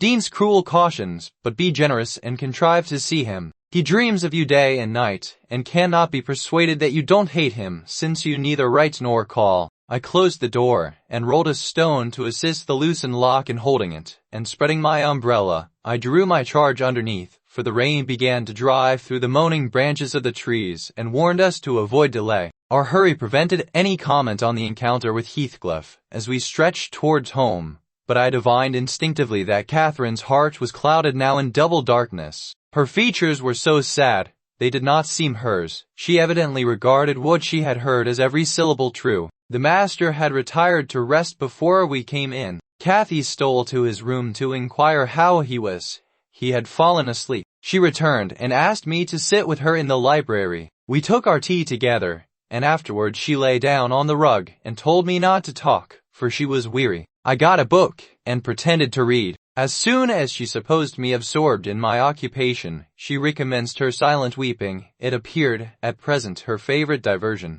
I suffered her to enjoy it a while. Then I expostulated, deriding and ridiculing all Mr. Heathcliff's assertions about his son, as if I were certain she would coincide. I hadn't skill to counteract the effect his account had produced. It was just what he intended. You may be right, Ellen, she answered, but I shall never feel at ease till I know. And I must tell Linton it is not my fault that I don't write, and convince him that I shall not change. What use were anger and protestations against her silly credulity? We parted that night hostile, but next day beheld me on the road to Wuthering Heights by the side of my wilful young mistress's pony. I couldn't bear to witness her sorrow, to see her pale, dejected countenance, and heavy eyes, and I yielded, in the faint hope that Linton himself might prove, by his reception of us, how little of the tale was founded on fact. The rainy night had ushered in a misty morning, half frost, half drizzle, and temporary brooks crossed our path gurgling from the uplands. My feet were thoroughly wetted. I was cross and low, exactly the humor suited for making the most of these disagreeable things. We entered the farmhouse by the kitchen way, to ascertain whether Mr. Heathcliff were really absent, because I put slight faith in his own affirmation. Joseph seemed sitting in a sort of elysium alone, beside a roaring fire, a quart of ale on the table near him, bristling with large pieces of toasted oat cake, and his black, short pipe in his mouth. Catherine ran to the hearth to warm herself. I asked if the master was in. My question remained so long unanswered that I thought the old man had grown deaf and repeated it louder. He snarled, or rather screamed through his nose. "Ya ma goa, back wir yar cum fruff," cried a peevish voice simultaneously with me from the inner room. "How often am I to call you? There are only a few red ashes now." Vigorous puffs and a resolute stare into the grate declared he had no ear for this appeal. The housekeeper and Harriton were invisible, one gone on an errand, and the other at his work probably. We knew Linton's tones, and entered. "Oh, I hope you'll die in a garret, starved to death," said the boy, mistaking our approach for that of his negligent attendant. He stopped on observing his error. His cousin flew to him. "Is that you, Miss Linton?" he said, raising his head from the arm of the great chair in which he reclined. "No, don't kiss me. It takes my breath." "Papa said you would call," continued he, after recovering a little from Catherine's embrace, while she stood by looking very contrite. "Will you shut the door, if you please? You left it open, and those detestable creatures won't bring coals to the fire." I stirred up the cinders and fetched a scuttleful myself. The invalid complained of being covered with ashes, but he had a tiresome cough and looked feverish and ill, so I did not rebuke his temper. "Well, Linton," murmured Catherine, when his corrugated brow relaxed, "are you glad to see me? Can I do you any good? Why didn't you come before? You should have come, instead of writing. It tired me dreadfully writing those long letters. I'd far rather have talked to you. Now, I can neither bear to talk, nor anything else. I wonder where Zillah is. Will you looking at me step into the kitchen and see?" I had received no thanks for my other service, and being unwilling to run to and fro at his behest, I reply, "Nobody is out there but Joseph." "I want to drink," he exclaimed fretfully, turning away. "Zillah is constantly getting off to Gimmerton since Papa went. It's miserable, and I'm obliged to come down here." They resolved never to hear me upstairs. "Is your father attentive to you, Master Heathcliff?" I asked, perceiving Catherine to be checked in her friendly advances. "He makes them a little more attentive at least," he cried. "Do you know, Miss Linton, that brute Harriton laughs at me. Indeed, I hate them all. They are odious beings." Cathy began searching for some water. She lighted on a pitcher in the dresser, filled a tumbler, and brought it. He bid her add a spoonful of wine from a bottle on the table, and having swallowed a small portion, appeared more tranquil, and said she was very kind. "And are you glad to see me?" asked she, reiterating her former question, and pleased to detect the faint dawn of a smile. "It's something new to hear a voice like yours, but I have been vexed, because you wouldn't come, and Papa swore it was owing to me. He called me a pitiful, shuffling, worthless thing, and said you despised me, and if he had been in my place he would be more the master of the Grange than your father by this time. But you don't despise me, do you, miss?" "I wish you would say Catherine, or Cathy," interrupted my young lady. "Next to Papa and Ellen, I love you better than anybody living. Heathcliff, though, and I dare not come when he returns. Will he stay away many days?" "Not many," answered Linton, "but he goes on to the moors frequently since the shooting season commenced, and you might spend an hour or two with me in his absence. I think I should not be peevish with you. You'd not provoke me, and you'd always be ready to help me, wouldn't you?" "Yes," said Catherine, stroking his long soft hair. "If I could only get Papa's consent, I'd spend half my time with you." "I wish you were my brother, and then you would like me as well as your father," observed he, more cheerfully. "But Papa says you would love me better than him and all the world, if you were my wife, so I'd rather you were that." "No, I should never love anybody better than Papa," she returned gravely. "And people hate their wives, sometimes, but not their sisters and brothers. And if you were the latter, you would live with us and Papa would be as fond of you as he is of me." Linton denied that people ever hated their wives, but Cathy affirmed they did, and in her wisdom, instanced his own father's aversion to her aunt. I endeavored to stop her thoughtless tongue. I couldn't succeed till everything she knew was out. Master Heathcliff, much irritated, asserted her relation was false. Papa told me, and Papa does not tell falsehoods, she answered pertly. My papa scorns yours. He calls him a sneaking fool. Yours is a wicked man, retorted Catherine, and you are very naughty to dare to repeat what he says. He must be wicked to have made Aunt Isabella leave him as she did. She didn't leave him, said the boy. You shan't contradict me. She did, cried my young lady. Well, I'll tell you something. Your mother hated your father, now then, exclaimed Catherine, too enraged to continue. And she loved mine, added he. She panted, and her face grew red with passion. Sang Linton, sinking into the recess of his chair, and leaning back his head to enjoy the agitation of the other disputant, who stood behind. Hush, Master Heathcliff, I said. That's your father's tale too, I suppose. It isn't. You hold your tongue. She did, Catherine. Cathy, beside herself, gave the chair a violent push and caused him to fall against one arm. He was immediately seized by a suffocating cough that soon ended his triumph. It lasted so long that it frightened even me. As to his cousin, she wept with all her might, aghast at the mischief she had done, though she said nothing. I held him till the fit exhausted itself. Then he thrust me away and leant his head down silently. Catherine quelled her lamentations also, took a seat opposite, and looked solemnly into the fire. How do you feel now, Master Heathcliff? I inquired, after waiting 10 minutes. I wish she felt as I do, he replied. Spiteful, cruel thing. Hareton never touches me. He never struck me in his life. And I was better today, and there. His voice died in a whimper. I didn't strike you, muttered Cathy, chewing her lip to prevent another burst of emotion. He sighed and moaned like one under great suffering, and kept it up for a quarter of an hour, on purpose to distress his cousin apparently, for whenever he caught a stifled sob from her he put renewed pain and pathos into the inflections of his voice. I'm sorry I hurt you, Linton, she said at length, racked beyond endurance. But I couldn't have been hurt by that little push, and I had no idea that you could, either. You're not much, are you, Linton? Don't let me go home thinking I've done you harm. I can't speak to you, he murmured. You hurt me so that I shall lie awake all night choking with this cough. If you had it you'd know what it was, but you'll be comfortably asleep while I'm in agony, and nobody near me. I wonder how you would like to pass those fearful nights. And he began to wail aloud, for very pity of himself. Since you are in the habit of passing dreadful nights, I said, it won't be Miss who spoils your ease. You'd be the same had she never come. However, she shall not disturb you again, and perhaps you'll get quieter when we leave you, asked Catherine dolefully, bending over him. Do you want me to go, Linton? You can't alter what you've done, he replied pettishly, shrinking from her, unless you alter it for the worse by teasing me into a fever. Well then, I must go. Let me alone at least, said he. I can't bear your talking. She lingered, and resisted my persuasions to departure a tiresome while, but as he neither looked up nor spoke, she finally made a movement to the door, and I followed. We were recalled by a scream. Linton had slid from his seat on to the hearthstone, and lay writhing in the mere perverseness of an indulged plague of a child, determined to be as grievous and harassing as it can. I thoroughly gauged his disposition from his behavior, and saw at once it would be folly to attempt humoring him. Not so my companion. She ran back in terror, knelt down, and cried, and soothed, and entreated, till he grew quiet from lack of breath, by no means from compunction at distressing her.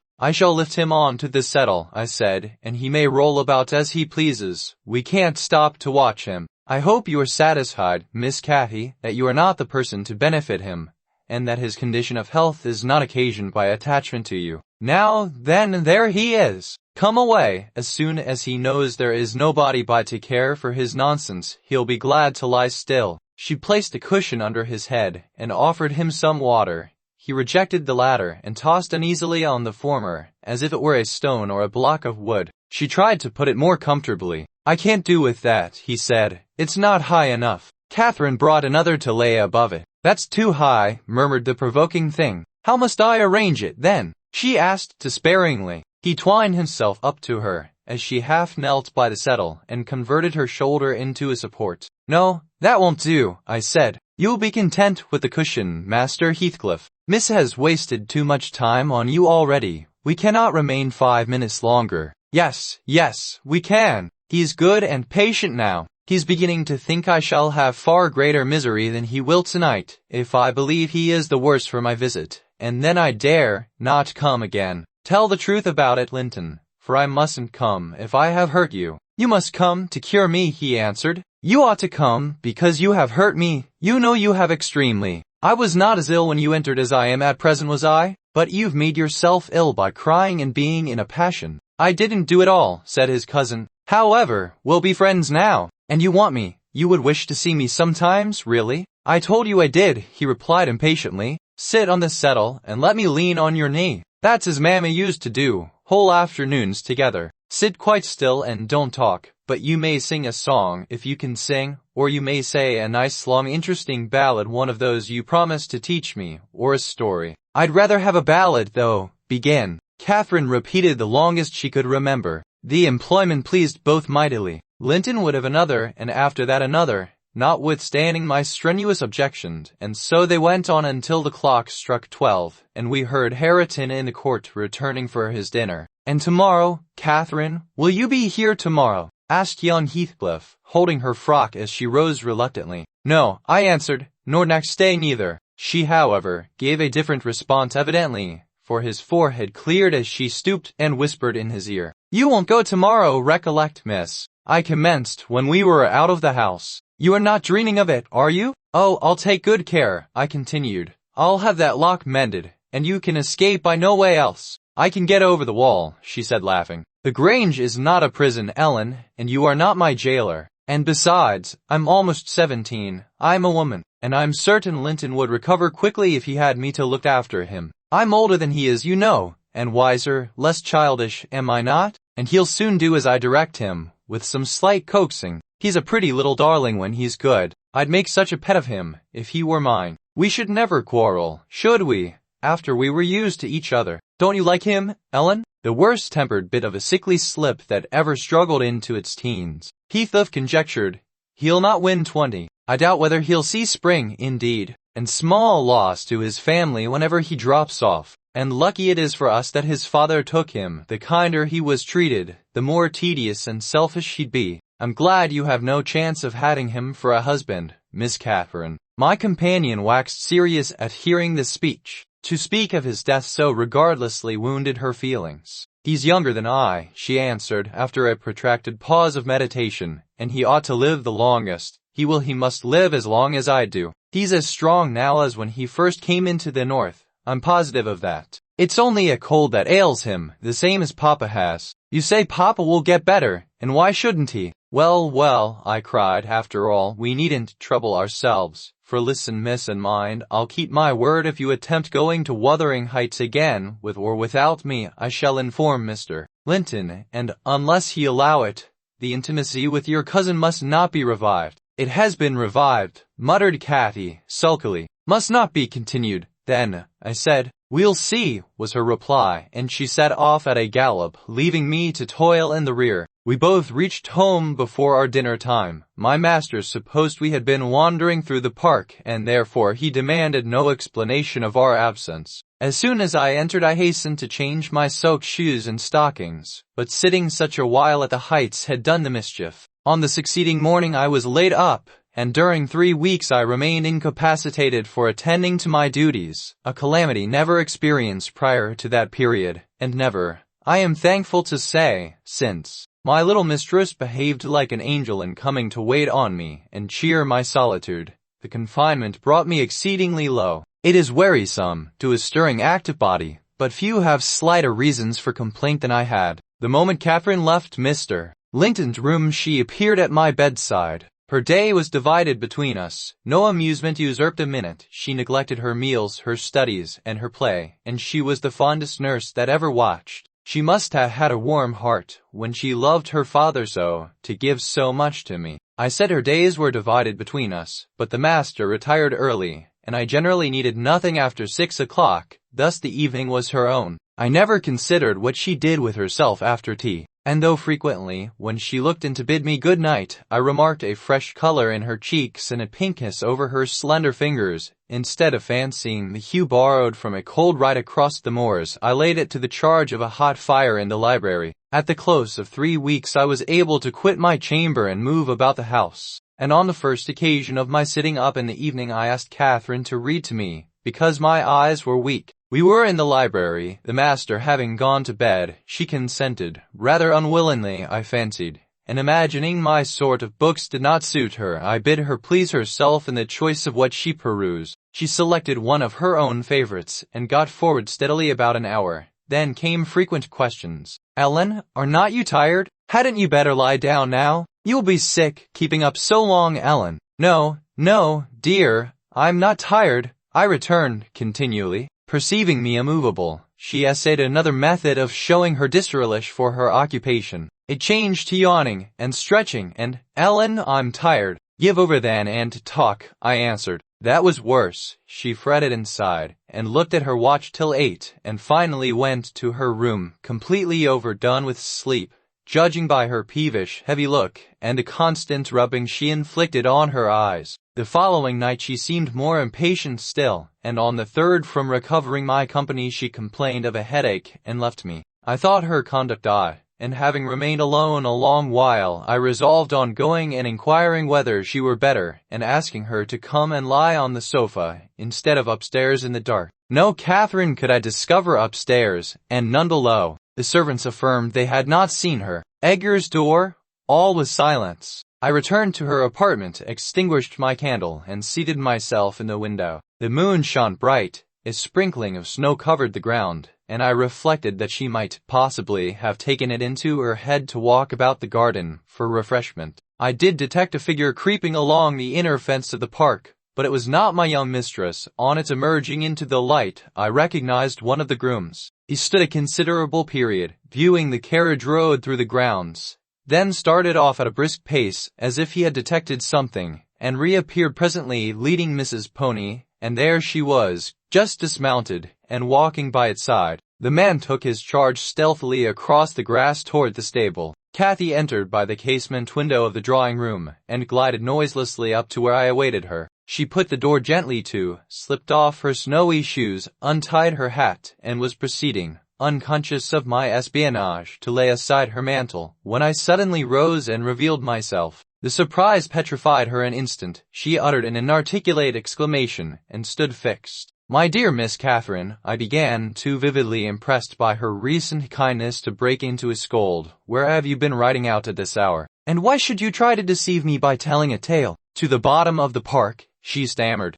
"I didn't tell a tale." "And nowhere else?" "No," was the muttered reply. I cried sorrowfully, "You know you have been doing wrong, or you wouldn't be driven to uttering an untruth to me. I'd rather be 3 months ill than hear you frame a deliberate lie." She sprang forward and, bursting into tears, threw her arms round my neck. "Well, Ellen, I'm so afraid of you being angry," she said. "Promise not to be angry, and you shall know the very truth. I hate to hide it." We sat down in the window seat. I assured her I would not scold, whatever her secret might be, and I guessed it, of course. So she commenced. "I've been to Wuthering Heights, Ellen, and I've never missed going a day since you fell ill, except thrice before, and twice after you left your room. I gave Michael books and pictures to prepare Minnie every evening, and to put her back in the stable. You mustn't scold him either, mind. I was at the Heights by 6:30, and generally stayed till 8:30, and then galloped home. It was not to amuse myself that I went.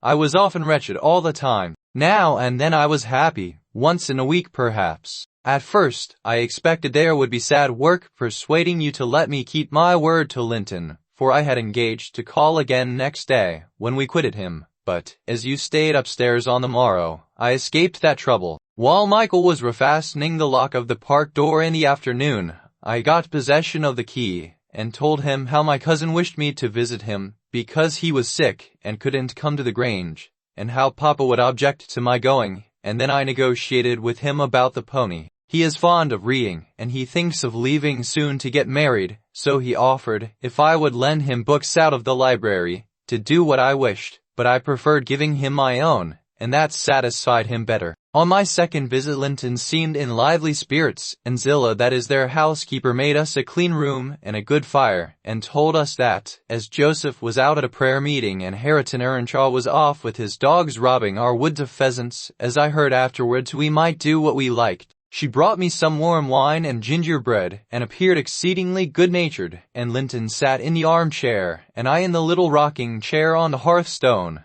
And we laughed and talked so merrily, and found so much to say. We planned where we would go, and what we would do in summer. I needn't repeat that, because you would call it silly. One time, however, we were near quarreling. He said the pleasant manner of spending hot July day was lying one morning till evening on a bank of heath in the middle of the moors, with the bees hunting dreamily about among the bloom, and the larks singing high out overhead, and the blue sky and bright sun shining steadily and cloudlessly. That was his most perfect idea of heaven's happiness. Mine was rocking in a rustling green tree, with a west wind blowing, and bright white clouds flitting rapidly above, and not only larks, but throstles, and blackbirds, and linnets, and cuckoos pouring out music on every side, and the moors seen at a distance, broken into cool dusky dells, but closed by great swells of long grass undulating in waves to the breeze, and woods and sounding water, and the whole world awake and wild with joy. He wanted all to lie in an ecstasy of peace. I wanted all to sparkle and dance in a glorious jubilee. I said his heaven would be only half alive, and he said mine would be drunk. I said I should fall asleep in his, and he said he could not breathe in mine, and began to grow very snappish. At last we agreed to try both as soon as the right weather came,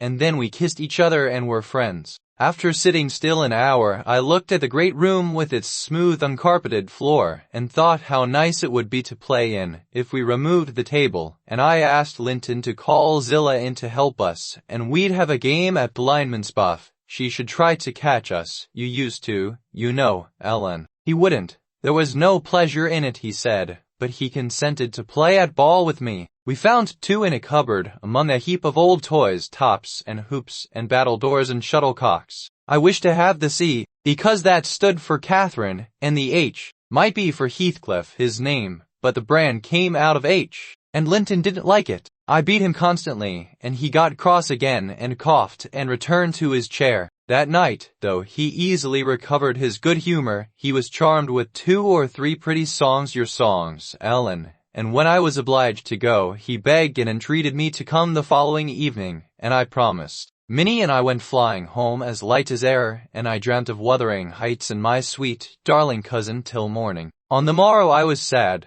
partly because you were poorly, and partly that I wished my father knew and approved of my excursions, but it was beautiful moonlight after tea, and, as I rode on, the gloom cleared. I shall have another happy evening, I thought to myself, and what delights me more, my pretty Linton will. I trotted up their garden, and was turning round to the back, when that fellow Earnshaw met me, took my bridle, and bid me go in by the front entrance. He patted Minnie's neck, and said she was a bonny beast, and appeared as if he wanted me to speak to him. I only told him to leave my horse alone, or else it would kick him. He answered in his vulgar accent it wouldn't do much hurt if it did, and surveyed its legs with a smile. I was half inclined to make it try. However, he moved off to open the door, and, as he raised the latch, he looked up to the inscription above, and said, with a stupid mixture of awkwardness and elation, Miss Catherine. Wonderful! I exclaimed. Pray let us hear you, you are grown clever. He spelt, and drawled over by syllables the name,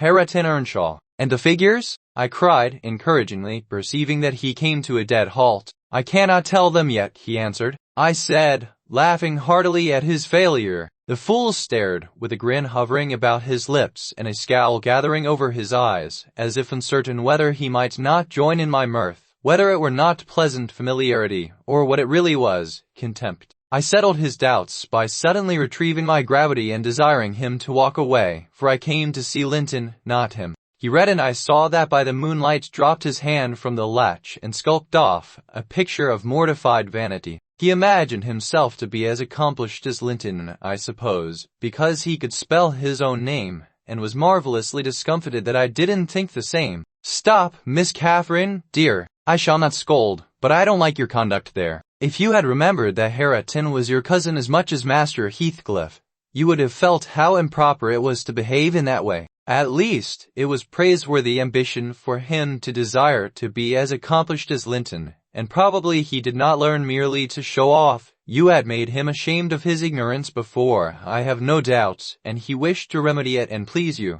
To sneer at his imperfect attempt was very bad breeding. Had you been brought up in his circumstances, would you be less rude? He was as quick and as intelligent a child as ever you were, and I'm hurt that he should be despised now, because that base Heathcliff has treated him so unjustly. Well, Ellen, you won't cry about it, will you? She exclaimed, surprised at my earnestness. But wait, and you shall hear if he conned his ABC to please me, and if it were worth while being civil to the brute. I entered. Linton was lying on the settle, and half got up to welcome me. I'm ill tonight, Catherine, love, he said, and you must have all the talk, and let me listen. I was sure you wouldn't break your word, and I'll make you promise again, before you go. I knew now that I mustn't tease him, as he was ill, and I spoke softly and put no questions, and avoided irritating him in any way. I had brought some of my nicest books for him. He asked me to read a little of one, and I was about to comply, when Earnshaw burst the door open, having gathered venom with reflection. He advanced direct to us, seized Linton by the arm, and swung him off the seat. "Get to thy own room," he said in a voice almost inarticulate with passion, and his face looked swelled and furious. "Take her there if she comes to see thee. Thou shan't keep me out of this." He swore at us and left Linton no time to answer, nearly throwing him into the kitchen,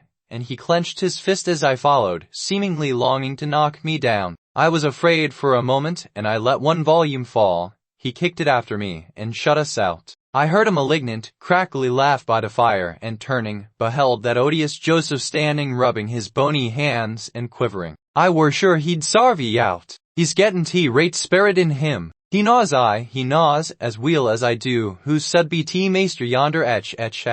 He made ye skift properly. Where must we go? I asked of my cousin, disregarding the old wretch's mockery. Linton was white and trembling. He was not pretty then, Ellen. Oh, no. He looked frightful, for his thin face and large eyes were wrought into an expression of frantic, powerless fury. He grasped the handle of the door and shook it. It was fastened inside. "If you don't let me in, I'll kill you. If you don't let me in, I'll kill you." He rather shrieked than said, I'll kill you, I'll kill you." Joseph uttered his croaking laugh again. "Theer, that's father. We've allas summat o' either side in us. Niver heed, Hareton lad dunnot be feared he cannot get at thee." I took hold of Linton's hands and tried to pull him away, but he shrieked so shockingly that I dared not proceed. At last his cries were choked by a dreadful fit of coughing. Blood gushed from his mouth, and he fell on the ground. I ran into the yard, sick with terror, and called for Zillah as loud as I could. She soon heard me. She was milking the cows in a shed behind the barn, and hurrying from her work, she inquired what there was to do.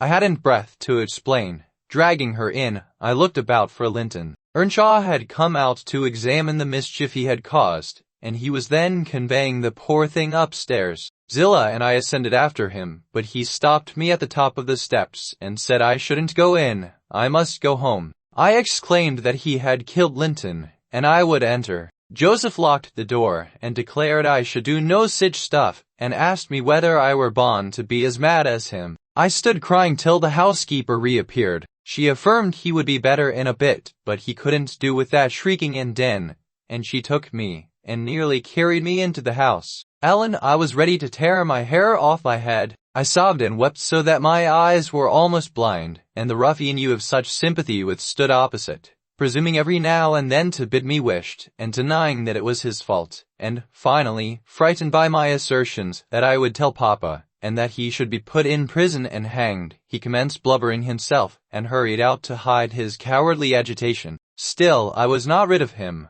When at length they compelled me to depart, and I had got some 100 yards off the premises, he suddenly issued from the shadow of the roadside, and checked Minnie and took hold of me. "Miss Catherine, I'm ill-grieved," he began, "but it's rather too bad." I gave him a cut with my whip, thinking perhaps he would murder me. He let go, thundering one of his horrid curses, and I galloped home more than half out of my senses. I didn't bid you good night that evening, and I didn't go to Wuthering Heights the next. I wished to go exceedingly, but I was strangely excited and dreaded to hear that Linton was dead, and sometimes shuddered at the thought of encountering Harrison. On the third day I took courage, at least. I couldn't bear longer suspense, and stole off once more. I went at 5 o'clock, and walked, fancying I might manage to creep into the house and up to Linton's room unobserved. However, the dogs gave notice of my approach. Zillah received me, and saying the lad was mending nicely, showed me into a small, tidy, carpeted apartment where, to my inexpressible joy, I beheld Linton laid on a little sofa reading one of my books. But he would neither speak to me nor look at me through a whole hour. Ellen, he has such an unhappy temper, and what quite confounded me, when he did open his mouth, it was to utter the falsehood that I had occasioned the uproar, and Hareton was not to blame. Unable to reply, except passionately, I got up and walked from the room. He sent after me a faint Catherine. He did not reckon on being answered so, but I wouldn't turn back, and the morrow was the second day on which I stayed at home, nearly determined to visit him no more. But it was so miserable going to bed and getting up, and never hearing anything about him, that my resolution melted into air before it was properly formed. It had appeared wrong to take the journey once, now it seemed wrong to refrain. Michael came to ask if he must saddle Minnie. I said yes, and considered myself doing a duty as she bore me over the hills. I was forced to pass the front windows to get to the court. It was no use trying to conceal my presence. "Young master is in the house," said Zillah, as she saw me making for the parlor. I went in. Earnshaw was there also, but he quitted the room directly. Linton sat in the great armchair half asleep.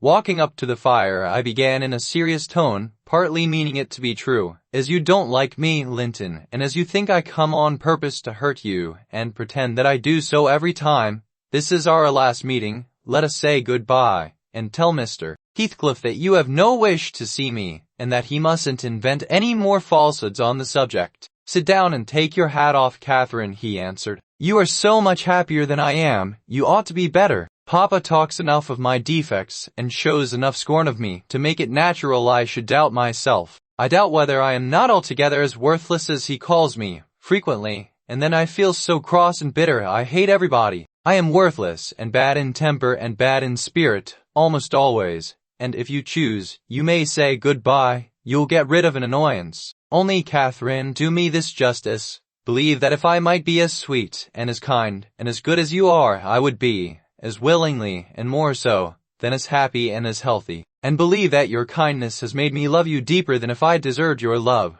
and though I couldn't, and cannot help showing my nature to you, I regret it and repent it, and shall regret and repent it till I die." I felt he spoke the truth, and I felt I must forgive him, and, though we should quarrel the next moment, I must forgive him again. We were reconciled, but we cried, both of us, the whole time I stayed, not entirely for sorrow. Yet I was sorry Linton had that distorted nature. He'll never let his friends be at ease, and he'll never be at ease himself. I have always gone to his little parlor since that night, because his father returned the day after. About 3 times, I think, we have been merry and hopeful, as we were the first evening. The rest of my visits were dreary and troubled, now with his selfishness and spite, and now with his sufferings, but I've learned to endure the former with nearly as little resentment as the latter. Heathcliff purposely avoids me.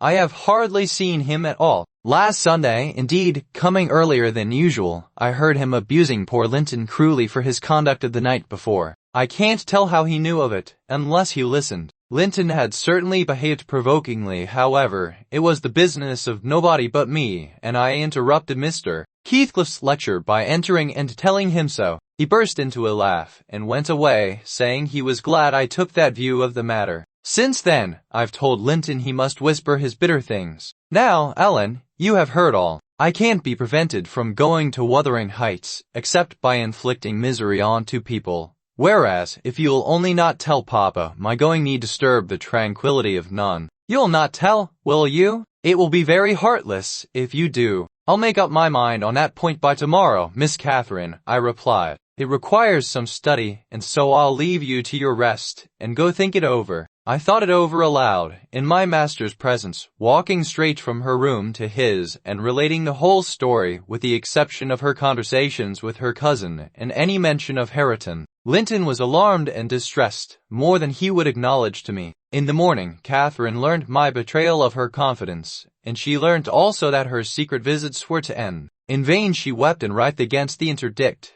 and implored her father to have pity on Linton. All she got to comfort her was a promise that he would write and give him leave to come to the Grange when he pleased. but explaining that he must no longer expect to see Catherine at Wuthering Heights. Perhaps, had he been aware of his nephew's disposition and state of health, he would have seen fit to withhold even that slight consolation. "These things happened last winter, sir," said Mrs. Dean, "hardly more than a year ago. Last winter, I did not think, at another 12 months' end, I should be amusing a stranger to the family with relating them. Yet, who knows how long you'll be a stranger? You're too young to rest always contented, living by yourself, and I someway fancy no one could see Catherine Linton and not love her. You smile, but why do you look so lively and interested when I talk about her? And why have you asked me to hang her picture over your fireplace? Stop, my good friend. It may be very possible that I should love her, but would she love me? I doubt it too much to venture my tranquility by running into temptation, and then my home is not here. I'm of the busy world, and to its arms I must return." Was Catherine obedient to her father's commands? She was, continued the housekeeper. Her affection for him was still the chief sentiment in her heart, and he spoke without anger. He spoke in the deep tenderness of one about to leave his treasure amid perils and foes, where his remembered words would be the only aid that he could bequeath to guide her. He said to me, a few days afterwards, "I wish my nephew would write Ellen or call. Tell me, sincerely, what you think of him. Is he changed for the better, or is there a prospect of improvement as he grows a man?" "He's very delicate, sir," I replied, "and scarcely likely to reach manhood. But this I can say, he does not resemble his father, and if Miss Catherine had the misfortune to marry him, he would not be beyond her control, unless she were extremely and foolishly indulgent. However, master, you'll have plenty of time to get acquainted with him and see whether he would suit her. It wants 4 years and more to his being of age." Edgar sighed, and walking to the window looked out towards Gimmerton Kirk. It was a misty afternoon, but the February sun shone dimly, and we could just distinguish the 2 fir trees in the yard and the sparely scattered gravestones. "I've prayed often," he half soliloquized, "for the approach of what is coming, and now I begin to shrink and fear it. I thought the memory of the hour I came down at Glen a bridegroom would be less sweet than the anticipation that I was soon, in a few months, or, possibly, weeks, to be carried up and laid in its lonely hollow. Ellen, I've been very happy with my little Cathy. Through winter nights and summer days she was a living hope at my side. But I've been as happy musing by myself among those stones, under that old church, lying, through the long June evenings, on the green mound of her mother's grave, and yearning for the time when I might lie beneath it. What can I do for Cathy? I'd not care one moment for Linton being Heathcliff's son, nor for his taking her from me, if he could console her for my loss. I'd not care that Heathcliff gained his ends, and triumphed in robbing me of my last blessing. But should Linton be unworthy only a feeble tool to his father, I cannot abandon her to him.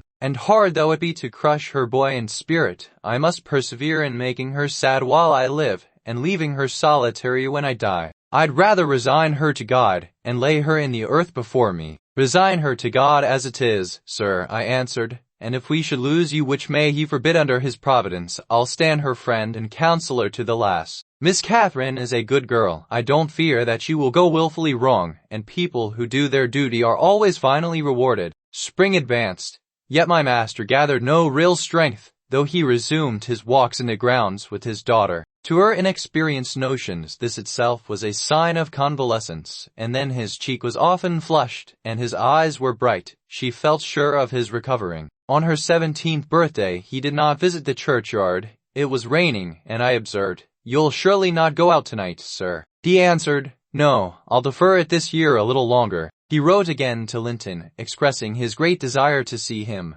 and, had the invalid been presentable, I've no doubt his father would have permitted him to come. As it was, being instructed, he returned an answer, intimating that Mr. Heathcliff objected to his calling at the Grange, but his uncle's kind remembrance delighted him, and he hoped to meet him sometimes in his rambles, and personally to petition that his cousin and he might not remain long so utterly divided. That part of his letter was simple, and probably his own. Heathcliff knew he could plead eloquently for Catherine's company. Then, "I do not ask," he said, "that she may visit here, but am I never to see her, because my father forbids me to go to her home, and you forbid her to come to mine? Do now and then ride with her toward the heights, and let us exchange a few words in your presence. We have done nothing to deserve this separation, and you are not angry with me. You have no reason to dislike me. You allow yourself Send me a kind note tomorrow, and leave to join you anywhere you please, except at Thrushcross Grange. I believe an interview would convince you that my father's character is not mine. He affirms I am more your nephew than his son,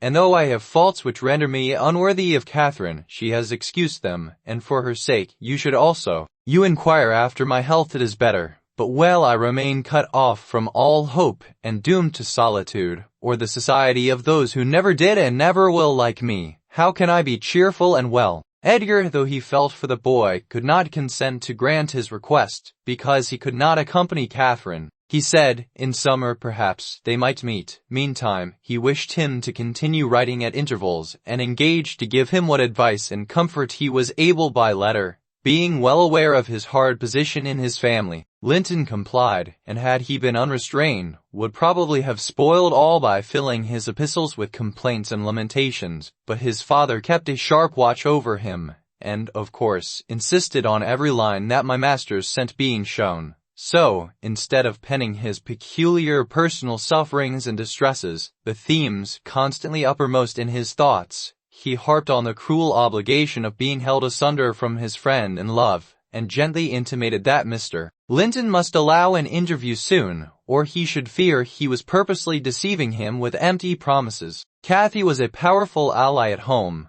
and between them they at length persuaded my master to acquiesce in their having a ride or a walk together about once a week, under my guardianship, and on the moors nearest the Grange, for June found him still declining. Though he had set aside yearly a portion of his income for my young lady's fortune, he had a natural desire that she might retain or at least return in a short time to the house of her ancestors, and he considered her only prospect of doing that was by a union with his heir. He had no idea that the latter was failing almost as fast as himself, nor had anyone, I believe. No doctor visited the Heights, and no one saw Master Heathcliff to make report of a condition among us. I, for my part, began to fancy my forebodings were false, and that he must be actually rallying when he mentioned riding and walking on the moors, and seemed so earnest in pursuing his object. I could not picture a father treating a dying child as tyrannically and wickedly as I afterwards learned Heathcliff had treated him. To compel this apparent eagerness, his efforts redoubling the more imminently his avaricious and unfeeling plans were threatened with defeat by death. Summer was already past its prime, when Edgar reluctantly yielded his assent to their entreaties, and Catherine and I set out on our first ride to join her cousin.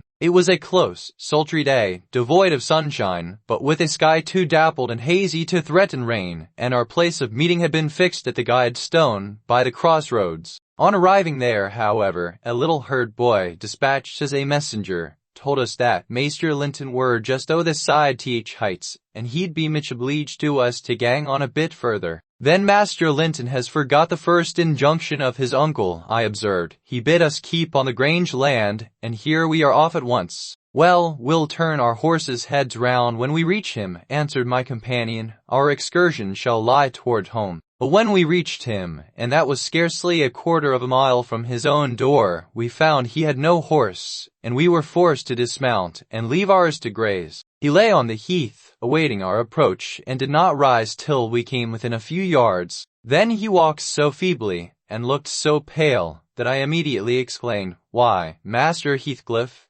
you are not fit for enjoying a ramble this morning." Catherine surveyed him with grief and astonishment. She changed the ejaculation of joy on her lips to one of alarm, and the congratulation on their long-postponed meeting to an anxious inquiry whether he were worse than usual. He panted, trembling, and retaining her hand as if he needed its support, while his large blue eyes wandered timidly over her, the hollowness round them transforming to haggard wildness the languid expression they once possessed. "But you have been worse," persisted his cousin, "worse than when I saw you last. You are thinner and, I'm tired," he interrupted hurriedly. "It is too hot for walking. Let us rest here. And in the morning, I often feel sick. Papa says I grow so fast." Badly satisfied, Cathy sat down, and he reclined beside her. "This is something like your paradise," said she, making an effort at cheerfulness. "You recollect the 2 days we agreed to spend in the place and way each thought pleasantest? This is nearly yours, only there are clouds. But then they are so soft and mellow, it is nicer than sunshine. Next week, if you can, we'll ride down to the Grange Park and try mine." Linton did not appear to remember what she talked of, and he had evidently great difficulty in sustaining any kind of conversation. His lack of interest in the subject she started, and his equal incapacity to contribute to her entertainment, were so obvious that she could not conceal her disappointment. An indefinite alteration had come over his whole person and manner. The pettishness that might be caressed into fondness had yielded to a listless apathy. There was less of the peevish temper of a child which frets and teases on purpose to be soothed, and more of the self-absorbed moroseness of a confirmed invalid, repelling consolation, and ready to regard the good-humored mirth of others as an insult. Catherine perceived, as well as I did, that he held it rather a punishment than a gratification to endure our company, and she made no scruple of proposing, presently, to depart. That proposal, unexpectedly, roused Linton from his lethargy, and threw him into a strange state of agitation. He glanced fearfully toward the heights, begging she would remain another half-hour, at least. "What I think is that you'd be more comfortable at home than sitting here, and I can amuse you to by my tales and songs and chatter. You have grown wiser than I, in these 6 months. You have little taste for my diversions now, or else, if I could amuse you, I'd willingly stay to rest yourself," he replied.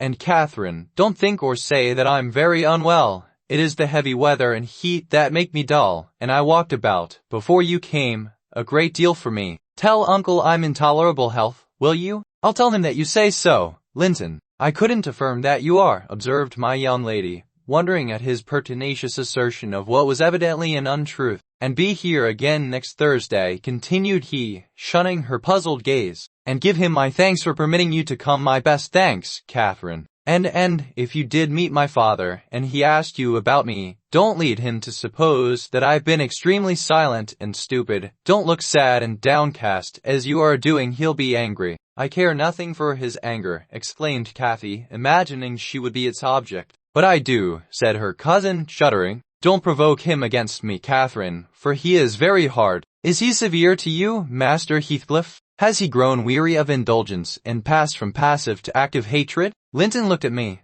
but did not answer, and, after keeping her seat by his side another 10 minutes, during which his head fell drowsily on his breast, and he uttered nothing except suppressed moans of exhaustion or pain, Cathy began to seek solace in looking for bilberries, and sharing the produce of her researches with me. She did not offer them to him, for she saw further notice would only weary and annoy. "Is it half an hour now, Ellen?" she whispered in my ear, at last. "I can't tell why we should stay. He is asleep, and Papa will be wanting us back." "Well, we must not leave him asleep," I answered.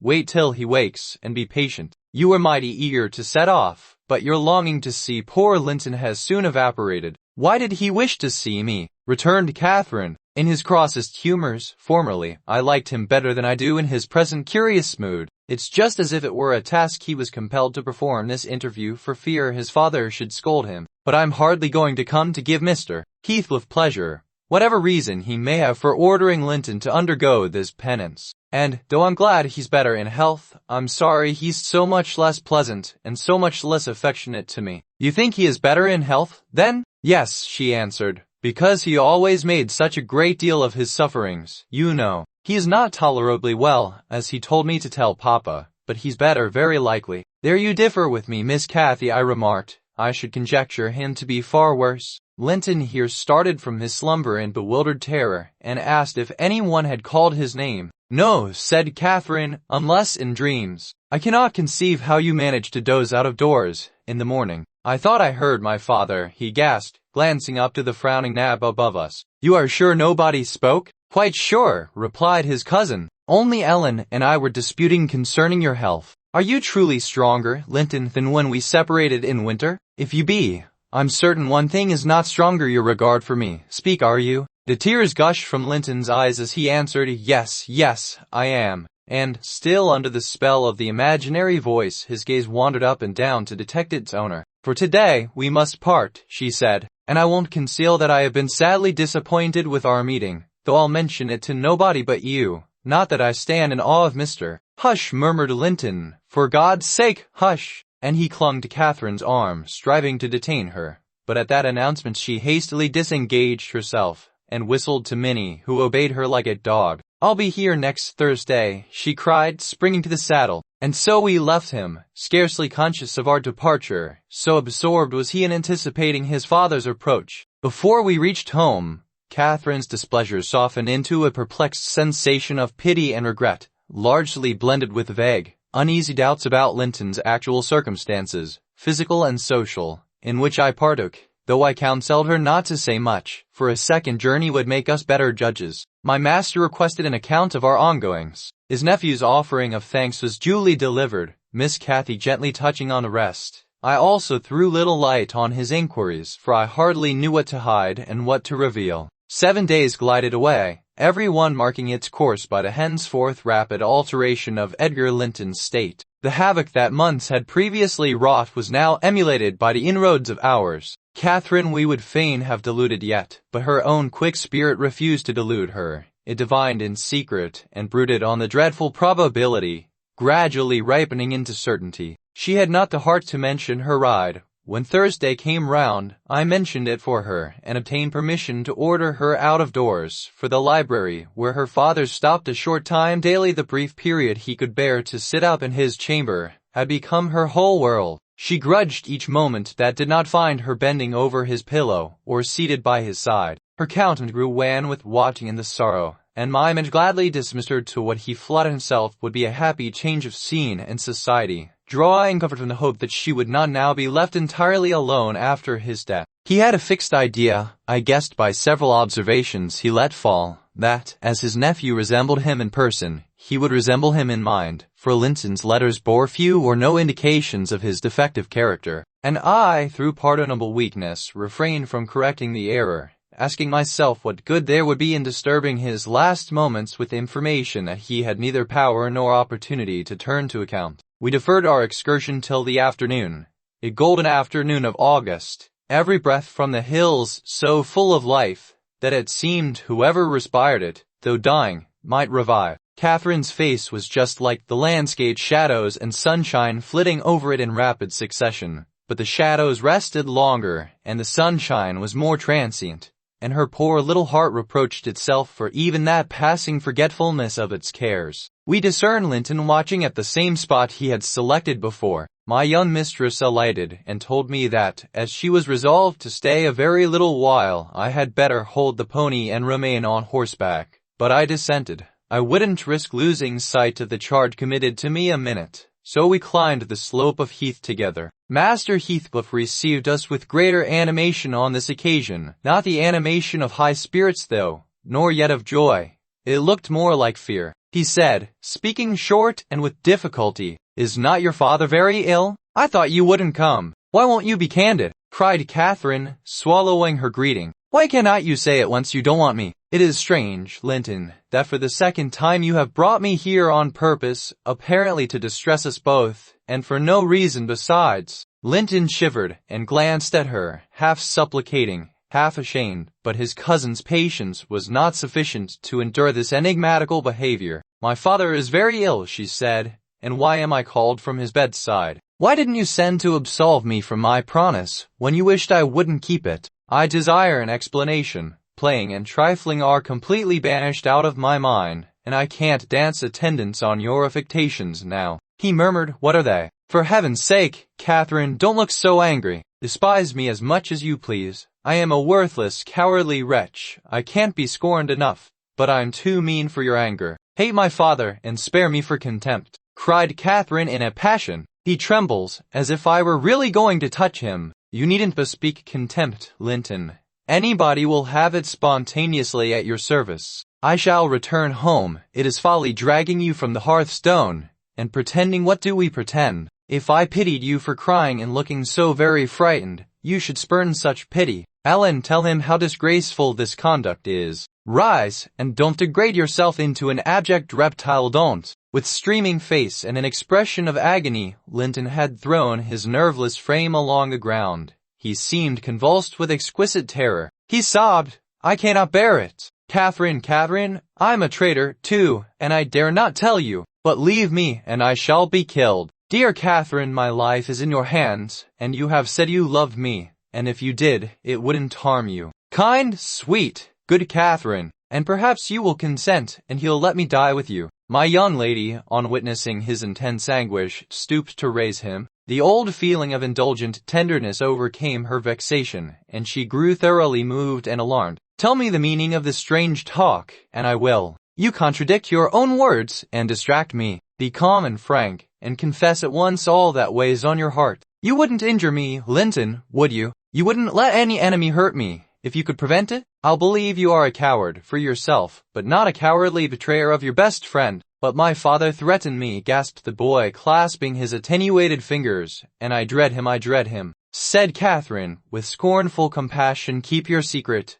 I'm no coward. Save yourself. I'm not afraid. Her magnanimity provoked his tears. He wept wildly, kissing her supporting hands, and yet could not summon courage to speak out. I was cogitating what the mystery might be, and determined Catherine should never suffer to benefit him or anyone else by my good will, when, hearing a rustle among the ling, I looked up and saw Mr. Heathcliff almost close upon us, descending the heights. He didn't cast a glance toward my companions, though they were sufficiently near for Linton's sobs to be audible, but hailing me in the almost hearty tone he assumed to none besides, and the sincerity of which I couldn't avoid doubting, he said, "It is something to see you so near to my house, Nelly. How are you at the Grange? The rumor goes," he added, in a lower tone, "that Edgar Linton is on his deathbed. Perhaps they exaggerate his illness." "No, my master is dying," I replied. "It is true enough. A sad thing it will be for us all, but a blessing for him.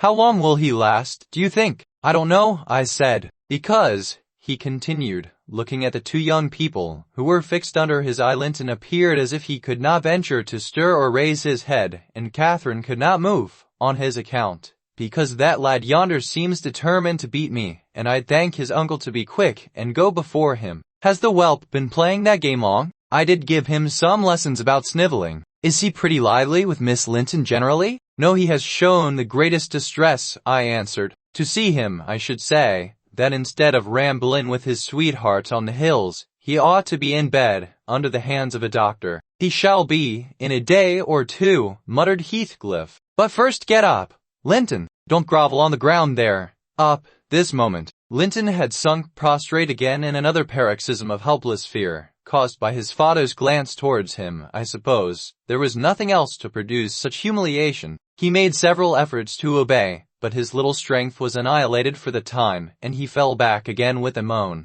Heathcliff advanced, and lifted him to lean against a ridge of turf. "Now," said he, with curbed ferocity, "I'm getting angry, and if you don't command that paltry spirit of yours, damn you." "I will, father," he panted. "Only, let me alone, or I shall faint. I've done as you wished, I'm sure. Catherine will tell you that I have been cheerful. Keep by me, Catherine. Give me your hand." "Take mine," said his father. "Stand on your feet. There now, she'll lend you her arm. That's right. Look at her. You would imagine I was the devil himself, Miss Linton, to excite such horror. Be so kind as to walk home with him, will you? He shudders if I touch him," whispered Catherine. "I can't go to Wuthering Heights. Papa has forbidden me." "He'll not harm you.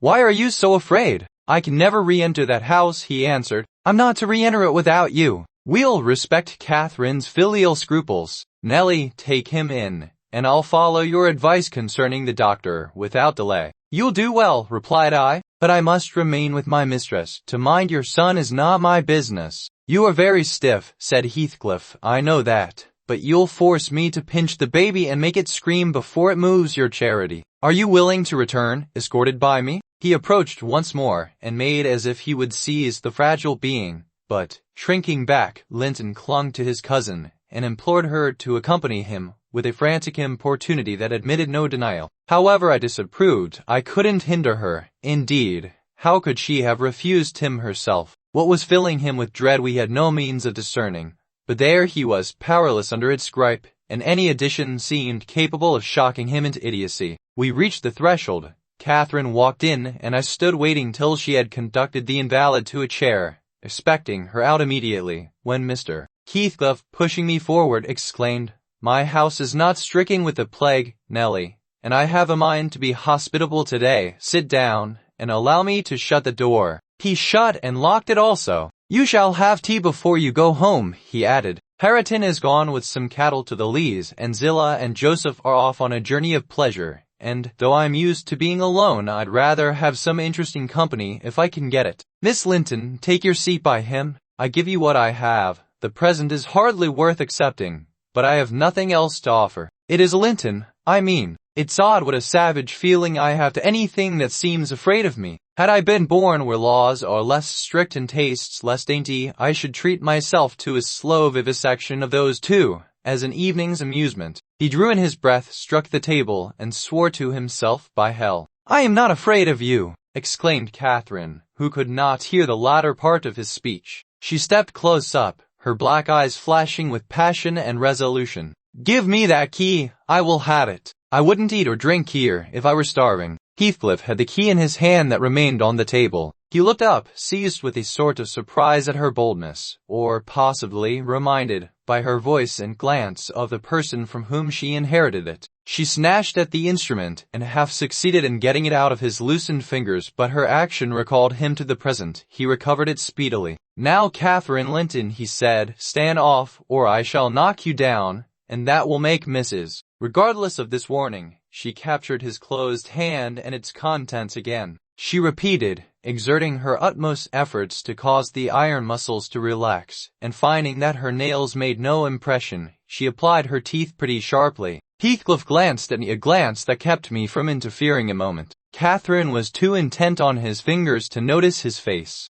He opened them suddenly, and resigned the object of dispute, but, ere she had well secured it, he seized her with the liberated hand, and, pulling her on his knee, administered with the other a shower of terrific slaps on both sides of the head, each sufficient to have fulfilled his threat, had she been able to fall. At this diabolical violence I rushed on him furiously. I began to cry, "You villain!" A touch on the chest silenced me. I am stout, and soon put out of breath, and, what with that and the rage, I staggered dizzily back, and felt ready to suffocate, or to burst a blood vessel. The scene was over in 2 minutes. Catherine, released, put her 2 hands to her temples, and looked just as if she were not sure whether her ears were off or on. She trembled like a reed, poor thing, and leant against the table perfectly bewildered. I know how to chastise children, you see, said the scoundrel, grimly, as he stooped to repossess himself with the key, which had dropped to the floor. Go to Linton now, as I told you, and cry at your ease.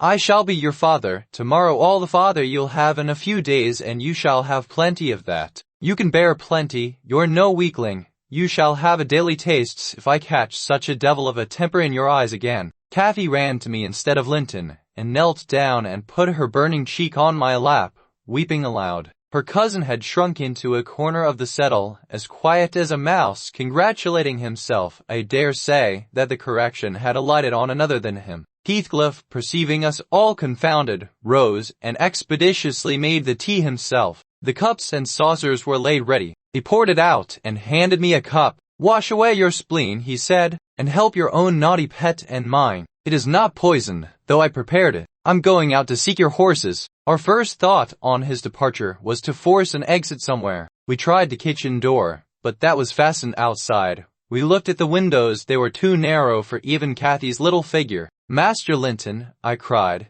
seeing we were regularly imprisoned, you know what your diabolical father is after, and you shall tell us, or I'll box your ears, as he has done your cousins. Yes, Linton, you must tell, said Catherine. It was for your sake I came, and it will be wickedly ungrateful if you refuse. Give me some tea, I'm thirsty, and then I'll tell you, he answered. I don't like you standing over me. Now, Catherine, you are letting your tears fall into my cup. Catherine pushed another to him, and wiped her face. I felt disgusted at the little wretch's composure, since he was no longer in terror for himself. The anguish he had exhibited all the more subsided as soon as ever he entered Wuthering Heights, so I guessed he had been menaced with an awful visitation of wrath if he failed in decoying us there, and, that accomplished, he had no further immediate fears. Papa wants us to be married, he continued, after sipping some of the liquid, and he knows your Papa would let us marry now. And he's afraid if I don't you wait. So we have been married in the morning, and you have the hero might. And if you do as he ways, you come for home every day, and take me with you.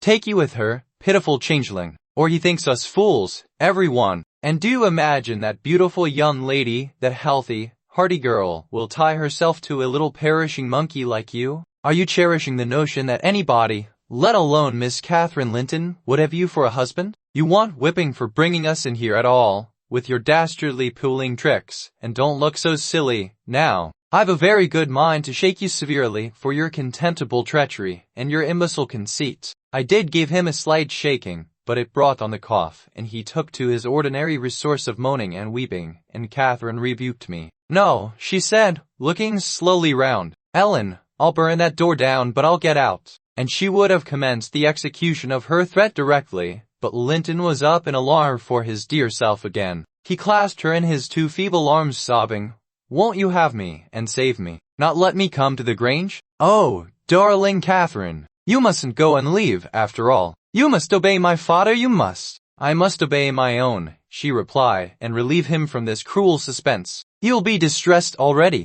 I'll either break or burn away out of the house. You're in no danger.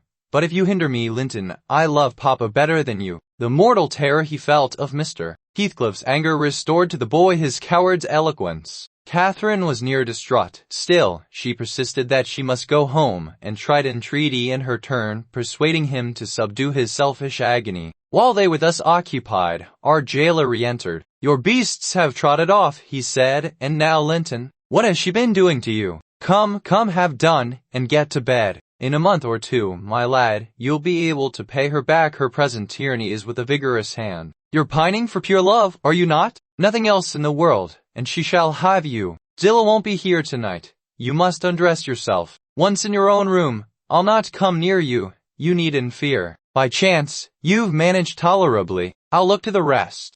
He spoke these words, holding the door open for his son to pass, and the latter achieved his exit exactly as a spaniel might which suspected the person who attended on it of designing a spiteful squeeze. The lock was resecured. Heathcliff approached the fire, where my mistress and I stood silent. Catherine looked up, and instinctively raised her hand to her cheek. His neighborhood revived a painful sensation. Anybody else would have been incapable of regarding the childish act with sternness, but he scowled on her and muttered, "Oh, you are not afraid of me? Your courage is well disguised. You seem damnably afraid." "I am afraid now," she replied, "because, if I stay, Papa will be miserable.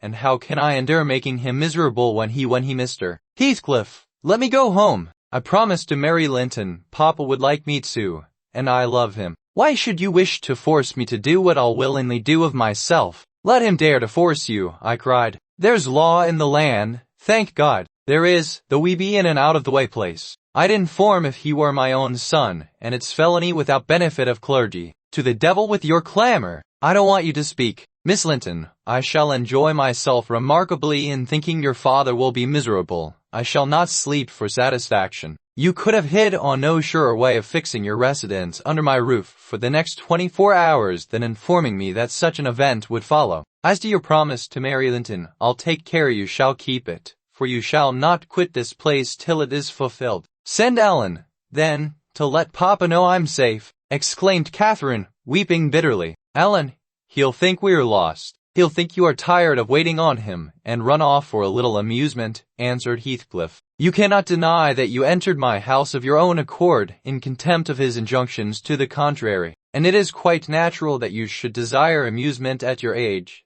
and that you would weary of nursing a sick man, and that man only your father. Catherine, his happiest days were over when your days began. He cursed you, I dare say, for coming into the world. I did, at least, and it would just do if he cursed you as he went out of it. As far as I can see, it will be your chief diversion hereafter, unless Linton make amends for other losses, and your provident parent appears to fancy he may. His letters of advice and consolation entertain me vastly. In his last he recommended my jewel to be careful of his, and kind to her when he got her. Careful and kind, that's paternal, but Linton requires his whole stock of care and kindness for himself. Linton can play the little tyrant well. He'll undertake to torture any number of cats if their teeth be drawn and their claws pared. You'll be able to tell his uncle fine tales of his kindness when you get home again, I assure you. "You're right there," I said. "Explain your son's character. Show his resemblance to yourself, and then, I hope,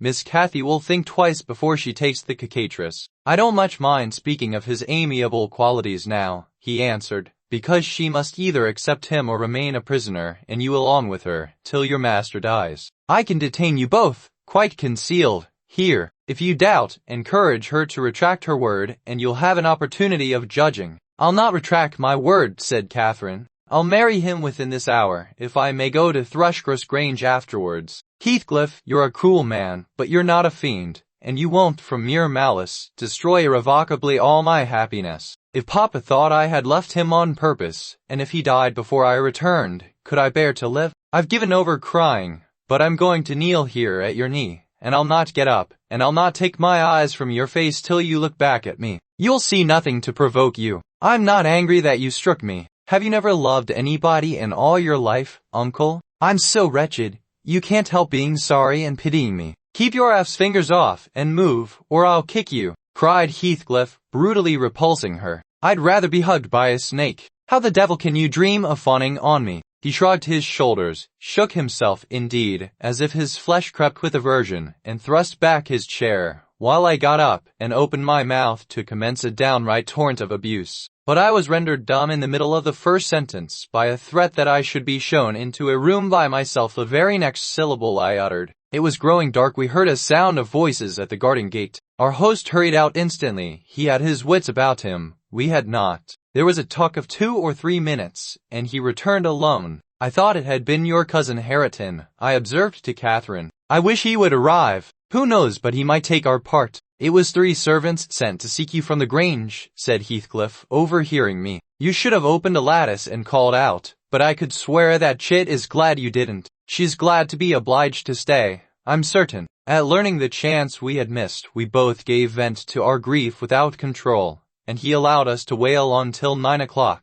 Then he bid us go upstairs, through the kitchen, to Zilla's chamber, and I whispered my companion to obey. Perhaps we might contrive to get through the window there, or into a garret, and out by its skylight. The window, however, was narrow, like those below, and the garret trap was safe from our attempts, for we were fastened in as before. We neither of us lay down. Catherine took her station by the lattice, and watched anxiously for morning, a deep sigh being the only answer I could obtain to my frequent entreaties that she would try to rest. I seated myself in a chair, and rocked to and fro, passing harsh judgment on my many derelictions of duty, from which, it struck me then, all the misfortunes of my employers sprang. It was not the case, in reality, I am aware, but it was in my imagination, that dismal night, and I thought Heathcliff himself less guilty than I. At 7 o'clock he came, and inquired if Miss Linton had risen. She ran to the door immediately, and answered, yes. Here then, he said, opening it, and pulling her out.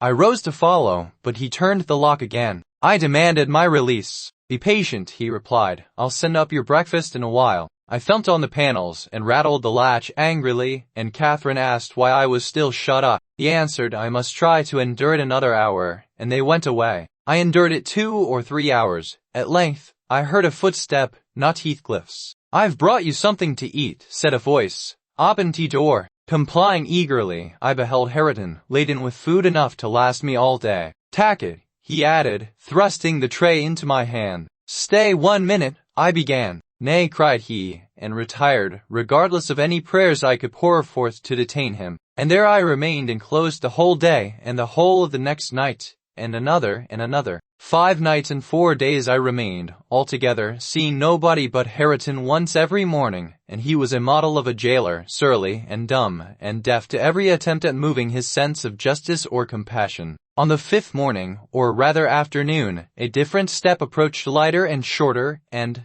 this time, the person entered the room. It was Zilla, donned in her scarlet shawl, with a black silk bonnet on her head, and a willow basket swung to her arm. There is a talk about you at Gimmerton. I never thought but you were sunk in the Black Horse Marsh, and missy with you, till master told me you'd been found, and he'd lodged you here. And you must have got on an island, sure? And how long were you in the hole? Did master save you, missus? But you're not so thin, you've not been so poorly, have you? Your master is a true scoundrel, but he shall answer for it. He needn't have raised that tale. It shall all be laid bare. What do you mean? It's not his tale. They tell that in the village about your being lost in the marsh, and I calls to Earnshaw when I come in. There's queer things, Mr. Hareton, happened since I went off. It's a sad pity of that likely young lass, and can't Nelly Dean. I thought he had not heard aught, so I told him the rumor. The master listened, and he just smiled to himself, and said, "If they have been in the marsh, they are out now, Zillah. Nellie Dean is lodged at this minute in your room. You can tell her to flit when you go up. Here is the key." The bog water got into her head, and she would have run home quite flighty, but I fixed her till she came round to her senses. "You can bid her go to the Grange at once, if she be able, and carry a message from me, that her young lady will follow in time to attend the squire's funeral." "No, no, sit you down, my good mistress," she replied. "You're right sickly yet. He's not dead. Dr. Kenneth thinks he may last another day. I met him on the road and asked." Instead of sitting down, I snatched my outdoor things and hastened below, for the way was free. On entering the house, I looked about for someone to give information of Catherine. The place was filled with sunshine, and the door stood wide open, but nobody seemed at hand. As I hesitated whether to go off at once or return and seek my mistress, a slight cough drew my attention to the hearth. Linton lay on the settle, sole tenant, sucking a stick of sugar candy and pursuing my movements with apathetic eyes. "Where is Miss Catherine?" I demanded sternly, supposing I could frighten him into giving intelligence by catching him thus alone. He sucked on like an innocent. "No," he replied, "she's upstairs. She's not to go. We won't let her." "You won't let her, little idiot. Direct me to her room immediately, or I'll make you sing out sharply." "Papa would make you sing out if you attempted to get there," he answered. "He says I'm not to be soft with Catherine. She's my wife, and it's shameful that she should wish to leave me. He says she hates me and wants me to die, that she may have my money, but she shan't have it, and she shan't go home. She may cry and be sick as much as she pleases." He resumed his former occupation, closing his lids as if he meant to drop asleep. "Master Heathcliff," I resumed, "have you forgotten all Catherine's kindness to you last winter, when you affirmed you loved her, and when she brought you books and sung you songs, and came many a time through wind and snow to see you? She wept to miss one evening, because you would be disappointed, and you felt then that she was 100 times too good to you. And now you believe the lies your father tells, though you know he detests you both, and you join him against her. That's fine gratitude, is it not?" The corner of Linton's mouth fell, and he took the sugar candy from his lips. "Did she come to Wuthering Heights because she hated you? As to your money, she does not even know that you will have any. And you say she's sick, and yet you leave her alone up there in a strange house. You who have felt what it is to be so neglected. You could pity your own sufferings, and she pitied them too. But you won't pity hers." I shed tears. "Master Heathcliff, you see an elderly woman, and a servant merely, and you, after pretending such affection, and having reason to worship her almost, store every tear you have for yourself, and lie there quite at ease. You're a heartless, selfish boy." "I can't stay with her," he answered crossly. "I'll not stay by myself. She cries so, I can't bear it, and she won't give over, though I say I'll call my father." I did call him once, and he threatened to strangle her if she was not quiet. But she began again the instant he left the room, moaning and grieving all night long, though I screamed for vexation that I couldn't sleep. I inquired, perceiving that the wretched creature had no power to sympathize with his cousin's mental tortures. "He's in the court," he replied, talking to Dr. Kenneth, who says uncle is dying truly at last. "I'm glad, for I shall be master of the Grange after him. Catherine always spoke of it as her house. It's mine. Papa says everything she has is mine. All her nice books are mine. She offered to give me them, and her pretty birds, and her pony Minnie, if I would get the key of our room and let her out. But I told her she had nothing to give, they were all mine. And then she cried, and took a little picture from her neck and said I should have that. 2 pictures in a gold case, on one side her mother, and on the other uncle, when they were young. That was yesterday. I said they were mine too, and tried to get them from her. The spiteful thing wouldn't let me. She pushed me off and hurt me. I shrieked out that frightened her. She heard Papa coming, and she broke the hinges and divided the case, and gave me her mother's portrait. The other she attempted to hide. But Papa asked what was the matter, and I explained it. He took the one I had away, and ordered her to resign hers to me. She refused, and he struck her down, and wrenched it off the chain, and crushed it with his foot. "And were you pleased to see her struck?" I asked, having my designs in encouraging his talk. "I winked," he answered. "I winked to see my father strike a dog or a horse. He does it so hard. Yet I was glad at first. She deserved punishing for pushing me. But when Papa was gone, She made me come to the window and showed me her cheek cut on the inside, against her teeth, and her mouth filling with blood. And then she gathered up the bits of the picture, and went and sat down with her face to the wall, and she has never spoken to me since, and I sometimes think she can't speak for pain. I don't like to think so, but she's a naughty thing for crying continually, and she looks so pale and wild I'm afraid of her. And you can get the key if you choose? Yes, when I am upstairs, he answered, but I can't walk upstairs now. In what apartment is it? Oh, he cried, I shan't tell you where it is. Nobody, neither Heretna nor Zillah, is to know. You've tired me, go away, go away. And he turned his face on to his arm, and shut his eyes again. I considered it best to depart without seeing Mr. Heathcliff, and bring a rescue for my young lady from the Grange. On reaching it, the astonishment of my fellow servants to see me, and their joy also, was intense, and when they heard that their little mistress was safe, 2 or 3 were about to hurry up and shout the news at Mr. Edgar's door, but I bespoke the announcement of it myself. How changed I found him even in those few days! He lay an image of sadness and resignation awaiting his death. Very young he looked, though his actual age was 39, one would have called him 10 years younger at least. He thought of Catherine, for he murmured her name. I touched his hand and spoke. Catherine is coming, dear master. I whispered, she is alive and well, and will be here, I hope, tonight. I trembled at the first effects of this intelligence. He half rose up, looked eagerly round the apartment, and then sank back in a swoon. As soon as he recovered, I related our compulsory visit and detention at the Heights. I said Heathcliff forced me to go in, which was not quite true. I uttered as little as possible against Linton, nor did I describe all his father's brutal conduct, my intentions being to add no bitterness, if I could help it, to his already overflowing cup. He divined that one of his enemy's purposes was to secure the personal property, as well as the estate, to his son, or rather himself. Yet why he did not wait till his decease was a puzzle to my master, because ignorant how nearly he and his nephew would quit the world together.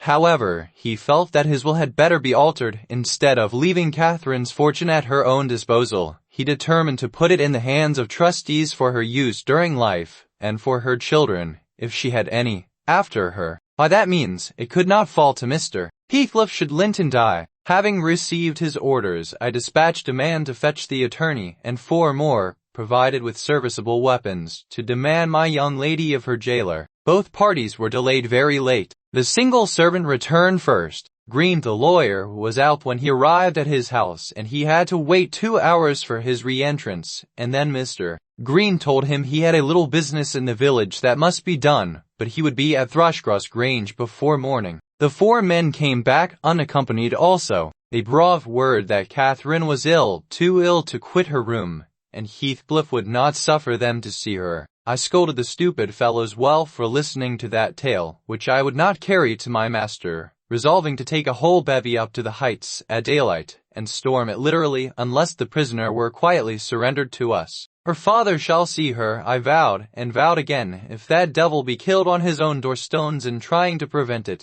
Happily, I was spared the journey and the trouble. I had gone downstairs at 3 o'clock to fetch a jug of water, and was passing through the hall with it in my hand, when a sharp knock at the front door made me jump. It is Green, I said, recollecting myself. Only Green, and I went on, intending to send somebody else to open it. But the knock was repeated, not loud, and still importunately. I put the jug on the banister and hastened to admit him myself. The harvest moon shone clear outside. It was not the attorney. My own sweet little mistress sprang on my neck sobbing, Ellen, Ellen. Yes, I cried. Yes, my angel, he is, God be thanked. You are safe with us again. She wanted to run, breathless as she was, upstairs to Mr. Linton's room, but I compelled her to sit down on a chair, and made her drink, and washed her pale face, chafing it into a faint color with my apron. Then I said I must go first, and tell of her arrival, imploring her to say she should be happy with young Heathcliff. She stared, but soon comprehending why I counselled her to utter the falsehood, she assured me she would not complain. I couldn't abide to be present at their meeting. I stood outside the chamber door a quarter of an hour, and hardly ventured near the bed. Then, all was composed, however. Catherine's despair was as silent as her father's joy. She supported him calmly, in appearance, and he fixed on her features his raised eyes that seemed dilating with ecstasy. He died blissfully. Mr. Lockwood, he died so. Kissing her cheek he murmured, I am going to her, and you darling child shall come to us, and never stirred or spoke again, but continued that rapt, radiant gaze till his pulse imperceptibly stopped and his soul departed. None could have noticed the exact minute of his death, it was so entirely without a struggle. Whether Catherine had spent her tears, or whether the grief were too weighty to let them flow, she sat there dry-eyed till the sun rose. She sat till noon, and would still have remained brooding over that deathbed. But I insisted on her coming away and taking some repose. It was well I succeeded in removing her, for at dinner time appeared the lawyer, having called at Wuthering Heights to get his instructions how to behave. He had sold himself to Mr. Heathcliff. That was the cause of his delay in obeying my master's summons. Fortunately, no thought of worldly affairs crossed the latter's mind to disturb him. After his daughter's arrival, Green took upon himself to order everything and everybody about the place. He gave all the servants but me notice to quit. He would have carried his delegated authority to the point of insisting that Edgar Linton should not be buried beside his wife, but in the chapel with his family. There was the will, however, to hinder that, and my loud protestations against any infringement of its directions. The funeral was hurried over. Catherine, Mrs. Linton Heathcliff now, was suffered to stay at the Grange till her father's corpse had quitted it. She told me that her anguish had at last spurred Linton to incur the risk of liberating her. She heard the men I sent disputing at the door, and she gathered the sense of Heathcliff's answer. It drove her desperate. Linton, who had been conveyed up to the little parlour soon after I left, was terrified into fetching the key before his father reascended. He had the cunning to unlock and relock the door without shutting it, and when he should have gone to bed, he begged to sleep with Hareton, and his petition was granted for once. Catherine stole out before break of day. She dared not try the doors lest the dogs should raise an alarm. She visited the empty chambers and examined their windows, and, luckily, lighting on her mother's, she got easily out of its lattice and on to the ground, by means of the fir tree close by. Her accomplice suffered for his share in the escape, notwithstanding his timid contrivances. The evening after the funeral, my young lady and I were seated in the library, now musing mournfully one of us despairingly on our loss, now venturing conjectures as to the gloomy future. We had just agreed the best destiny which could await Catherine would be a permission to continue resident at the Grange, at least during Linton's life, he being allowed to join her there, and I to remain as housekeeper. That seemed rather too favourable an arrangement to be hoped for, and yet I did hope, and began to cheer up under the prospect of retaining my home and my employment, and, above all, my beloved young mistress, when a servant, one of the discarded ones, not yet departed, rushed hastily in, and said that devil Heathcliff was coming through the port. Should he fasten the door in his face? If we had been mad enough to order that proceeding, we had not time. He made no ceremony of knocking or announcing his name. He was master, and availed himself of the master's privilege to walk straight in, without saying a word. The sound of our informant's voice directed him to the library. He entered and, motioning him out, shut the door. It was the same room into which he had been ushered as a guest 18 years before. The same moon shone through the window, and the same autumn landscape lay outside. We had not yet lighted a candle, but all the apartment was visible, even to the portraits on the wall, the splendid head of Mrs. Linton, and the graceful one of her husband. Heathcliff advanced to the hearth. Time had little altered his person either. There was the same man, his dark face rather sallower and more composed, his frame a stone or two heavier,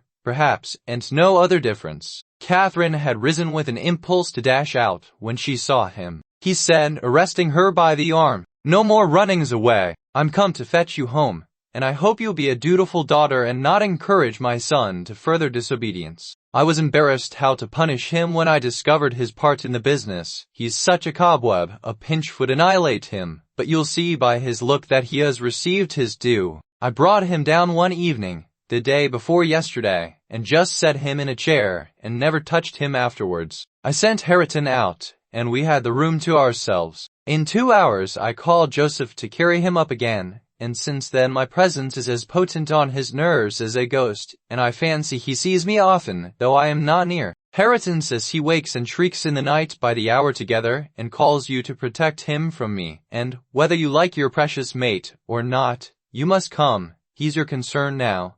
I yield all my interest in him to you. Why not let Catherine continue here, I pleaded, and send Master Linton to her. As you hate them both, you'd not miss them. They can only be a daily plague to your unnatural heart. I'm seeking a tenant for the Grange, he answered, and I want my children about me, to be sure. Besides, that lass owes me her services for her bread. I'm not going to nurture her in luxury and idleness after Linton is gone. Make haste and get ready now, and don't oblige me to compel you. I shall, said Catherine. Linton is all I have to love in the world, and though you have done what you could to make him hateful to me, and me to him, you cannot make us hate each other. And I defy you to hurt him when I am by, and I defy you to frighten me. You are a boastful champion, replied Heathcliff, but I don't like you well enough to hurt him. You shall get the full benefit of the torment, as long as it lasts. It is not I who will make him hateful to you, it is his own sweet spirit. He's as bitter as gall at your desertion and its consequences. Don't expect thanks for this noble devotion.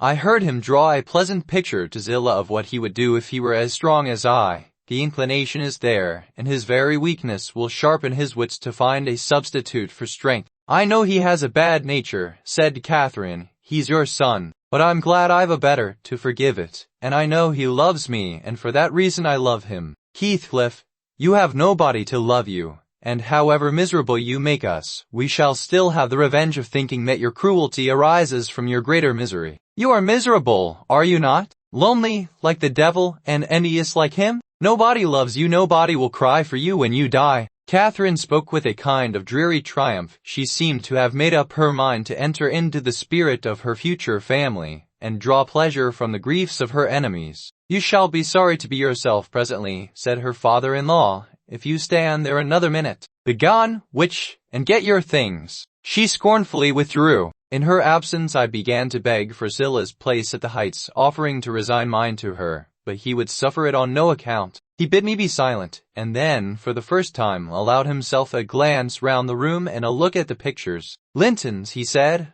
I shall have that home, not because I need it, but, he turned abruptly to the fire and continued with what, for lack of a better word, I must call a smile. I'll tell you what I did yesterday. I got the sexton, who was digging Linton's grave, to remove the earth off her coffin lid, and I opened it. I thought once I would have stayed there. When I saw her face again, it is hers yet. He had hard work to stir me, but he said it would change if the air blew on it, and so I struck one side of the coffin loose and covered it up, not Linton's side, damn him. I wish he'd been soldered in lead, and I bribed the sexton to pull it away when I'm laid there, and slide mine out too. I'll have it made so, and then by the time Linton gets to us he'll not know which is which. You were very wicked, mister, I exclaimed. Were you not ashamed to disturb the dead? I disturbed nobody, Nelly, he replied, and I gave some ease to myself. I shall be a great deal more comfortable now, and you'll have a better chance of keeping me underground when I get there. She has disturbed me night and day through 18 years incessantly, remorselessly till yesternight, and yesternight I was tranquil. I dreamt I was sleeping the last sleep by that sleeper, with my heart stopped and my cheek frozen against hers. And if she had been dissolved into earth, or worse, what would you have dreamt of then?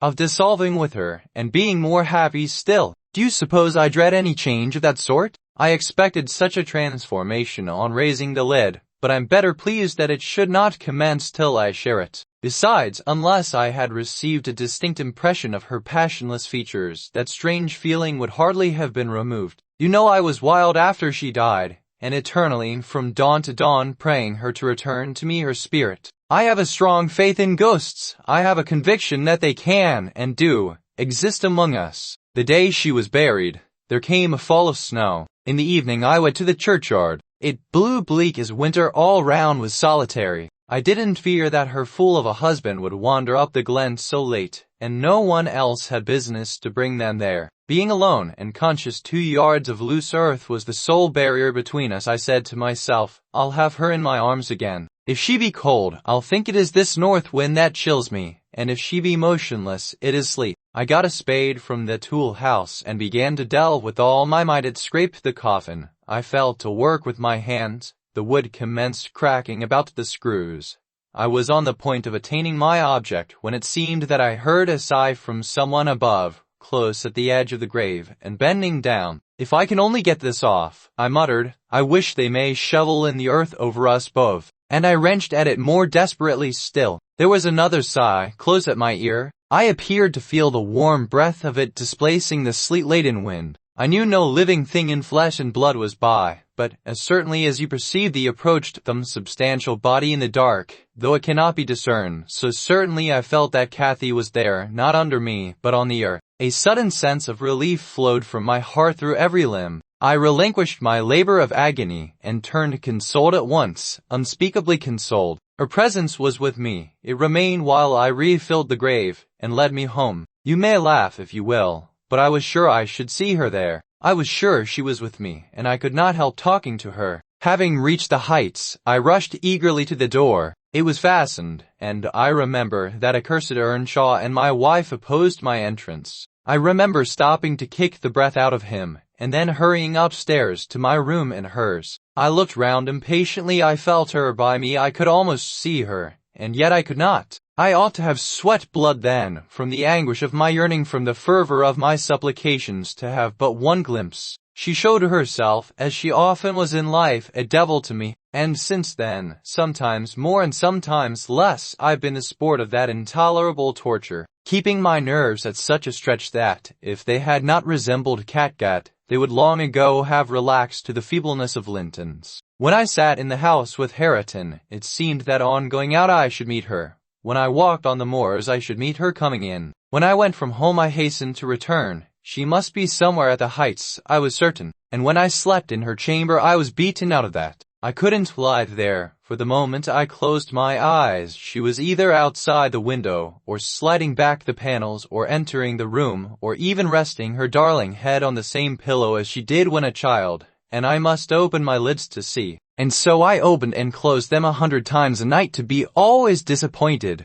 I've often groaned aloud, till that old rascal Joseph no doubt believed that my conscience was playing the fiend inside of me. Now since I've seen her, I'm pacified a little. It was a strange way of killing, not by inches, but by fractions of hairbreadths, to beguile me with the spectre of a hope through 18 years. Heathcliff paused and wiped his forehead. His hair clung to it, wet with perspiration. His eyes were fixed on the red embers of the fire, the brows not contracted, but raised next the temples, diminishing the grim aspect of his countenance, but imparting a peculiar look of trouble and a painful appearance of mental tension toward one absorbing subject. He only half addressed me, and I maintained silence. I didn't like to hear him talk. After a short period he resumed his meditation on the picture, took it down and leant it against the sofa to contemplate it at better advantage. And while so occupied Catherine entered, announcing that she was ready when her pony should be saddled. "Send that over tomorrow," said Heathcliff to me. Then turning to her, he added, "You may do without your pony. It is a fine evening, and you'll need no ponies at Wuthering Heights. For what journeys you take, your own feet will serve you," whispered my dear little mistress. As she kissed me, her lips felt like ice. "Come and see me, Ellen. Don't forget. Take care you do no such thing, Mrs." said her new father. "When I wish to speak to you I'll come here. I want none of your prying at my house." He signed her to precede him, and casting back a look that cut my heart, she obeyed. I watched them from the window, walk down the garden. Heathcliff fixed Catherine's arm under his, though she disputed the act at first evidently, and with rapid strides he hurried her into the alley whose trees concealed them. I have paid a visit to the Heights, but I have not seen her since she left. Joseph held the door in his hand when I called to ask after her, and wouldn't let me pass. Linton was thrang, and the master was not in. Zillah has told me something of the way they go on, otherwise I should hardly know who is dead and who living. She thinks Catherine haughty, and does not like her, I can guess by her talk. My young lady asked some aid of her when she first came, but Mr. Heathcliff told her to follow her own business, and let his daughter-in-law look after herself, and Zillah willingly acquiesced, being a narrow-minded, selfish woman. Catherine evinced a child's annoyance at this neglect, repaid it with contempt, and thus enlisted my informant among her enemies as securely as if she had done her some great wrong. I had a long talk with Zillah about 6 weeks ago, a little before you came, one day when we foregathered on the moor, and this is what she told me. "The first thing Mrs. Linton did," she said, "on her arrival at the Heights was to run upstairs without even wishing good evening to me and Joseph. She shut herself into Linton's room and remained till morning. Then, while the master and Earnshaw were at breakfast, she entered the house, and asked all in a quiver if the doctor might be sent for. Her cousin was very ill, answered Heathcliff, but his life is not worth a farthing, and I won't spend a farthing on him. But I cannot tell how to do, she said, and if nobody will help me, he'll die. Walk out of the room, cried the master, and let me never hear a word more about him. None here care what becomes of him. If you do, act the nurse. If you do not, lock him up and leave him. Then she began to bother me, and I said I'd had enough plague with the tiresome thing. We each had our tasks, and hers was to wait on Linton. Mr. Heathcliff bid me leave that labor to her. How they managed together, I can't tell. I fancy he fretted a great deal, and moaned his sullen night and day, and she had precious little rest. One could guess by her white face and heavy eyes. She sometimes came into the kitchen all Wildred-like, and looked as if she would fain beg assistance. But I was not going to disobey the master. I never dare disobey him, Mrs. Dean, and, though I thought it wrong that Kenneth should not be sent for, it was no concern of mine either to advise or complain, and I always refused to meddle. Once or twice, after we had gone to bed, I've happened to open my door again and seen her sitting crying on the stairs stop, and then I've shut myself in quick, for fear of being moved to interfere. I did pity her then, I'm sure, still I didn't wish to lose my place, you know. At last, one night she came boldly into my chamber, and frightened me out of my wits by saying, "Tell Mr. Heathcliff that his son is dying. I'm sure he is this time. Get up, instantly, and tell him." Having uttered this speech, she vanished again. I lay a quarter of an hour listening and trembling. Nothing stirred, the house was quiet. She's mistaken, I said to myself. I needn't disturb them, and I began to doze. But my sleep was marred a second time by a sharp ringing of the bell, the only bell we have, put up on purpose for Linton, and the master called to me to see what was the matter, and informed them that he wouldn't have that noise repeated. I delivered Catherine's message. He cursed to himself, and in a few minutes came out with a lighted candle, and proceeded to their room. Heathcliff was seated by the bedside, with her hands folded on her knees. Her father-in-law went up, held the light to Linton's face, looked at him, and touched him. Afterwards he turned to her. "Now, Catherine," he said, "how do you feel?" "How do you feel, Catherine?" "He's safe, and I'm free," she answered. "I should feel well, but," she continued, with a bitterness she couldn't conceal, "you have left me so long to struggle against death alone, that I feel and see only death." And she looked like it, too. I gave her a little wine. Harrison and Joseph, who had been wakened by the ringing and the sound of feet, and heard our talk from outside, now entered. Joseph was fain, I believe, of the lad's removal. Harrison seemed a thought bothered, though he was more taken up with staring at Catherine than thinking of Linton. But the master bid him get off to bed again. We didn't want his help. He afterwards made Joseph remove the body to his chamber, and told me to return to mine, and Mrs. Heathcliff remained by herself. In the morning he sent me to tell her she must come down to breakfast. She had undressed, and appeared going to sleep, and said she was ill, at which I hardly wondered. Heathcliff, and he replied, "Well, let her be till after the funeral, and go up now and then to get her what is needful, and as soon as she seems better, tell me." Cathy stayed upstairs a fortnight, according to Zillah, who visited her twice a day, and would have been rather more friendly, but her attempts at increasing kindness were proudly and promptly repelled. Heathcliff went up once to show her Linton's will. He had bequeathed the whole of his, and what had been her movable property, to his father. The poor creature was threatened or coaxed into that act during her week's absence, when his uncle died. The lands, being a minor, he could not meddle with. Heathcliff has claimed and kept them in his wife's right and his also, I suppose legally. At any rate, Catherine, destitute of cash and friends, cannot disturb his possession. Nobody, said Zillah, ever approached her door, except that once, but and nobody asked anything about her. The first occasion of her coming down into the house was on a Sunday afternoon. She had cried out, when I carried up her dinner, that she couldn't bear any longer being in the cold, and I told her the master was going to Thrushcross Grange, and Earnshaw, and I needn't hinder her from descending. So, as soon as she heard Heathcliff's horse trot off, she made her appearance, donned in black, and her yellow curls combed back behind her ears as plain as a Quaker. She couldn't comb them out. Joseph and I generally go to chapel on Sundays. The kirk, you know, has no minister now, explained Mrs. Dean, and they call the Methodists or Baptists place, I can't say which it is, at Gimmerton, a chapel. Joseph had gone, she continued, but I thought proper to bide at home. Young folks are always the better for an elder's overlooking, and Hareton, with all his bashfulness, isn't a model of nice behavior.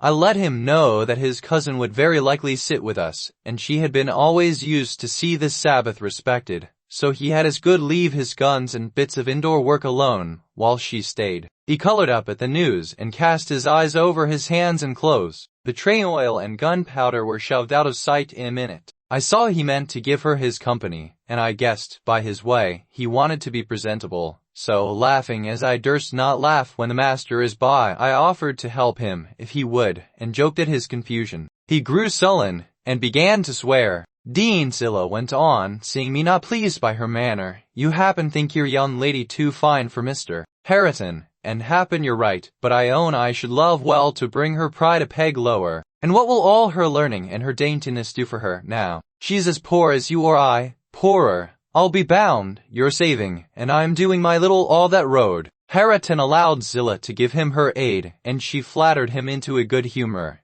So, when Catherine came, half forgetting her former insults, he tried to make himself agreeable by the housekeeper's account. Mrs. walked in, she said, as chill as an icicle, and as high as a princess. I got up and offered her my seat in the armchair. No, she turned up her nose at my civility. Earnshaw rose too, and bid her come to the settle and sit close by the fire. He was sure she was starved. I've been starved a month and more, she answered, resting on the word as scornful as she could. And she got a chair for herself, and placed it at a distance from both of us. Having sat till she was warm, she began to look round, and discovered a number of books on the dresser. She was instantly upon her feet again, stretching to reach them, but they were too high up. Her cousin, after watching her endeavors a while, at last summoned courage to help her. She held her frock, and he filled it with the first that came to hand. That was a great advance for the lad. She didn't thank him. Still,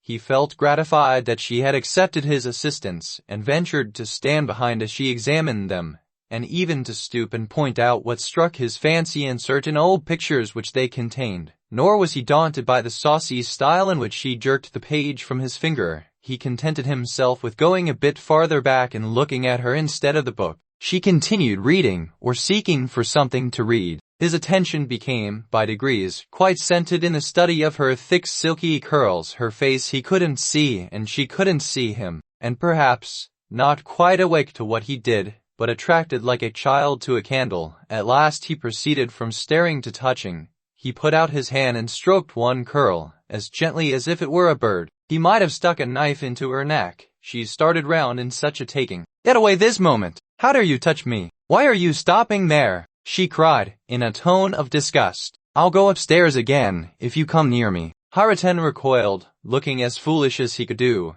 He sat down in the settle very quiet, and she continued turning over her volumes another half hour. Finally, Earnshaw crossed over and whispered to me, Will you ask her to read to us, Zillah? I'm stalled of doing naught, and I do like I could like to hear her. Don't not say I wanted it, but ask of your son. Hareton wishes you would read to us, ma'am, I said, immediately. He'd take it very kind, he'd be much obliged. She frowned, and looking up, answered, Mr. Hareton, and the whole set of you, will be good enough to understand that I reject any pretense at kindness you have the hypocrisy to offer. I despise you, and will have nothing to say to any of you. When I would have given my life for one kind word, even to see one of your faces, you all kept off. But I won't complain to you. I'm driven down here by the cold, not either to amuse you or enjoy your society. What could I ha' done? You are an exception, answered Mrs. I never missed such a concern as you. But I offered more than once and asked, he said, kindling up at her pertness, I asked Mr. Heathcliff to let me wake for you. Be silent. I'll go out of doors, or anywhere, rather than have your disagreeable voice in my ear. Hareton muttered she might go to hell for him, and unslinging his gun, restrained himself from his Sunday occupations no longer. He talked now, freely enough, and she presently saw fit to retreat to her solitude. But the frost had set in, and, in spite of her pride, she was forced to condescend to our company more and more. However, I took care there should be no further scorning at my good nature. Ever since, I've been as stiff as herself, and she has no lover or liker among us, and she does not deserve one. For, let them say the least word to her, and she'll curl back without respect of anyone. She'll snap at the master himself, and as good as dares him to thrash her, and the more hurt she gets, the more venomous she grows. At first, on hearing this account from Zillah, I determined to leave my situation, take a cottage, and get Catherine to come and live with me, but Mr. Heathcliff would as soon permit that as he would set up Hareton in an independent house, and I can see no remedy at present unless she could marry again, and that scheme it does not come within my province to arrange. Thus ended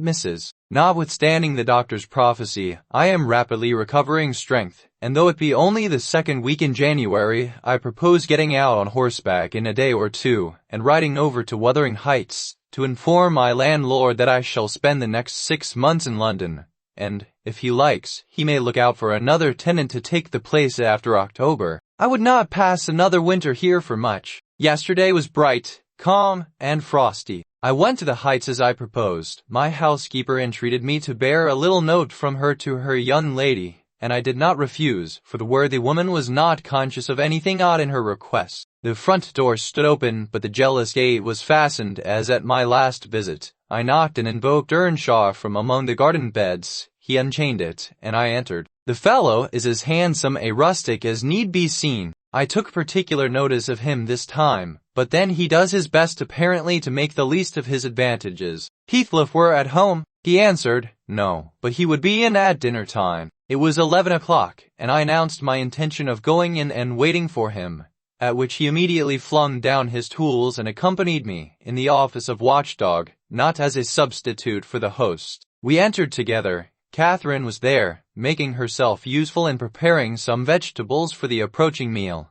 She looked more sulky and less spirited than when I had seen her first. She hardly raised her eyes to notice me, and continued her employment with the same disregard to common forms of politeness as before, never returning my bow and good morning by the slightest acknowledgment. She does not seem so amiable, I thought, as Mrs. Dean would persuade me to believe. She's a beauty, it is true, but not an angel. Earnshaw surlily bid her remove her things to the kitchen. Remove them yourself, she said, pushing them from her as soon as she had done, and retiring to a stool by the window, where she began to carve figures of birds and beasts out of the turnip parings in her lap. I approached her, pretending to desire a view of the garden, and, as I fancied, adroitly dropped Mrs. Dean's note onto her knee, unnoticed by Hareton, but she asked aloud, "What is that?" and chucked it off. "A letter from your old acquaintance, the housekeeper at the Grange," I answered, annoyed at her exposing my kind deed, and fearful lest it should be imagined a missive of my own. She would gladly have gathered it up at this information, but Hareton beat her. He seized and put it in his waistcoat, saying Mr.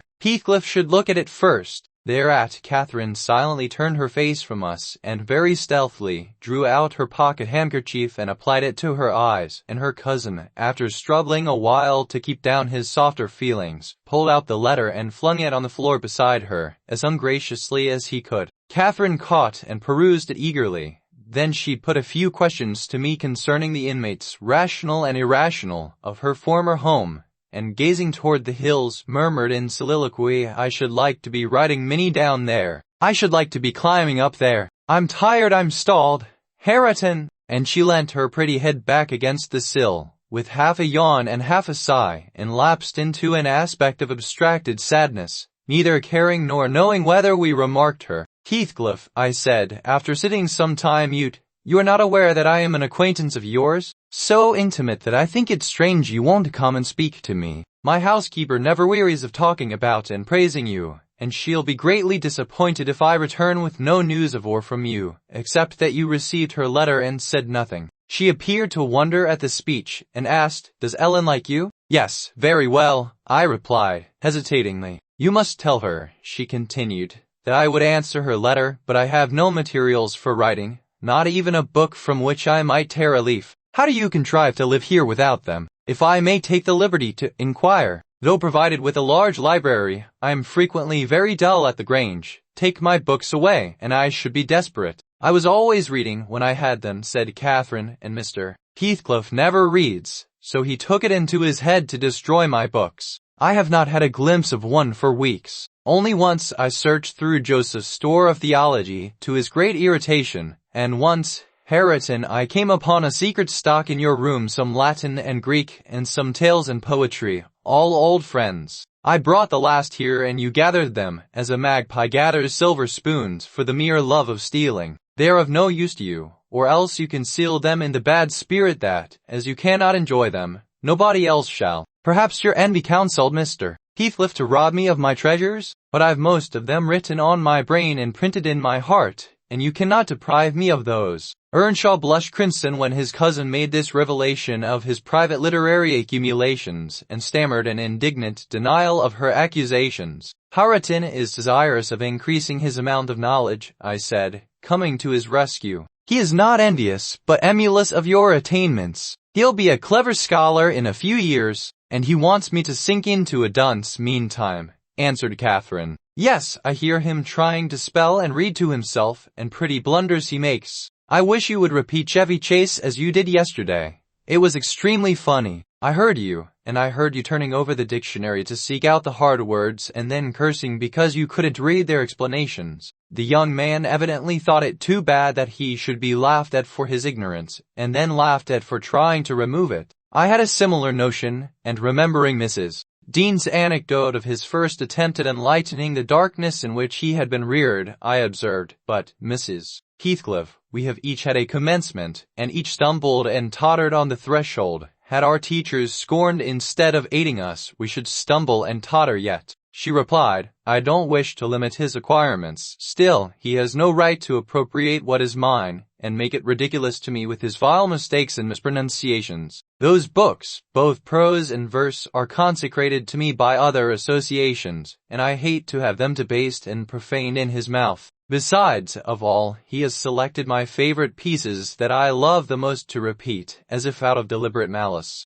Hareton's chest heaved in silence a minute. He labored under a severe sense of mortification and wrath, which it was no easy task to suppress. I rose, and, from a gentlemanly idea of relieving his embarrassment, took up my station in the doorway, surveying the external prospect as I stood. He followed my example, and left the room, but presently reappeared, bearing half a dozen volumes in his hands, which he threw into Catherine's lap, exclaiming, Take them. I never want to hear, or read, or think of them again. I won't have them now, she answered. I shall connect them with you, and hate them. She opened one that had obviously been often turned over, and read a portion in the drawling tone of a beginner, then laughed, and threw it from her. And listen, she continued, provokingly, commencing a verse of an old ballad in the same fashion. But his self-love would endure no further torment. I heard, and not altogether disapprovingly, a manual check given to her saucy tongue. The little wretch had done her utmost to hurt her cousin's sensitive though uncultivated feelings, and a physical argument was the only mode he had of balancing the account, and repaying its effects on the inflictor. He afterwards gathered the books and hurled them on the fire. I read in his countenance what anguish it was to offer that sacrifice to spleen. I fancy that as they consumed, he recalled the pleasure they had already imparted, and the triumph and ever-increasing pleasure he had anticipated from them.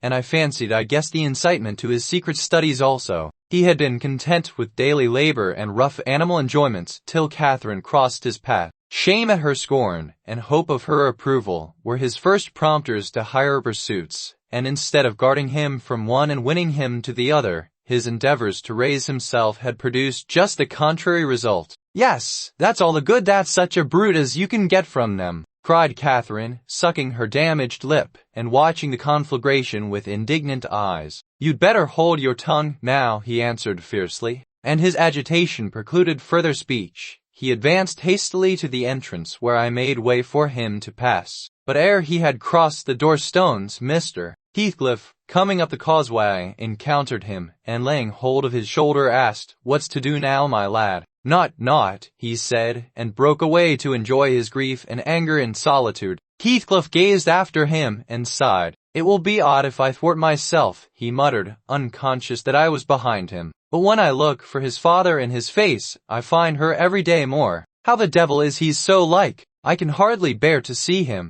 He bent his eyes to the ground, and walked moodily in. There was a restless, anxious expression in his countenance I had never remarked there before, and he looked spare in person. His daughter-in-law, on perceiving him through the window, immediately escaped to the kitchen, so that I remained alone. "I'm glad to see you out of doors again, Mr. Lockwood," he said, in reply to my greeting. "From selfish motives partly, I don't think I could readily supply your loss in this desolation. I've wondered more than once what brought you here." "An idle whim, I fear, sir," was my answer, "or else an idle whim is going to spirit me away. I shall set out for London next week, and I must give you warning that I feel no disposition to retain Thrushcross Grange beyond the 12 months I agreed to rent it. I believe I shall not lie there any more." "Oh, indeed. You're tired of being banished from the world, are you? But if you be coming to plead off paying for a place you won't occupy, your journey is useless. I never relent in exacting my due from anyone." "I'm coming to plead off nothing about it," I exclaimed, considerably irritated. "Should you wish it, I'll settle with you now," and I drew my notebook from my pocket. "No, no," he replied coolly.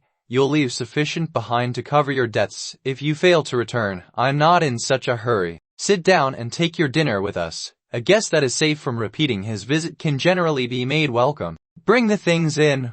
Where are you?" Catherine reappeared, bearing a tray of knives and forks. "You may get your dinner with Joseph," muttered Heathcliff aside, "and remain in the kitchen till he is gone." She obeyed his directions very punctually. Perhaps she had no temptation to transgress. Living among clowns and misanthropists, she probably cannot appreciate a better class of people when she meets them. Heathcliff, grim and saturnine, on the one hand, and Hareton, absolutely dumb, on the other. I made a somewhat cheerless meal, and bade adieu early. I would have departed by the back way, to get a last glimpse of Catherine and annoy old Joseph, but Hareton received orders to lead up mine horse, and my host himself escorted me to the door, so I could not fulfill my wish. How dreary life gets over in that house, I reflected, while riding down the road. What a realization of something more romantic than a fairy tale it would have been for Mrs. Linton Heathcliff had she and I struck up an attachment as her good nurse desired, and migrated together into the stirring atmosphere of the town. This September I was invited to devastate the moors of a friend in the north, and on my journey to his abode,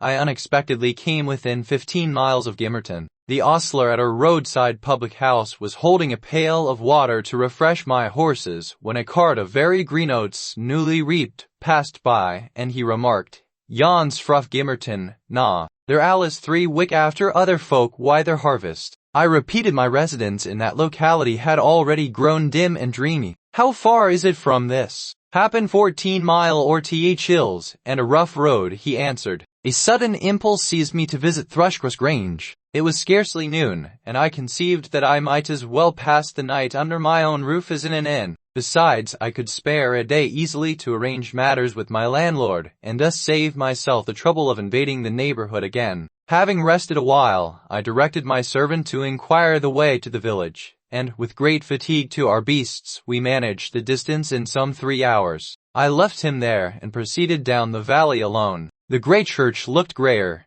and the lonely churchyard lonelier. I distinguished a moor sheep cropping the short turf on the graves. It was sweet, warm weather, too warm for traveling, but the heat did not hinder me from enjoying the delightful scenery above and below. Had I seen it nearer August, I'm sure it would have tempted me to waste a month among its solitudes. In winter nothing more dreary, in summer nothing more divine, than those glens shut in by hills, and those bluff, bold swells of heath. I reached the Grange before sunset, and knocked for admittance, but the family had retreated into the back premises, I judged, by one thin, blue wreath curling from the kitchen chimney, and they did not hear. I rode into the court. Under the porch, a girl of 9 or 10 sat knitting, and an old woman reclined on the house steps, smoking a meditative pipe. I demanded of the dame. She answered, "She doesn't bide here. She's up at Th Heights." "Are you the housekeeper then?" "Yeah, I'll keep Th Hawes," she replied. "Lockwood, the master.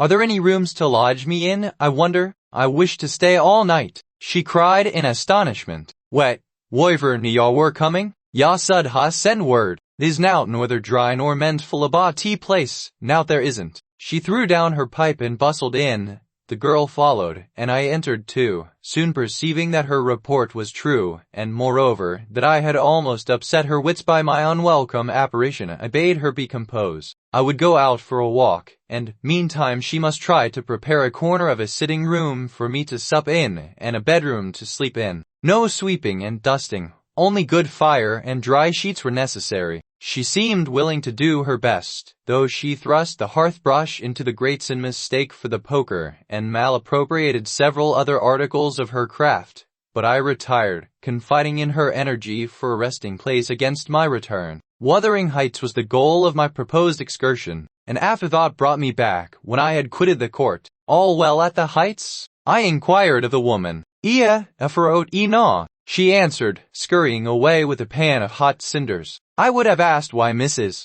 Dean had deserted the Grange, but it was impossible to delay her at such a crisis, so I turned away and made my exit, rambling leisurely along with the glow of a sinking sun behind, and the mild glory of a rising moon in front, one fading, and the other brightening as I quitted the park and climbed the stony by-road branching off to Mr. Heathcliff's dwelling. Before I arrived in sight of it, all that remained of day was a beamless amber light along the west, but I could see every pebble on the path, and every blade of grass, by that splendid moon. I had neither to climb the gate nor to knock it yielded to my hand. That is an improvement, I thought, and I noticed another, by the aid of my nostrils. A fragrance of stocks and wallflowers wafted on the air from amongst the homely fruit trees. Both doors and lattices were open, and yet, as is usually the case in a coal district, a fine red fire illumined the chimney. The comfort which the eye derives from it renders the extra heat endurable, but the house of Wuthering Heights is so large that the inmates have plenty of space for withdrawing out of its influence, and accordingly what inmates there were had stationed themselves not far from one of the windows. I could both see them and hear them talk before I entered, and looked and listened in consequence, being moved thereto by a mingled sense of curiosity and envy that grew as I lingered. Said a voice as sweet as a silver bell, "That for the third time, you dunce! I'm not going to tell you again. Recollect, or I'll pull your hair." "Contrary, then," answered another, in deep but softened tones. "And now, kiss me, for minding so well." "No, read it over first correctly, without a single mistake." The male speaker began to read. He was a young man, respectably dressed and seated at a table, having a book before him. His handsome features glowed with pleasure, and his eyes kept impatiently wandering from the page to a small white hand over his shoulder, which recalled him by a smart slap on the cheek whenever its owner detected such signs of inattention. Its owner stood behind, her light, shining ringlets blending at intervals with his brown locks as she bent to superintend his studies, and her face, it was lucky he could not see her face or he would never have been so steady. I could, and I bit my lip in spite at having thrown away the chance I might have had of doing something besides staring at its smiting beauty. The task was done, not free from further blunders, but the pupil claimed a reward and received at least 5 kisses, which, however, he generously returned. Then they came to the door, and from their conversation I judged they were about to issue out and have a walk on the moors. I supposed I should be condemned in Hareton Earnshaw's heart, if not by his mouth, to the lowest pit in the infernal regions if I showed my unfortunate person in his neighborhood then, and feeling very mean and malignant, I skulked round to seek refuge in the kitchen. There was unobstructed admittance on that side also,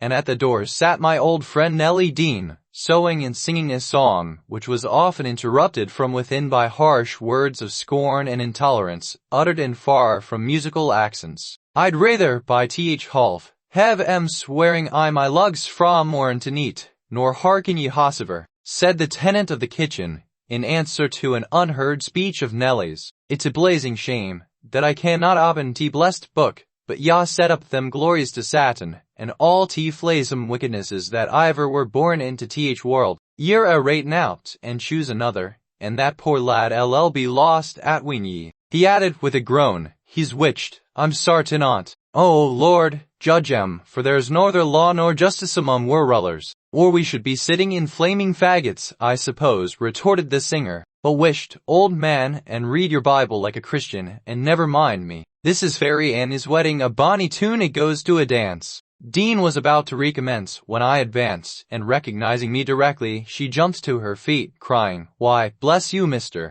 how could you think of returning in this way? All's shut up at Thrushcross Grange. You should have given us notice." "I've arranged to be accommodated there for as long as I shall stay," I answered. "I depart again tomorrow." "And how are you transplanted here, Mrs. Zillah left, and Mr. Heathcliff wished me to come soon after you went to London and stay till you returned." Have you walked from Gimmerton this evening? From the Grange, I reply, and while they make me lodging room there, I want to finish my business with your master, because I don't think of having another opportunity in a hurry. What business, sir? Said Nellie, conducting me into the house. He's gone out at present, and won't return soon. About the rent, I answered. Heathcliff you must settle, she observed, or rather with me. She has not learned to manage her affairs yet, and I act for her. There's nobody else. I looked surprised. You have not heard of Heathcliff's death, I see, she continued. I exclaimed, astonished. 3 months since, but sit down, and let me take your hat, and I'll tell you all about it. Stop, you have had nothing to eat, have you? I want nothing. I have ordered supper at home. I never dreamt of his dying. Let me hear how it came to pass. You say you don't expect them back for some time, the young people? No, I have to scold them every evening for their late rambles, but they don't care for me. At least, have a drink of our old ale. It will do you good. You seem weary. She hastened to fetch it before I could refuse, and I heard Joseph asking whether it warranted a crying scandal that she should have followers at her time of life, and then to get them jocks out o' tea maester's cellar. He fair sham to bide still and see it. She did not stay to retaliate, but re-entered in a minute, bearing a reaming silver pint, whose contents I lauded with becoming earnestness, and afterwards she furnished me with the sequel of Heathcliff's history. He had a queer end, as she expressed it. *******. I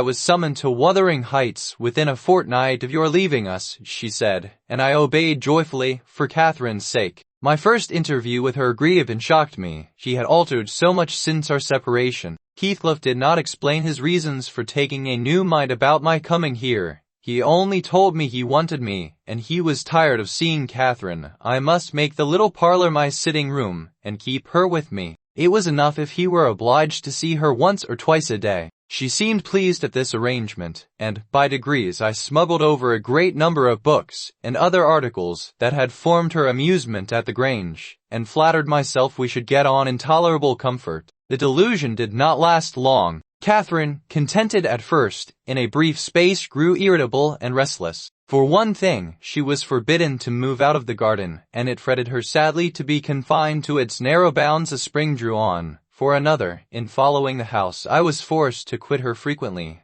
and she complained of loneliness. She preferred quarreling with Joseph in the kitchen to sitting at peace in her solitude. I did not mind their skirmishes, but Hareton was often obliged to seek the kitchen also, when the master wanted to have the house to himself. And though in the beginning she either left it at his approach or quietly joined in my occupations, and shunned remarking or addressing him, and though he was always as sullen and silent as possible, after a while she changed her behavior and became incapable of letting him alone, talking at him, commenting on his stupidity and idleness, expressing her wonder how he could endure the life he lived, how he could sit that whole evening staring into the fire and dozing. "He's just like a dog, is he not, Ellen?" she once observed, "or a cart horse. He does his work, eats his food, and sleeps eternally. What a blank, dreary mind he must have. Do you ever dream, Hareton? And if you do, what is it about? But you can't speak to me." Then she looked at him, but he would neither open his mouth nor look again. "He is perhaps dreaming now," she continued. He twitched his shoulder as Juno twitches hers. "Hareton will ask the master to send you upstairs, if you don't behave." He had not only twitched his shoulder but clenched his fist, as if tempted to use it. "I know why Hareton never speaks when I am in the kitchen," she exclaimed on another occasion. "He is afraid I shall laugh at him.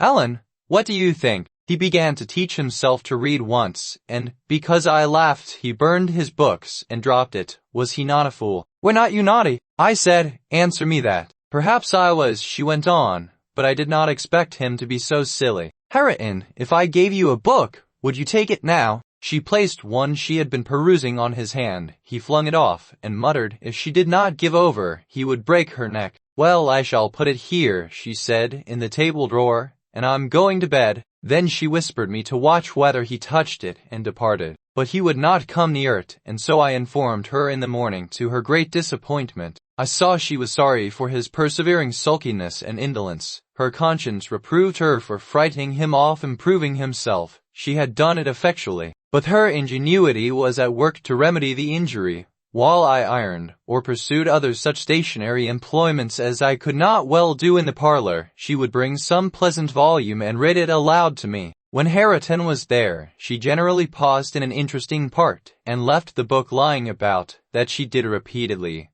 But he was as obstinate as a mule, and, instead of snatching at her bait, in wet weather he took to smoking with Joseph, and they sat like automatons, one on each side of the fire, the elder happily too deaf to understand her wicked nonsense, as he would have called it, the younger doing his best to seem to disregard it. On fine evenings the latter followed his shooting expeditions, and Catherine yawned and sighed, and teased me to talk to her, and ran off into the court or garden the moment I began, and, as a last resource, cried, and said she was tired of living. Her life was useless. Heathcliff, who grew more and more disinclined to society, had almost banished Earnshaw from his apartment. Owing to an accident at the commencement of March, he became for some days a fixture in the kitchen. His gun burst while out on the hills by himself. A splinter cut his arm, and he lost a good deal of blood before he could reach home. The consequence was that, perforce, he was condemned to the fireside and tranquility, till he made it up again.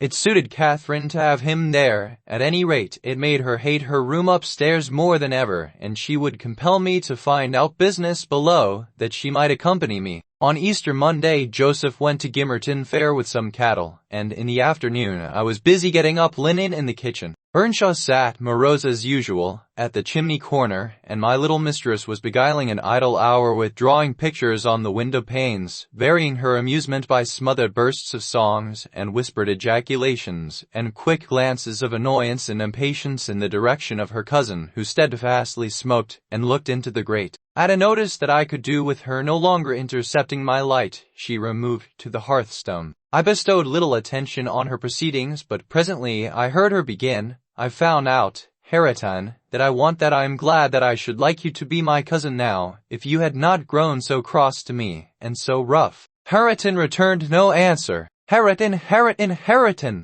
he growled, with uncompromising gruffness. "Let me take that pipe," she said, cautiously advancing her hand and abstracting it from his mouth. Before he could attempt to recover it, it was broken and behind the fire. He swore at her and seized another. "Stop," she cried. "You must listen to me first, and I can't speak while those clouds are floating in my face." "Will you go to the devil?" he exclaimed, ferociously, "and let me be?" "No," she persisted, "I won't. I can't tell what to do to make you talk to me, and you are determined not to understand. When I call you stupid, I don't mean anything. I don't mean that I despise you. Come, you shall take notice of me. Hareton, you are my cousin, and you shall own me. I shall have naught to do with you and your mucky pride, and your damned mocking tricks. I'll go to hell, body and soul, before I look sideways after you again. Side out O.T. gate, now, this minute." Catherine frowned, and retreated to the window seat, chewing her lip, and endeavoring, by humming an eccentric tune, to conceal a growing tendency to sob.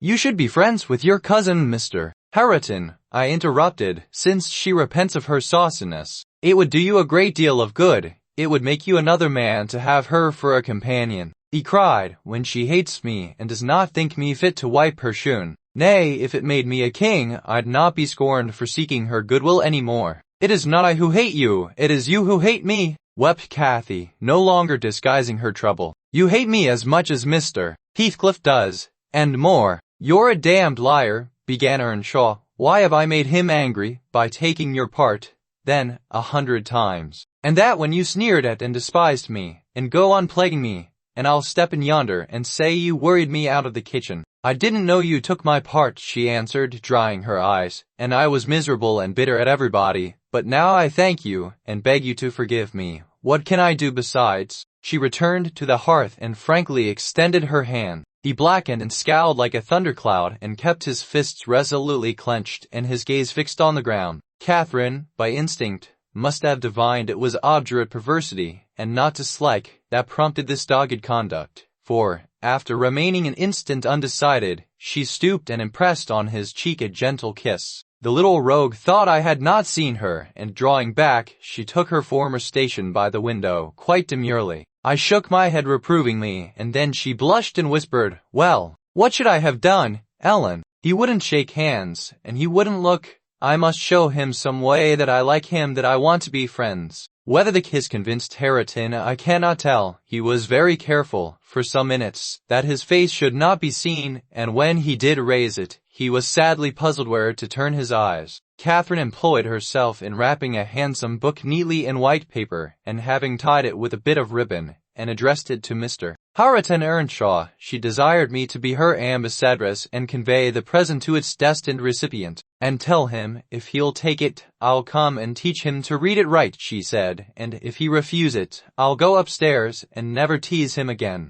I carried it and repeated the message, anxiously watched by my employer. Hareton would not open his fingers, so I laid it on his knee. He did not strike it off, either. I returned to my work. Catherine leaned her head and arms on the table till she heard the slight rustle of the covering being removed. Then she stole away and quietly seated herself beside her cousin. He trembled, and his face glowed. All his rudeness and all his surly harshness had deserted him. He could not summon courage, at first, to utter a syllable in reply to her questioning look and her murmured petition. "Say you forgive me, Hareton, do. You can make me so happy by speaking that little word." He muttered something inaudible. "And you'll be my friend?" added Catherine, interrogatively. "Nay, you'll be ashamed of me every day of your life," he answered, "and the more ashamed, the more you know me, and I cannot bide it." "So you won't be my friend?" she said, smiling as sweet as honey and creeping close up. I overheard no further distinguishable talk, but, on looking round again, I perceived two such radiant countenances bent over the page of the accepted book, that I did not doubt the treaty had been ratified on both sides, and the enemies were, thenceforth, sworn allies. The work they studied was full of costly pictures, and those in their position had charm enough to keep them unmoved till Joseph came home.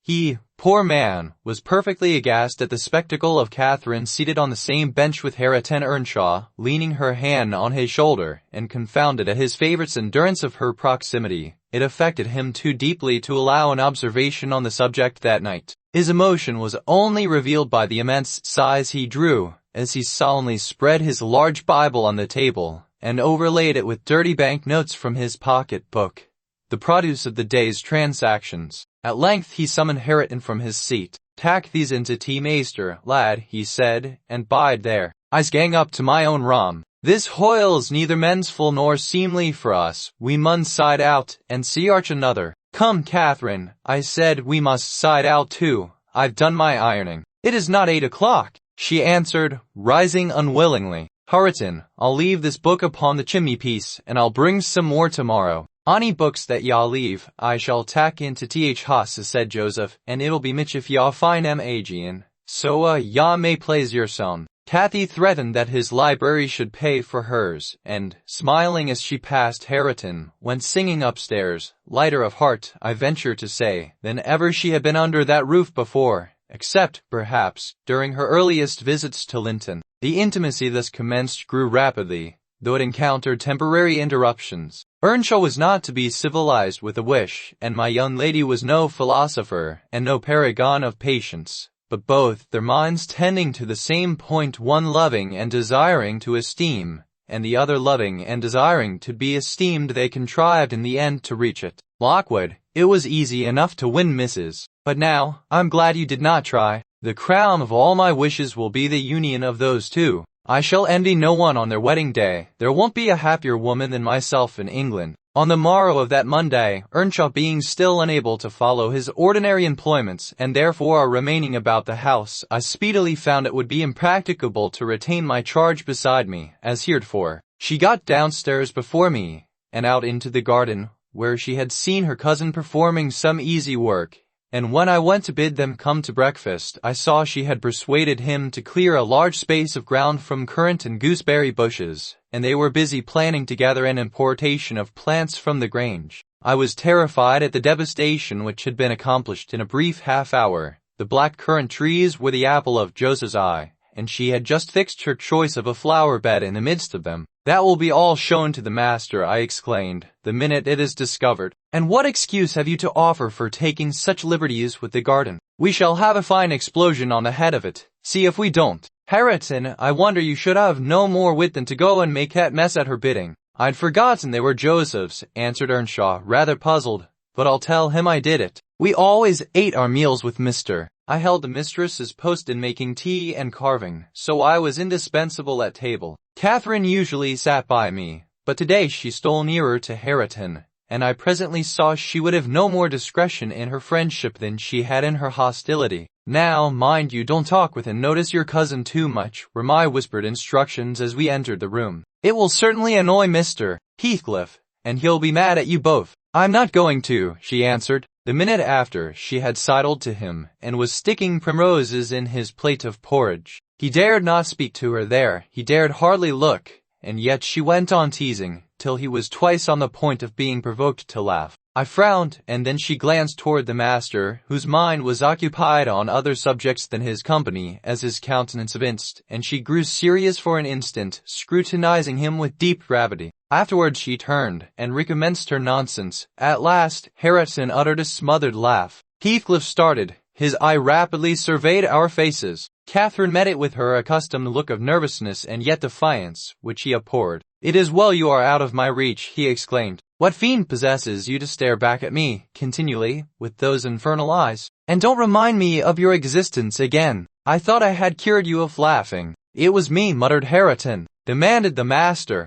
Harrison looked at his plate and did not repeat the confession. Heathcliff looked at him a bit, and then silently resumed his breakfast and his interrupted musing. We had nearly finished, and the two young people prudently shifted wider asunder, so I anticipated no further disturbance during that sitting, when Joseph appeared at the door, revealing by his quivering lip and furious eyes that the outrage committed on his precious shrubs was detected. He must have seen Cathy and her cousin about the spot before he examined it, for his jaws worked like those of a cow chewing its cud, and rendered his speech difficult to understand. He began, "I mun have my wage, and I mun go. I had aimed to d where I'd sarved for 60 year, and I thought I'd lug my books up into tea garret, and all my bits o' stuff, and they said have tea kitchen to theirseln, for tea sake o' quietness. It were hard to dry up my own hearthstone, but I thought I could do that. But nah, shoe's ta'en my garden fro me, and by th heart, maester, I cannot stand it. Ya may bend to th yoke, and you will I known used to tea,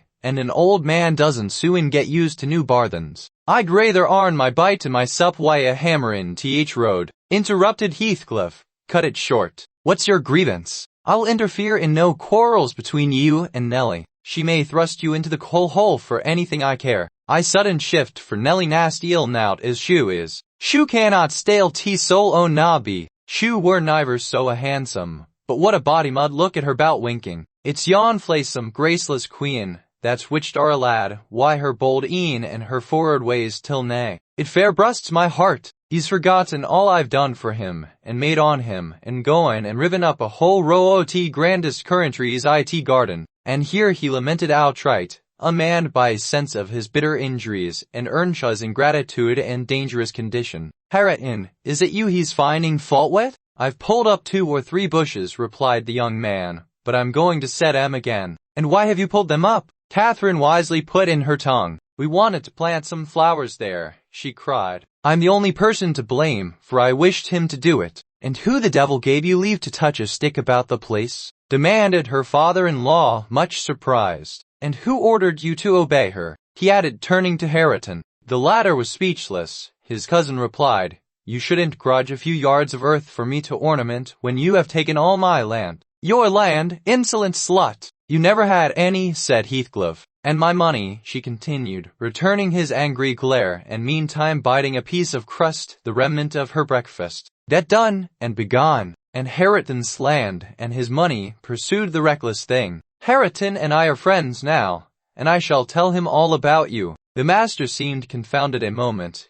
He grew pale and rose up, eyeing her all the while with an expression of mortal hate. "If you strike me, Harriton will strike you," she said, "so you may as well sit down." "If Harriton does not turn you out of the room, I'll strike him to hell," thundered Heathcliff. "Dare you pretend to rouse him against me? Fling her into the kitchen. I'll kill her, Elendine, if you let her come into my sight again." Harriton tried, under his breath, to persuade her to go. He cried, savagely, "Are you staying to talk?" And he approached to execute his own command. "He'll not obey you, wicked man, any more," said Catherine, "and he'll soon detest you as much as I do," muttered the young man reproachfully. "I will not hear you speak so to him." "But you won't let him strike me." "Come, then," he whispered earnestly. It was too late. Heathcliff had caught hold of her. He said to Earnshaw, This time she has provoked me when I could not bear it, and I'll make her repent it forever." He had his hand in her hair. Hareton attempted to release her locks, entreating him not to hurt her that once. Heathcliff's black eyes flashed. He seemed ready to tear Catherine in pieces, and I was just worked up to risk coming to the rescue when of a sudden his fingers relaxed. He shifted his grasp from her head to her arm, and gazed intently in her face.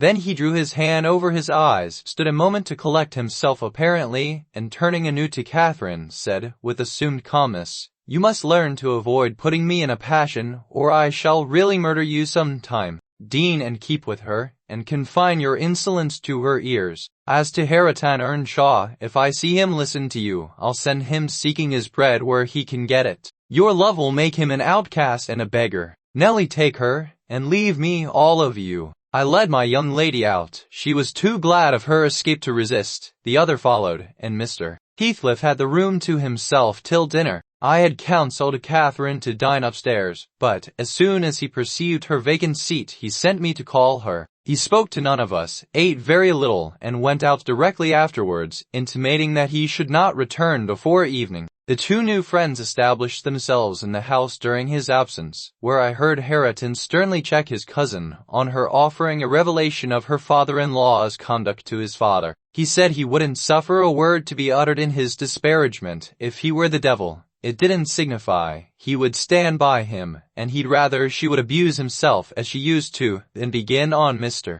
Catherine was waxing cross at this, but he found means to make her hold her tongue by asking how she would like him to speak ill of her father. Then she comprehended that Earnshaw took the master's reputation home to himself, and was attached by ties stronger than reason could break, chains forged by habit, which it would be cruel to attempt to loosen. She showed a good heart, thenceforth, in avoiding both complaints and expressions of antipathy concerning Heathcliff, and confessed to me her sorrow that she had endeavoured to raise a bad spirit between him and Hareton.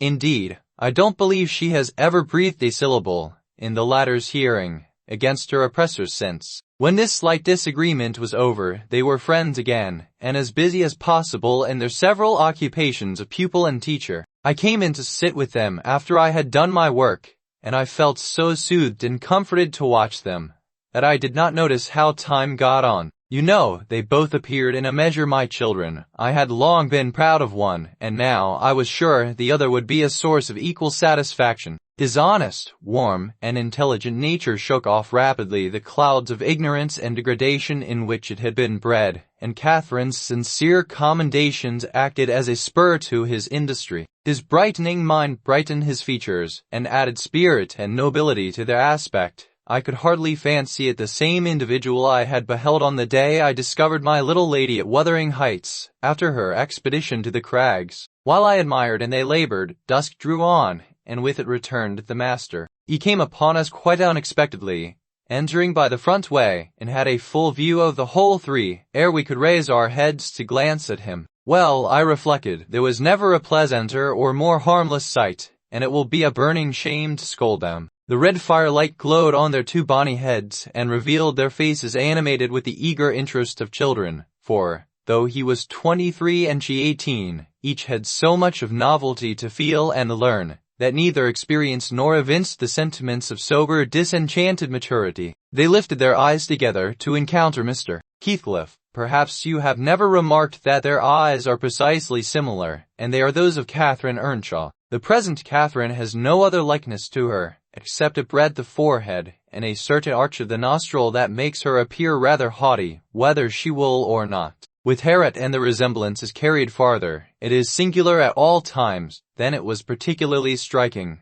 because his senses were alert and his mental faculties wakened to unwonted activity. I suppose this resemblance disarmed Mr. Heathcliff. He walked to the hearth in evident agitation, but it quickly subsided as he looked at the young man, or, I should say, altered its character, for it was there yet. He took the book from his hand and glanced at the open page, then returned it without any observation, merely signing Catherine away. Her companion lingered very little behind her, and I was about to depart also, but he bid me sit still. "It is a poor conclusion, is it not?" he observed, having brooded a while on the scene he had just witnessed, an absurd termination to my violent exertions. I get levers and mattocks to demolish the 2 houses and train myself to be capable of working like Hercules, and when everything is ready and in my power, I find the will to lift a slate off either roof has vanished. My old enemies have not beaten me. Now would be the precise time to revenge myself on their representatives. I could do it, and none could hinder me. But where is the use? I don't care for striking. I can't take the trouble to raise my hand. That sounds as if I had been laboring the whole time only to exhibit a fine trait of magnanimity. It is far from being the case.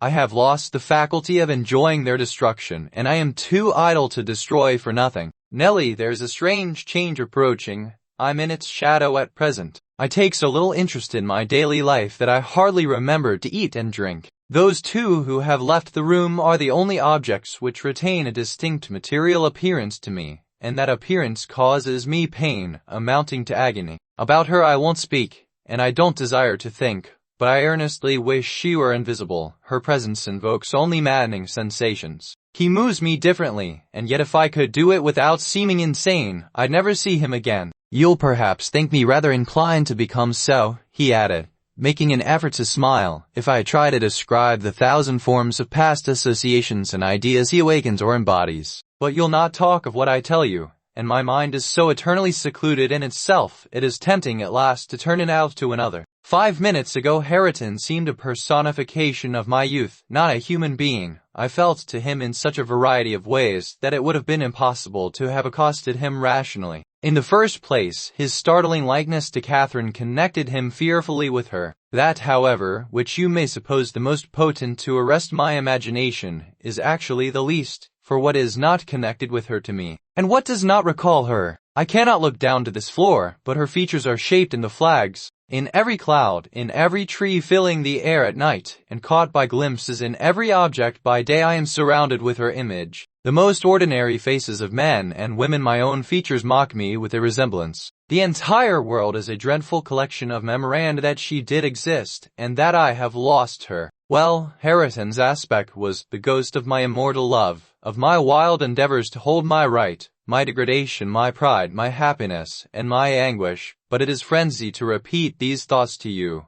Only it will let you know why, with a reluctance to be always alone, his society is no benefit, rather an aggravation of the constant torment I suffer, and it partly contributes to render me regardless how he and his cousin go on together. I can give them no attention any more. But what do you mean by a change, mister? I said, alarmed at his manner, though he was neither in danger of losing his senses nor dying according to my judgment. He was quite strong and healthy. And, as to his reason, from childhood he had a delight in dwelling on dark things and entertaining odd fancies. He might have had a monomania on the subject of his departed idol, but on every other point his wits were as sound as mine. I shall not know that till it comes, he said. I'm only half conscious of it now. You have no feeling of illness, have you? No, Nellie, I have not, he answered. Then you are not afraid of death? I have neither a fear, nor a presentiment, nor a hope of death. With my hard constitution and temperate mode of living, and unperilous occupations, I ought to, and probably shall, remain above ground till there is scarcely a black hair on my head. And yet I cannot continue in this condition.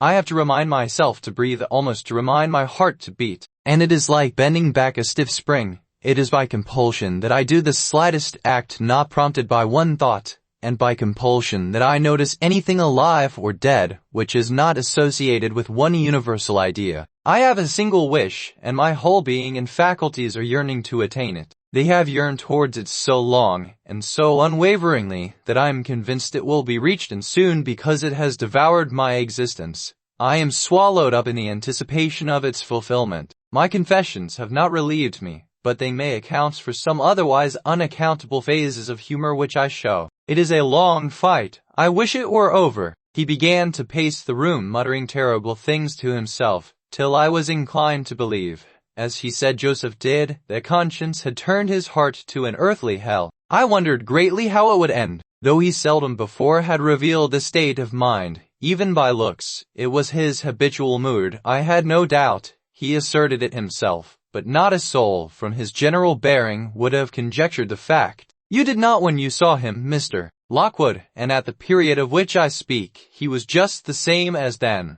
only fonder of continued solitude, and perhaps still more laconic in company. For some days after that evening, Mr. Heathcliff shunned meeting us at meals, yet he would not consent formally to exclude Hareton and Cathy. He had an aversion to yielding so completely to his feelings, choosing rather to absent himself, and eating once in 24 hours seemed sufficient sustenance for him. One night, after the family were in bed, I heard him go downstairs and out at the front door. I did not hear him re-enter, and in the morning I found he was still away. We were in April then. The weather was sweet and warm, the grass as green as showers and sun could make it, and the two dwarf apple trees near the southern wall in full bloom. After breakfast, Catherine insisted on my bringing a chair and sitting with my work under the fir trees at the end of the house, and she beguiled Hareton, who had perfectly recovered from his accident, to dig and arrange her little garden, which was shifted to that corner by the influence of Joseph's complaints. I was comfortably reveling in the spring fragrance around, and the beautiful soft blue overhead, when my young lady, who had run down near the gate to procure some primrose roots for a border, returned only half laden, and informed us that Mr. Heathcliff was coming in, and he spoke to me, she added, with a perplexed countenance. He told me to be gone as fast as I could, she answered, but he looked so different from his usual look that I stopped a moment to stare at him. Why, almost bright and cheerful. No, almost nothing, very much excited, and wild, and glad.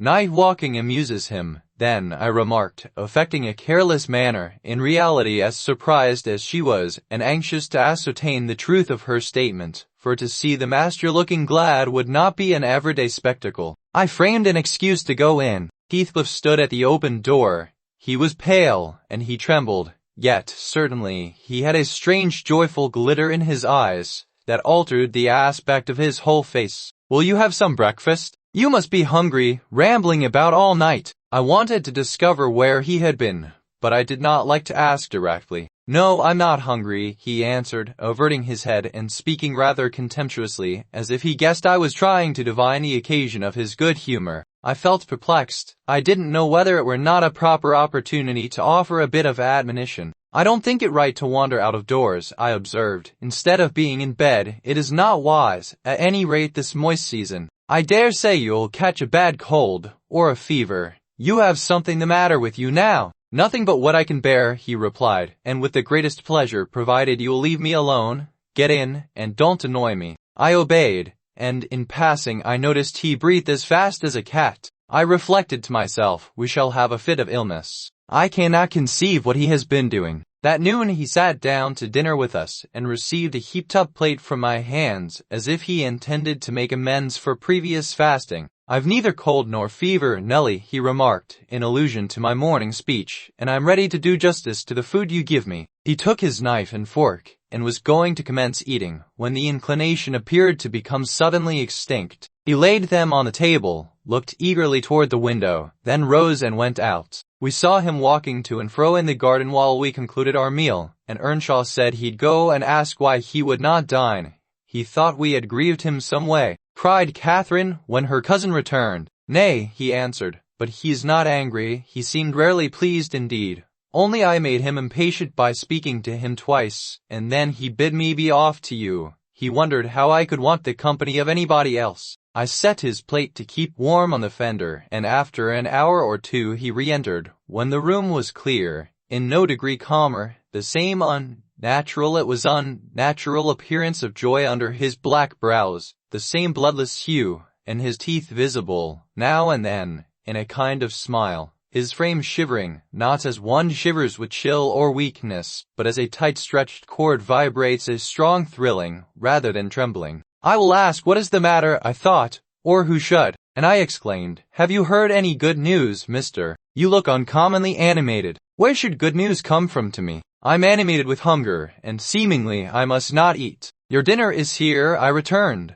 "Why won't you get it?" "I don't want it now," he muttered hastily. "I'll wait till supper. And Nelly, once for all, let me beg you to warn Hareton and the other away from me. I wish to be troubled by nobody. I wish to have this place to myself. Is there some new reason for this banishment? Tell me why you are so queer, mister. Where were you last night?" "I'm not putting the question through idle curiosity, but—" "You are putting the question through very idle curiosity," he interrupted, with a laugh. Last night I was on the threshold of hell. Today, I am within sight of my heaven. I have my eyes on it. Hardly 3 feet to sever me, and now you'd better go. You'll neither see nor hear anything to frighten you, if you refrain from prying. Having swept the hearth and wiped the table, I departed, more perplexed than ever. He did not quit the house again that afternoon, and no one intruded on his solitude, till, at 8 o'clock, I deemed it proper, though unsummoned, to carry a candle and his supper to him. He was leaning against the ledge of an open lattice, but not looking out. His face was turned to the interior gloom. The fire had smoldered to ashes. The room was filled with the damp, mild air of the cloudy evening, and so still, that not only the murmur of the beck down Gimmerton was distinguishable, but its ripples and its gurgling over the pebbles or through the large stones which it could not cover. I uttered an ejaculation of discontent at seeing the dismal grate, and commenced shutting the casements, one after another, till I came to his. I asked in order to rouse him, for he would not stir.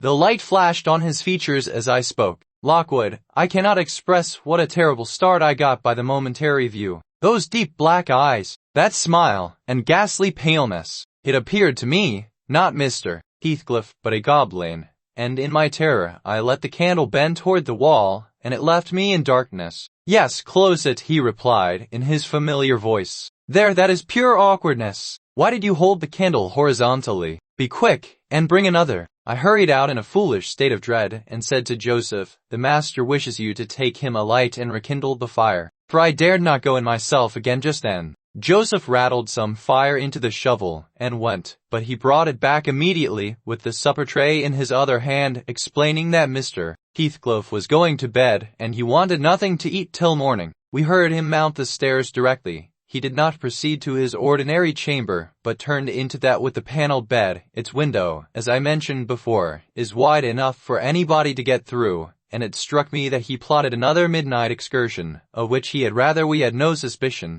Is he a ghoul or a vampire? I had read of such hideous incarnate demons, and then I set myself to reflect how I had tended him in infancy, and watched him grow to youth, and followed him almost through his whole course, and what absurd nonsense it was to yield to that sense of horror. But where did he come from?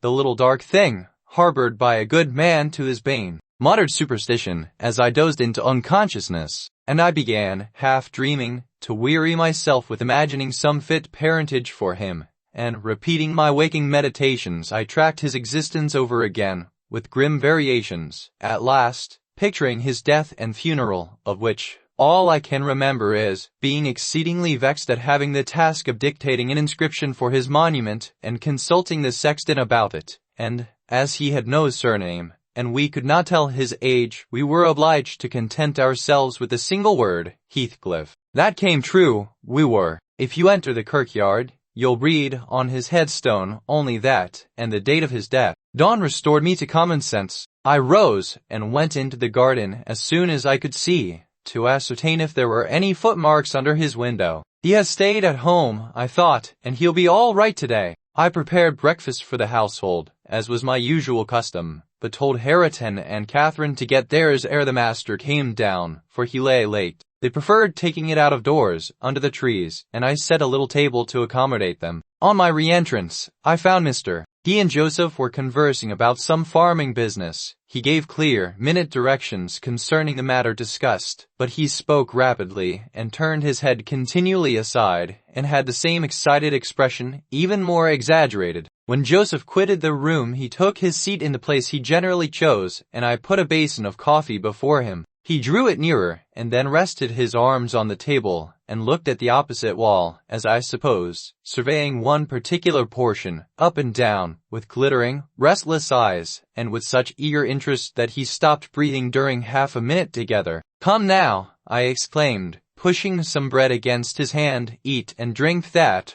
while it is hot. It has been waiting near an hour." He didn't notice me, and yet he smiled. I'd rather have seen him gnash his teeth than smile so. I cried, "Don't for God's sake stare as if you saw an unearthly vision. Don't, for God's sake, shout so loud," he replied. "Turn round, and tell me, are we by ourselves?" "Of course," was my answer, "of course we are." Still, I involuntarily obeyed him, as if I was not quite sure. With a sweep of his hand he cleared a vacant space in front among the breakfast things, and leant forward to gaze more at his ease. Now I perceived he was not looking at the wall, for when I regarded him alone, it seemed exactly that he gazed at something within 2 yards distance. And whatever it was, it communicated, apparently, both pleasure and pain in exquisite extremes. At least the anguished, yet raptured, expression of his countenance suggested that idea. The fancied object was not fixed, either. His eyes pursued it with unwearied diligence, and, even in speaking to me, were never weaned away.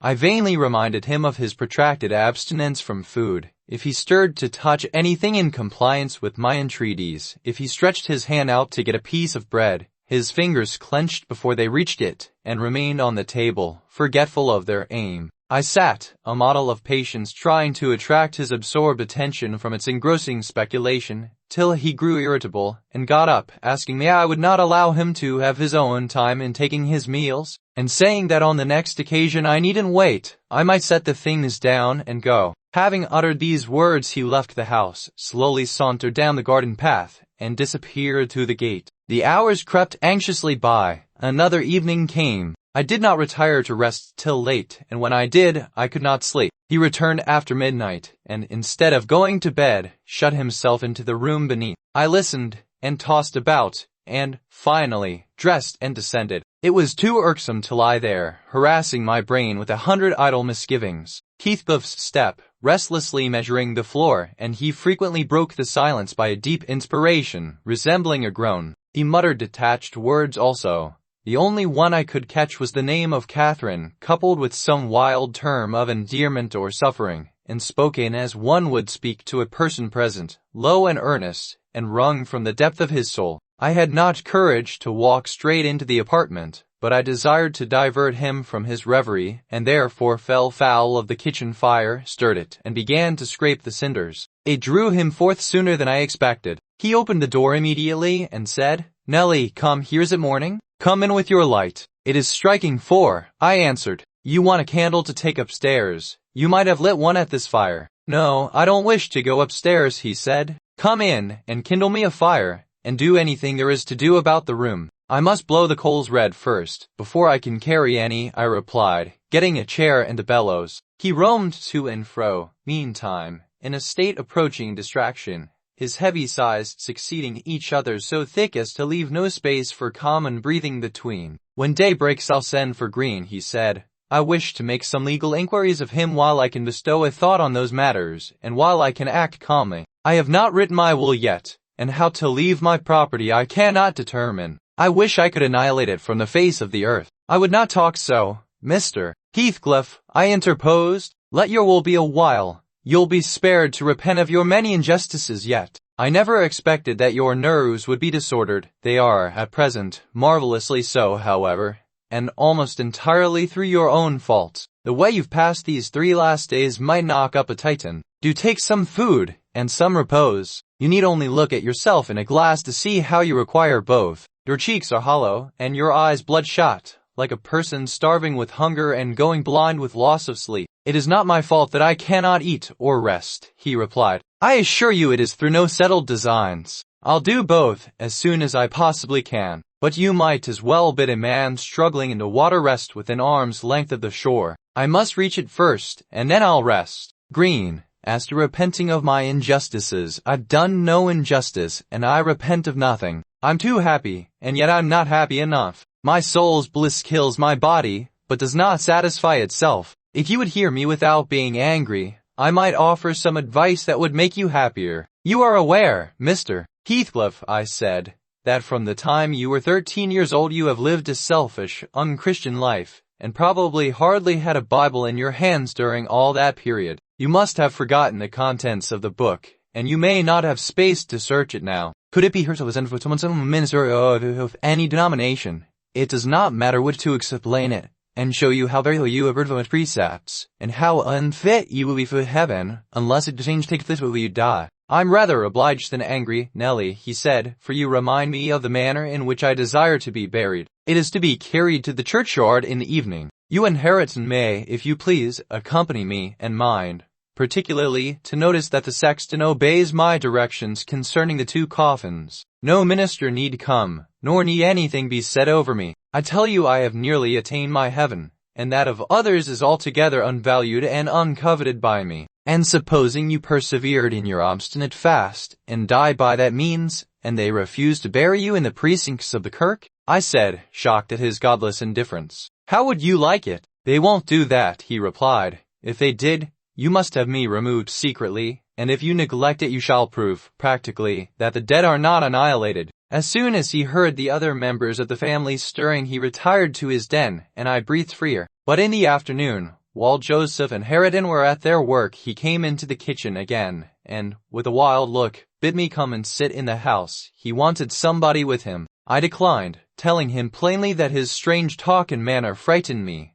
and I had neither the nerve nor the will to be his companion alone. I believe you think me a fiend, he said, with his dismal laugh, something too horrible to live under a decent roof. Then turning to Catherine, who was there and who drew behind me at his approach, he added, half sneeringly, will you come, Chuck? To you I've made myself worse than the devil. Well, there is one who won't shrink from my company. It's unutterably too much for flesh and blood to bear even mine. He solicited the society of no one more. At dusk he went into his chamber. Through the whole night and far into the morning we heard him groaning and murmuring to himself. Hareton was anxious to enter, but I bid him fetch Mr. Kenneth, and he should go in and see him. When he came, and I requested admittance and tried to open the door, I found it locked, and Heathcliff bid us be damned. He was better and would be left alone, so the doctor went away. The following evening was very wet, indeed. It poured down till day dawn, and as I took my morning walk round the house, I observed the master's window swinging open and the rain driving straight in. He cannot be in bed, I thought.